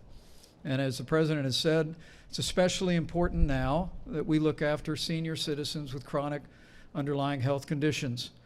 Last week, the President directed the Center for Medicaid and Medicare Services to raise the standards at our nursing homes, increase inspections at our nursing homes. And today we're offering very specific guidance, which Seema Verma will articulate about visitations at nursing homes. It's important to remember that they were there for us when we were growing up, Mr. President. They helped us with our homework. They tucked us in at night. They cheered us on as we pursued educations, cheered us on in our careers, and now it's time for us to be there for them and to recognize that seniors with chronic health conditions are the most vulnerable, and Americans can make a difference. So wash your hands, use common sense, look after the most vulnerable, and Mr. President, I know I join you in saying that every American should be proud of this incredible public-private partnership that's going to be speeding access of testing to millions of Americans in the weeks ahead. And together, as you've said many times, together we'll get through this. Together we'll put the health of America first. Seema, where's Seema? I'd like you to maybe take that a step further, please, on nursing homes. Thanks. Thank you. Well, thank you to the President for the declaration. It allows my agency, CMS, that runs Medicare and Medicaid and has oversight of all of the nation's healthcare facilities, to suspend regulations that could get in the way of treating patients during this time. These temporary national blanket waivers are reserved for the rarest of circumstances, and they represent a massive mobilization of our country's resources to combat this terrible virus. And the flexibilities we are offering will be a godsend to the providers, clinicians, and facilities on the front lines of this fight. And later, CMS is going to be issuing guidance directing nursing homes to temporarily restrict all visitors and non-essential personnel, with a few exceptions such as end-of-life situations. We fully appreciate that this measure represents a severe trial for residents of nursing homes and those who love them, but we are doing what we must to protect our vulnerable elderly. Thank you. As I said in my address to the nation the other night, all Americans have a role to play in defeating this virus. Our most effective weapon right now is to limit the damage to our people and our country and slow the spread of the virus itself. The choice we make, the precautions we put into place are critical to overcoming the virus, reducing its spread, and shortening the duration of the pandemic, which is what it is. The CDC has published guidelines on the coronavirus.gov to enable its coronavirus.gov, and it's very heavily used right now, I will say, to enable every American to respond to this epidemic and to protect themselves, their families, and their communities. While the risks to young and healthy Americans remains very low, we've learned a lot about this over the last 2 weeks. Anyone can be a carrier for the virus and risk transmission to older Americans and those with underlying health conditions and those who are most at risk. They have not done very well. Older Americans who are, especially if they have a health problem, they have not done well. We must take all precautions and be responsible for the actions that we take and that we see other people take. We want to prevent the spread and transmission of the disease. It's incredible what's happening with the sporting world, where so many of the great sports that we've gotten so used to at this time of the year, they're not going to be meeting, and they've done a great service, actually, but that would be another way that it could be, problems could be caused. But this is why I outlined on Wednesday night my administrations, the fact that we've issued a requirement suspending all medically unnecessary visits to various places, but in particular nursing homes. We should all be working off the same playbook when it comes to protecting Americans. We have to. We need to be consistent in adopting measures to limit the spread of the virus. The virus is the same whether it's spreading in cities, towns, or rural communities. The tools and tactics for attacking it are similar no matter where you go. No matter where you go. You have some hot spots throughout the world right now that people would have never thought possible. And they're being very seriously affected. Key among these efforts are breaking chains of transmission between people. These measures have been adopted by many companies, universities, and schools. And we want to protect the safety and the health of their employees and their students. I encourage everyone to follow the guidelines we've issued by CDC and these common sense measures. A lot of it's common sense. For the areas where the virus is spreading, the CDC is advising communities to postpone large gatherings, postpone assemblies, social functions and sporting events, stagger recess and lunch for schools that aren't canceled, limit in-person meetings, increase scheduled cleanings, and cancel work-sponsored travel, among numerous other steps that can be taken. Americans are the strongest and most resilient people on earth, and in the coming weeks, we will all have to make changes and sacrifices, but these short-term sacrifices will produce long-term gain.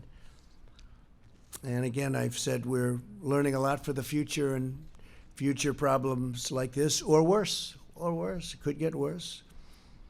The next 8 weeks are critical. We can learn, and we will turn a corner on this virus.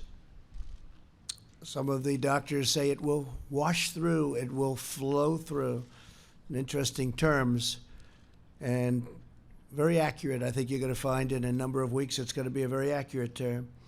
In times of hardship, the true character of America always shines through. We live in the company of the greatest heroes and the most inspiring citizens anywhere in the world. We want to take care of our people. We want to draw on the strength of our history, draw on the strength of our people, and we will get through this all together. We will just get through it. So much progress has already been made. And frankly, the numbers, because of steps that have been taken, are at a level that a lot of people are surprised, especially when you compare them with other places with far smaller populations. The spirit and the will of our nation is unbreakable. We will defeat this threat when America is tested. America rises to the occasion. And to those families and citizens who are worried and concerned for themselves and their loved ones, I want you to know that your federal government will unleash every authority, resource, and tool at its disposal to safeguard the lives and health of our people.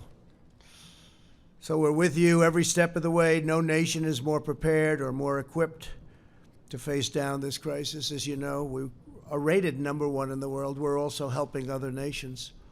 Many other nations, we're helping them a lot. And they're doing okay in some cases. In some cases, they're not doing well at all. But we're working with a lot of groups of people and a lot of other nations. With faith and heart and hope and love and determination, we will succeed, we will prevail, we will be very, very successful, and we'll learn for the future. Thank you all very much. If you have any questions, we can take some. Go ahead, John, please. And if you'd like to ask some of the folks up here, would be fine, please. Sure. Mr. President, where are you with the House bill? Yesterday we talked to you in the Oval Office. You were opposed to it. What has happened since then, and what's the holdup on that? Well, we just don't think they're giving enough. We don't think the Democrats are giving enough. We're negotiating. We thought we had something, but all of a sudden they didn't agree to certain things that they agreed to. So we could have something, but we don't think they're giving enough. They're not doing what's right for the country. And if I could ask Dr. Fauci? Go ahead, please. Thank you, Mr. President. You just mentioned waiving interest for student loans. Yeah. You talked about buying oil from the SPR or adding to the SPR. What other specific targeted measures is your administration thinking about taking? The Treasury Secretary, Steve Mnuchin, said today that you're just in the second inning of things that you might be undergoing. That's true. And we are looking at many different things, as you know. You know, some of them, they've been written about very widely, but we're going to be releasing a paper in about 2 hours stating quite a few other steps, very important ones. Please, go ahead. What, sir, if you wouldn't mind? Please, go ahead. Thank you so much, Mr. President. I want to know if you are in contact with the Brazilian President Bolsonaro after a member of his delegation who was with you Saturday was tested positive. And also, I want to ask another question, if you let me. Senators Lindsey Graham and also Senator Rick Scott are self-isolating. Are you planning to take any kind of precautionary measure to protect you and also your staff who was there? No, with him? We have no symptoms whatsoever, and we had a great meeting with the president of Brazil, Bolsonaro. Great guy, very tremendous. He's doing a fantastic job for Brazil, and as you know, he tested negative, meaning nothing wrong this morning, and we got that word too because we did have dinner with him. We were sitting next to each other for a long period of time. But are you in contact with him over the coronavirus crisis? We're talking about it country to country, but we did discuss if he had a problem. It was reported that he may have it, and he doesn't, fortunately. So much, Mr. President. Dr. Fauci said earlier this week that the lag in testing was, in fact, a failing. Do you take responsibility for that? And when can you guarantee that every single American who needs a test will be able to have a test? What's the date of that? Yeah, no, I don't take responsibility at all because we were given a set of circumstances and we were given rules, regulations, and specifications from a different time. Wasn't meant for this kind of an event with the kind of numbers that we're talking about. And what we've done is redesigned it very quickly with the help of the people behind me. And we're now in very, very strong shape. I think we'll be announcing, as I said, Sunday night. And this will start very quickly. And we'll have the ability to do in the millions over a very, very quick period of time. So no, and what we have done, and we are going to be leaving a very indelible print for the future in case something like this happens again. But it was and that's not the fault of anybody, and frankly, the old system worked very well for smaller numbers, much smaller numbers, but not for these kind of numbers. Tony, maybe you'd like to say something? Will you have, Tony, yes, please. by Sunday night, will every American be able to get a test? So just to reiterate what I said to many of you multiple times, it's a dissonance of a system. The system was not designed for what it was designed for. It worked very well. The CDC designed a good system. If you want to get the kind of blanket testing and availability that anybody can get it, or you could even do surveillance to find out what the penetrance is, you have to embrace the private sector. And this is exactly what you're seeing because you can't do it without it. So when I said that, I meant the system was not designed for what we need. Now, looking forward, the system will take care of it. Mr. President, And with respect, interestingly, if you go back, please, if you go back to the swine flu, it was nothing like this. They didn't do testing like this, and actually they lost approximately 14,000 people, and they didn't do the testing. They started thinking about testing when it was far too late. What we've done, and one of the reasons I think people are respecting what we've done it very early. We've gotten it very early, and we've also kept a lot of people out. Mr. President, yes, the please, go last ahead. administration Please. said that they had tested 1 million people at this point. You've been We'll ask them president how for they did with the 3 swine years. flu. It was a disaster. But with respect, you've been Next, president please. for 3 years, Next, and please. Wuhan was suffering. They had a very big failure with swine flu, a very big failure. President, I want to ask you about the European travel ban that goes into effect at midnight tonight and the exemption that you've offered to the UK. There are 17 countries that are in the so-called Schengen zone that have fewer coronavirus cases than the UK. And just in the past 24 hours, the UK has added 208 coronavirus cases to their total. Why do they, Mr. President, deserve an exemption? And would you consider adding them to this travel ban list? Well, that was recommended to me by a group of professionals, and we are looking at it based on the new numbers that are coming out, and we may have to include them in the list of countries that we will, you could say, ban or whatever it is during this period of time. But yeah, the numbers have gone up fairly precipitously. over the last 24 hours. So we may be adding that, and we may be adding a couple of others, and we may frankly start thinking about taking some off. Go ahead. Thank you, Mr. President. I'm a correspondent with Hong Kong Phoenix TV. You have mentioned that the number in China has been decreasing, and China has made tremendous progress in the past weeks. True. I'm wondering how much confidence does this give you to control the virus in the United States? And do you see the data China has been sharing with the United States has been helpful? I think it has been helpful. We've been working very much with China. I've spoken, as you know, with President Xi. They went through hell, and their numbers are starting to look very good. They're really looking very good. We're very happy about that. We are sharing data, yes. In fact, we're sharing quite a bit of data, including the fact that some of our pharmaceutical companies are working over there right now with large groups of people. Yeah, go ahead, please.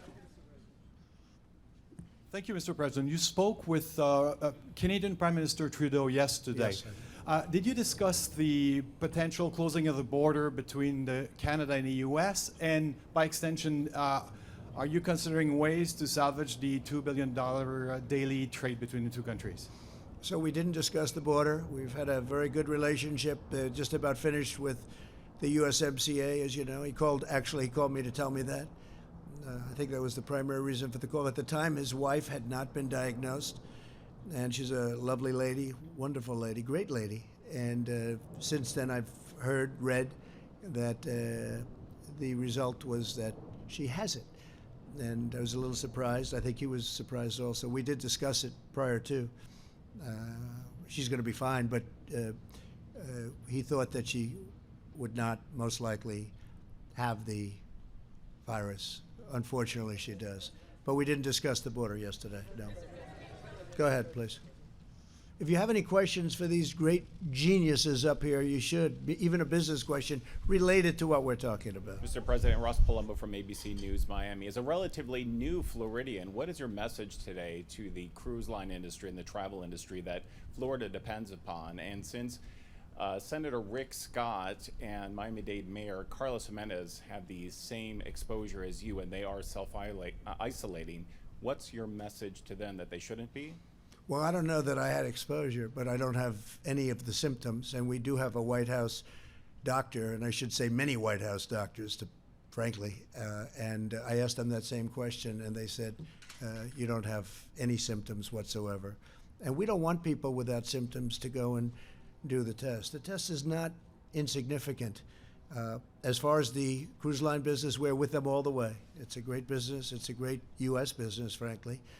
And I know how important they are to the country. That includes airlines, but the cruise line business obviously was hit very hard.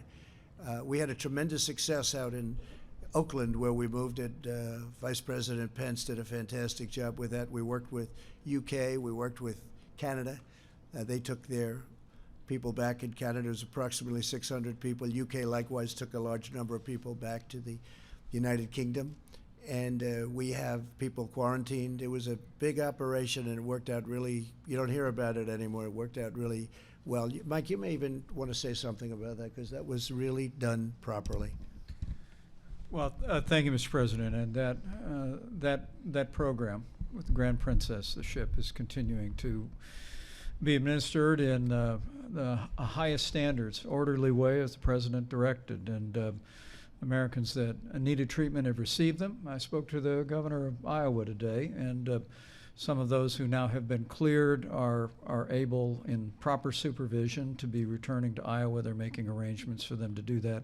Others in Texas, others in Georgia. Again, it's another example of the extraordinary cooperation. Governor Abbott, Governor Gavin Newsom, Governor Brian Kemp of Georgia. But to add to that, the President directed me last Saturday to travel down to Miami. We met with all the leaders of the cruise line industry. Several cruise lines have announced a 60-day pause in operations.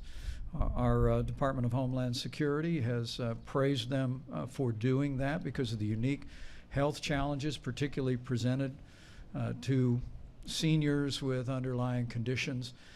We have a proposal from the cruise line industry, but they're currently considering what other steps that they might take, perhaps even similar to what those other lines have taken. We're anticipating some response on that in the next 24 hours. But as the President said, the American people cherish our cruise line industry, the men and women who work on the ships, the men and women who work on the shore, all the economies that are so benefited by a vibrant cruise line industry. And what the President's directed us to do is whether there is a pause in the moment, as some cruise lines are doing, and as we all continue to discuss, we want to work with the cruise line industry to ensure that when we come through this, that cruise lines and the medical services that are available and for the passengers and all of the crew, that cruise lines are safer than ever before and can prosper for many years to come. Go ahead, please. This question is for Doctors Fauci and Birx. Dr. Fauci, based on what you currently know, what is the trajectory for when this outbreak will peak? How long will the American people have to remain on this emergency footing? And for Dr. Birx, as the administration tries to get its arms around this test kit shortage issue, the next glaring need could be respirators and related hospital equipment. So what is the administration doing right now to ramp up production of respirators and that kind of equipment should this outbreak persist? So when you have an outbreak like this, particularly if you're trying to interfere with it, it's really impossible to predict the time element of when it's going to peak and when it's naturally going to go down. So if you look at the situation where countries really did not get to the point of trying to contain and mitigate very well, you see a peak over several weeks and then down again over other several weeks. What we're trying to do with the efforts that we're doing is to blunt that peak. And I mentioned it many times, and I think it's important and appropriate for me to mention it again because it answers your question. When you talk about preventing infections from without in, which is the kind of travel restrictions we're talking about, then how do you handle what you already have in your country? You continue some sort of containment, but you also do mitigation, and you try to proportion it to the areas where there are the most infections. The success of that and how much you make this turn into this is going to give you the amount of time. If we're successful, it'll be less. If we're not successful, it's going to be more. But these kind of things generally run out in a few months. Hopefully, we'll make it several weeks, 8, 9, whatever weeks. But I can't give you a number because it depends on how successful we are. Great, thank you. It's a great question, and Dr. Fauci and I have worked together a very long time and continue. It's a privilege to work with him every day. So I think you can learn and I appreciate there were some graphics done by some of the reporting over the last several days. If you align the data from China with the data with South Korea, you can start to see almost a complete overlay of that data. And so that's what we're tracking very closely, as well as Italy. But you have an excellent question. I just want to make one note. In South Korea, I want to repeat, only 4% of the tests were positive. That means 96% of the people had a different respiratory disease because we're in the middle of flu season, cold season, and all of the other respiratory diseases that we get every day. In LabCorp and Quest's early data, they're running about 1 to 2% positive. That means that we have a lot more other respiratory disease out there besides the coronavirus, and that's why the screening is critical. But even with the screening, we're going to run what we think are very low rates. Needless to say, though, we're taking it extraordinarily seriously to plan for what could come. Not what Dr. Fauci talked about, blunting the curve. That makes it much less high need at that peak of the curve that we're all planning for. So we're in full inventory of all of our assets by the President unlocking and this emergency order and the Secretary of HHS's ability. It unlocks all of those stockpiles, those needs, what the VA has, what the DOD has, what the National Guard has, and what every hospital has. And the hospital emergency preparedness plan allows them to defer elective issues to keep those hospital beds open for those who might need it. So we're in full planning mode for each of those things. And I might add that we are in the process, and in some cases have already done it, ordered a large number of respirators just in case. We hope we don't need them, but we've ordered a large number. Yeah, go ahead, please. Thank you very much, Mr. President. In your speech to the nation, you mentioned the situation in China and South Korea have improved, and you're thinking about remove the restrictions, also the warning Right. in place right now. When can we expect that announcement, and how do you see the overall progress that Asian countries made? Well, some are making progress, some are not, as you know, but some are making progress. And as they make progress, as they get down to the number that we all think is right, that they know is right, we know is right, we'll be opening it up. And some are really moving along rapidly. We hope to be able to open things up as quickly as possible. Go ahead, please. Go ahead. President, I'd like to ask Secretary Azar and Dr. Fauci just how Dr. Fauci, okay? Right, it better, all right. it better. Not 100%, but 90%. Right. Go ahead.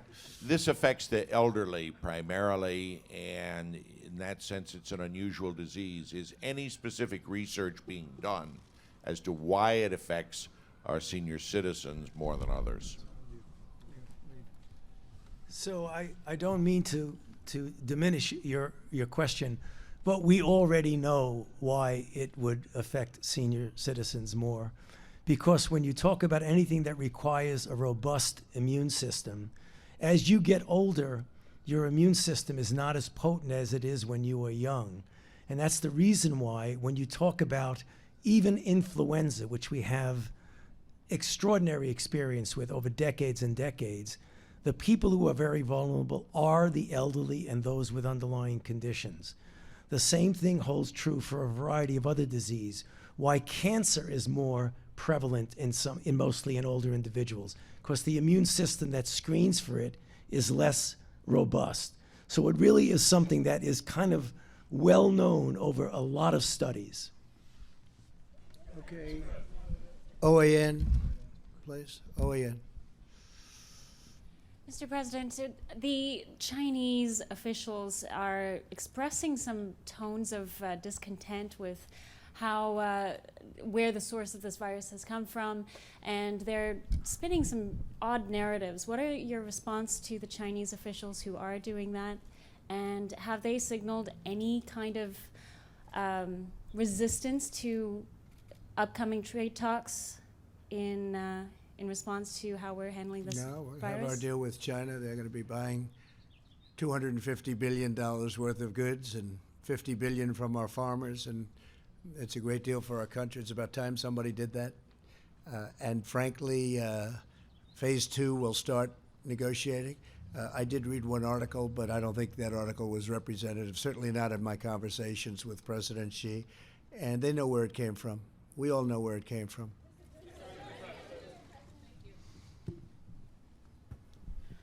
Thank you, Mr. President. Yamiche Alcindor from PBS Yes. NewsHour. My first question is, you said that you don't take responsibility, but you did disband the White House Pandemic Office, and the officials that were working in that office left this administration abruptly. So what responsibility do you take to that? And the officials that worked in that office said that the White House lost valuable time because that office wasn't disbanded. What do you make of that? Well, I just think it's a nasty question, because what we've done is, and Tony had said numerous times that we've saved thousands of lives because of the quick closing. And when you say me, I didn't do it. We have a group of people. I could ask perhaps my administration, but I could perhaps ask Tony about that, because I don't know anything about it. I mean, you say we did that. I don't know anything about it. You don't know We're about spending, the no, I don't know. reorganization that happened at the National It's the Security administration. Perhaps they do that. You know, people let people go. You used to be with a different newspaper than you are now. You know, things like that happen. But this was Okay, an please go ahead. We're doing a great job. Let me tell you, these professionals behind me and these great, incredible doctors and business people, the best in the world, and I can say that, whether it's retailers or labs or anything you want to say, these are the best in the world. We're doing a great job. We have 40 people right now, 40. Compare that with other countries that have many, many times that amount. And one of the reasons we have 40 and others have, and again, that number's going up, just so you understand. And a number of cases, which are very small, relatively speaking, it's going up. But we've done a great job because we acted quickly, we acted early. And there's nothing we could have done that was better than closing our borders to highly infected areas. Please go ahead. Thank you, Mr. President. Vanessa Yaklish for NTN24 for all Latin American countries, sure. and also for Spain, La Razón and Antena 3. I would like to ask you two very brief questions. One, for how long we're going to have the emergency, the national emergency? I hope not for- long, but it's there now, and it gives tremendous powers for things that we need. Tremendous power, actually. And the Stafford Act and various other things that we're involved with and have studied and memorized in so many different ways and forms. It gives the kind of power that we need to get rid of this virus. And we're going to do it very quickly. And I hope we won't need it very long, but whatever it takes. So for now, we still don't know for how long. And something very important I wanted to ask you is like, how do you really think it's essential coordinating with other countries and learning from their lessons that they already suffer the same situation? Yeah. Countries, of course, like China and South Korea, but now recently Sure. Italy and Spain. Well, and Italy's how is having that a- coordination done? Italy Thank you is so having much, a Mr. we're in touch with Italy, and it's a country that we love. We have tremendous millions and millions of people origins from Italy, and we're working with them. They're in they're in probably, relatively speaking, the toughest position of all. We're in touch with everybody. We're in touch with, when I say everybody, we're in touch with many of the countries that you know about, that you're writing about, and they're calling us asking for advice. They're asking for the advice of the people behind me. Italy's got a tough situation, but they're really they have really clamped down, and I think they're going to see some very good results. It's tough what they did. They really took their medicine, but they're going to see some much better results. Yeah, Jeff? Thank you, sir. With regard to domestic travel, should Americans feel safe, or should Americans at all be traveling to states such as Washington State, New York, and other hot spots within this country? And a follow-up on Brazil. You're asking people who come back from Europe, Americans who are coming back from Europe, to self-quarantine for a couple weeks. You were in a picture with somebody who now has coronavirus from Brazil at Mar-a-Lago. How is that different? Well, I'll tell you, first of all, I'm not coming back from someplace. But you were exposed. There was somebody that they say has it. I have no idea who he is, but I take pictures, and it lasts for literally seconds. I don't know the gentleman that we're talking about. I have no idea who he is. I haven't seen the picture. I said there's a picture of somebody, but I take sometimes hundreds of pictures a day. And that night I was taking hundreds of pictures, so I just don't know. Now, I did sit with the president for probably 2 hours, but he's tested negative, so that's good. It's just a matter Please, of, go and ahead. the domestic travel, sir? Go ahead, please. I would say if you stay home, it's not bad. It's not bad. Now, there are certain parts of the country that are essentially have zero problem. Washington's been very tough, in particular a nursing home. But Washington, the state of Washington's been very tough. It's been a big percentage of, when you talk about the 40 deaths, that's been a big percentage of the deaths, as you know very well. And they all came from a certain area, unfortunately. Please, go ahead. Go ahead. Okay. Thank you very much, Yes. Mr. President. Cordelia Lynch, Sky News. You talked this week about the UK doing a good job in tackling coronavirus. In light of the rise in cases, are you changing your mind about that? You also just spoke about possible travel restrictions. Have you discussed when they might be put in place? Well, in light of the results, as we discussed before, in light of the results, we're going to be looking at it. And I know the task force is looking at it very strongly, Vice President, everybody. It was looking good, but the results have been building up pretty rapidly. So we'll be taking another look at that. Yes, absolutely. Go ahead, please. Mr. President, thank you. I want to first follow up on Jeff's question, because the person you were standing next to, whether you know who he is or not, tested positive for coronavirus. Dr. Fauci said this morning, if you stand next to somebody who tested positive, you should self-isolate and get a test. You say your White House doctor is telling you something different. Who should Americans listen to? And my second question I think they is, have to listen to their doctors. And I think they shouldn't be jumping to get the test unless it's necessary. But I think they have to listen to their doctors. And I mean, I don't know, I haven't seen the picture. Somebody said there's a picture with somebody taking a picture with me, but I haven't seen it. Well, doctors have But said I you can might tell have you- it even if you don't have symptoms. Are you Well- being selfish by not getting tested and potentially Well, I exposing? didn't say I wasn't going to be tested. Are you going to be? Most likely, yeah, most When do likely. you think Not for that'll that happen? reason, but because I think I will do it anyway. Will you let us know fairly the soon. We're results? working on that. We're working out a schedule. My second question, Mr. You President, go ahead, that was please. a follow-up. Go ahead. Yeah.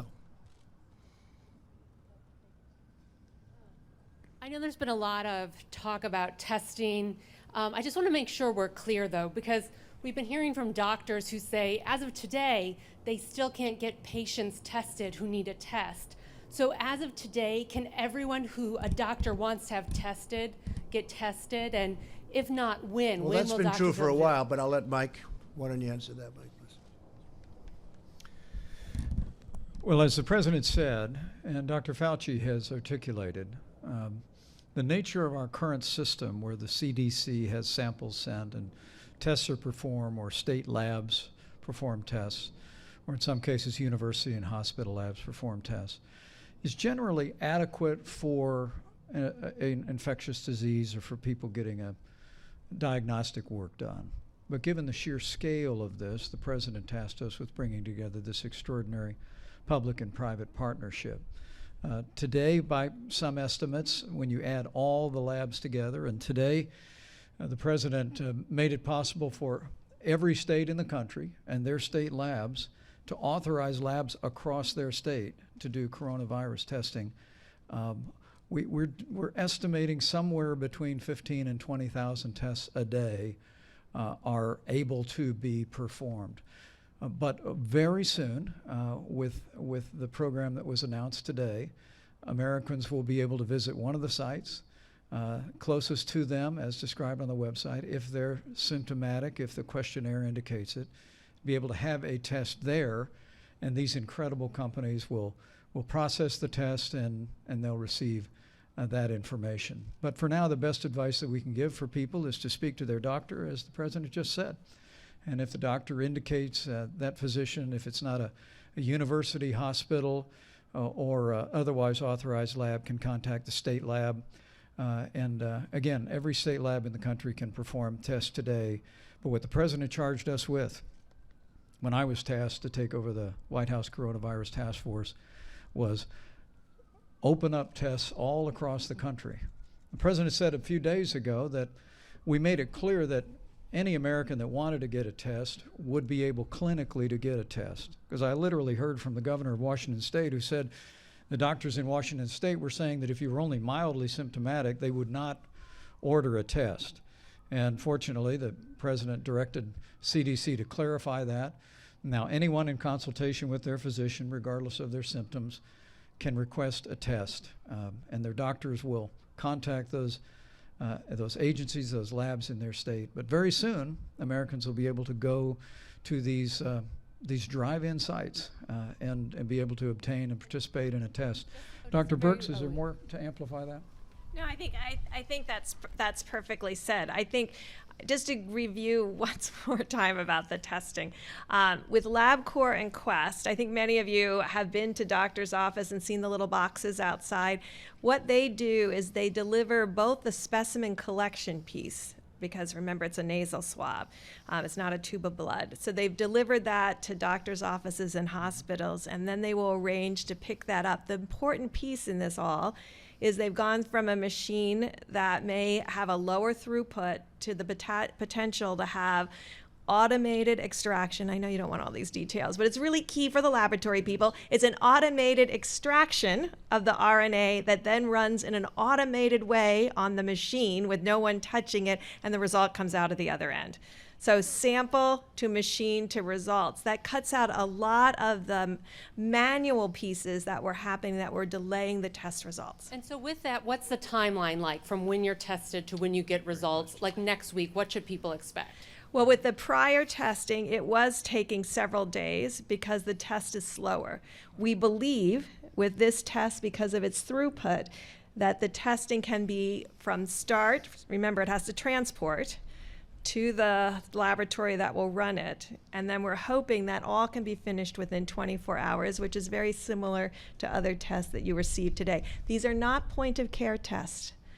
We are working on point of care tests, but we have to realize point of care tests take 6 months or more to develop. So we're not waiting for those. We're still diagnosing this on nucleic acid. So it's an antibody. This is actually the antigen, the actual virus in your nose that we're amplifying. I think you have to remember, though, we're working very closely with states, and so you have a smaller form and more targeted form of government going in and doing it, like in New York, where the relationship is very good, like Gavin Newsom, where he made some very complimentary, that's California, he made some really complimentary comments the other day about how we're working together. We worked on the ship together, but we worked on a lot of other things together having to do with this. And we're really, the relationship that we have, I can't think of a bad relationship. We're helping them. We're funding them in some cases, depending on what it is you're talking about.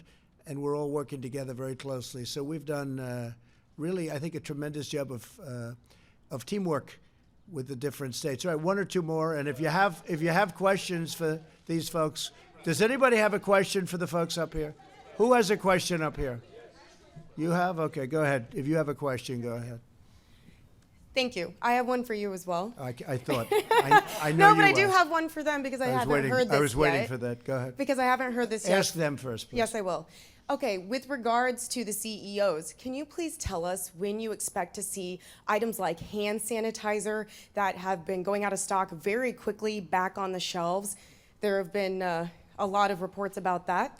And for you, Mr. President, could you talk about a potential bailout for the cruise industry? You had suggested that could happen. Is that something you're still looking at, and how much would that be? Well, I didn't suggest that it could happen, but I can tell you it's an industry that was very badly impacted by what's going on with the virus. And it's a great industry. It's a very important industry, and we will be helping them, and we will be helping the airline industry if we have to, assuming we have to. So far, people haven't been asking, but if they should be asking, we want to make sure our airline is very strong. And then one day, all of a sudden, wasn't looking so good. Interestingly, I was talking to Doug, and the numbers they're doing from the retailing standpoint, I guess because of this, your business is like the opposite. All of you you've been selling a lot of stuff. Do you want to answer the question as to the hand sanitizers? Sure. Yeah, specifically, the areas where we're seeing pressure in the supply chain are surface cleaners, cleaning supplies, paper goods in particular. Hand sanitizer is going to be very difficult to have 100% in stock on for some time. We're still replenishing it and shipping it, but as soon as it hits the stores, it's going. The same thing's true for the categories I just mentioned. So all the retailers will be working hand in hand with the suppliers to bring that to the market as fast as we can. What is your advice, though, for Americans who are seeking those items? What is your advice? They're selling out online, they're selling out in the stores. I think this team has given you other examples of what people can do to fight back against this virus, and you should look at the entire list.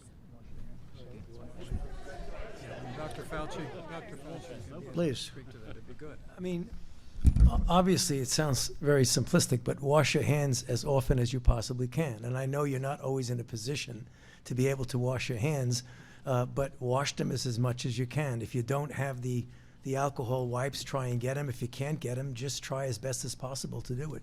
I mean, you got to do the best you can. Alex, please. Well, just general preparedness. You know, you want to wash your hands. You want to keep distance from people. And if you're around someone sick, just keep away from them. This is basic public health. Now, these guys are selling a lot of toilet paper. I don't know. There seems to, Tony, do you need to give some guidance that toilet paper is not an effective protection against getting the coronavirus? They're selling out. But soap and water, hot water, soap, 20 seconds. That's how you do it. Okay, one more. Go ahead. Go ahead. No, over here, behind you. Behind you. Thank you very much, Mr. President. You have a great team, of course. That's true. My question is, Mr. President, are you happy from the Chinese response? What correctly really told you what really happened those days? And second, Prime Minister Modi or India have closed borders until April 15th, if you have spoken with the Prime Minister of India, and if they have needed any help. And finally, sir, any message for the small businesses, because they are losing some businesses because of this? Thank you, sir. Well, on small businesses, the Small Business Administration is now stacked with money to help them, and we're going to make the money readily available if they need it, small businesses. We had a great time in India. It was an incredible 2 days, and he's a great friend of mine, and he's a friend of his people because he was greeted incredibly warmly, as was I, in that stadium. It was an incredible event, and I loved being with him, so just say hello to him. But we talked about everything. We talked about far more than just borders. And as far as President Xi, likewise, he's a friend of mine. I believe that we are dealing in good faith, that we just worked as you know, and as I just said, we just worked an incredible deal, big deal, one of the biggest deals ever made of any kind. Big even by the standards of some of the people here that deal with China. But I think that they want to get to the bottom of things also. We're working, our drug companies, our pharmaceutical companies are working very closely with China and with India, as you know, and with all over the world. And they're all over the world. These are magnificent companies that are very, very knowledgeable. And we're very lucky to have them because I think you're going to come up with, whether it's therapeutic or whether it's just help in getting better, and then ultimately a vaccine, which takes a little bit longer because of the test periods and a couple of other reasons. You're going to have it very quickly because of the great knowledge, and they'll have it very quickly. They've made a tremendous amount of progress. Thank you all very much. We appreciate it. Thank you. Thank you very much. Hi, YouTube. It's Catherine Michelle. I'm just going to do an update with some numbers here. There have been far too many people who keep going, the numbers don't lie. And I wonder, have you looked at the numbers? By those comments, my take on that is no, they haven't.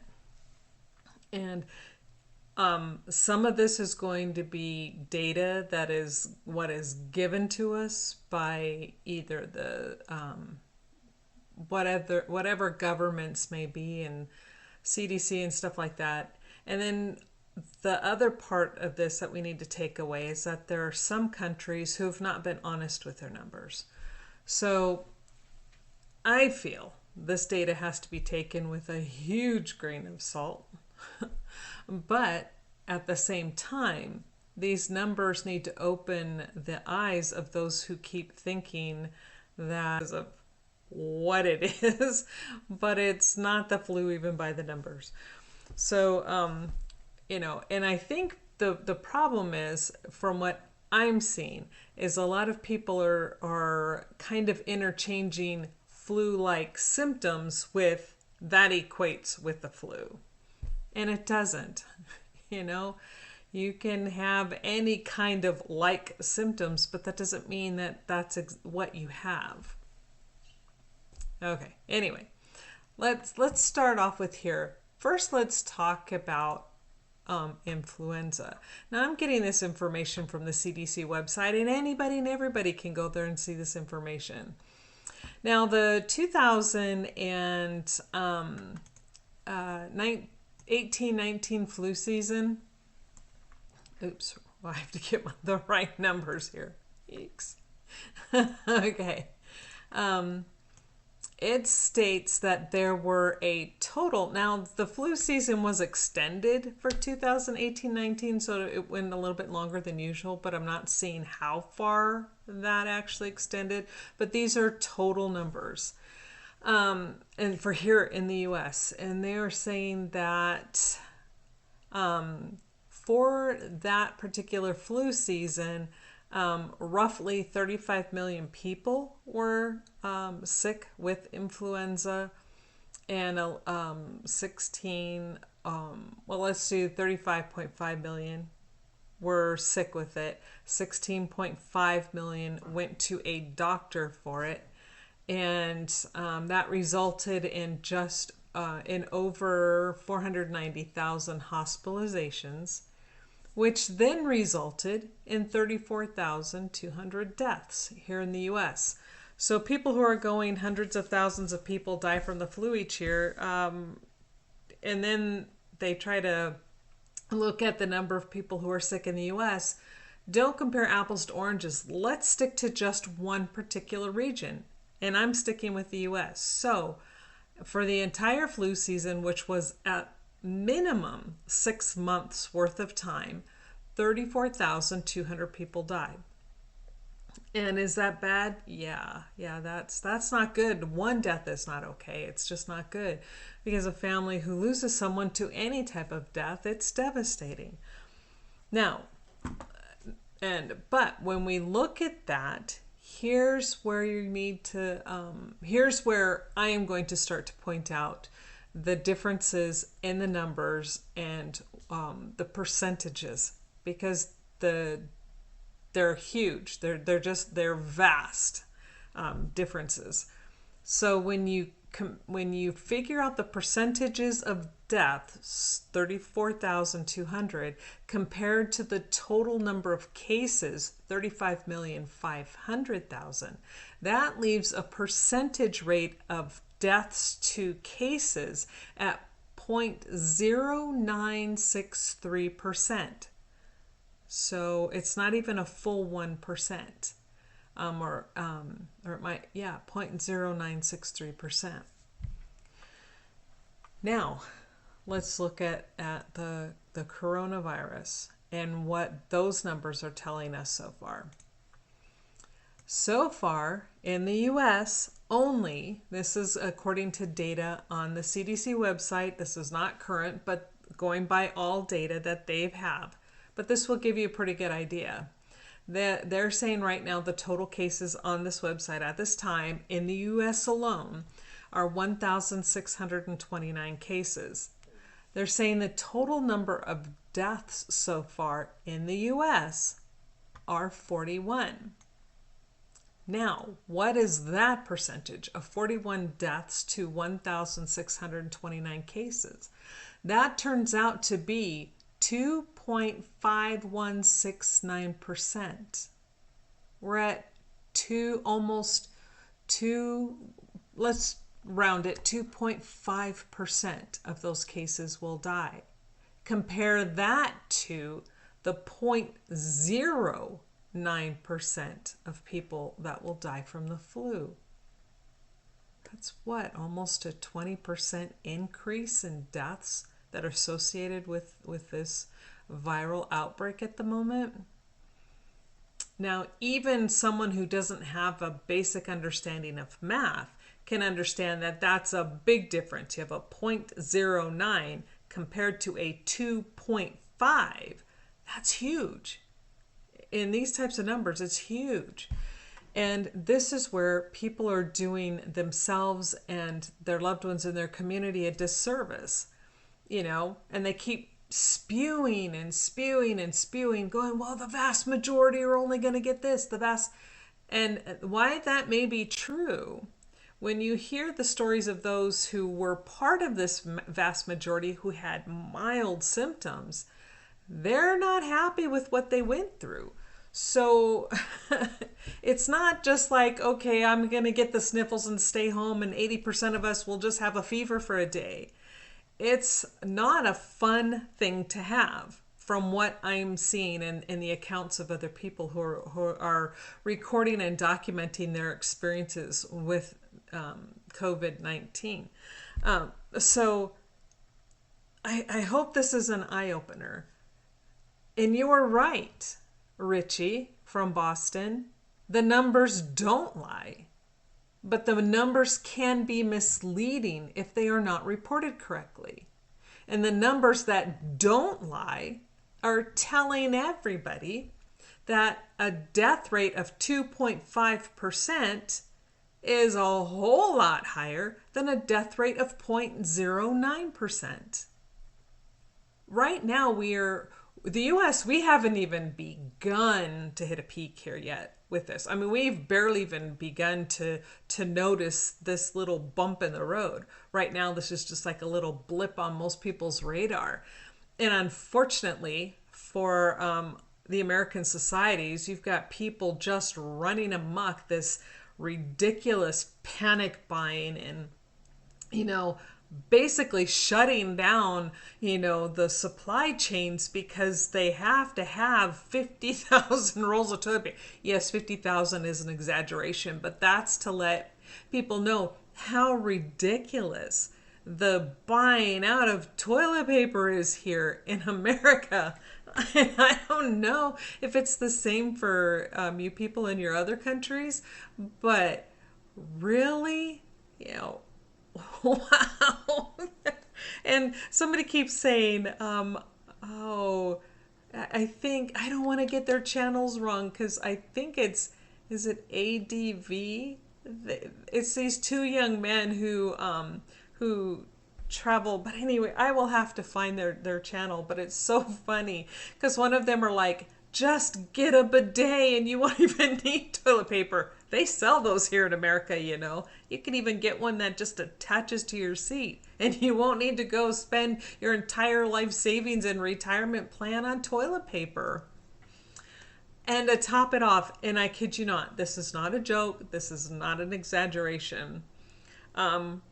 Someone that I know went, and I would so love to give these people's names, but nobody wants to come forward, and that makes this kind of frustrating. But someone I know was telling me yesterday that they were at a Walmart, here at a local Walmart where I live. And they went in, and of course there's no toilet paper on the shelves anywhere. In fact, sadly, just about our stores were sold out of everything. I mean, virtually almost everything. A few people were reporting things like some expensive cereals and coffee and tea and stuff like that. But if you're looking for bread, fresh vegetables, meat products, toilet paper, any kind of cleaning products, they were gone, shelves bare. And that doesn't happen here in the U.S. I've never seen that ever happen here in the U.S. So, but anyway, back to the story. They went into a local Walmart, and of course there's no toilet paper or anything. And I don't think they were necessarily looking for toilet paper, but it's just one of those things. I think it's a curiosity stop now. My take on it. They didn't say that. This is my take. That's what I would do. I think the next time I go into the store, I'm just going to be curious. I'm going to have to stop by just to see where things are at. But anyway, there's, again, no toilet paper in the store. They come out of the store, and in the Walmart parking lot, there is someone out there selling a single roll of toilet paper for $10. Now, if insanity and greed has not gripped the United States, I don't know what you would call this. This is beyond insanity and greed. Like, wow. Okay. Sorry, side story. I know I do that a lot, but let's get back to the coronavirus numbers. Now, again, to reiterate, total number of flu deaths were at 0.09% for all of the United States. So far, the coronavirus deaths here in the U.S., even though only at 41, but our cases are only at just a little over 1,600, is at 2.5%. Now, is that number going to change drastically? Yes. As more cases show up and there'll be fewer deaths, then that number will get higher and lower, higher and lower. And it's going to fluctuate until this is completely over. And so no one, I don't care if you're a doctor from Harvard, I don't care if you're dumbass Dr. Drew, he's an ass. My opinion, and I can state it, he's an ass. This is not the flu. You cannot compare what is happening now with flu numbers. I'm giving you these numbers so you can see the vast difference. So you can see that the numbers are completely different. Not the same virus. Of the same virus family, not the same virus. Numbers are totally different. Some symptoms may be similar, but those that are reporting their cases and people that I know that have it report that it's like a very bad flu, because they don't know what else to compare it to. But they will definitely tell you they don't have the flu, but it's not fun to go through. And in fact, I don't know if any of you follow Sydney Watson, I believe her name is. She cracks me up. I love her taking her videos on a lot of headlines. You know, she just will pick and choose something. But this young thing, she's been tested for the coronavirus. Now, She won't know yet, I don't think, until tomorrow if it comes back positive, but her flu test did come back negative. So it's not the flu. Her flu test was negative. But she just said she just felt awful. And in fact, she still has some hard time breathing, although she believes she's over the hump now, the worst part of what she went through. So wish you the best, Sydney. Watch your videos all the time. Think you're great. But anyway, you know, she too, just to reiterate the severity of what she went through, and she's a young person, and so she was able to, thank God, had a good immune system that she was able to combat this. But she does state that one of the things that was more troubling for her is her heart rate was really high. Now she doesn't know, she didn't state what that is, and it's none of our business, but she stated that as one of her symptoms. And something that the hospital staff, or clinic staff, I should say, did take note of her her signs, and when they were doing her vitals, was her increased heart rate, and it's still high. So she's still trying to get that to come down.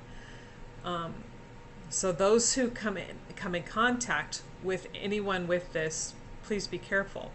And there was another person's video that I was watching that was suggested to me by someone else, and they're reading from this article about someone from Kentucky who's refusing to adhere to the quarantine, and then they were making this big deal about martial law. This person's now being held against their will with armed guards. So they're making this out to be this horrible thing being done by the state. But what this person was doing was okay. Now, I don't know if that's what they meant, but that's how it came across. They definitely were pushing the martial law agenda, that for sure. Now, nobody wants martial law. And I think even now, most Americans would fight against martial law right across the board. That is not something here in America the vast majority of people are going to be willing to put up with. So am I personally concerned that martial law will come into effect? It wouldn't surprise me if it was attempted. Do I think it would succeed? No, I just don't. But the sad point of all of this is that there are far too many yahoos that are testing positive for this virus, who just don't think that any of the laws apply to them, and they don't have to do anything to abide by them. Now, the laws of quarantine, yes, they're meant to protect that person and hopefully that they can stay home and get sick, but it's to protect the community in which they come into contact with. Because in Kentucky, there are a lot of elderly people there. So this person is just out there going, you know what, I don't care. And they're saying that the infection rate is anywhere from 1 to 6 or 7 people, which we know those numbers are a complete lie. Absolute complete fabrication. Because there are so many cases where one person has infected up to 30 people. Other people are averaging 9, 10 people. So if you test positive, how hard is it for you to keep your happy butt home? If you truly need to get out and need something, you know, if you weren't such a jerk, then I'm sure you have family members who would be willing to go get you something and drop it off, drop it off on your doorstep. Call somebody, call a family member, call a friend and say, hey, you know what? I got the virus, pretty much sucks, quarantine. Can you bring me whatever? And I am sure that the vast majority of people in your life are going to say, hey, we're on it. Sure. What do you need? You know, I personally am limiting my exposure, not because I believe that my neighborhood has it. I don't, because I don't see any indication of that in my neighborhood at all. But because I am at such a huge high risk, I'm on that higher level. Not only am I in my upper 50s, but I have very bad cardiovascular disease. And in fact, last year I had to have, angiogram, angioplasty, ended up with pericarditis, which I'm still not completely over. So for me, it makes sense to me that I kind of limit where I'm going. Now, if I need to go out and get something, yeah, I'm going to go out. But for the most part, I have fantastic children who say, hey, Mom, you need something? They have no problem going to get it and bringing it by. I give them my card and say, here, go buy this. And they go do it for me. I have great children. So and they do that so I don't have to expose myself any more than what is necessary. And it's, so for that, I'm truly grateful. But am I advocating that for everybody? No, I don't think everyone should shut down and go sit in your house for 2 weeks. But I don't think either that people should go out and do ball games and ski together and all this other stuff. I think let's be smart about this. People going out for hikes. We have huge mountains here, vast mountain range. Take your kids out. Right now they're not in school.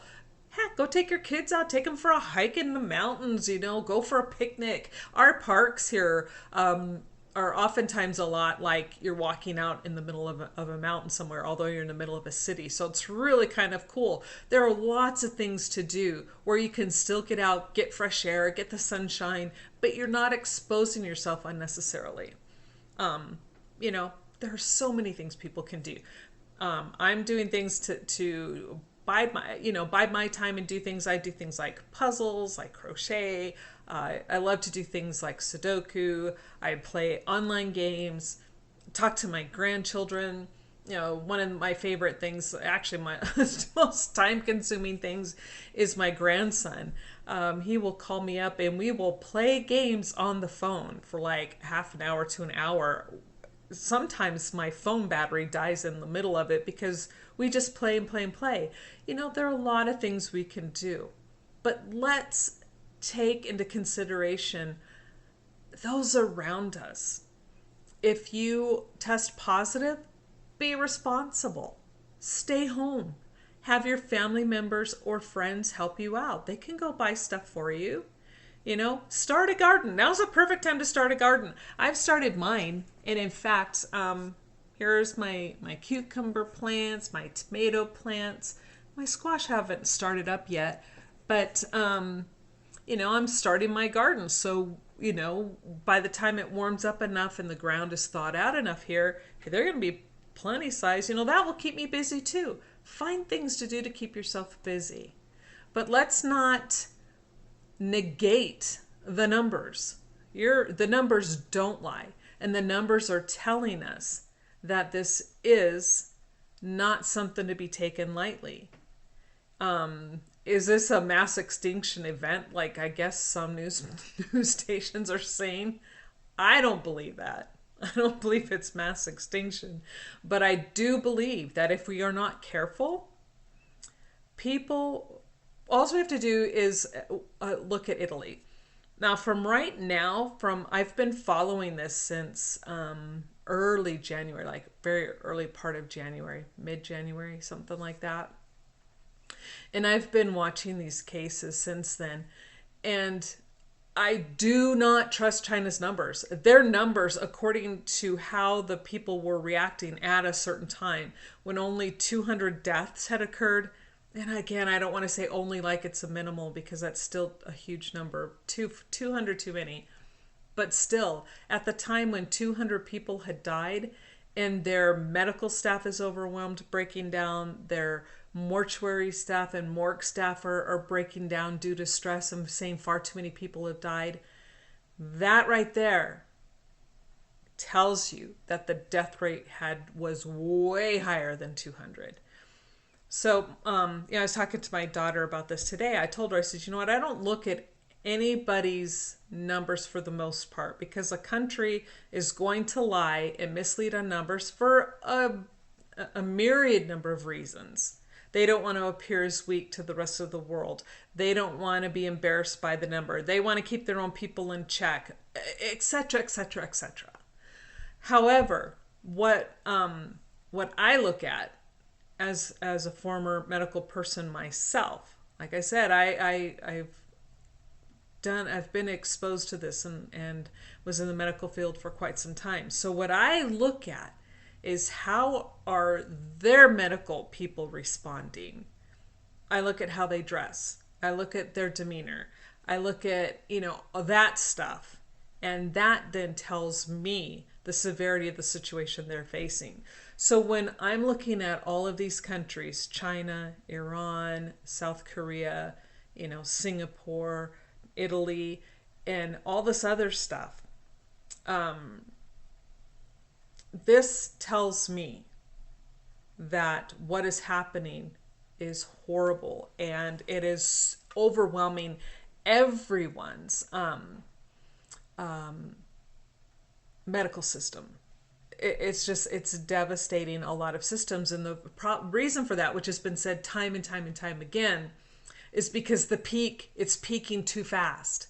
Too many people are getting this at the same time, to where the medical personnel are then faced with, do we let this person live or do we have to let them die? Where in an average everyday situation, they would live and they would have the facility to save them. This is why it's important to keep your happy butts home if you are quarantined, because those who don't, you are causing this spike. You are causing people who would normally be able to be saved, which would drop the death rate of this drastically. You are causing them to actually eventually die. And not okay. Just not okay. Now, I wanted to see if I can find the information for the Italian. And here's another reason why from what I can see, to be honest with you, I think Italy has been the most transparent with their numbers. I don't believe anybody else's numbers from what I've seen. And then you compare that with what's going on, like with Iran digging those mass graves, and then they're reporting these really low numbers. You don't need mass graves for low numbers. China, you don't need to open 20 extra crematoriums for low numbers. I don't trust any of that. But here with Italy, they're looking at right now, when you look at their recovered rate, with the total what they're calling closed cases of 4,144. This is the information I just had. Don't know if it's up to date.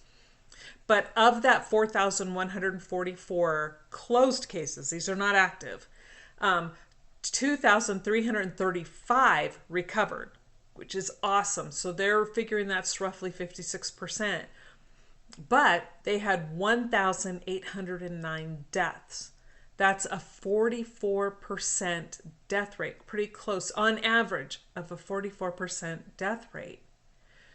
This is what people, especially here in America, are not getting.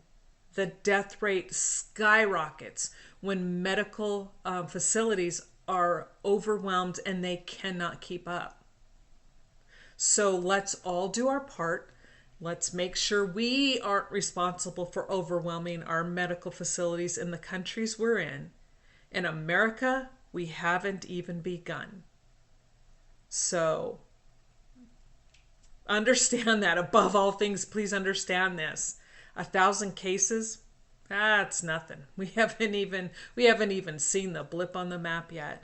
I pray to God that the efforts that the president has put into place will curb this and will help stop the spread, or at least, cause that peak to be more on a flat instead of going up and then coming down. Because if we can level that out here, we will fare so much better. So for my country, my countrymen, well, I wish that for everybody else, but I can only speak for what's happening here in America and what I see on our end. Is I really am praying that the efforts our president has put into place does pan out and it does pay off. Now, I'm not going into the nefarious agendas and who's behind this, because I think that's going to pan out and show itself for what it is later. And that, unfortunately, is going to be a byproduct of what we are facing, but right now I'm focusing on what we're facing.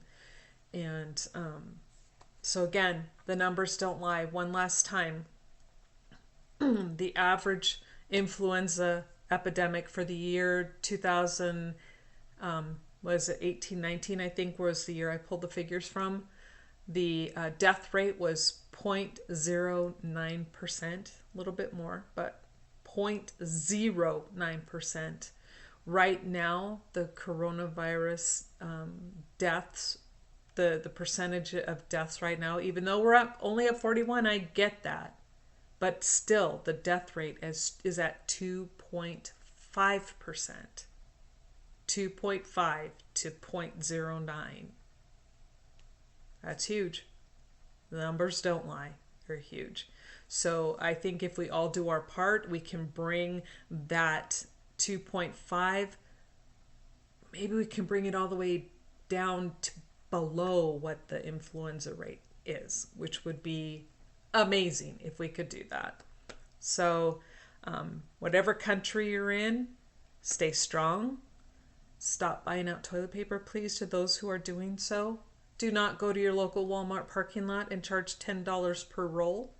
People who do that, you suck. You're not even human. To me, you're subhuman. That's just not okay to take advantage of anybody in any situation like that. And let's be kind to each other.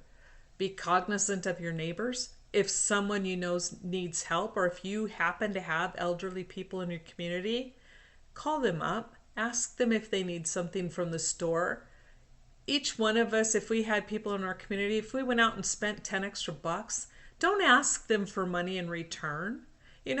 Go buy them whatever you can and say, here, here's some extra fresh fruit and vegetables, or here's a bottle of vitamin C or vitamin D. I'm a real strong believer in vitamin D. Get some vitamin D for your elderly neighbors. Drop it off. Let's be kind to each other and realize that when someone is sick, they're probably going to be very sick. So keep everyone you know in prayer. Be positive. Don't be a nut job. And have a great day. God bless everyone. And again, by taking care of others, we take care of ourselves. Thank you very much. We just completed a very good meeting of the Coronavirus Task Force, and they're really doing a great job, our professionals. The results are very, very good. And when you compare this to what's happening around the world, we're very proud of our people. And there's been a tremendous amount of coordination with states, with cities, and they're a little smaller form of government, and they have things going well. They're coordinating with us, and certain in particular, I think California has been terrific, the relationship. New York has been really good. We've had some really good relationships in terms of especially the hotspots, and we're focused on those hotspots. Some areas we don't have no problem whatsoever, and we hope to keep it that way.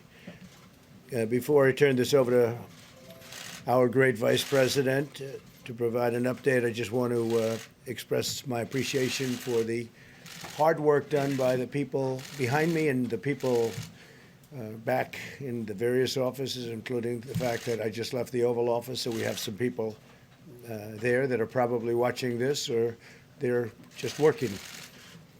We're using the full power of the federal government to defeat the virus, and that's what we've been doing.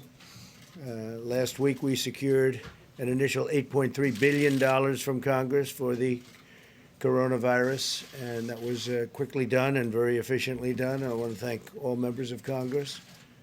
Yesterday, I declared a national emergency, which was a very big deal because it opened up avenues that we would never be able to open up without it, and it will make more than $50 billion available to us immediately in disaster relief funds, and that's available for states, territories, and local governments. So that was really, really good. We also reached an agreement yesterday on a new legislative package that will provide strong support for American families and communities in dealing with the virus. So it was done very, very bipartisan. It was very nice to see it. Probably the cooperation. I want to thank Secretary of Treasury, Steve Mnuchin, who did a fantastic job and worked with Nancy Pelosi and their representatives, and it was really great. It worked out very well, and a lot of people are benefiting by it. A lot of provisions in the bill which they're going to be discussing with you today, and they're tremendous provisions. So that's something that we should talk about. I was honored to see that the stock market, you were mostly there with us, set a record in a short period of time, over a 45-minute period, that we had the press conference yesterday in the Rose Garden. That was a record, all-time record. I think we should do one of them every day, perhaps. How about 5 times a day? We'll do one 5 times a day. But that was something to watch, and I had no idea. We walked back. I said, "So how did that work out?" They said, "Sir, you just set a new record in the history of the stock market." So that was pretty good. And those great companies that were there, they couldn't have been too unhappy either when you think about it, because they're all very big publicly listed companies. So they did a good job. And more importantly, they're going to do a good job. When you look at CVS and Walmart and all of the tremendous people that were there yesterday, these are the biggest and the best, and they're opening up their facilities. They're right now, literally working right now on doing something that's never been done before to the extent that we're doing it. And so we're very proud of them. Also, the bill provides for free coronavirus testing for all Americans who should be tested. So people that are getting tested are getting this free. They don't have to pay. A lot of people said, "Gee, it's a lot of money," and it is. It's a pretty complex test actually, and it costs money, and it's being provided free, so people don't have to worry about that. It also provides paid sick and family medical leave for those who need it, including for those who have the virus, for caregivers, and those looking after children affected by school closures. So that's all taken care of also. And we'll continue all of these different actions. We have other things planned. We're going to also be working with companies that are affected financially. Our country is in the best financial shape. We've so different than in the past over the years. If you look at some of the real big crises we had, it was financial problems and different things. We now are in very, very strong financial shape with all of the trade and all of the other things that we've been doing. It's been pretty amazing. We hope the Federal Reserve will finally get on board and do what they should do, because we're doing things that they should be doing, frankly, and we can all do them together, but they should be much more proactive. Other boards and other countries and people representing those countries are taking a much more aggressive action than our Fed, and for the most part. So we'd like to see if you look at central banks yesterday, what they did, we want to see our Federal Reserve be much more proactive. It's important. But in the meantime, we're doing things that have been really well received. And I guess you saw that yesterday at the end of the day with what we've done. We have a lot of things to tell you in terms of respirators, in terms of all of the different things. The masks are being made by the millions and millions. We have plenty now, but we're ordering for the millions. We're ordering worst case scenario. We always say worst case scenario, and that's where we're going. So I just want to thank everybody. I think the press has been really, over the last 24 hours, I think the representation's really been very fair for the most part, been very fair. We're all in this together. It's something that nobody expected. It came out of China, and it's one of those things that happen. It's nobody's fault. We all will solve this problem. We'll solve it well. I think the American people have been incredible in the way they've acted. There's been, and if you look at companies and sports leagues and all of the things, what they've done is just something very special without being told necessarily. In some cases, perhaps they were told, actually. But for the most part, they want to get it over with. They want to get it over with quickly and with very little death.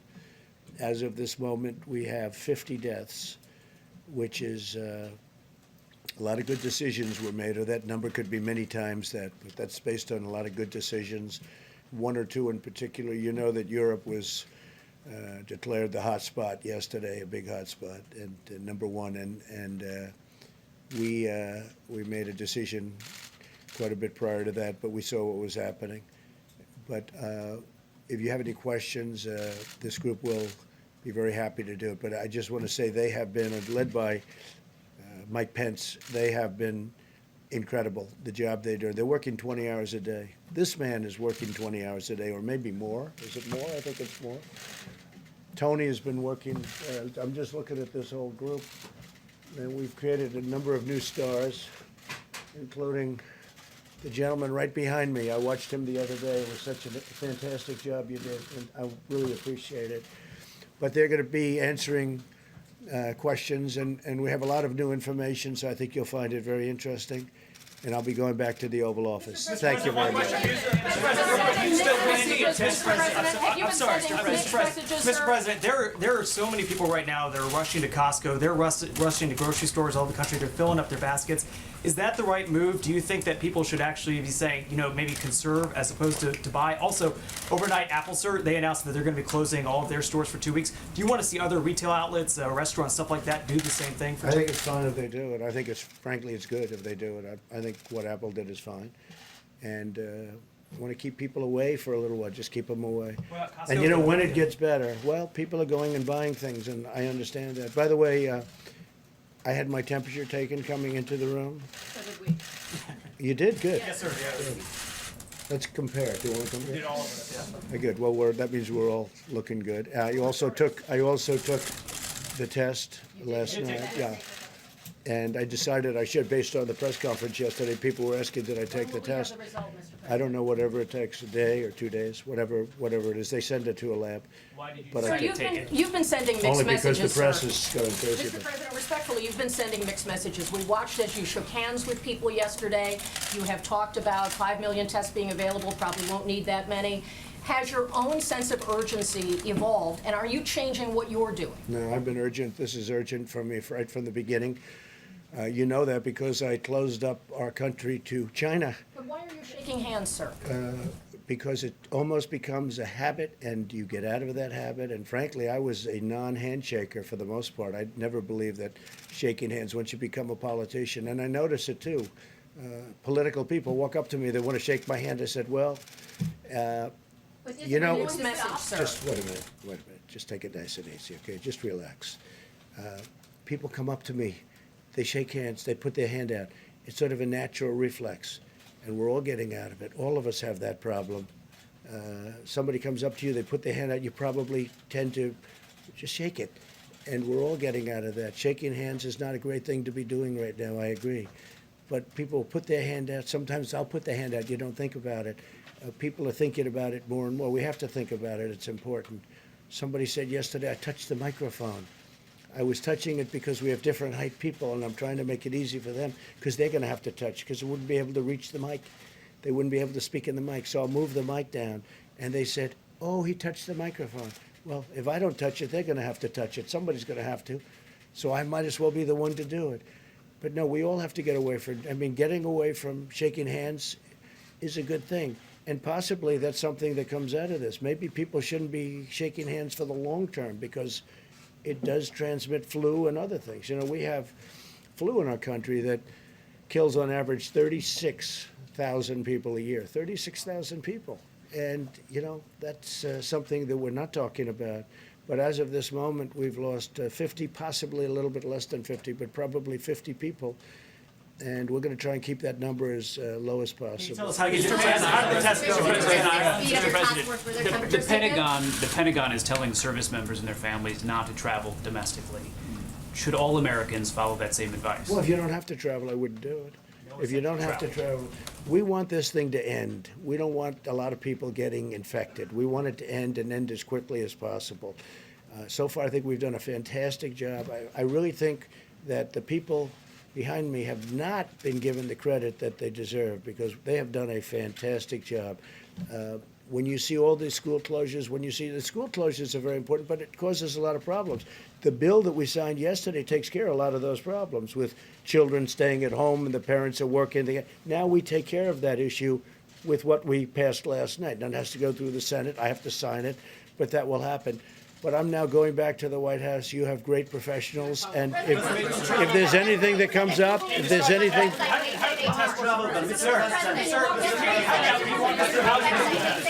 Mr. President, thank you, Mr. President. I just wanted to follow up on that.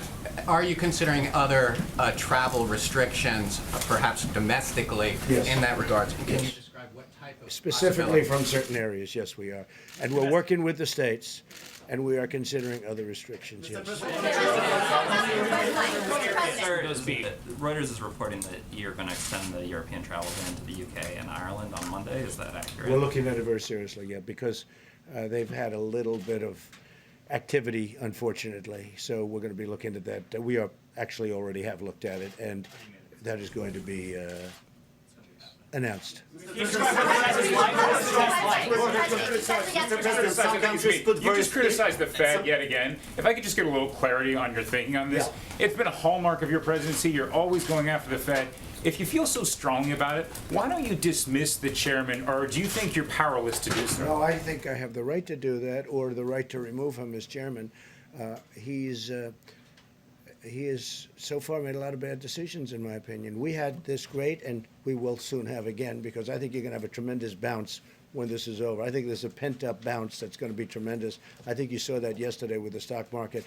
No, I'm not happy with the Fed because I think that they're following, not leading. We should be leading. I'm not happy because if you look at the central banks of other central banks, largely they're lower than us, their rate, and their equivalent of the Fed rate is lower, in some cases by 2 points. In some cases, that's a lot. In some cases, very substantially. And I thought that the Fed would be and should be much more proactive as opposed to following. Our Fed is following. We have the #1 currency in the world by a factor of many times, as you know. We have the currency, we have the power, we have by far the strong currency. Also, you look at the dollar, the strength of the dollar. Our Fed is not doing what they should be doing. We shouldn't have a Fed rate that's higher than our competitor nations. You look at Germany, they're essentially under zero. They're negative. There are many countries negative. Japan is negative. Germany is negative. Others are negative. And we're paying higher interest rates. And what I'd like to do is, frankly, refinance our debt. We could refinance our debt very easily at a much lower rate. We have some tremendous opportunities right now, but Jerome Powell is not making it easy. No, I have the right to remove. I'm not doing that. No, I'm not doing that. I have the right to also take him and put him in a regular position and put somebody else in charge. And I haven't made any decisions on that. Okay. Thank you.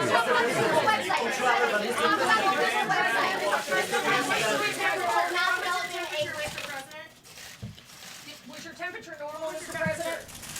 Totally normal. Wasn't that when you did it? Hello, Mr. Vice President. Well, good afternoon, everyone. As the President just said, we just completed the White House coronavirus task force meeting in the Situation Room, and we continue to implement the President's vision, not just for a whole of government response to the coronavirus, but a whole of America approach. The focus of our task force today and going forward is on implementing the President's public and private partnership on testing, focusing on ensuring that state and local authorities have the guidance and the support to ensure mitigation, particularly in areas where we've seen community spread. And we're continuing to lean in at the President's direction on addressing capacity issues in our hospitals and with regard to equipment. Let me reiterate the President's gratitude. Not just for the team behind me and the team behind them, all of our federal agencies that are literally working every day to bring a whole of government approach to this, but we also want to commend all of the governors across the country. I'll be speaking again to all the governors, all 50 states and the territories tomorrow. But as the President said yesterday in the Rose Garden, we couldn't be more grateful for all of the governors, particularly in areas where we've had community spread, for the seamless cooperation that's taking place. And we commend local health authorities and all of those who are literally on the front lines. Also grateful for all the businesses that you saw in high relief yesterday, businesses around the country, in sports and entertainment, in retail, that are making decisions based on CDC guidelines and good common sense to protect the American people. And lastly, as the President also said, we just want to thank the American people for listening to local authorities, listening to recommendations from the CDC. We'll hear more about that in just a moment from Dr. Fauci and Dr. Birx. But as we're seeing, not surprisingly, as we've seen in the past, the American people are all responding to look after not only their own health, but their families and their communities. And one story after another is truly inspiring to the President and to all of us. As you know, it's been a brisk few days. The President declared a national emergency yesterday, freeing up significant federal resources for state and local authorities, as well as our national response. The President announced that unprecedented public and private partnership on testing. And let me say that at 5 o'clock tomorrow, we will be detailing the progress that our team is making. I can tell you they are literally working around the clock with private companies. We are very pleased that Thermo Fisher was just approved last night by the FDA in record time to also be providing what's called a high throughput test. That will actually increase the capacity of this public and private partnership. But again, details on that in terms of when the local sites will be available at CVS and Walgreens and Walmart and other locations, what communities those will initially be available in, when the website will go online, as well as how this will continue to roll out. 5 p.m. tomorrow, Eastern Standard Time, we'll detail that. Last night, the House of Representatives passed legislation which addressed the priorities that President Trump had laid out for the American people in the weeks before that. I want to join President Trump in thanking Speaker Pelosi, Leader McCarthy, the Republicans and Democrats in the House of Representatives who, as the President said earlier today, pulled together to pass legislation that's meeting this moment in the bipartisan health-first spirit that the American people would expect. The Secretary of the Treasury will detail the legislation, but to be clear, the deal that passed the House last night will head to the Senate early next week, delivers on the President's plan for strong health and economic support, particularly focused on those most impacted, including hardworking blue-collar Americans who may not currently have paid family leave today. It provides free coronavirus testing for uninsured Americans, and it builds on the decisions that President Trump made, expanding coverage for Medicare, Medicaid, and also getting a commitment from private health insurance companies to join with us to waive all copays on coronavirus testing. So now testing will be free for every American, those who have insurance, Medicare, Medicaid, other programs, and even the uninsured. The legislation also establishes tax credits that the Secretary of the Treasury will describe that will provide paid sick and family medical leave for coronavirus-related employment interruptions. I expect Dr. Birx and Dr. Fauci will reiterate this. If you are sick, now you need not be concerned. If you're an hourly wage earner in America, you need not be concerned about staying home. If you're sick, stay home. You're not going to miss a paycheck because of this legislation that's moving through the Congress. Will make sure that your employer, including small businesses, have the ability to provide paid leave to you. This also provides funding and flexibility to ensure that senior citizens, women, children, and low-income families have access to emergency nutritional assistance, and it incentivizes states to ease access to employment benefits. Again, the President and I are profoundly grateful for the bipartisan spirit that drove this legislation. And let me also say how grateful we are with the Secretary of the Treasury and the long hours that he put in negotiating this measure. Let me say also last night at midnight, the Department of Homeland Security implemented the President's decision to suspend all travel from Europe, passing through 13 airports. Acting Secretary Wolf will detail the implementation of that. To be clear, countries where we have suspended travel under Section 212F, Americans may still return to the United States. Legal residents may still return. They are being screened at some 13 airports as we speak. If they are identified as being symptomatic for any illness, there is an additional response on site, but those Americans are being encouraged to return home and self-quarantine for 14 days. That started at midnight last night, and the Secretary will detail it. In a few moments, I'll ask Dr. Fauci to update us on cases, as well as current CDC guidance for all Americans. And all of you are already aware that this week we issued specific guidance to about a half a dozen states where we've seen community spread. Dr. Birx will touch briefly on the public-private partnership testing plan and also speak about what the data is showing at this moment about the best guidance for every American. Acting Secretary Wolf and I both want to join the President in commending the cruise line industry. They made a decision yesterday. 85% of all the domestic cruise lines announced that they would be suspending cruise line operations for a period of 30 days. And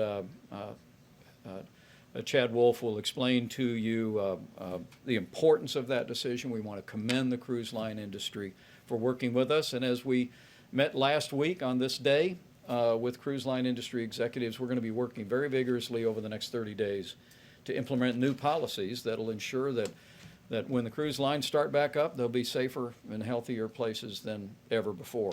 But a great industry, American people love it and enjoy it, and we're going to make sure that it's there for many, many years to come. Also, as the President just foreshadowed in our task force meeting today, the President has made a decision to suspend all travel to the United Kingdom and Ireland effective midnight, Monday night, Eastern Standard Time. Chad Wolf will describe the details of that, but again, as the President just suggested, all of our health experts presented information. Dr. Fauci will reflect on some of those numbers, made a unanimous recommendation to the President that we suspend all travel from the UK and Ireland. That will be effective midnight, Monday night, Eastern Standard Time. Again, Americans in the UK or Ireland can come home. Legal residents can come home, but as the Secretary will detail, they will be funneled through specific airports and processed. We continue to emphasize that the risk of serious illness for the average American remains low.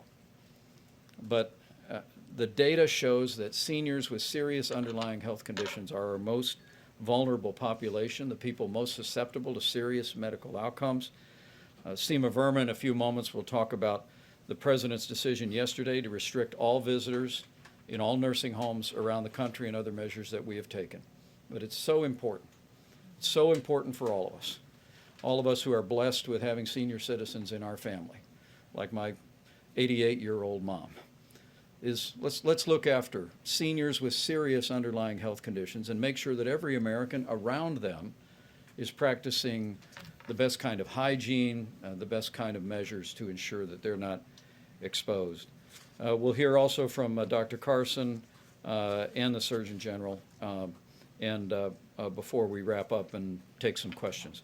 With that, let me recognize Dr. Tony Fauci for an update on where we stand and recommendations and guidance. Thank you very much, Mr. Vice President. Just a quick review of the numbers as of late afternoon yesterday. Let me start off quickly globally, and then we'll go to the United States. Right now, there are 129 countries that have involvement with coronavirus. Globally, the numbers are 132,000+. So it's a little bit more than 132,000, about 7,500 of which are new cases.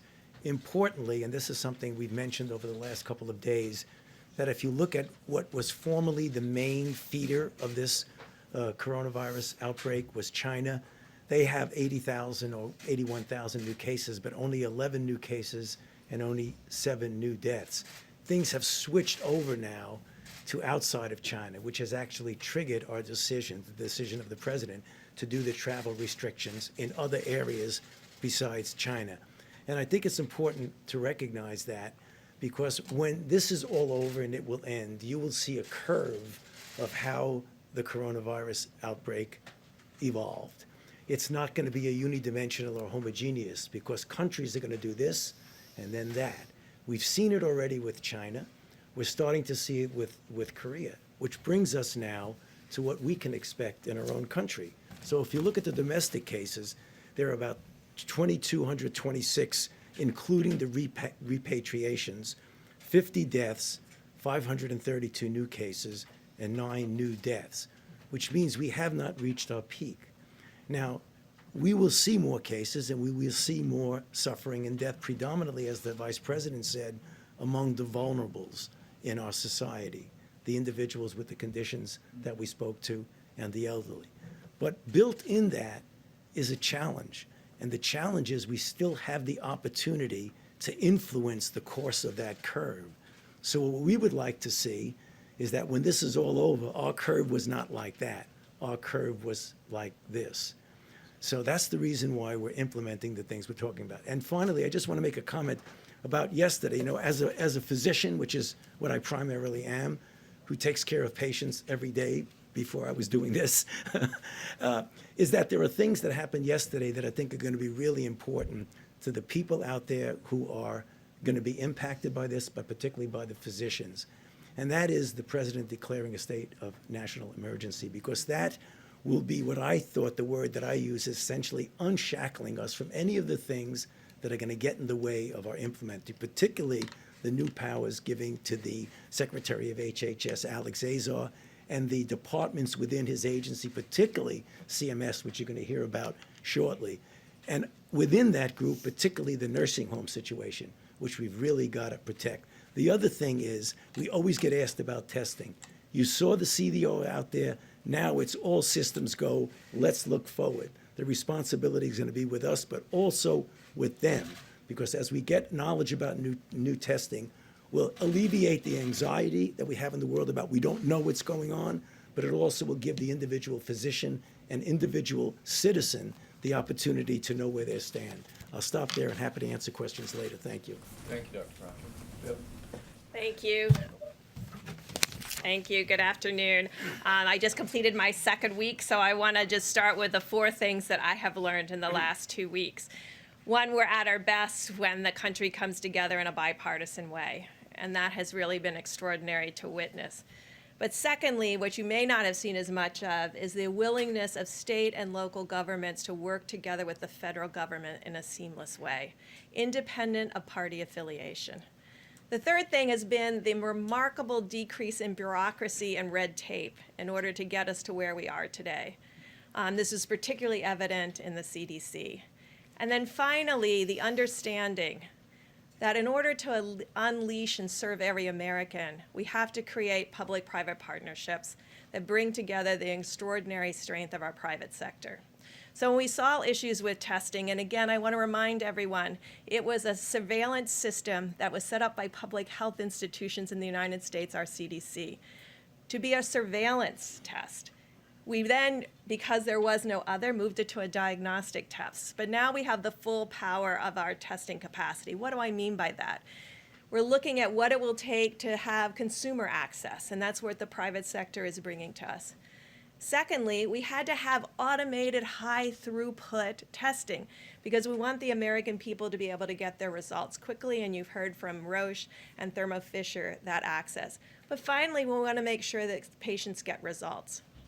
And that was what's critical in that bill yesterday on reporting and requiring reporting, because obviously as we decentralize, as we move out of state and local laboratories, public health laboratories, as we move out into the hospitals and the communities, we need to know about the test results so that we can focus resources where they're needed the most. Finally, I want to conclude with something that's very important. When you are tested, and our results look very similar to South Korea now to date, where South Korea, 96+% of people with symptoms were negative. That means also that they had respiratory symptoms. Let's remind all of us, most respiratory diseases are contagious. So if you have any respiratory symptoms, you want to protect yourself and treat yourself, but you also want to protect others. And so let's everyone assume when they have a respiratory illness that you have a contagious illness, because if it isn't allergies, it's contagious. And let's use those precautions across the board. And let's, when you get a negative test, that means you're negative that day. That doesn't mean that you couldn't get the virus spreading overnight, because it replicates in your nose and your nasal secretions, and you would have a positive test tomorrow. So if you have a negative test, that doesn't mean that you can discontinue precautions. It doesn't mean you can start taking risks because you were negative.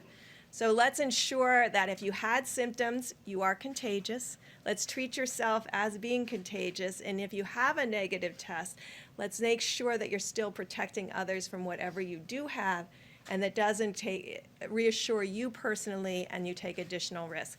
Finally, I just wanted to conclude with a group of clients and patients that we're all very worried about. These are individuals that we call long-term survivors from HIV that are here across the country that have survived more than 4 decades with HIV. Many of them still carry a level of immunocompromise. To all of them out there, please take care of yourself. Please ensure that you're doing everything possible to ensure you don't get exposed. Thank you. Thank you, Deb. Great comments. Mr. Secretary, on the legislation that passed the House. Thank you, Mr. Vice President. So first, in particular, I want to thank Kevin McCarthy and Kevin Brady and all the Republicans on the House side who worked with us round the clock. I'd also like to thank Mitch McConnell and his team who were providing us input as well.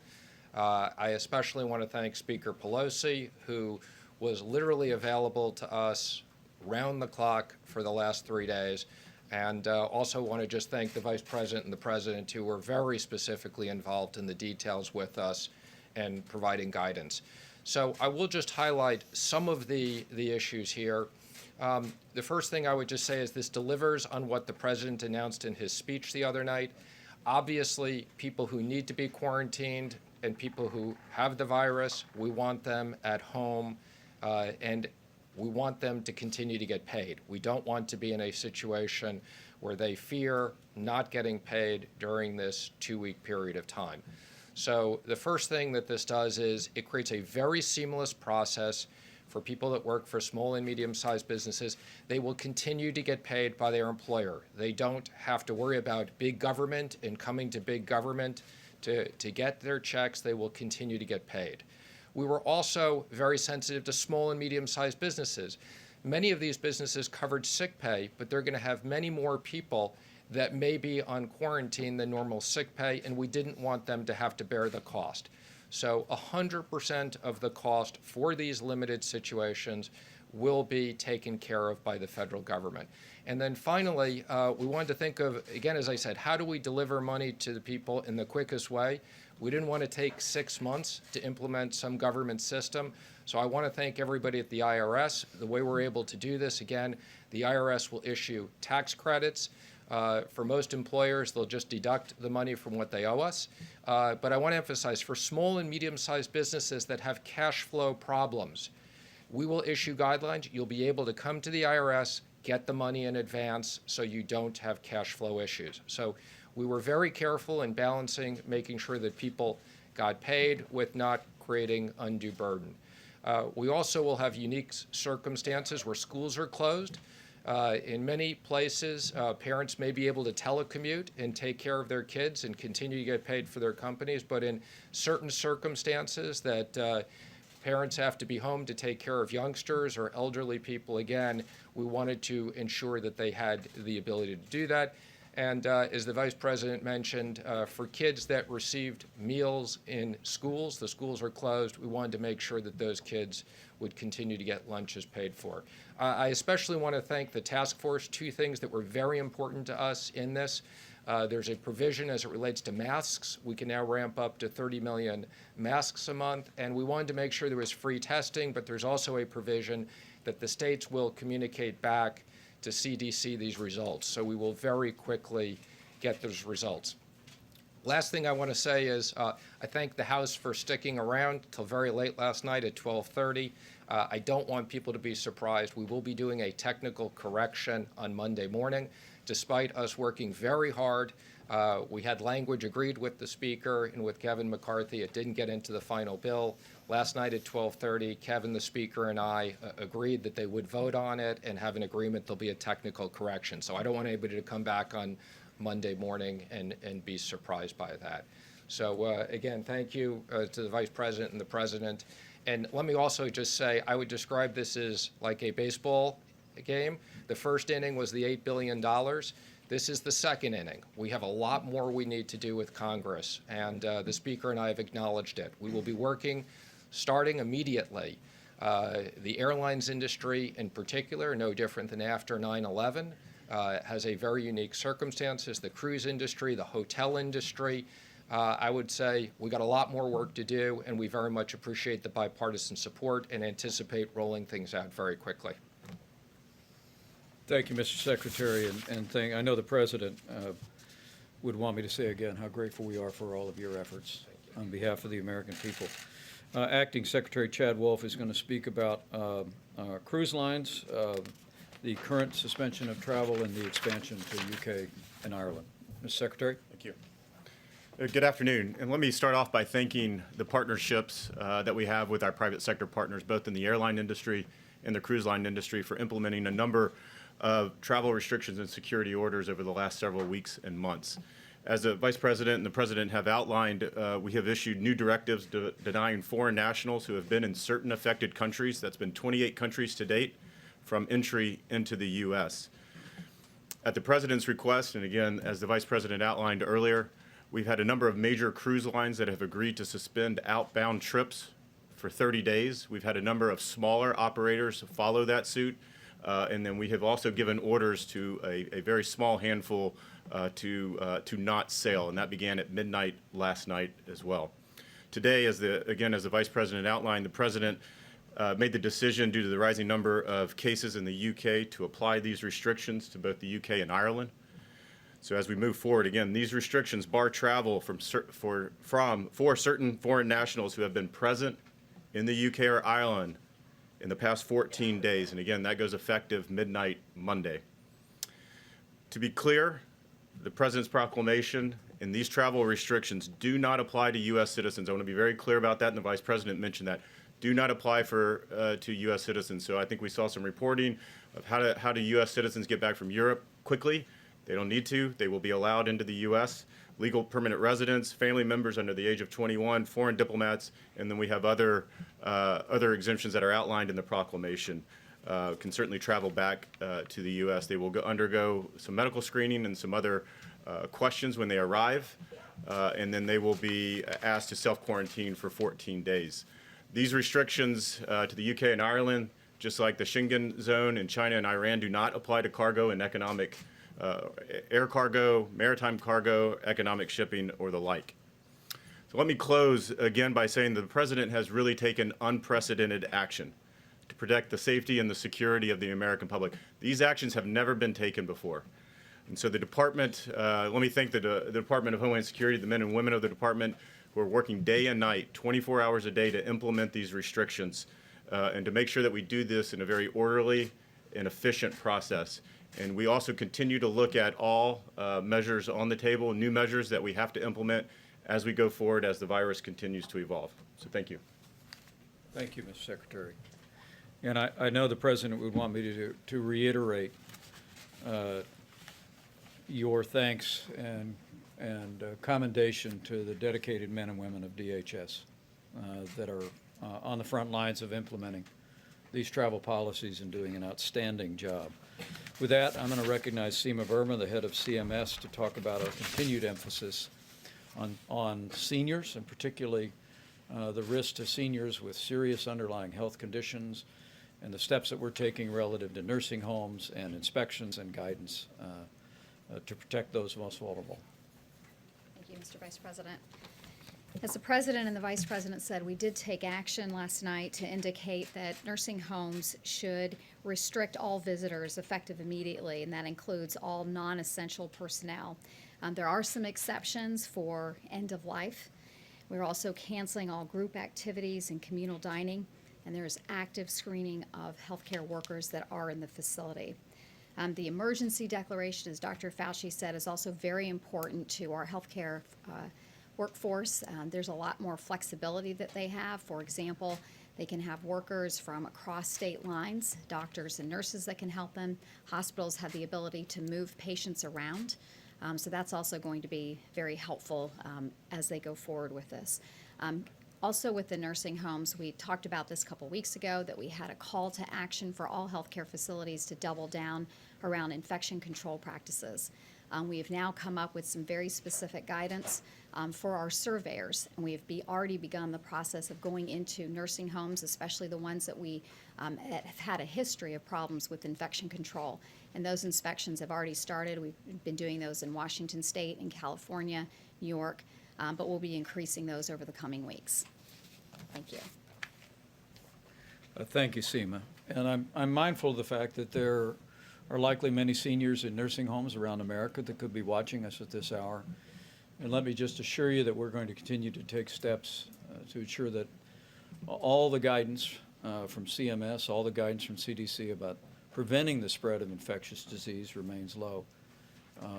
But in the threat here, I want to be clear, as Dr. Fauci has said, and I might just ask him to emphasize again, the threat here is not to seniors, particularly, or to seniors that may be on certain medications, but for seniors with serious underlying health conditions, we're taking the steps of suspending visitors for the purpose of protecting the most vulnerable. But to all of those other seniors that are watching from nursing homes or maybe watching from home or otherwise healthy, Dr. Fauci, maybe you'd give them a word. Yeah, sure. I think that obviously when you're a senior individual like myself, that my degree of protecting against infections is not as good as it was when you're 30, but if you're otherwise healthy senior, that the things that you really have less of a risk than if you have an underlying condition.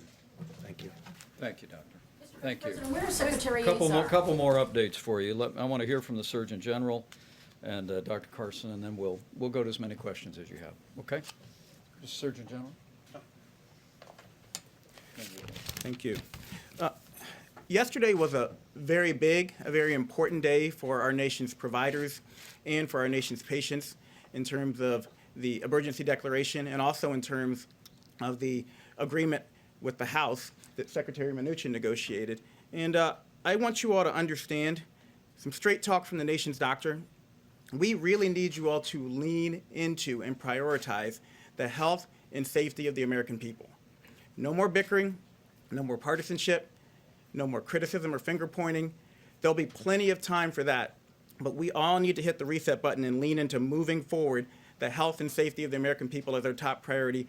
More stories on how people can protect themselves, more people on how people can get the resources that they need that we've unleashed from the federal government and state and local governments. Less stories looking at what happened in the past. Again, there'll be time for that. I want you all to understand, as Dr. Fauci said, this will get worse before it gets better, but we are making progress to flatten the curve. We are making progress. 3 important points. Number 1, almost all people will recover. 98, 99% of people will recover. People need to know that. And we heard a great story on NPR this morning about an 89-year-old from that nursing home facility in Seattle who is recovered. Number 2, we must lean into protecting the most vulnerable, those with chronic or severe medical conditions, especially seniors. Now is the time for us to lean into that, and we are taking the measures to protect them at HHS. Secretary Azar, Bob Kadlec, Bob Redfield, Admiral Giroir are hard at work right now, leaning into that from the federal level, but we need your help. Social distancing and mitigation, they're not to protect the 30-year-old or the 20-year-old from getting coronavirus. They're to protect your Nana. They're to protect your granddaddy. They're to protect the people who you love in your lives, and we need your help. And finally, we all have a role to play. If we are complacent, selfish, uninformed, if we spread fear and distrust and misinformation, this situation will last longer and more people will be hurt. But if we pitch in and we share the facts, we will flatten the curve and we will overcome this situation. So finally, my prescription, know your risk, understand your circumstances, and get the facts to protect yourself at coronavirus.gov. Well done, General. Thank you. And Secretary and Dr. Ben Carson. Thank you, Mr. Vice President. You know, sometimes you have to stop and think about what's unique about the United States. And one of the things that is really wonderful, and we should stop and think about more often, is that we have so many people who are willing to put aside their self-interest for the good of the nation. And I want to thank those people at the federal, state, and local level who've put their own lives on pause in order to try to help their fellow Americans. It makes a big difference. But just as importantly, I want to thank the private sector. There are so many in the private sector who have volunteered their services, who have stepped up, who are willing to recognize that maybe they're going to take a bit of a financial hit, but they recognize that we have to create the appropriate environment so that everybody can succeed in this nation. And so often we overlook those individuals. I want them to know how much we appreciate them. What we're facing now is a significant threat. You know, as a physician and as a surgeon, I faced a lot of very, very complex problems. And most of them we were able to overcome, not so much because of me, but because of the fact that we had incredible people working on this together. It was the teamwork that made the biggest difference in the world. And that's what I'm seeing here in the government right now. The people behind me with others who are willing to work together as a team to be able to accomplish the goals for the American people. And I used to think we had long hours in medicine, you know, working 24 hours straight and working at midnight, 2 in the morning. This team is working that way too. I frequently get calls at 9, 10, 11, midnight about putting together some policies, doing various things. And I just want to thank all the people who are involved. And I hope that, you know, we as a nation can use this as an opportunity to pull together for good. You know, President Trump is going to be recommending a National Day of Prayer. And, you know, we've gotten away from prayer and faith a lot in this country. There's nothing wrong with godly principles, no matter what your faith is. Loving your neighbor, caring about the people around you, developing your God-given talents to the utmost so that you become valuable to the people around you, having values and principles that govern your life. Those are things that made America zoom to the top of the world in record time. And those are the things that will keep us there too. Thank you, Mr. Secretary. Okay, question. Mr. Vice President, first of all, can you explain why Secretary Azar is not here? And also, can you indicate to us, one of the things the President rolled out yesterday was a discussion of Google partnering with the federal government, and then later Google said it was not aware that this was going to be announced and that it was not prepared in the same way the President forecast to the country. So where's the discrepancy about the website, Google's involvement, and why is the Health and Human Services Secretary not present? Secretary Azar was at the coronavirus task force meeting this morning. He's back to work, and we'll have a changing roundup for these presentations so we can get quickly to your questions. But Secretary Azar is doing a remarkable job and working 7 days a week for the American people and making a difference. With regard to Google and other private partners, I know Google issued a statement that they are planning to launch a website. I think they gave a date of Monday, March 16th. We're working literally around the clock.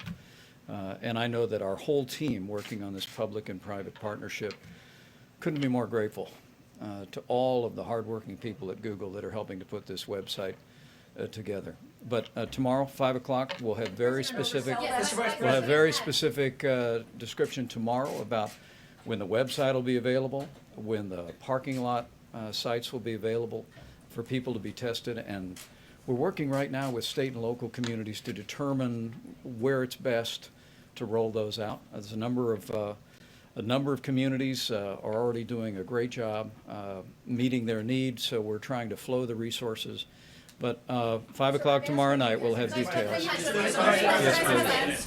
Can you tell us whether you have also been tested for the coronavirus? And can you or somebody else clear up the apparent discrepancy between the letter that was issued from the White House physician's office just before midnight last night, in which the physician concluded that you and the president did not need to be tested? Well, I know the president announced that he has been tested. And I'm going to speak immediately after this press conference with the White House Physician's Office. At this point, as of last night, the White House Physician's Office had said that neither I nor Mrs. Pence either had the symptoms or the contacts that would necessitate testing. And maybe I might ask Dr. Birx to step up. As we expand testing across the country, we want people to be able to go to a website. There'll be a questionnaire there to determine whether or not a test is in order, because we want to make sure that people are being tested that have the symptoms. But I'm going to speak to the White House physician right after this press briefing, and Mrs. Pence and I would be more than happy to be tested. Dr. Birx, you want to speak Yeah, to no, thank you, Mr. Vice President, for mentioning that, because as I told you, in South Korea, there are 250,000 plus tests. About 96% were negative. So, and that was with symptoms. So we're working very hard integrating everything they have learned about symptoms and screening, and that is going into the development of this website. So it's not just a simple checkbox website, it's actually going to go through critical symptoms, and that's why we're giving ourselves the weekend to get it put up. So far in the United States, from LabCorp and Quest, they're running about a 99 to 98% negativity. This always worries me because I've worked in public health a long time. When you tell someone they're negative, yes, it's reassuring, but the last thing we want is them so reassured that they stop practicing these critical practices that are going to protect all of us. This epidemic will be stopped at the community level. Those are the individuals, it's Americans, and their response that will get us over this hump. And that's why, yes, we'll have testing available. We'll have to know that many are going to be negative, and you're going to have to help us carry that message that means just at that moment you're negative, you need to continue to do all of your protection and protection of others to ensure you remain there. To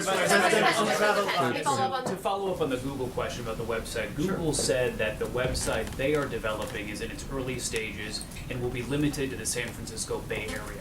That seems very different from what you and the president are saying.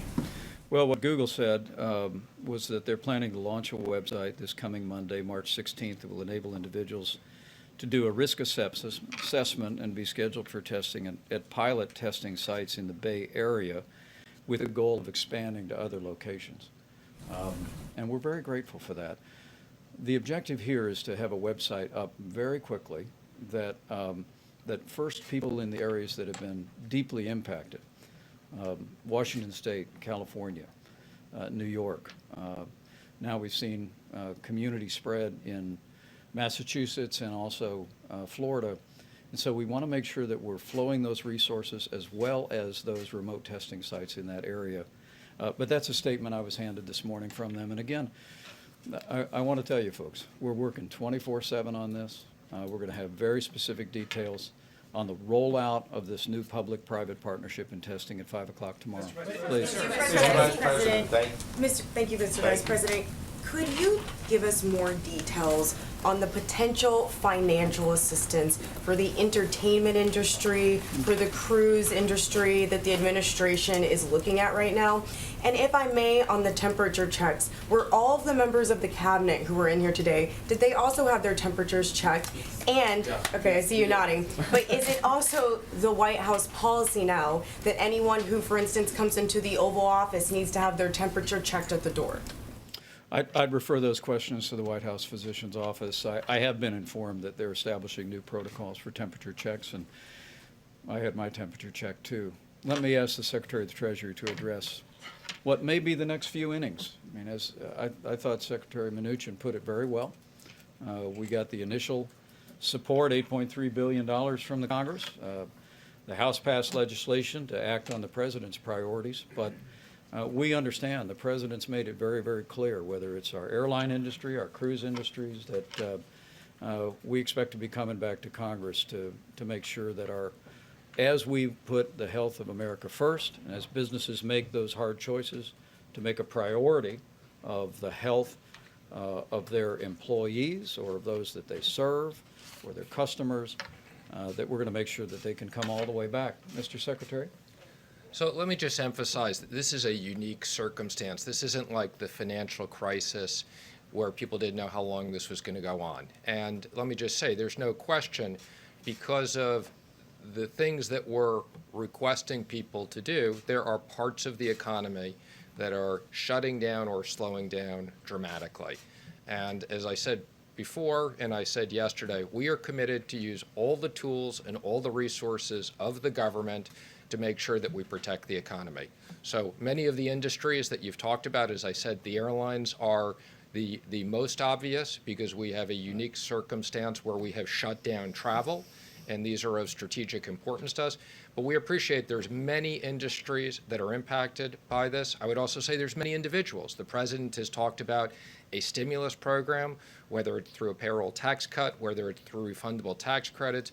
We are 100% committed, and I can assure you there is bipartisan support. So we have a lot of tools. The Fed has a lot of tools. Some of these tools we don't have that we had in the financial crisis. We'll be going back to Congress. And one of the reasons why this bill was so important is this is just now the second step on bipartisan support. We will make sure that the economy recovers out of this and whatever support. Sir, how much more money, if I may follow up, how much more money would you like to see? I'm not talking about the previous bill, I'm talking about in the future for those industries. Let me just comment. It would be premature to comment on specific money, as I said. I'd use the analogy of we're in a baseball game and we're in the early innings. We have 100 different things that we're looking at. Yesterday, the President announced on student loans, suspending interest. That was one of the things.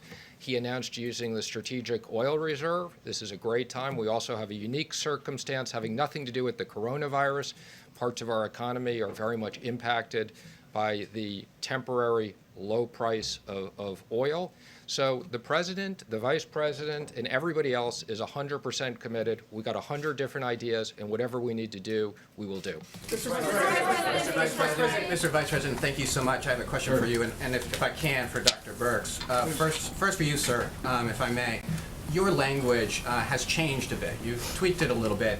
Early on, you said that there was a low risk for the average American to contract the coronavirus. Right. Recently, your language has altered a little bit. You're saying the risk of a serious illness remains low. Can you address why the change? Is the potential of contracting the virus for an average American no longer low? Why the change, sir?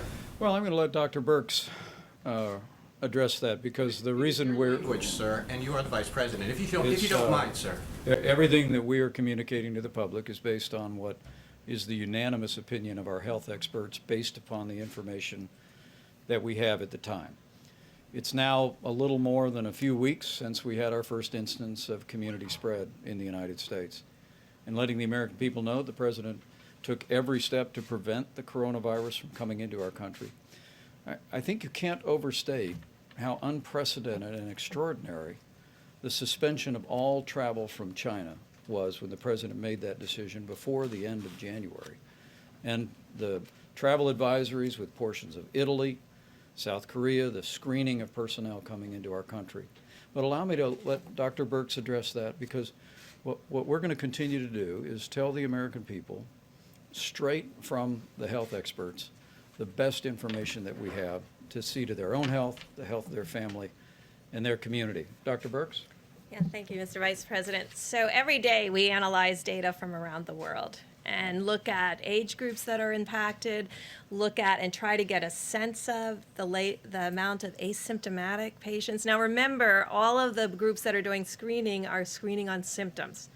And so we're trying to figure out, based on that information and based on the profile of the epidemic, to really understand, is there a whole group under 20 that really doesn't get significant symptoms, yet we don't believe that uniquely people under 20 are naturally protected from the virus. So are they a group that are potentially asymptomatic and spreading the virus? Because of that, and because of that unknown, we don't want to say that the risk is low when we don't know how low the numbers are for people who are asymptomatic. We have a good sense of the number of people who are having symptoms, and we have a good sense of who is deeply impacted by this. I mean, if you look at all the data coming out of all of the countries that we triangulate on a twice-a-day basis, people of a certain age are at higher risk for a worse outcome, and that's why we have been so laser focused on that. But the other side of the epidemic is how much transmission. And until you really understand how many people are asymptomatic and asymptomatically passing the virus on, we think it's better for the entire American public to know that the risk of serious illness may be low, but they could be potentially spreading the virus to others. And that's why we're asking every American to take personal responsibility to prevent that spread. And that's why we've made all of these recommendations broad, even past people who have symptoms or no symptoms, because we need to have everybody taking precautions. All right, So you said tomorrow you're speaking to all of the governors. Are we Monday. Oh, Monday. I'm sorry. Yeah. So we're going to speak to all the governors. Are we looking at any sort of domestic travel restrictions that could be coming down the pipeline anytime soon? And my other question for you is Leader McConnell's statement saying that he was going to read the bill, that he was going to speak to some of his members over the weekend. Are you confident that the Senate's going to take up this House legislation and get it done quickly? Well, the president expressed strong support for the legislation. It received a very large bipartisan vote in the House, but we respect the process. We're grateful for the support that Leader McConnell has expressed for the process and the priorities that the president has outlined. We'll be working with members of the Senate to unpack the bill for them and why President Trump endorsed it yesterday, and we believe that they should move it expeditiously to passage. And on domestic, With regard to additional travel restrictions, in the U.S. let me just say, as the president said, we're considering a broad range of measures, but no decisions have been made yet. But I just want to assure the American people of two things. We're going to continue to follow the facts. We're going to continue to listen to the experts about recommendations. We'll bring, as we did this week when the president made the decision to suspend all travel from Europe, we'll bring the best recommendations of our healthcare experts to the president. And I promise you, and I promise the American people, this president is going to continue to take every step necessary to protect the American people and put the health of the American people first. And together, we'll get through this. Thank you.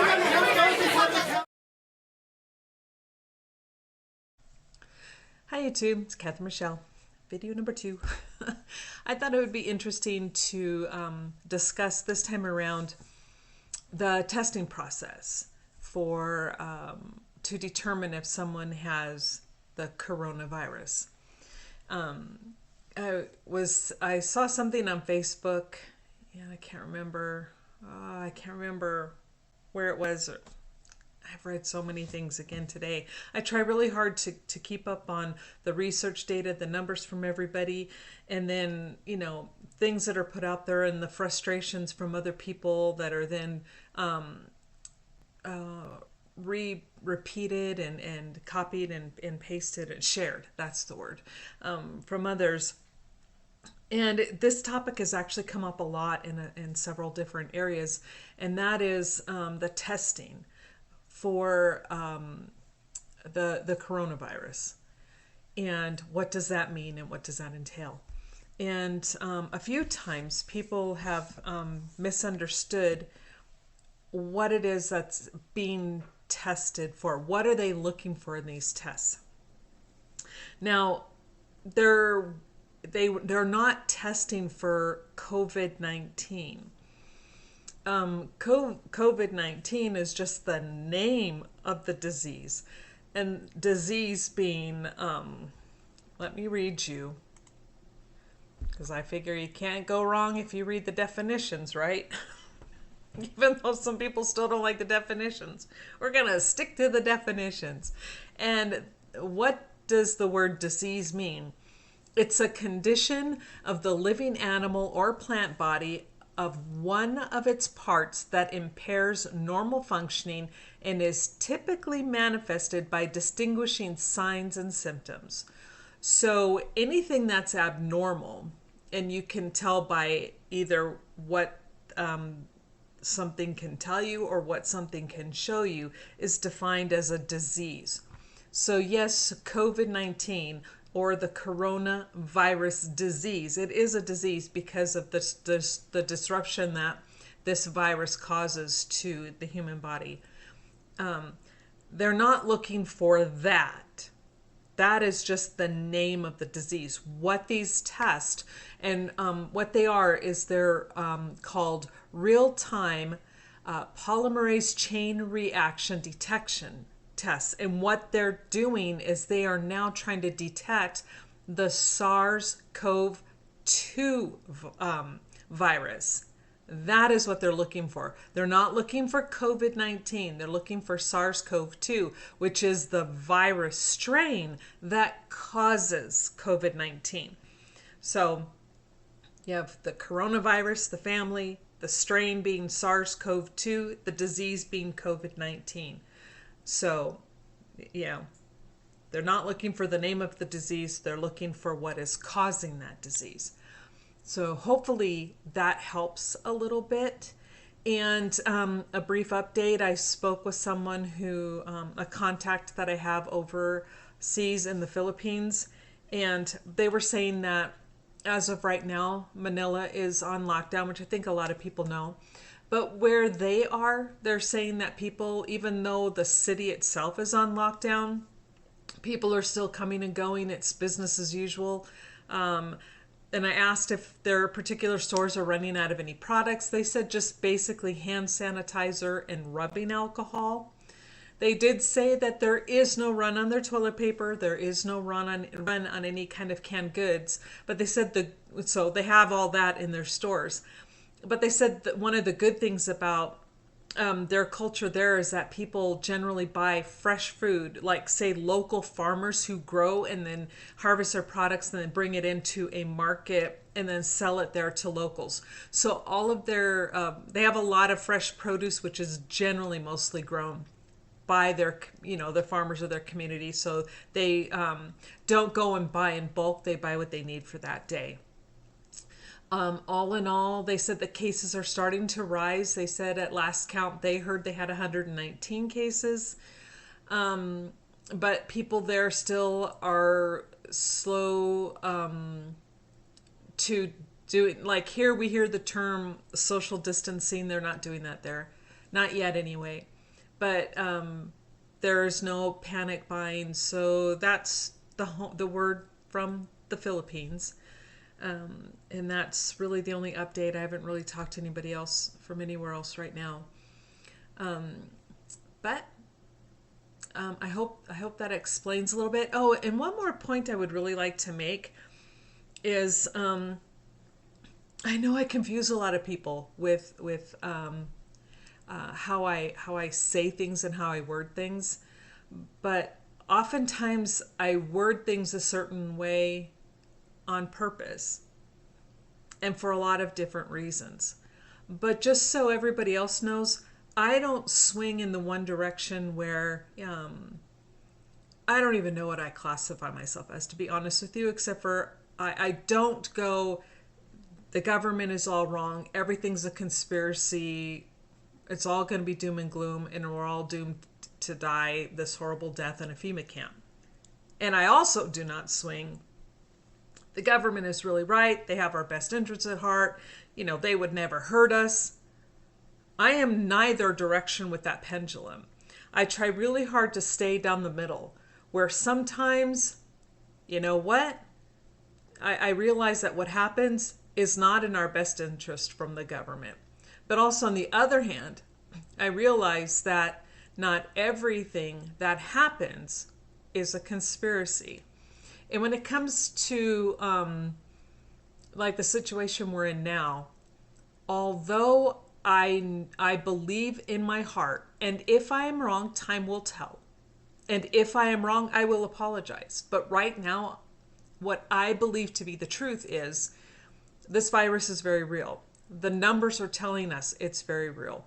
The people being infected, those being how the onslaught is so much and so heavy at one time, it is overwhelming medical facilities. And what I believe from a medical standpoint is that is what's causing a lot of deaths.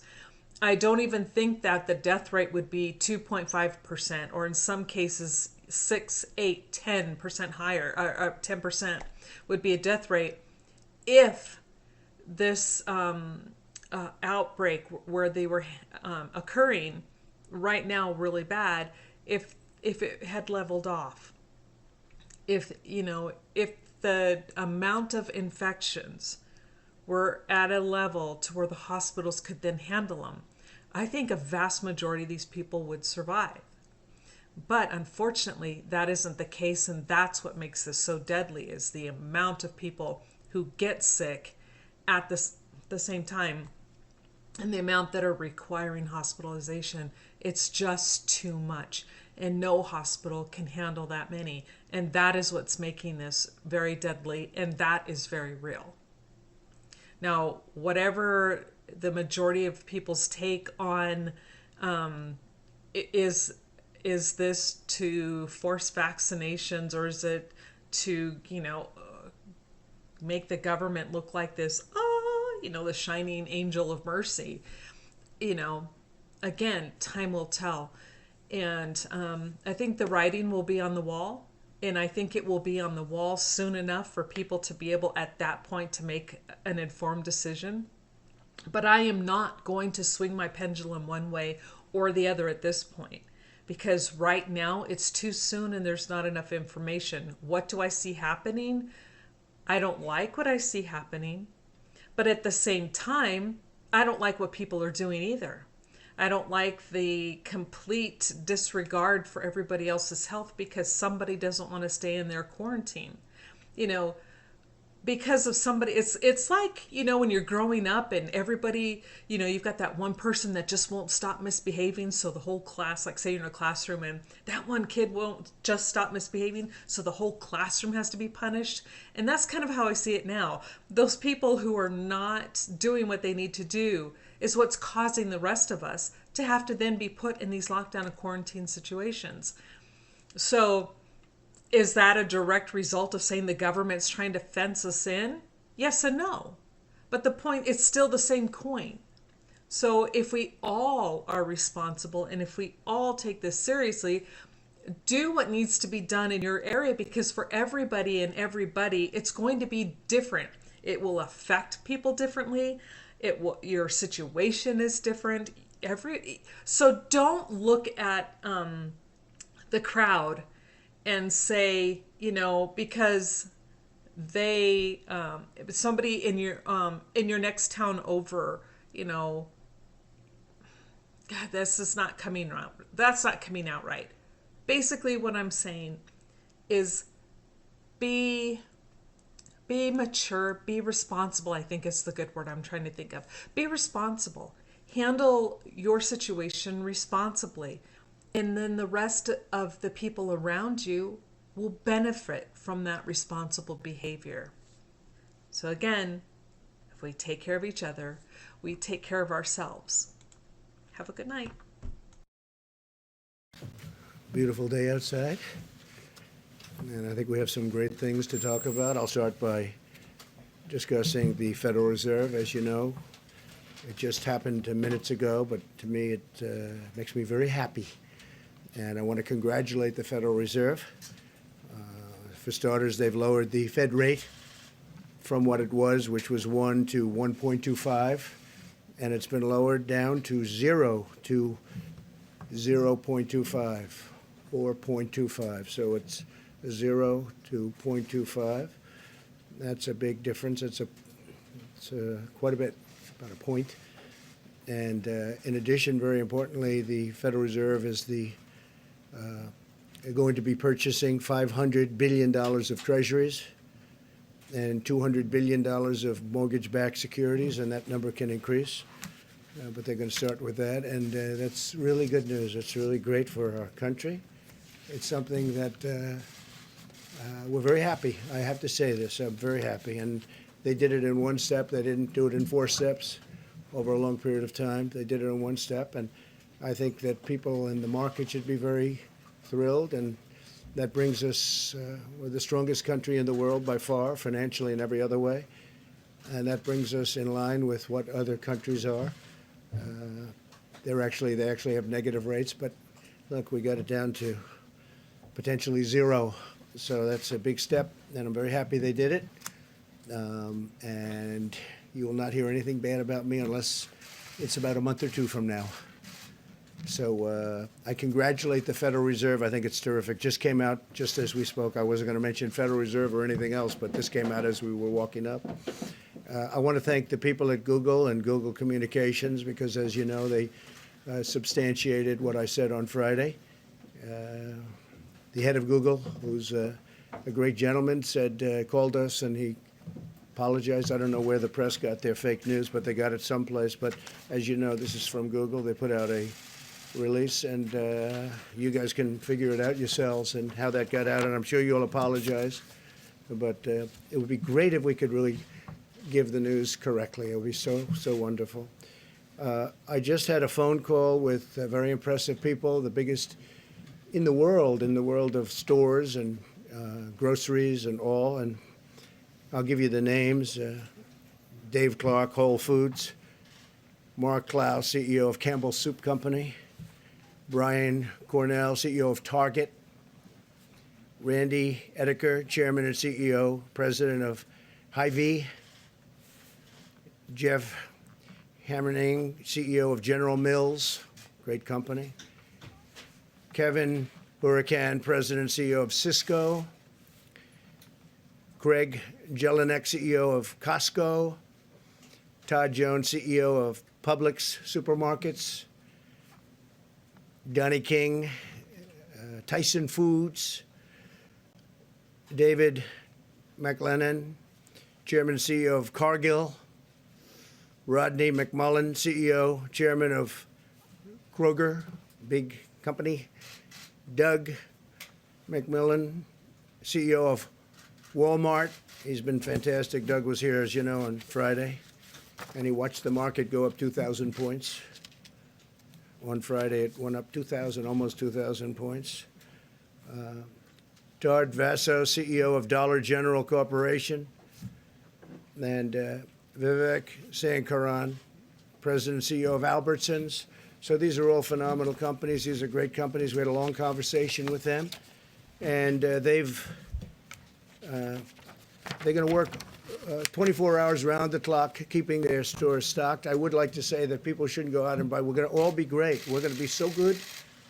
We're going to do what's happened with the Fed is phenomenal news. What's happening with all of these incredible companies is phenomenal news. But you don't have to buy so much. Take it easy. Just relax. People are going in and they're buying more. I remember, I guess during the conversation, Doug of Walmart said that they're buying more than they buy at Christmas. Relax. We're doing great. It all will pass. The folks that we spoke to, they've done a fantastic job. They're going to meet the needs of the public. They're going round the clock if they have to, and they're committed to the communities where they're serving and which they serve so beautifully and have for a long time. And they're buying a lot of additional things to sell. But again, they actually have asked me to say, could you buy a little bit less, please? I thought I'd never hear that from a retailer. All of them are working hand in hand with the federal government as well as the state and local leaders to ensure food and essentials are constantly available. And they'll do it. There's no shortages. We have no shortages other than people are buying anywhere from 3 to 5 times what they would normally buy. It's going to be there for a long time. We're doing numbers, and there's a pent-up demand that's incredible. When this passes, when this goes through, you're going to see numbers. I predict I guess I'm allowed to predict just like Wall Street people are allowed to predict, and they're pretty much in agreement. You're going to see there's a pent-up demand like a lot of people, including me, haven't seen before. But this has to get through. They know they're getting through the crisis and will require an all-of-America approach, and that's very important. They're committed to remaining open during this crisis, totally open. They have to stay open. Those stores have to stay open. They supply our country. Our supply chains in America are the most powerful in the world, and they're all working very hard. They're working around the clock. And the stores are stocking up at a level that's beyond Christmas time. And it's great. It was very reassuring speaking to these people. They have it totally in hand. There's no need for anybody in the country to hoard essential food supplies. They said to me, could you please tell them, just go and buy, enjoy it, have a nice dinner, relax, because there's plenty. But you don't have to buy the quantities because it's hard to refill the stores on a basis as rapid as they're refilling them. And we are using the full power of the federal government to defeat the coronavirus, and we will do whatever it takes, and we're doing, I think, really, really well. A lot of good things are going to happen. I want to thank all of the people standing behind me. You know, these are phenomenal people, and we have some of them right over here, but the people behind me have been working round the clock, and they're doing an incredible job. We see what's happening. We see what's going on in other countries. We're looking we're learning from watching other countries, frankly. There's a very contagious virus. It's incredible, but it's something that we have tremendous control of. I think very important, the young people, people of good health, and groups of people just are not strongly affected. Elderly people that are not well or not well in certain respects are really a dangerous group. We have to watch them. We have to protect them very much. We have to really watch over them and protect them because they are very vulnerable. And with that, if it's okay, I'm just going to go and make some calls. I'm talking about Federal Reserve. I think it's a tremendous thing that took place just now. I didn't know I would be surprised on a Sunday. I don't know if that's ever happened on a Sunday before, but I would think there are a lot of people on Wall Street that are very happy. And I can tell you that I'm very happy. I didn't expect this. And I like being surprised. So our Vice President, who's doing an incredible job, is going to take over, and I will see you probably tomorrow. Thank you very much. Bars and restaurants closed. Well, thank you, Mr. President, and good afternoon. With more than 2,900 cases of coronavirus in 49 states across the country, I want to assure the American people that this administration, all of our partners at the state level, and local health officials have no higher priority than the health and safety of the American public. And at the President's direction, we will continue not only a whole-of-government approach, but as we'll discuss today, we'll continue to build on a whole-of-America approach to confront the coronavirus across the country. The health experts continue to confirm to us that based on the latest information, for the American people as a whole, the risk of serious illness remains low. But because the risk is heavily weighted to the most vulnerable, to people with immunodeficiencies and to people who are elderly with serious underlying chronic health conditions, our administration, and I know state administrations, will continue to focus on the most vulnerable, and we will continue to urge every American to be vigilant in practicing good hygiene, taking the advice of the CDC and local health experts to keep those most vulnerable safe. I know I speak on behalf of the President and our entire team when I say how grateful we are for governors all across the country and the seamless partnership that we have forged with them and with state health officials, with our federal team. I spoke today to Governor Pritzker of Illinois, and we are in continuous communication with governors a phone call away. They know that they can contact us and address even the smallest need, because as a former governor, I know firsthand that when it comes to health challenges in America, Our states are on the ground in the lead, our local health organizations, and we've built a great partnership. We also want to express great appreciation to the American people. Not surprisingly, it is inspiring to see the way tens of millions of Americans are responding with compassion, with common sense, and we want to express particular gratitude to communities of faith that participated in today's National Day of Prayer. We've seen places of worship implementing policies to keep those most vulnerable safe, and also we're seeing communities of faith already stepping forward to support and to encourage those most vulnerable. I heard tell of a church back in Indiana that's actually no longer having services till April 10th, but in the meantime, they'll be offering daycare to the children of healthcare workers in central Indiana. And churches all across the country are taking the opportunity to reach out and put feet on their faith, and it's truly inspiring. As the President mentioned today, he spoke today to leaders in the grocery store industry and where people buy our food, and we heard and we're reminded that America has the most efficient and effective supply chain in the world, and it's working just fine. As the President said, he received a commitment from those grocery store executives that stores will stay open throughout the days that lie ahead. We were told that hours may be reduced to allow for cleaning and to resupply, but American families can be confident your local grocery store is going to be open, it's going to be well supplied, and they specifically asked us to encourage Americans just buy your weekly needs in grocery because the grocery stores will remain open. Also, very movingly, those same executives all reiterated their commitment to continue to support local food banks in the way that our grocers continue to do around America. Tomorrow, the President and I will be briefing all the nation's governors, states and territories, and the District of Columbia. We'll be speaking about the progress that we're making, and we'll be speaking to them specifically about our widening partnership on expanding testing to the American people.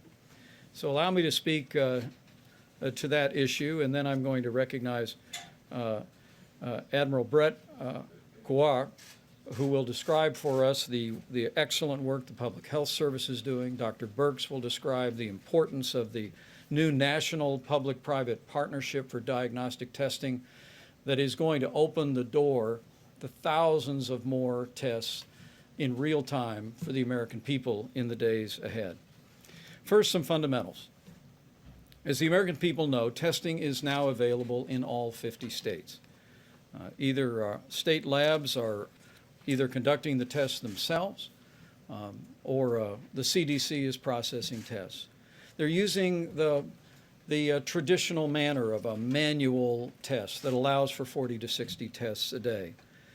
It is among the reasons why the President several weeks ago tasked this group at the White House to reach out to commercial labs around the country and forge that public-private partnership that would bring the high speed, or more accurately, the high throughput testing for coronavirus available in real time. And based on the unprecedented speed of the FDA, which last week approved high throughput coronavirus testings for Roche and Thermo Fisher, we will now have access in the days ahead to more than 2,000 labs across the country that have the equipment today to process coronavirus tests much more rapidly and a much higher volume for the American people.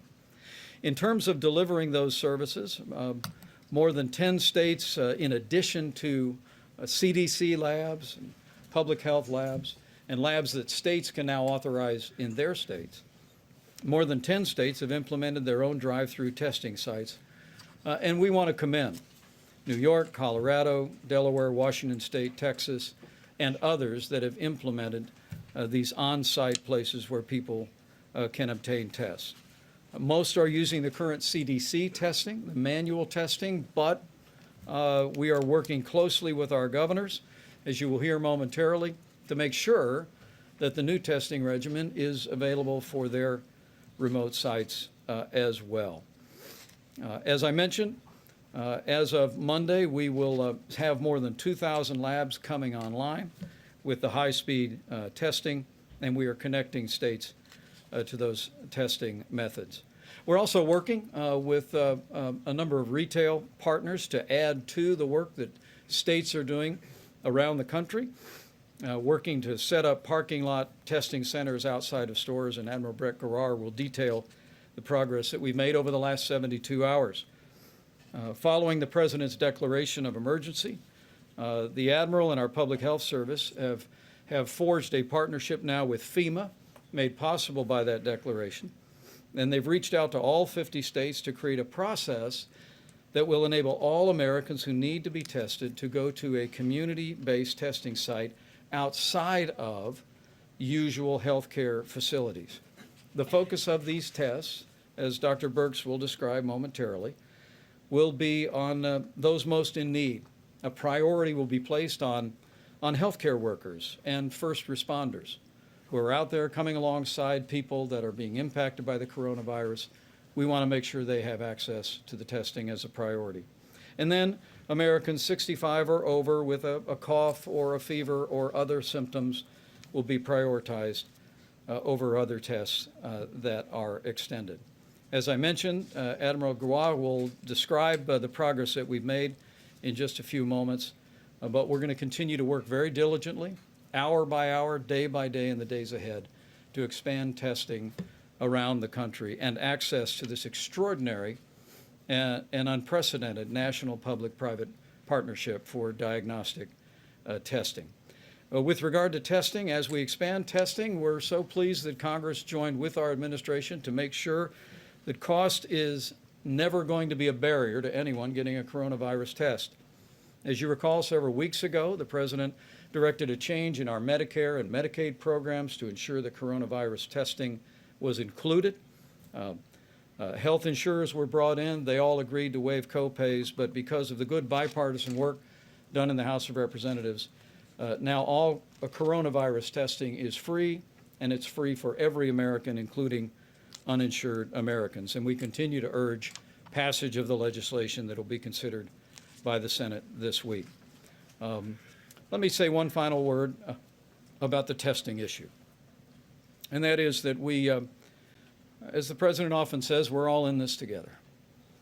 And it's absolutely important that as we expand testing resources across the country, beginning by prioritizing the areas that CDC and our state leadership tell us are most important, it's important that the tests are available for people that are most in need and for our healthcare workers and first responders that are helping them and supporting them. As Dr. Birx will describe, the testing that is available should only be done if for any reason you think you may have the coronavirus. We encourage people to consult their doctor, and if you're symptom-free, we encourage you to work with us to make sure the testing is available for people that are experiencing symptoms. It's extremely important that we have the continuing cooperation of every American as we expand testing and make it available during this challenging time in the life of our nation. With that, I'm going to ask Dr. Birx, I'm going to ask Admiral Brett Giroir, the Public Health Service and leader of this great commission corps behind me, to come up and describe the extraordinary work that they have done over the last 72 hours and will be doing each and every day in conjunction with our states to expand testing to community-based testing across the country for the American people using this new public-private partnership diagnostic testing. Admiral? Thank you, Mr. Vice President, and thank you for your personal interest and support of our team over the last 72 hours as we worked on this critically important project. So as the Vice President said, over the past 72 hours, we have developed and are beginning to implement now a process and a program of testing that will enable Americans who are in need of coronavirus testing to be tested effectively and efficiently according to a few principles. Number one, we want to assure that those most vulnerable and those impacted are able to be prioritized. Number two, We don't want to do testing that in any way threatens the acute care system. In other words, we don't want people going to hospitals and acute care clinics where, number one, they could infect other people or subject themselves to infections. And number three, we want to balance the needs across the entire healthcare system among diagnosis but also treatment. In other words, we want to balance the stress on the strategic national stockpile and all our commodities so that everyone gets all the materials they need. So what did we do? Because, as the Vice President said, last week's historically fast approval of high throughput testing, we are now in a new phase of testing. And you've heard Dr. Fauci talk about the new phase. So we're going from somewhat manual, relatively slow phases to a testing regimen that we can test many tens of thousands to hundreds of thousands of individuals per week and maybe even more. We will have 1.9 million of these high throughput tests available this week, with numerous labs, up to 2,000, starting to turn the lights on beginning this week and rolling out over the week. That is really a game changer for us because the back of the shop testing capability is there. The front of the shop is what we've been really working on. In order to get a test there, you've got to be able to swab individuals, get them into the system without completely paralyzing the entire healthcare system as we have. So with the emergency declaration, this was very, very important to us because it really enabled the historically effective processes of working and empowering states, federally supported state-led efforts through the normal FEMA mechanisms. So for the last 72 hours, representatives of FEMA from across the government and our Commission Corps have been working on joining the unique and unprecedented public health mission with the historically successful mission of distribution centers, places for distribution, the pod system of FEMA. Our public health service, we've already deployed over 1,000 officers in support of the coronavirus missions. That includes to the Diamond Princess, to the borders, to the quarantine stations, to the acute care settings where we're caring for nursing home residents in Seattle. So we have a very experienced group, and we brought these together. So what we've really designed and how we're working with the states, we have contacted all 50 states through the FEMA system, every single region, every single state, to understand where they are. As the Vice President said, some states are rolling out some of their own community-based testing. They need to be augmented. We believe we've created a model based on the public health and the FEMA system that is optimized, that can be used for drive-through or potentially